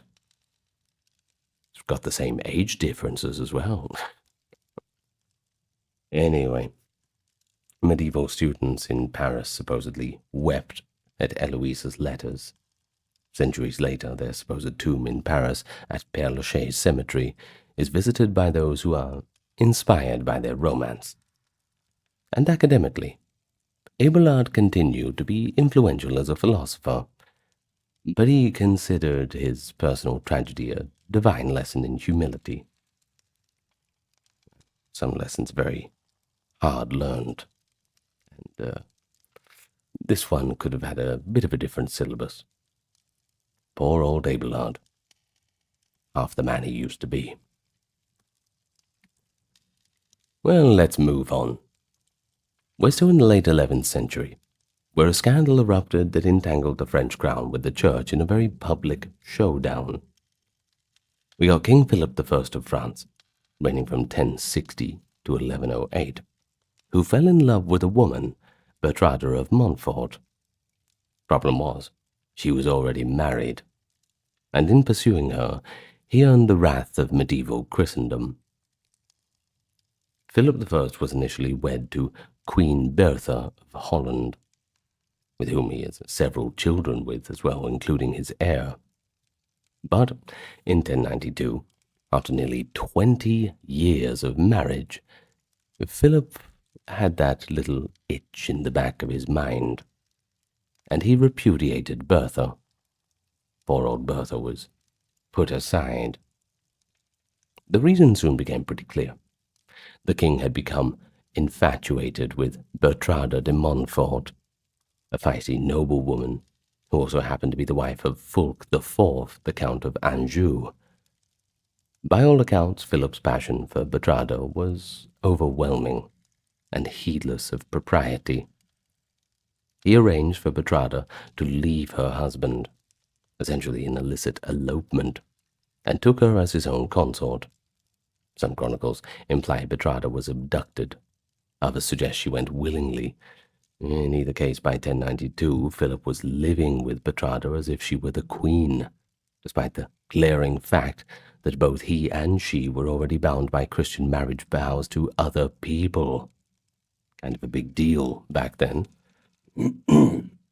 So, this blatant act of bigamy and adultery was a grave scandal. Unlike some earlier Frankish kings, who might have kept multiple partners informally, Philip tried to legitimize his relationship with Bertrada, insisting on treating her as a queen. Church authorities were, once again, not impressed. Adultery was a sin for any Christian, and bigamy, essentially 2 simultaneous marriages, well, that was like adultery, but double. Absolutely forbidden. Moreover, Philip's behavior threatened political alliances. It enraged the Count of Anjou, for one. He wasn't impressed either. No wonder. And it also flouted the church's role in sanctioning marriages.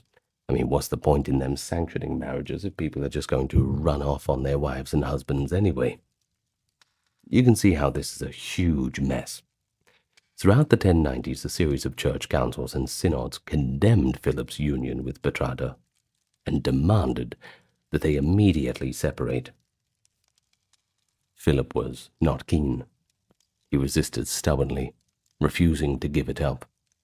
In 1095, Pope Urban II, the same pope who would shortly call the First Crusade, by the way, bit of trivia for you, took the dramatic step of excommunicating King Philip I of France. Now, this meant that Philip was cut off from communion with the church, unable to participate in the sacraments, and, well, theoretically his subjects could consider themselves absolved of loyalty to him until he repented and got back in the good books of the Pope. Urban II even renewed this excommunication in the Council of Clermont in late 1095. Yes, that is the very council famous for launching the crusade. They had a few other things on the agenda, pointedly barring Philip from taking part in that holy endeavor due to his sin.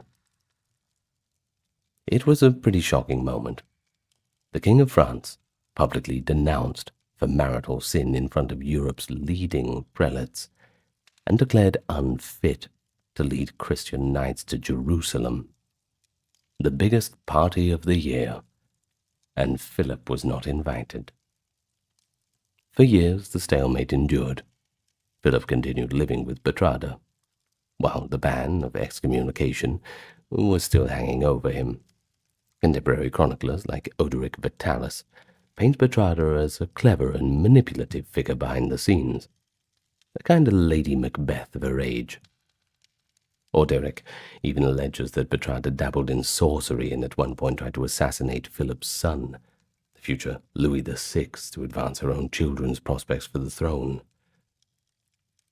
Well, those claims might be a little bit exaggerated by hostile churchmen, but they certainly show how negatively many viewed the king's illicit partner.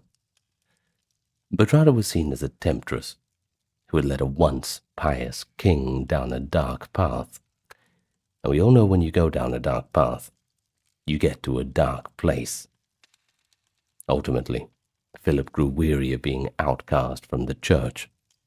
In 1104, after long negotiations and likely under pressure from other nobles and bishops, Philip agreed to a form of public penance. He announced he would separate from Bertrada, at least officially, and restore good relations with the church. He performed the required penitent rituals, and the excommunication was lifted. But in reality, it appears that Philip and Bertrada did not entirely sever their personal relationship. They still had children together, and were often in each other's company. But they made a show of conforming to the church's demands. Bertrada herself accompanied Philip in the subsequent years in court life, though without an official title. When Philip died in 1108, succeeded by his son Louis VI, who was Bertha's son, Bertrada's influence began to wane. She eventually retired to a convent, which was a customary refuge for widows and fallen women alike, as they called them, and she died some years later, still in the habit. The scandal of Philip and Bertrada demonstrated a few important things about medieval France. It showed that even a king at the height of feudal power could be taken to task by the papacy, and local church councils for flouting Christian morality. You got to remember, this was an era when the church was asserting its moral authority, and the spectacle of France's king being excommunicated was a clear victory for ecclesiastical influence. Furthermore, the incident likely prevented Philip from taking part in the First Crusade, which that might have altered history. Had he gone, as it was, his absence meant leadership of the crusade fell to other nobles. Domestically, while Philip faced embarrassment, the Capetian dynasty endured the crisis. Louis VI, once he took the throne, worked to rehabilitate royal piety and distance the crown from his dad's scandal. But it's hard to forget. In any case, it seems to humanize the king a bit, reveals him as a normal man with normal faults. But it showed how public and consequential private sins could become. In fact, there was one medieval writer who noted that Philip was, quote, so in love with that woman that he refused to part from her, even under the threat of eternal damnation. And well, that sounds pretty romantic to me. Alright, so next one brings us to the 1190s and involves King Philip II Augustus of France. Pretty shrewd ruler, known for expanding his royal power, but he created a scandal that confused his contemporaries and also led to a direct confrontation with the papacy. The issue was his marriage to Ingeborg of Denmark, a young princess whom Philip married for a political alliance, but almost immediately rejected. The ensuing saga of repudiation, false accusations, and papal wrath became quite the scandal. It all began on the wedding day in 1193. Philip had been widowed from his beloved first wife, and with only one male heir, he sought a new bride. Ingeborg of Denmark, who was about 17 years old, was chosen as the best one for royal lineage, and the strategic alliance her brother to the Danish king offered. They were married in a grand ceremony at Amiens. But astonishingly, the very next day, Philip began insisting that something was terribly wrong. He claimed that he found Ingeborg so repugnant, or some aspect of the marriage was so unsettling, that he just couldn't continue as her husband. Medieval sources are unclear on what triggered this extreme reaction. Later rumors suggest that Philip experienced a sudden personal aversion or even impotence, perhaps leading to him believing that he was under a spell.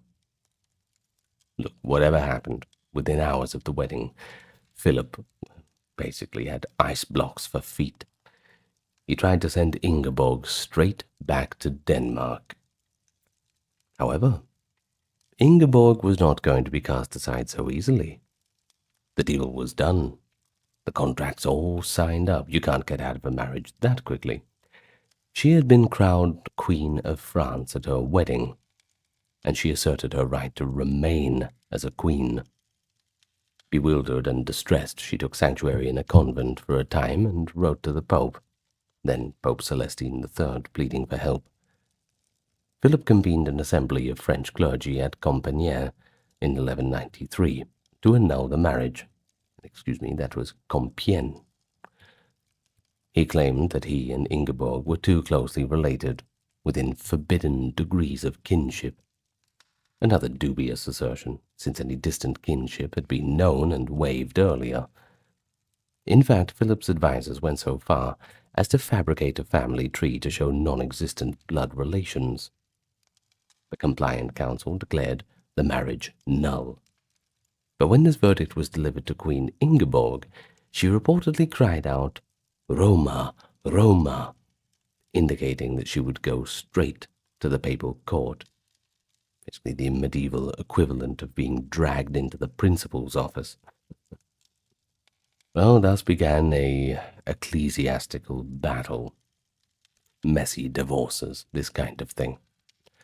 The new pope, Innocent III, elected in 1198, was a formidable figure, determined to uphold church law. He reviewed the case and found Philip's grounds for annulment. pretty shaky. Not only was the kinship claim false, but witnesses attested that the marriage had indeed been consummated. I don't know how much they witnessed, but Ingeborg insisted it had, countering Philip's later claim of non-consummation. Innocent II cancelled the French council's annulment and ordered Philip to restore Ingeborg as his lawful wife and queen. Philip, however, had already moved on. Literally. In 1196 he had quietly married another woman, Agnes of Mirania, a princess from the Holy Roman Empire, and had 2 children with her. Now this was blatant bigamy, since in the church's eyes, he was still wed to Ingeborg. Faced with Philip's disobedience, Pope Innocent used one of the medieval church's most powerful weapons. In 1200 he placed France under interdict. Now, what is that? Basically, under an interdict, priests in France were forbidden from performing most sacraments and church services. No public masses, no weddings, only emergency baptisms and last rites. Well, essentially, the spiritual life of the kingdom had ground to a halt. This drastic measure aimed to pressure the French king by stirring his barons and common people into discontent. And guess what? It worked. Philip's nobles and advisers urged him to relent. France, they argued, could not endure being treated as a pariah among the Christian nations, nor could the devout populace stand to be cut off from the rites of the church. So reluctantly Philip II yielded to the Pope's demand. He sent Agnes of Mirania away from the court, and tragically she died shortly after in 1201, reportedly quite heartbroken, and formally took Queen Ingeborg back. In 1200, the interdict was lifted after about 8 months of torment. However, although Philip conceded publicly, his personal feelings towards Ingeborg remained cold. For many years thereafter, he kept Ingeborg in a sort of dignified captivity. Well kept, but effectively isolated. He refused to live with her as husband. The Danish princess turned queen endured an incredibly lonely existence. She later wrote letters to the Pope describing herself as a, quote, discarded like a withered branch, and detailing the other details of her confinement. It was not until 1213, when political needs compelled Philip to reconcile more sincerely, including papal support against England, that Ingeborg was finally honoured at court again as queen. Now, the Ingeborg affair was a scandal on multiple levels, you see. People across Europe gossiped about the mysterious reason for Philip's aversion, some saying it must be witchcraft, others saying impotence or hidden illness. Diplomatically, Philip's treatment of a princess of Denmark risked a rift within that kingdom. But most significantly, it was a showdown between a king's marital autonomy and the authority of the church. Innocent III emerged victorious, affirming that no monarch could simply set aside a wife on flimsy ground. In any case, it all reinforced the sanctity of marriage in church law, and demonstrated the lengths to which the papacy would go to enforce its will. Few things were taken more seriously than the indissolubility of a valid marriage. For Philip II, otherwise one of France's greatest medieval kings, the scandal was a rare personal failure and humiliation. Chroniclers note the irony that such a politically savvy ruler could misjudge the situation so badly. Ingeborg, though silent in the historical record beyond her appeals, gained sympathy as a wronged but pious wife, and after Philip's death in 1223, she lived on quietly in France for a few more years. And, well, she never returned to Denmark.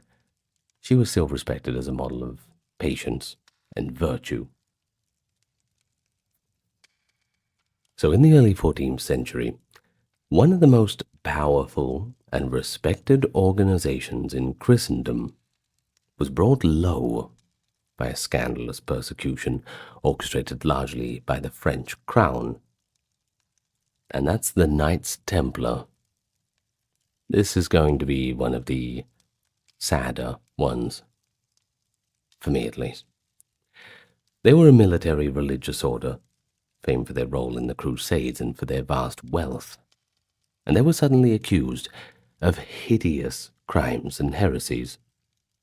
The trials and executions that followed rank among the most notorious injustices of the Middle Ages, often seen as a cynical move by King Philip IV, the Fair, as they called him, to eliminate his debts and neutralize a political threat.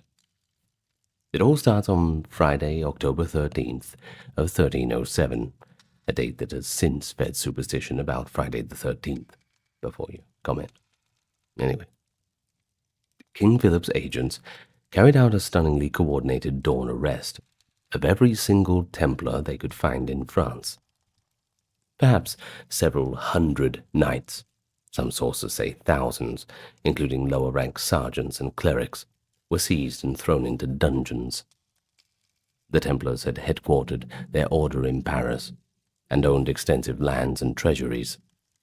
As for Philip, who was cash-strapped from wars, he was long eyeing out these riches. Now initially, the public and even the Pope were shocked.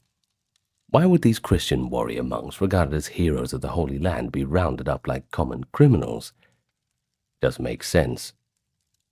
Well, the answer came in the form of lurid charges. Philip accused the Templars of widespread heresy and moral depravity. According to the indictments, the Templars, in their secret initiation rites, spat upon the cross, blasphemed Christ, worshipped idols, including a mysterious bearded head called Baphomet, and engaged in forbidden sexual acts, including sodomy, not to mention conspiring against the church itself. If you're going to make a list of medieval accusations, well, this one pretty much ticked off every box. If such allegations were true, would indeed be monstrous. But the manner in which confessions were obtained, well, that cast doubt on their veracity. The Templars were systematically tortured. I'm sure you're not too surprised.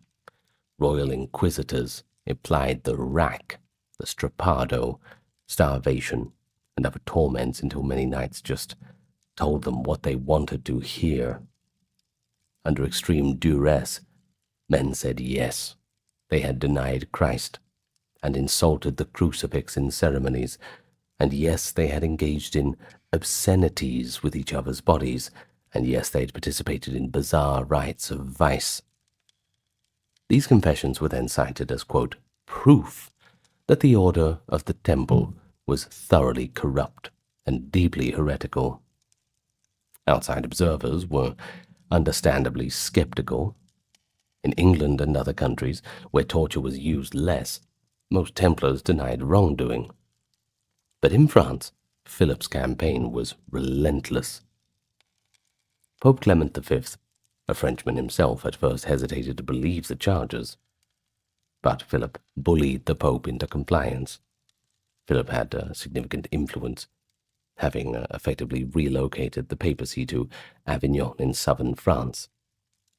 So, under pressure, the Pope authorized a wider inquiry. Ultimately, at the Council of Vienne in 1312, Clement formally suppressed the Knights Templar, not definitively pronouncing them guilty, but abolishing the order completely, quote, for the good of the Church, to end the scandal and turmoil. But by then, the Templars' lands and assets in France had largely been confiscated by the Crown, or transferred to another order, i.e. the Knights Hospitaller. The once proud brotherhood crushed. The climax of this sordid affair came in March of 1314 in Paris. After years of imprisonment, the final Grand Master of the Templars, Jacques de Molay, and a few of his senior officers were to receive their sentences. A crowd gathered on the Ile de la Cite as a scaffold was erected near Notre Dame Cathedral. Expected to show public penitence, de Molay had been promised mercy, i.e. life in prison, if he acknowledged the order, supposed sins one final time.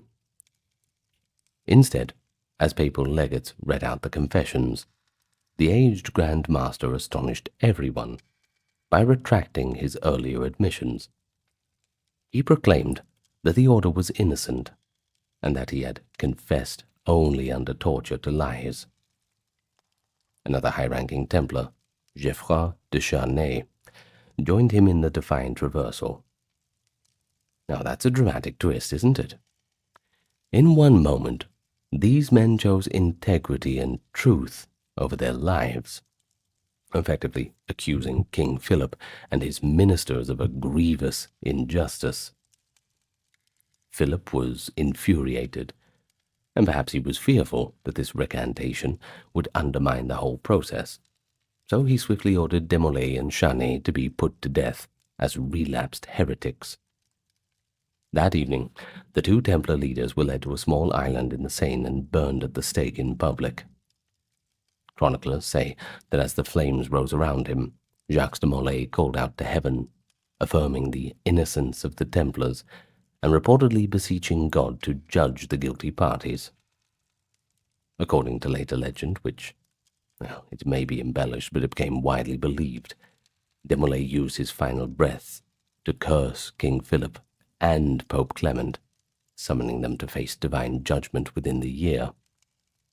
And strikingly, rather conveniently for the legend, both Philip and Clement did die within a year of the execution, which many contemporaries found to be eerily fitting, even if they didn't literally credit a supernatural curse.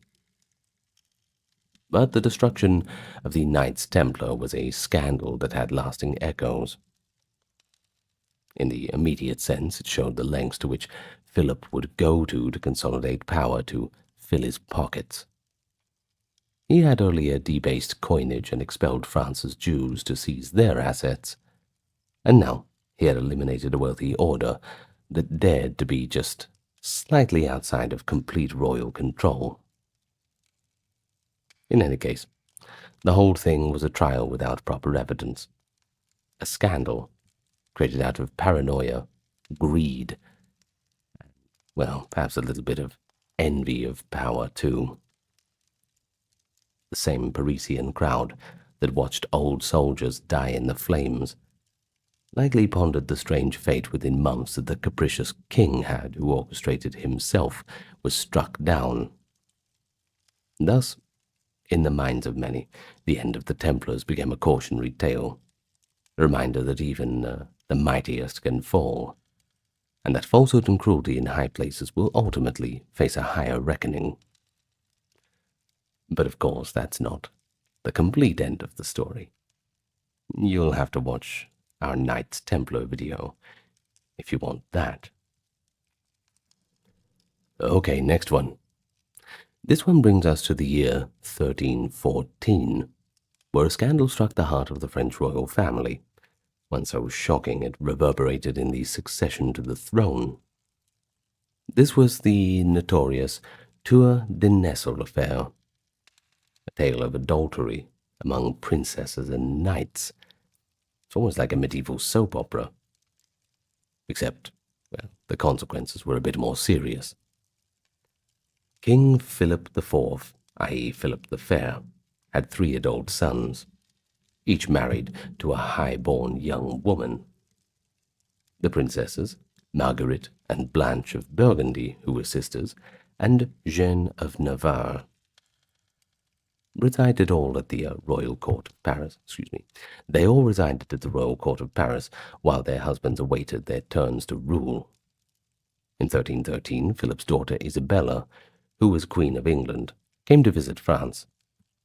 Isabella noticed something off. A pair of embroidered purses she had given as gifts to the sisters-in-law turned up in the possession of 2 Norman knights, brothers named Philippe and Gautier d'Aunay, who had served in the household of the princes. Now, this was all a little bit suspicious, and, well, she began to think that there was perhaps some improper relations going on. Back in England, Isabella reportedly informed her dad that her brother's wives might be concocting love affairs in secret. Philip launched a quiet investigation that soon uncovered, or as some historians believe, fabricated, still debated, evidence of adultery. The two Darnay knights were accused of being the lovers of Princess Margaret, wife of the king's eldest son, Louis, and Princess Blanche, wife of the third son, Charles. The meetings had allegedly taken place at a guard tower in Paris, the Tour de Nesle, which gave the scandal its enduring name, of course. Jeanne of Navarre, married to the second son, the future Philip V, was implicated as well, but mostly as having known about her sisters-in-law's misconduct, and perhaps exchanging secret notes, not as an active participant of adultery herself. Once confronted, things went south pretty quickly. The knights were arrested and put to torture. Under pain, they confessed to the adulterous liaisons and whatever other salacious details their interrogators demanded, including clandestine nighttime trysts facilitated by members of the household. Now, whether that was true or not, it didn't really matter. It seemed like it was just coerced. The reaction of King Philip was going to be unforgiving in any case. Adultery involving the wives of the royal heirs, it wasn't just a private sin. It was treasonous, because it cast doubt on the paternity of potential future kings, and this struck at the dynastic integrity of the monarchy. Accordingly, the punishment was quite draconian. In April of 1314, the two knightly brothers, once dashing courtiers, were subject to public execution of horrific brutalities. Contemporary accounts indicate they were castrated and then flayed or broken on the wheel, in essence tortured to death in a spectacle to fit their alleged betrayal. One chronicle describes that after enduring mutilation, their bodies were finally hanged or quartered. The precise method varies in reports, but all agree it was gruesome and meant to ensure that they died in the utmost agony and infamy. Their suffering was intended as a dire warning. No one, not even the knights, could dishonor France's royal family without paying the price. As for the princesses, Marguerite and Blanche, well, they were found guilty of adultery by a pretty quick tribunal. Of course, it takes two to tango, doesn't it? Their royal status spared them execution, but their punishment was life imprisonment under harsh conditions. Philip had their heads shorn, a traditional mark of shame, and confined them to fortress convents. Margaret, the wife of the heir apparent Louis, was held in the Chateau Galliard, a windswept Norman castle, where she reportedly died in 1315 after about a year. Some whispered she was strangled on orders of her husband once he became king, to free him up for a new marriage. Blanche, the wife of Prince Charles, languished in captivity for longer. After about 8 years, her marriage was annulled, and she was eventually allowed to take the veil as a nun, dying in obscurity by 1326. Excuse me. Now as for Jeanne of Navarre, the third princess, who had maintained her innocence, she was placed under house arrest for a time. Remarkably, her husband, Philip, who became King Philip V in 1316, chose to rehabilitate her, likely because he needed her rich inheritance of Navarre and perhaps believed her to be less culpable. Jeanne was thus reinstated and even crowned queen consort. Her name cleared officially, though gossip doubtless persisted. The Tour de Nesle scandal had its own implications too. King Philip himself died later in 1314, not long after the affair broke. Some observed that his lineage seemed to fall under a curse following these events. Within the next decade and a half, all three of Philip's sons, Louis X, Philip V, and Charles IV, reigned in turn, but each of them died without a surviving male heir. Margaret's only child, Jeanne of Navarre, born to Louis X, had her legitimacy called into question due to the mother's adultery, complicating the succession. Ultimately, the direct Capetian dynasty ended in 1328, and it led to the rise of a new royal house, the Valois, and disputes that helped spark the 100 Years' War with England, as King Edward III of England, son of Isabella, pressed a claim to the French throne when the male line failed. While many factors led to that conflict, it is striking that the scandal of 1314 weakened the prestige and stability of the French royal family at the critical moment. But in the minds of contemporaries, it's all a cautionary tale. Chroniclers wrote with scarcely disguised glee or horror about the fall of these princesses who had allegedly betrayed their marriage vows. There was also a little hint of misogyny and moral panic. The notion that the decadence of the late Capetian court had literally led to God's judgment upon the royal house. In any case, in terms of modern historians, the modern historians, well, they've debated how much of the affair was true love gone wrong, versus perhaps a, politically motivated series of entrapments. Some even suspect that Isabella or others might have exaggerated or even engineered the situation for their own ends. But either way, the scandal remains one of the medieval world's most famous. A mix of courtly romance turned sordid, royal justice turned savage, and a dynastic disaster that reads like a dark fable about the wages of sin. And that's where we finish off today. A rather scandalous video. What about the scandals in your life? You had any scandals you've had to deal with? Oh, I hope they don't end like these ones have ended. Who knows what, well, we've recently gone through quite a few political scandals, haven't we? That list, rather concerning. Well, let us hope that the people on that list meet fates even worse than the princes. I hope so. A few medieval things we could probably bring back for some people. But anyway, I'm getting a little grim now. I'd like to thank you for listening, and just enjoy yourself however you want to after the video. Maybe you're already asleep, probably. I'm going to run the list of patrons and supporters.